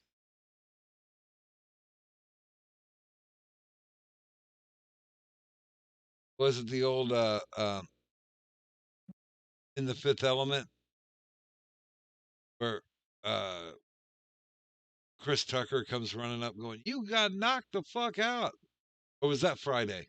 I think that was Friday. I mean, It was Friday. That's what it felt like. It was like, dude, just stop.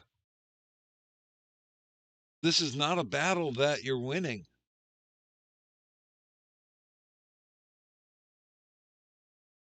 And I mean, I don't know about you, but when I'm losing, I would prefer not to be losing.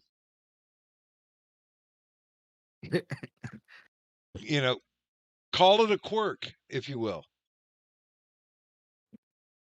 But yeah, I mean, it's like, God damn, dude.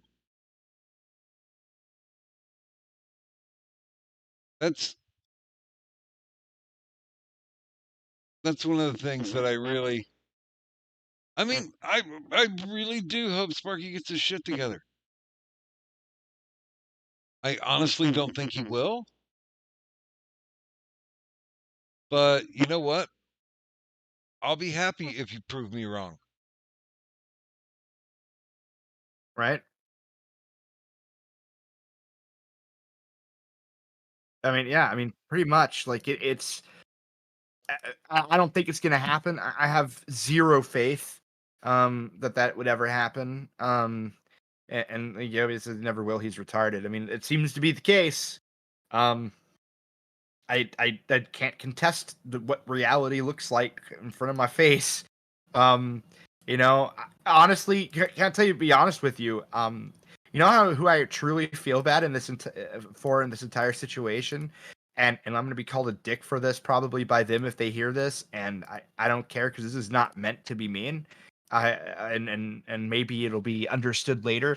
I feel bad for Sparky's fiance. It's pretty innocent in all this shit, and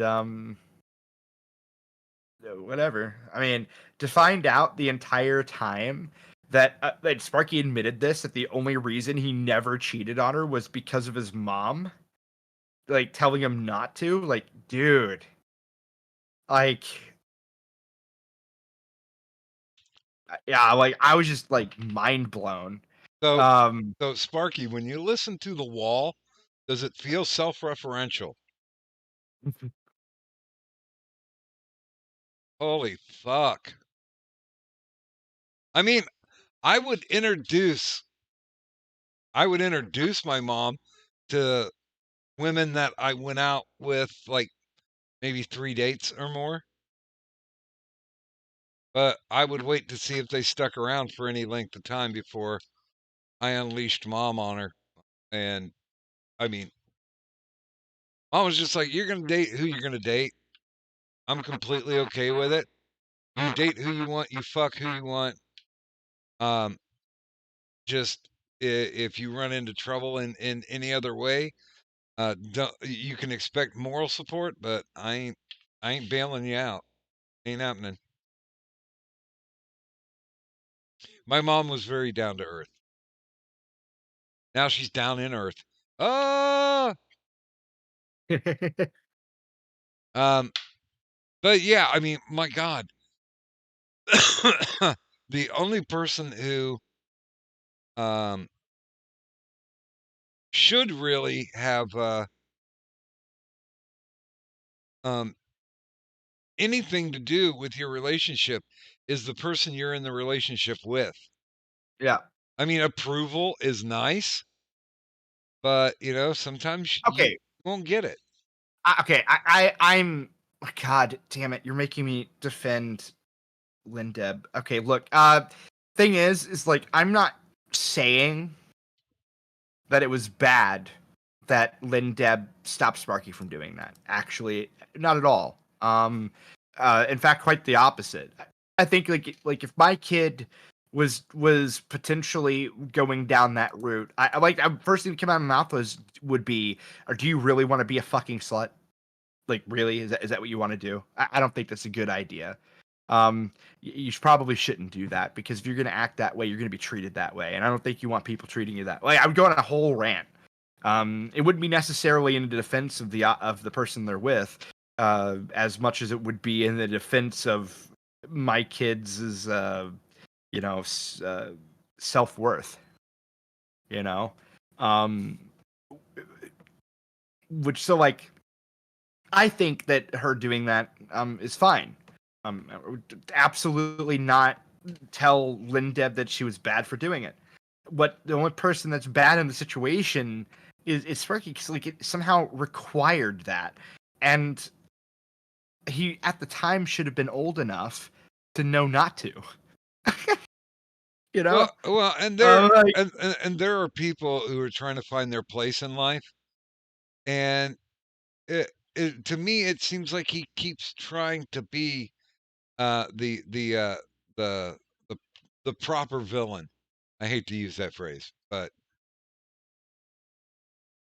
it's just so weird that the only role that he thinks he can fulfill is by being the villain and the bad guy. Okay, so Yovi says that the Sparky's fiance must be ugly. She's actually not. I wouldn't say she's hot either. I mean, whatever. And she's not fat or anything like that. She's normal. Really. The thing is that she's very introverted, which is probably why this gets away. She doesn't participate in any of his online shit. She doesn't listen to him when he's drunk on a live stream. They probably don't talk much anyway, because he's always working, and they have sex, like, according to Sparky anyway, once in a blue moon. And they haven't even gotten married yet. Yeah. Oh, Sparky. Yeah, she's not a very sexual person, apparently. So, I mean, that's part of it. And I'm not shit talking her at all. I mean, I don't care. That's whatever. Like, because I get accused of shit talking her. I'm not. I'm really not. And I swear, if I get accused of doing that this time, I'm gonna be really pissed, because like I'm going out of my way to not shit talk her, because like she's not in any way, shape, or form like supposed to be the target of any ire from me or anybody else. Like, she's not even involved. So, like, she doesn't even participate in any of the drama surrounding him at all. Period. She's like, I guess like the best way to put it is she's like the perfect example of what you say when you say normie. She's basically just a normie in every sense of the word. Yeah, I've only ever seen her on his stream once, but it seems to be, when he's online, that's his gig. Yeah, she's also the artsy type, so she'll be in a room like the entire time somewhere else drawing. She's really good at drawing, by the way. But yeah, she'll be off in a different room, doodling away, not really paying attention to anybody else. Is that a bad thing? No, I mean, I can't say I'm much different. I just don't draw. Oh, dude, I would love to get back to drawing. Well, baby, I know it's 8 a.m, and I have a doctor's appointment at 2:30. Shit. Yeah, I should probably get to bed and get about 4 hours. I think that'll do me. Fuck. Yeah, you could probably get away with 5 if you're lucky. Or you could also postpone the appointment. I gotta get up and get a shower too. Yeah. Oh, this is with my PCP. it's harder than fuck to get in. I can only schedule like every like he wants to see me every 2 months, but it always seems like it ends up to be 9 or 10 weeks. I mean, the place that I go is very puppy mill, very assembly line doctoring. I mean, there hasn't been a single time where I haven't had to, quote unquote, refresh his memory about what's going on. And it's like, dude, you were walking in holding my fucking chart. Can you just kind of gloss on that? And then once we actually get talking, you know, it'll kick in who I actually am. And then we can talk about shit. He always wants me to fucking go on opioids, and I just don't wanna. That's how they make their money, man. I mean, initially he was talking about putting me on a low dose of fentanyl, and I'm like, not just no, fuck no. You should have just said, "Do I look like George Floyd?" I can't breathe. I can't breathe. But I although I do love all the hustlers out there that when George Floyd died, there were 50 or 60 different T-shirt designs. Oh yeah. I did like the incredibly well thought out "Hands Up, I Can't Breathe" shirt. Oh yeah, dude. There's also that lovely statue that got vetoed by God.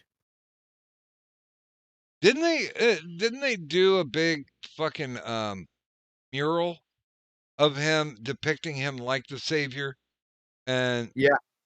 that got refurbished with a couple of fresh buckets of paint? Yeah. Well, it also got that's the same thing, and it got struck by lightning. Did it? Yeah. Like, it literally got vetoed by God. Oh man, God said no.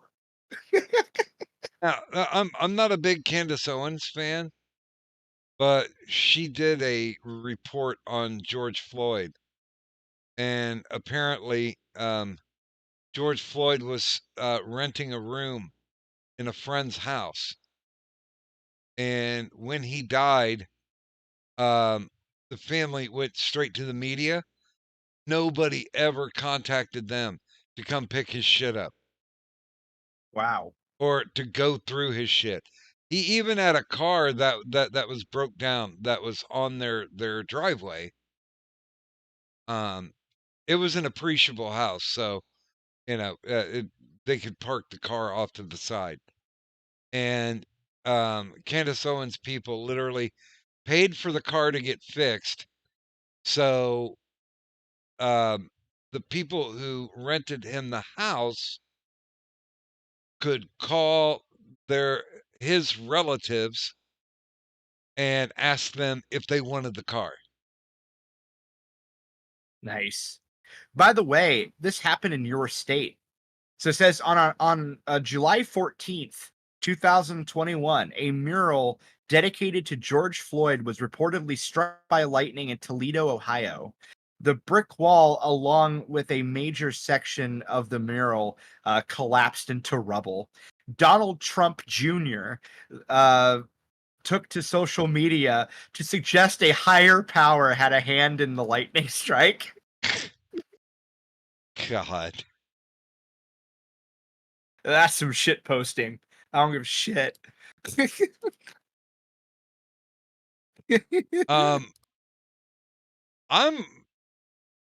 I actually by default, once Trump got suspended off of Twitter, I followed Junior for a while, but it's like meh. Yeah, I mean, he's got it, but he doesn't have it like Dad. Dad, hey, quit it. Don't be an asshole. No, don't be an asshole. Yeah. All right. Yeah, Don Jr.'s tweet is, "It's almost like a higher power is telling us something. When was the last time you heard of a brick building being struck by lightning?" I mean, I'm sure it actually happens a lot, but whatever. Okay, I'm gonna no context tweet this because fuck. I mean, it did not look like random act. I mean that lightning bolt struck right where his fucking head was painted. Oh, I know. Here, wait, I'll put that in the general as well. Oh, okay. No, Yeah. I am simply not a fan of them elevating one criminal after another. They're trying to find the perfect martyr.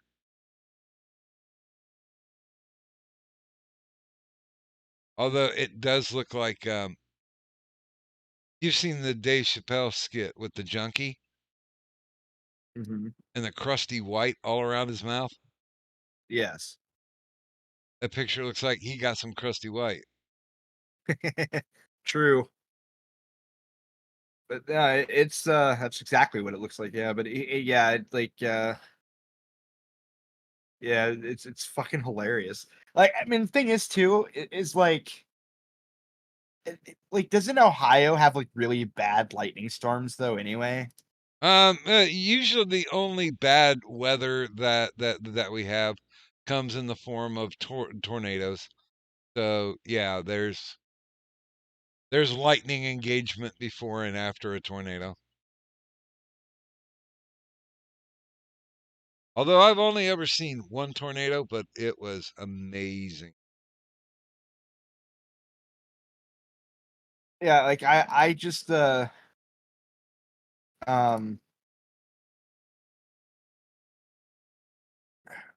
the fuck? Sorry, I got sent like the weirdest message about Count Dankula, but no, I don't know. I can't remember if it's Oklahoma or Ohio that has like all those like really spectacular lightning shows, and occasionally. Oh, dude, the flatter the land, the more awesome a thunderstorm is. I actually really liked driving through Kansas because it's farmland and it's flat as fuck. Yeah.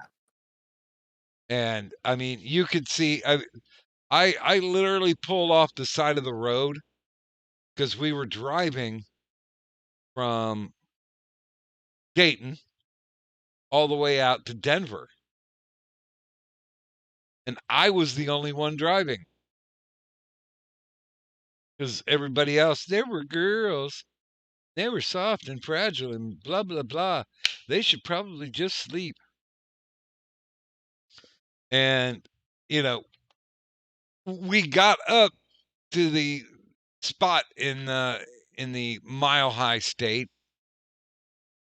And it's so funny. I had like a half a day of altitude sickness. And we were there for 7-8 days. Primitive camping, well, tent camping in Gunnison National Park.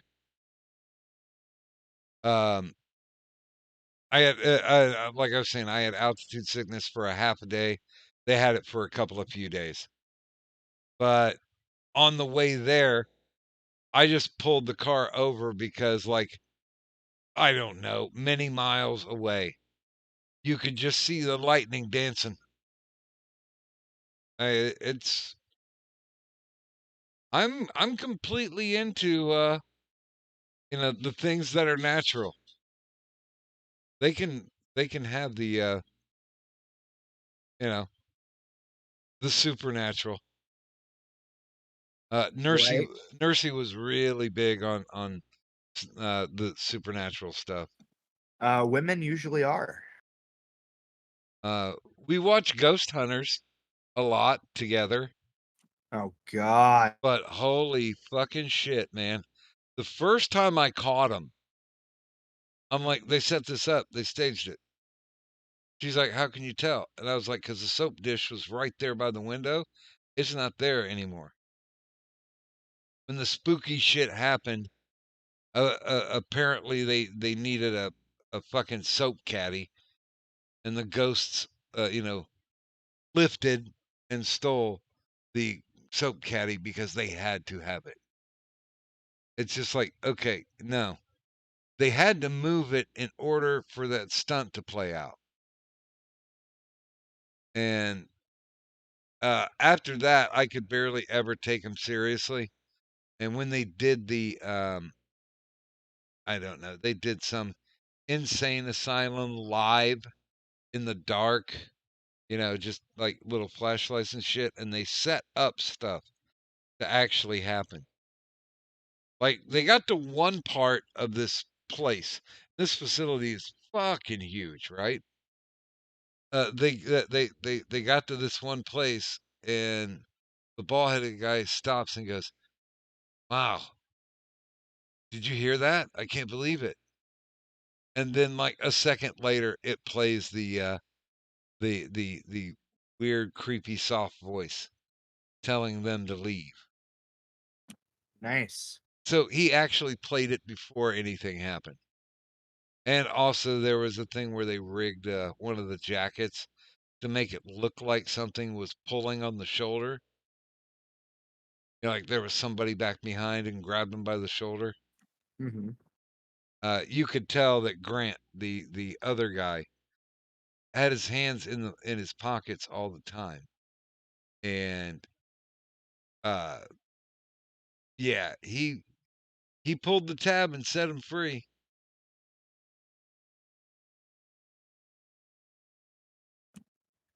They just lowered the criteria to monetize. Yeah, what'd they lower it to? A lot less. 500 subs. Wow. Minimum. 3 uploads every 90 days.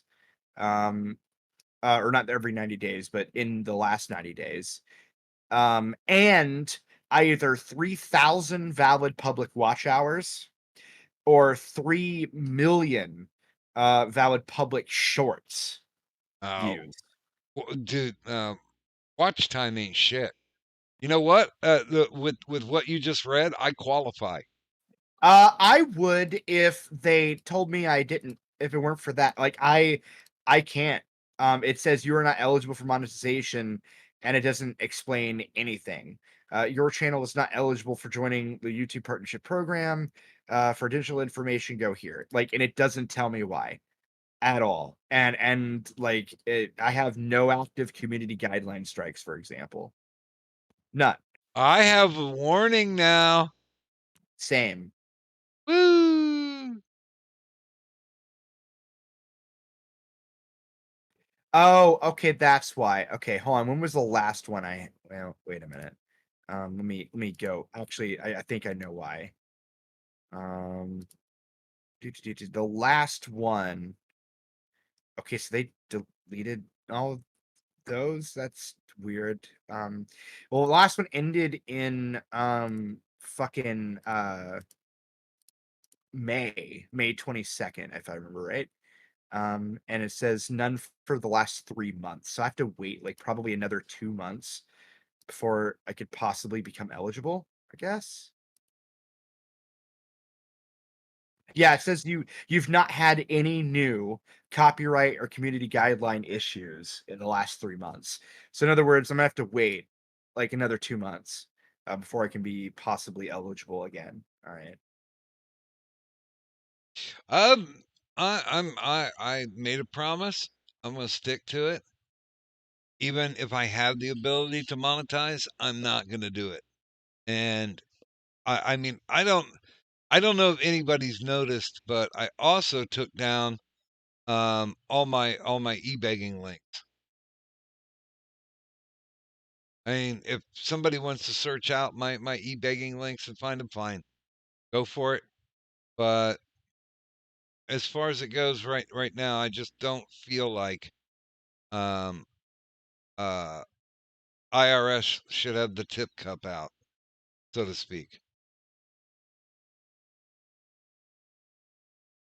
And besides, fuck those fuckers. They get, what is it, like, they get 30%, and then it takes up to 90 days to pay off.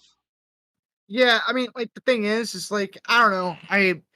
I like, the main reason I would do it is because like, videos that are monetized do better. They try to claim otherwise, but it's true. Um, so they can make up whatever the fuck they want. But the fact is, that's the case. First off, okay, my channel's eligible for monetization without it being lowered. So, like, the original, like, 1,000, Yeah. it was 1,000 subs, 20,000 watch hours. I already have that. I have like fucking 60,000 watch hours or some shit. Like, that's already done and over with. Yeah, so like, I don't like this threshold being lowered doesn't mean anything. My main issue is I have a dirty mouth. Potty mouth. Whatever, close enough. Oh, shit. Good morning, butt cheeks. I did not see you, Blue. I was not watching the chat. Bad me.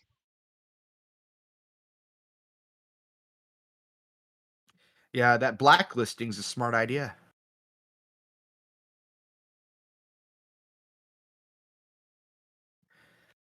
You probably, I don't know if she missed the prior bitching about the new revelations about Sparky, but yeah, like, it's just yeah, main reason Tyro, like, it's just, there's more shit that's coming out that's just really gay.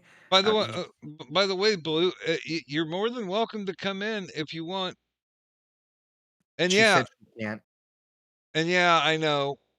It's yeah, the main reason was Tyro. He actually, in his birthday stream, he actually defended himself on that one about your commissions, and that, it was the whole thing. Tyro wanted wanted to get commission from you, but didn't want to PayPal you directly because it had his name on it and blah blah blah. In the time I can think of it, he never donoed me. There was never a time when he donoed me.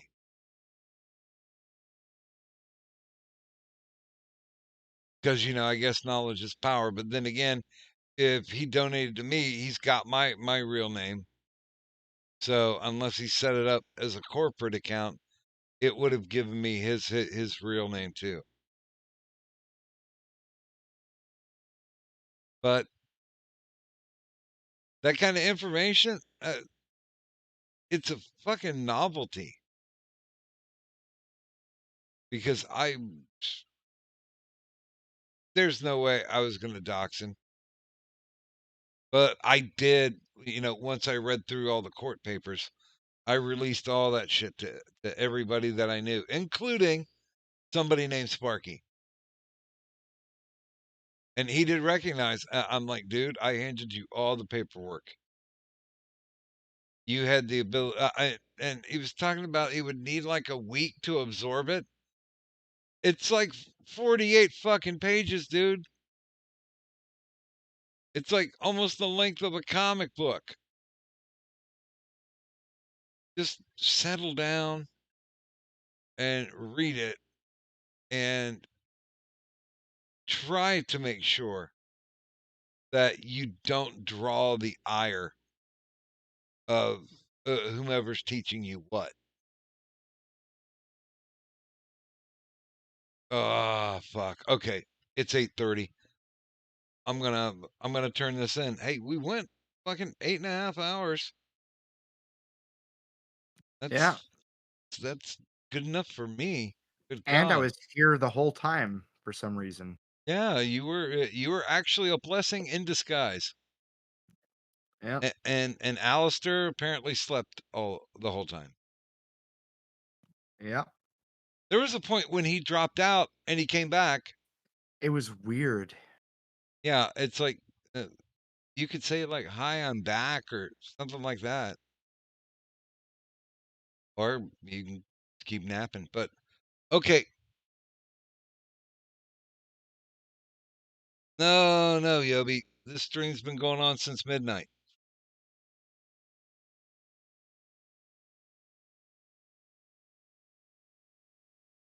I Yep. can shill my Twitter.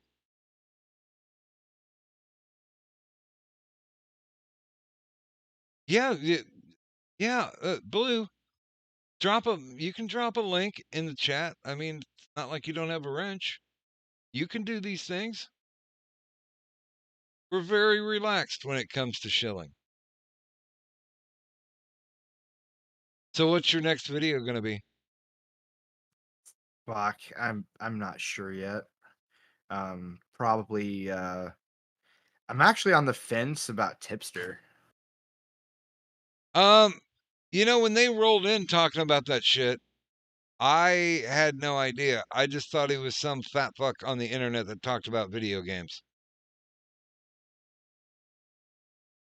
And to be honest with you, that's not a big draw for me. Right. But he did the ones where oh, what the fuck is the guy's name, man? The guy who literally looks like a supervillain. Billy shit, he was the guy who had stand-up games records. I don't know.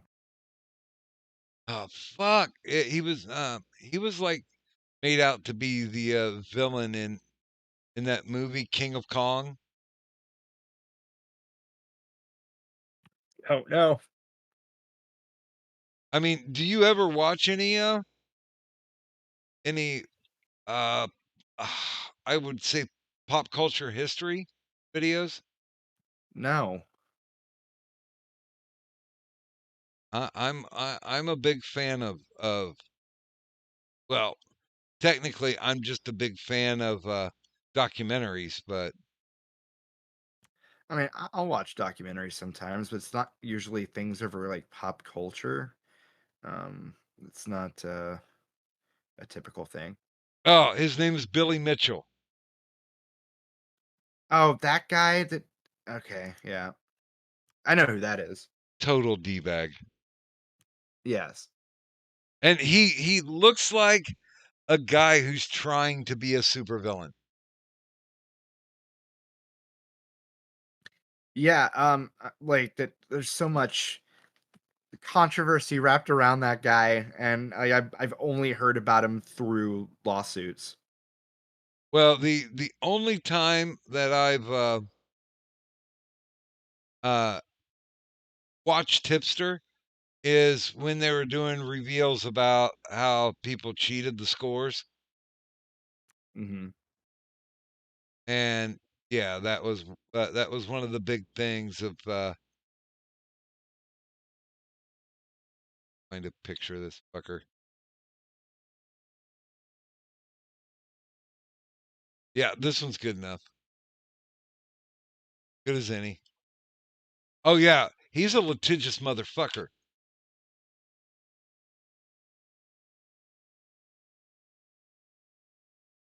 All right, I'll put it in the generals. That's Billy Mitchell. And yes, he Yeah. is as much of a D-bag as he looks.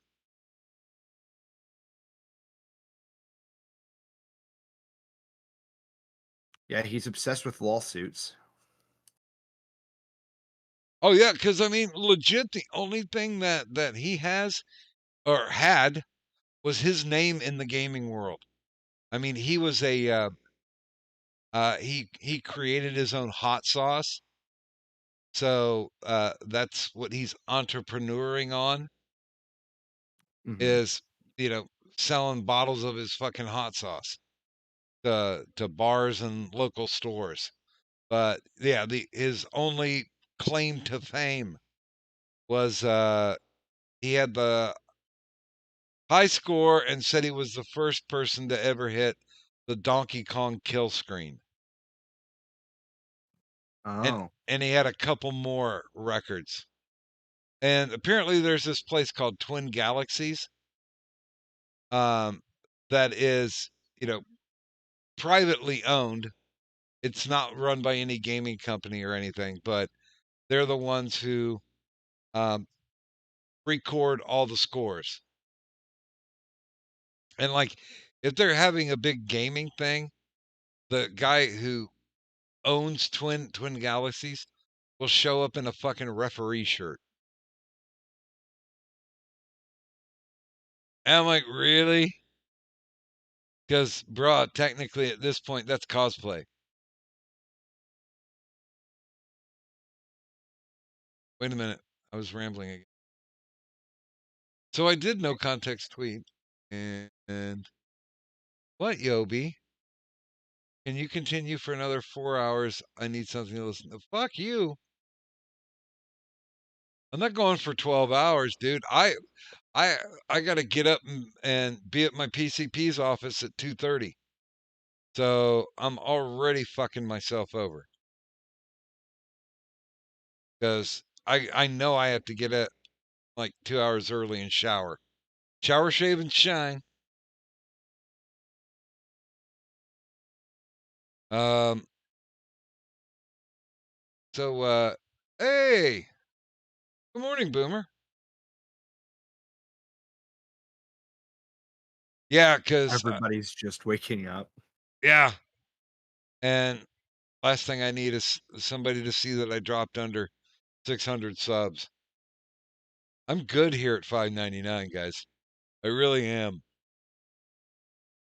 I legit give no fucks about YouTube streaming because we're just doing it to entertain ourselves. I mean, that's why I took away all the PayPig links.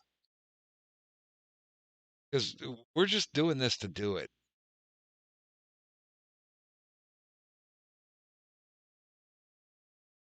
Fair enough. Wait a minute. No, fuck, and you. I still can't believe that this stream was recorded as I was sleeping. Well, technically, Yobi, the world does stop when you go to sleep. It's like that movie Dark City. Once nightfall hits, all the creepy crawlers come out. Though, have you seen the movie Dark City? I have. Okay. Biggest flaw in their logic. They had no third shifters? Really? No third shifters. Yeah, I haven't seen that movie in so long. Well, they would come out at night and reset the city. And there wasn't a single nigger on third shift because they'd have caught him. I mean, pasty white bald guys who float. Mm-hmm. Yeah, I think you'd catch that. But no, apparently there was literally no job. No jobs at the third shift position. Everybody just got nestled snug in their beds, and then the creepers came out.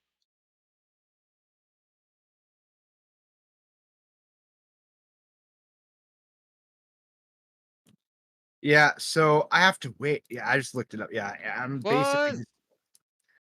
What? The Pentagon announced yesterday that due to an accounting error, we sent an additional 6.2 billion to the Ukraine. Wow. I mean, okay, I'll never be a rich man, but holy fucking shit. $6.2 billion is a lot in anybody's book.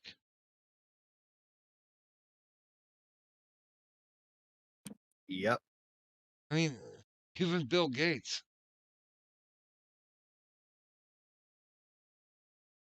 Oh God, Eugenia Cooney's still alive.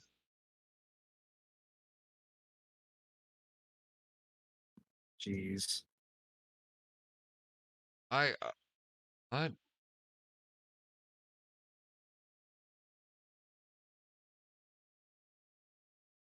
in Australia, you know what? Australia, I have my doubts about you guys.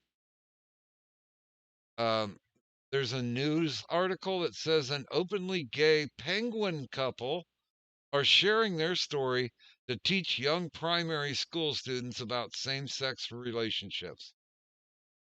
Wow. Okay, and what grade did they target?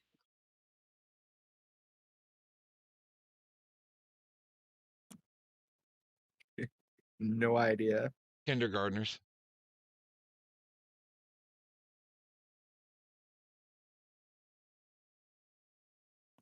Okay then. And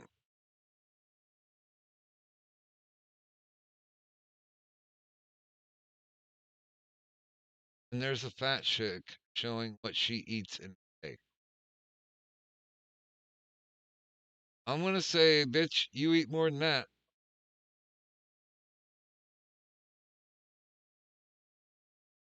See, here's the thing.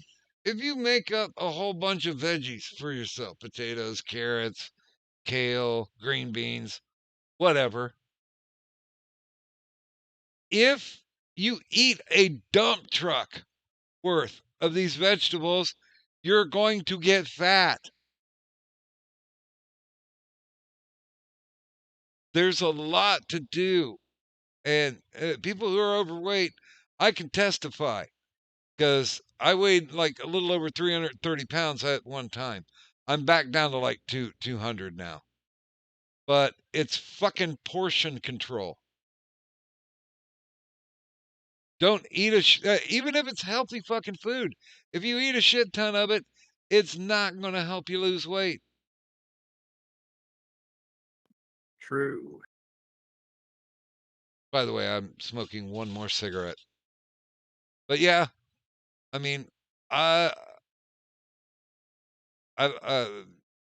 like big women, but if they're not taking care of themselves, like, if you get winded when you try to walk up a flight of steps, it's time to reconsider your life. If you can't do basic shit, it's time to reconsider your damn life.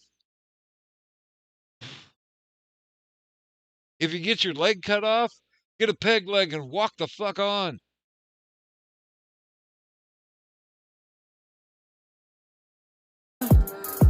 Yobi says it ran out of batteries. I'm out of town, thugging with my round. My coochie pink, my booty hole brown. Where the niggas I'm looking for? My coochie pink, my booty hole brown? What? There's a video called Pound Town by Sexy Red. And she's just talking like she's a whore. A bitch down. Yeah, that nigga dick a bitch down. Yeah, that nigga eat me out. The chorus is, yeah, a nigga know how to dick a bitch down. Nigga know how to eat me out.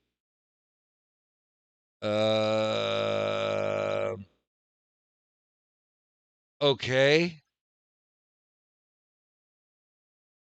All my niggas give me neck.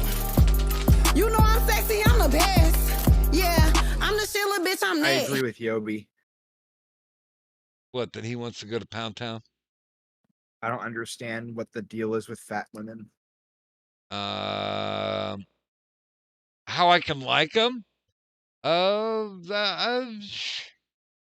could go with the lame, more cushion for the pushing.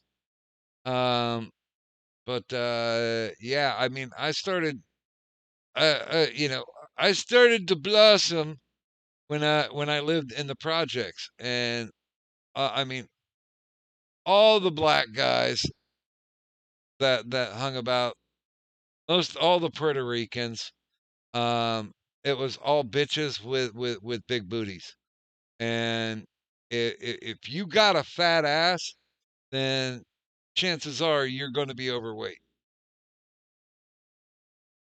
Unless you're like a Kardashian and you get butt implants. But yeah, big women are great to be the big spoon at night. Good morning to Slappy Get Right.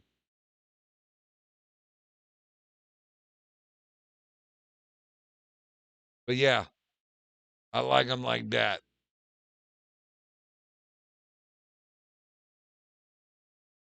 Yeah, I mean, chubby's one thing, but yeah, like fat. I'm good with women being overweight as long as they can handle their weight.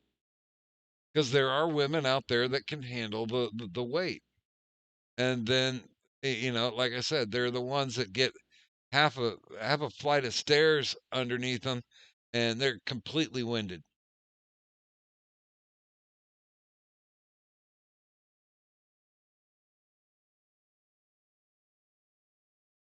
And plus, big women do try harder.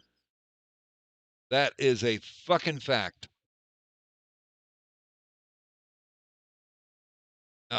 You will rarely find a big woman who's just a do-me princess.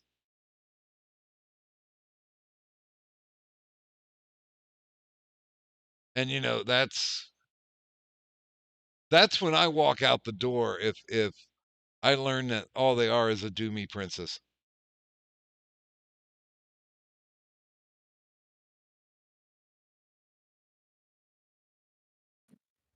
Yeah.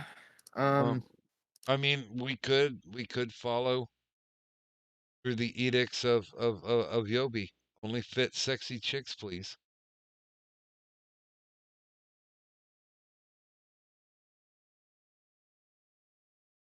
Oh no, dude. Slappy, I'm completely good with big women, and honestly, they're less like mopeds. They are fun to ride, and when your friends see you, you can brag about it because you're getting pussy, and they're not usually.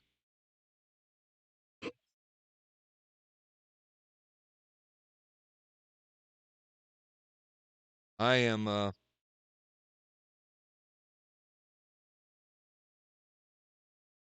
fan of unadulterated sexcapades. Which means yes, fucking on ice.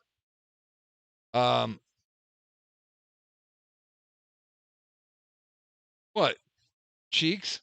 Don't you be hating. I like big women. But yes, my cigarette is finished. Fuck, it's almost 9 o'clock. Okay.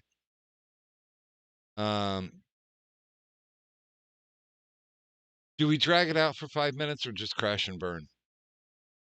Why 5 minutes? Because it'd be 9 o'clock. Up to you. Yeah. I mean, here it's like 2 minutes, but yeah. Oh, mine says 8:55.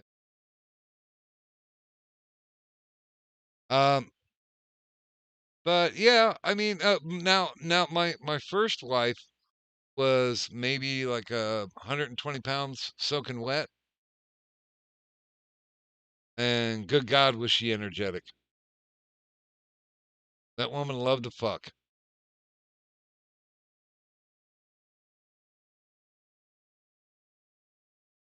I'm okay with that. Right. Fat women are easier. I have a feeling that that's why you got so much sex back in your day. Yeah. I mean, I was a man whore. I'm completely okay with that description. When I wasn't in a relationship, I mean, I'm a serial monogamist. So when I wasn't in a relationship, I was just a typical male. I was fucking everything that moved. You know, fat kids, skinny kids, kids who climb on rocks, tall kids, sissy kids, even kids with chicken pox. Love Doc's hot dog.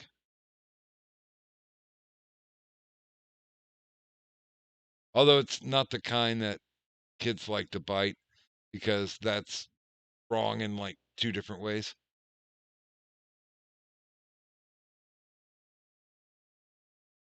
Okay, Yobi. I won't tell you I fuck guys too.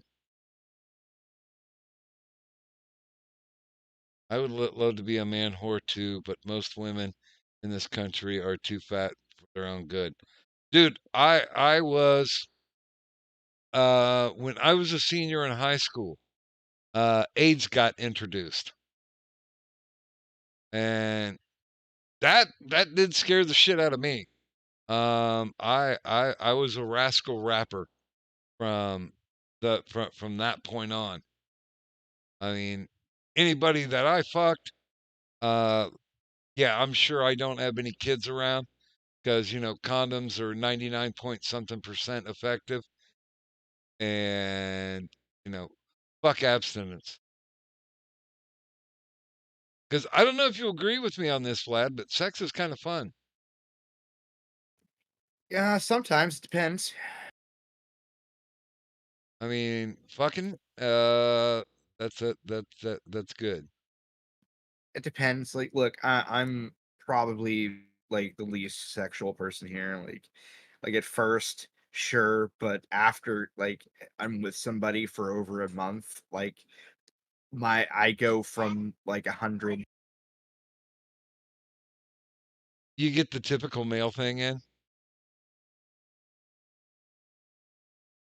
I go to like like probably once a week, maybe once every 2 weeks. Like I just kind of just blah. I'm not like like a nympho or anything. No, I Because mean, after a while, it feels like work, and I feel like I'm just like working. well, dude, like in my teens and in my 20s, I mean, I literally had the mindset that once I get to my late 50s, which I am now, I'm not gonna be the coxman that I was when I was younger. So, you know, get it out there, share the good times, and then when you actually get to my age and functional becomes a little bit uh, you have good memories to look back on. And that's what we all need. Just good memories.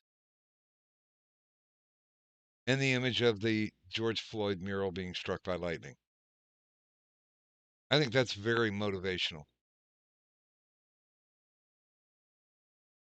But yeah, Yeah. I mean sex is sex. It's like the best cardio workout you can get. I recommend it unless you don't have any condoms. So if you don't have any condoms, then don't. You know what's 100% effective, Yobi? Masturbation. You will not get pregnant from your hand. Now, It depends on who you rub afterwards. no, I mean he might end up with cockburn if he does it too much. Because the human penis can only take so much before you have to rest him. And no, I never named my dick, so I can't pull that one out.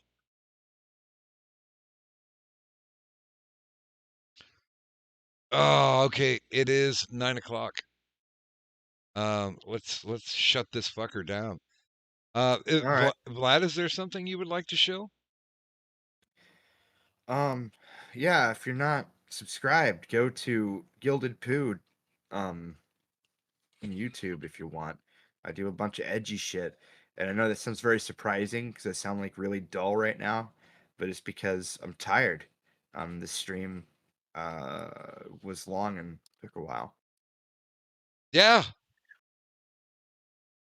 Okay, I'll ask. Alistair, is there anything you want to show? Nope. Okay. Okay, that's funny. The penguin is flippers up. So with by the way, thanks for like mostly through the night, about a half dozen people watching, and I appreciate you guys because I am so what was the term that my mom used? Cattywampus. I've been spending so much time in real life that yeah, I mean, what I stream like almost like Medicare style, like once a month, if that much. And no, I'm not going to call my penis Little Doc. Maybe I'll call him Ricardo.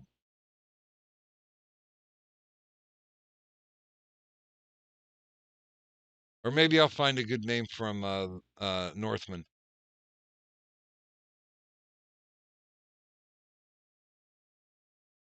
Oh yeah. Yeah, although you know what? It just really pisses me off that all the Scars guards are walking around with huge hogs. Oh. It's a whole family of big dick bastards. And it's just like, it's like they're waiting for a movie where they can show their dick. But that's a story for another time. Actually, Blue, they used to call me Cock Grippin over in Trippy's server.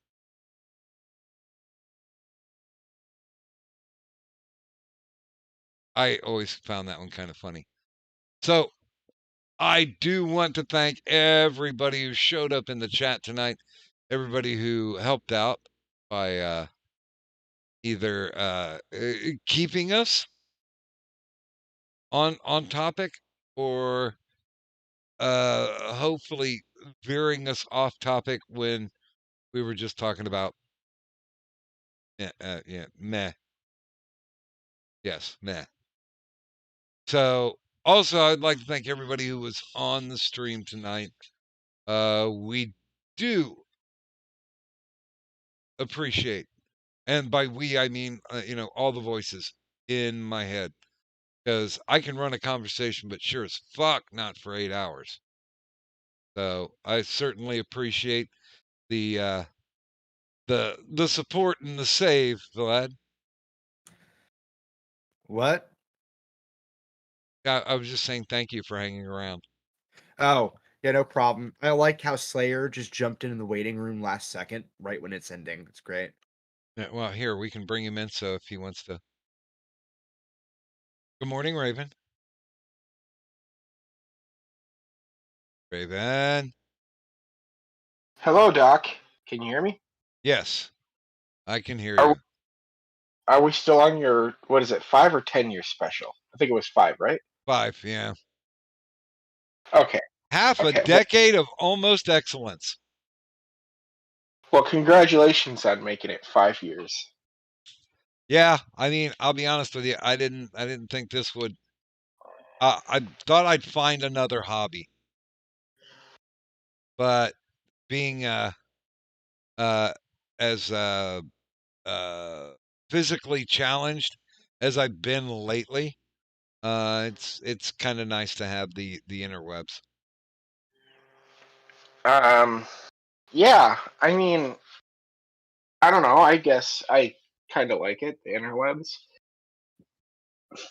Without the internet, I would probably be more bored than what I already am most days. Well, they lowered. Helps me get to work too. They lowered the criteria for monetization now. Raven. On YouTube? Yeah. Oh, really? Yeah, it's 500 subs and 3,000 watch hours. Well, I probably have the 3,000 watch hours, but I definitely don't have the 500 subs.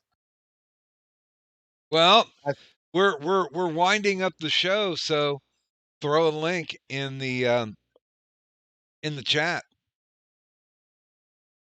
on the show. I mean, and tell them to come, because there are 5 people, and theoretically, at least one of them has not subbed to you.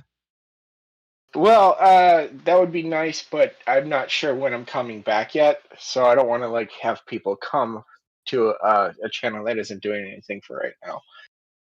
So, But see, the thing you're missing, Raven, is people love to come. no, they love to come in a different way, Doc, in a much different way. Different spelling. Exactly. Very skeet. But yeah, we're getting ready to wrap it up. So would you like to shill? I guess I don't even know. Twitter, probably. I guess sometimes. Yeah, let's do that. You can find me, who just showed up to say congratulations to Doc, apparently, which is fine because you guys have been up all night, I imagine. Dude, we've been talking for 8 hours. Yeah, I believe you. At Raven Demoncosis on Twitter, and on YouTube. Let's see. Let me pull it up right here. And by the way, Blue, just I mean, if you really want to know about yesterday, I mean, I'm gonna have to crash and burn, but I mean, I should be fit and ready to go in about 10 hours. Or if you can't wait, you can always engage Vlad with to get the Sparky lowdown. I mean, just send her a link. Yeah, I mean he's got. Well, I didn't know if that was possible. Yeah, it was mirrored. Okay. Yeah, but that one's still. Well, no, it's not privated. It's just unlisted. Yeah. But yeah, we can get off the train of the Sparky saga now. With that birthday stream, I am concluding my business with him. Yeah. Go, fly, be free. You do you, boo. Whatever.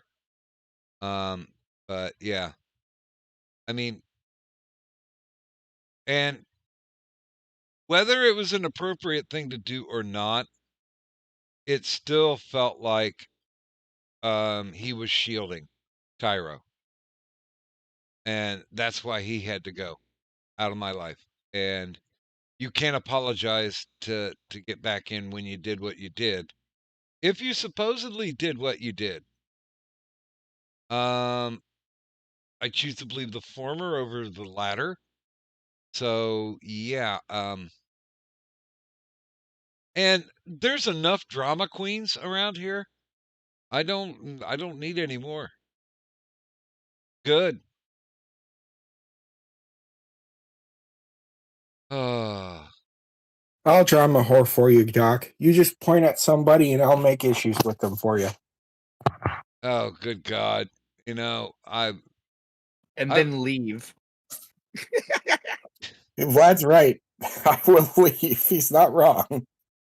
I've tangled asses with a few people. But I mean, once I was done having fun, I was done, because like they would get all fucking worked up and just, you know, fucking smoke and fire coming out of their nostrils.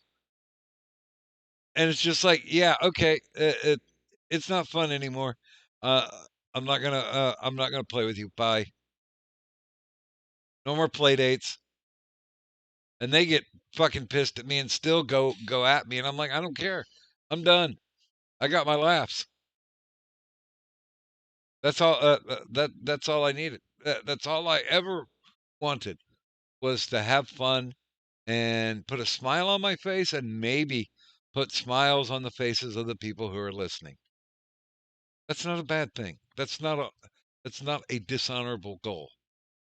I think Alistair's still awake. He's typing in the chat. Yeah.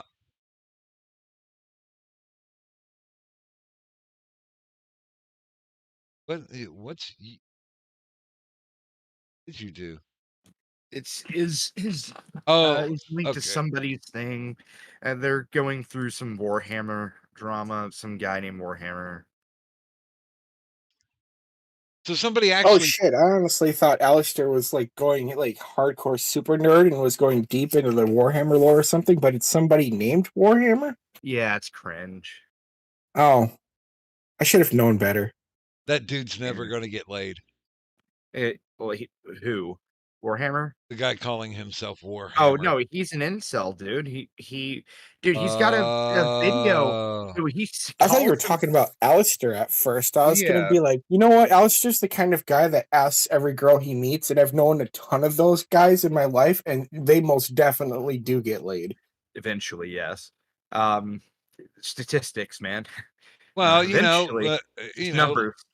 Learn to eat ass. If you ask 50 women if they'll blow you, at least one will eventually. Have you ever seen the movie Used Cars with Kurt Russell? No. Okay, it's the story about a used car lot. There you go. There's the plot. Okay. And there was one guy who was a stuntman on the movie, and when they get done for the night, they were on location someplace in Arizona. When they get done for the night, there was only one local bar. So they would go into the bar, and the first thing, the stuntman walking through the door, the first thing he'd say was, "So, who's gonna fuck me tonight?" Yes. And they asked him. They're like, "Dude, that is such a lame ass way to go. That is probably the worst attempt at a pickup." And he just turned around and looked at him and he goes, "Hey, I only need to get one of them to say yes." So, yes, I understand that. But no, the Warhammer guy just says he's an incel. And apparently he's gonna do a stream at some point soon. And I'm not joking when I say this, and I really hope he's joking, but he has no sense of humor, so probably not. He's gonna do a FAP review. Of what? Warhammer? No.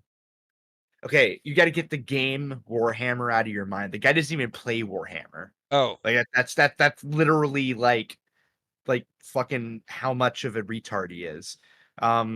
Like he just thought the name Warhammer was cool and didn't even just no relation. No, like a FAP review of porn. I guess it depends what kind of porn.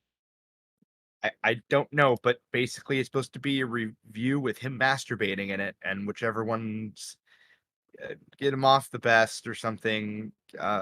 It's bad. I'm predicting a lot of Gatorade will be drank. Yeah, it's I mean, is he sincerely gonna go through an actual porno movie, like watching it all the way through? Movies, yeah. Or are we gonna hear the whir of the fast forward? I don't know. I mean, I don't even know who Whitney, Wisconsin is. That doesn't even sound like a porn name. That sounds like a name you'd hear on a PBR tour. And no, not Pabst Blue Ribbon. Pro Bowl Rider. It sounds like Blue Ribbon is awesome. That sounds like a pro bull rider's name, Whitney, Wisconsin. Sounds like I agree. It sounds like a pro bull rider, but I think you and I are thinking bull in a different context at this point because she riding the carousel, if you know what I mean. Oh, he already did it? He already did it. He already did it.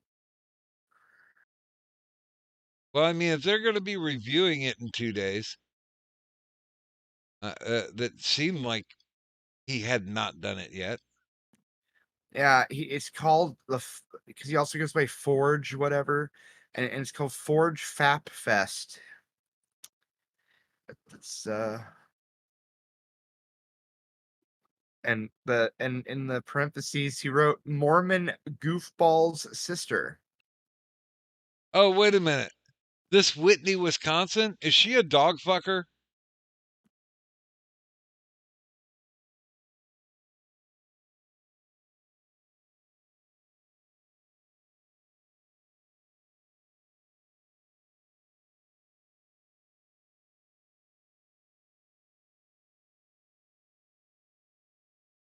It looks like she's a dog fucker.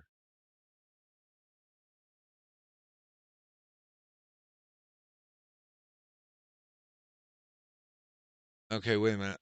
I'm looking. Wow. Is that the one who said that she slept with a dog? They got a bunch of controversy, or is she one from that actually posted videos of it? Let's see here. Amy Lynn Liu, better known online as Whitney, Wisconsin, established a sizable fan base on social media. The young woman posts material that would violate numerous platforms' policies on sexual behavior. Several people have inquired as to the woman's state of life. Whitney, Wisconsin seems to be well alive. So she's not dead.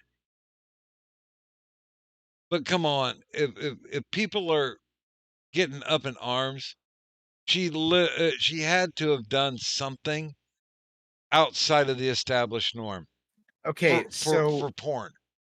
He made a description for what the FAP review is. Wow, this is some incel shit. He wrote the first episode of its kind, actually. A very new concept on the internet. I don't know if it is or not, I don't care. And he writes a review of how hot women are and how good the FAP was.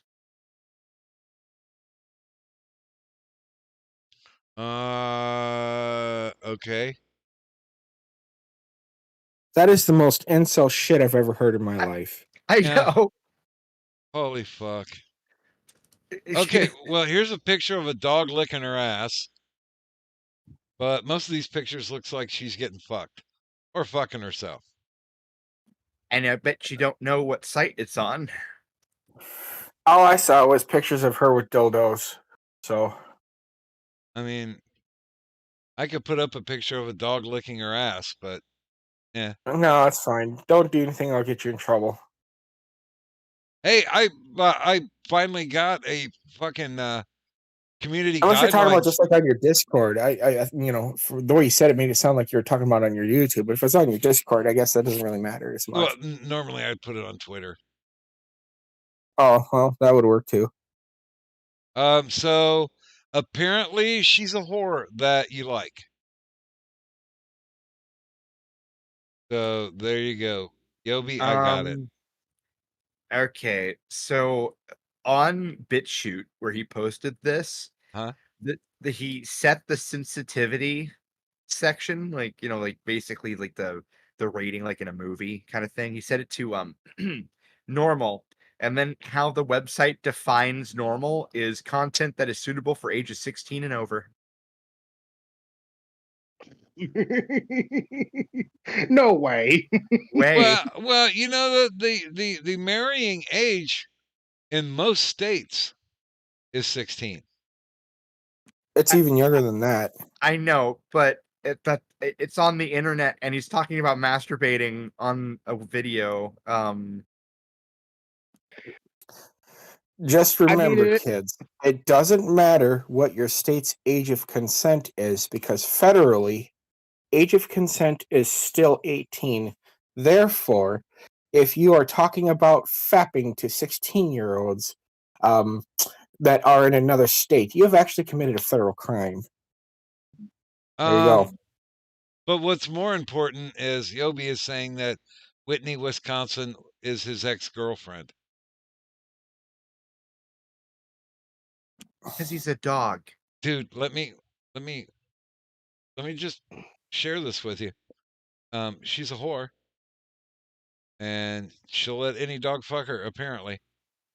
Yeah, Alistair, I sent you screenshots. I see. She's very proud of the fact that she fucks dogs. I know exactly who you're talking about, and I think she's hilarious, by the way. I don't think it's that girl, though. Are you sure? Yeah, I was looking at her Twitter and I couldn't find any of the snarky comments that she made. The one that you're thinking of, I think it's somebody different. Oh, okay. Because I know who you're talking about. Because there was this porn star that was like making like witty fucking comments at people over the bestiality thing that she got banned, but she never actually posted bestiality. She just talked about it and like triggered and trolled the fuck out of people. No, she actually she did later. Yeah, she did. Here, I'll put it in general. In fact, I think she got removed from Twitter. She posted, okay, that's not the same girl I'm thinking of. But no, this girl I was thinking of, she posted a video of a dog licking her no square and got removed from Twitter. Wait a minute. You say nigger, but you won't say pussy? Dude, my kid is like fucking 2 feet from me. Oh, okay. No yeah, square. but this is most definitely not the same girl that Vlad's thinking of. No, it's not. I saw the picture and I'm like, okay, I don't know who the hell that is. Yeah.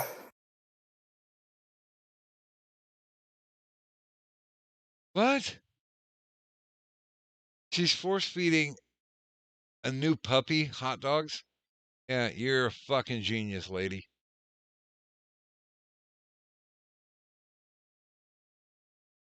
So, yeah, okay. That's it for that. No, and I normally do not watch bestiality porn. That's probably a good thing.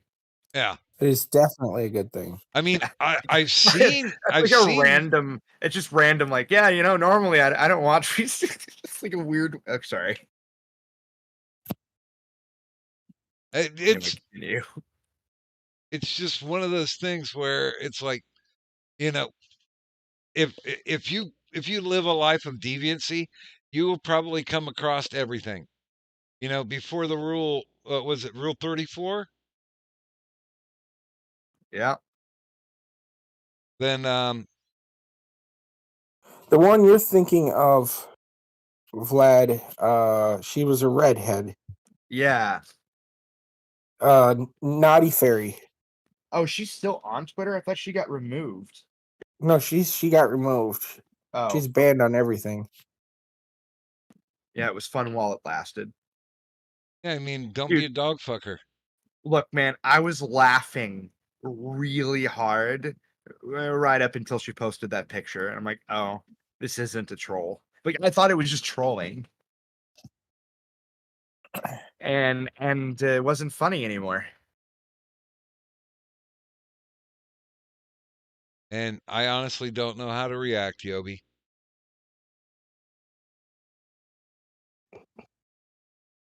I mean, yeah, now I haven't. Okay, so like this is like a weird reputation. Like I don't even watch that shit. Like with exception to whenever I posted it somebody. Wait a minute, let me guess. She used to like fucking doggy style. I was just about to ask Yobi that. Yeah, I see what I did there. Naughty Fairy, she's yet another one of my exes. Yeah, Yobi is over here like, I'm gonna role play as a dog so that I can get all the white girls. All the white girls I that mean, fuck it is a dogs. good strategy. When you come to think about it, it is a good strategy. Boomer, good morning. Good morning, sir. How you doing? I've been trying to end this fucking thing for 25 minutes, but I thought you were still coming up with the title. Apparently, yeah, I'm working on it. I'll probably end up thinking of one as I kiss the pillow and go into unconsciousness. Although it is kind of nice, even though I'm lucid. I think once I get horizontal, I'm gonna go out like a fucking light. Oh, that's good. But you take some like sleep meds or something, or No, that's the weird part. Usually, I'm either on 4 to 5 days and then off 2 to 3 days for my Ambien, because I don't give a fuck what anybody says. You will build up tolerance with anything you take. And the worst thing I can do is try to build up my tolerance against my sleeping medication. Look, speaking of tolerance, I don't think my tolerance for staying awake any longer is gonna work, so I'm gonna go to bed. Let us end this. Once again, have a good night, everybody. Once again, if you yeah, like, share, and subscribe, my ass. Thanks everybody for stopping out, and I had to say, until I find a new ending gimmick, I'll just end with the doctor on call, which is, don't give up on your dreams, because your dreams never give up on you.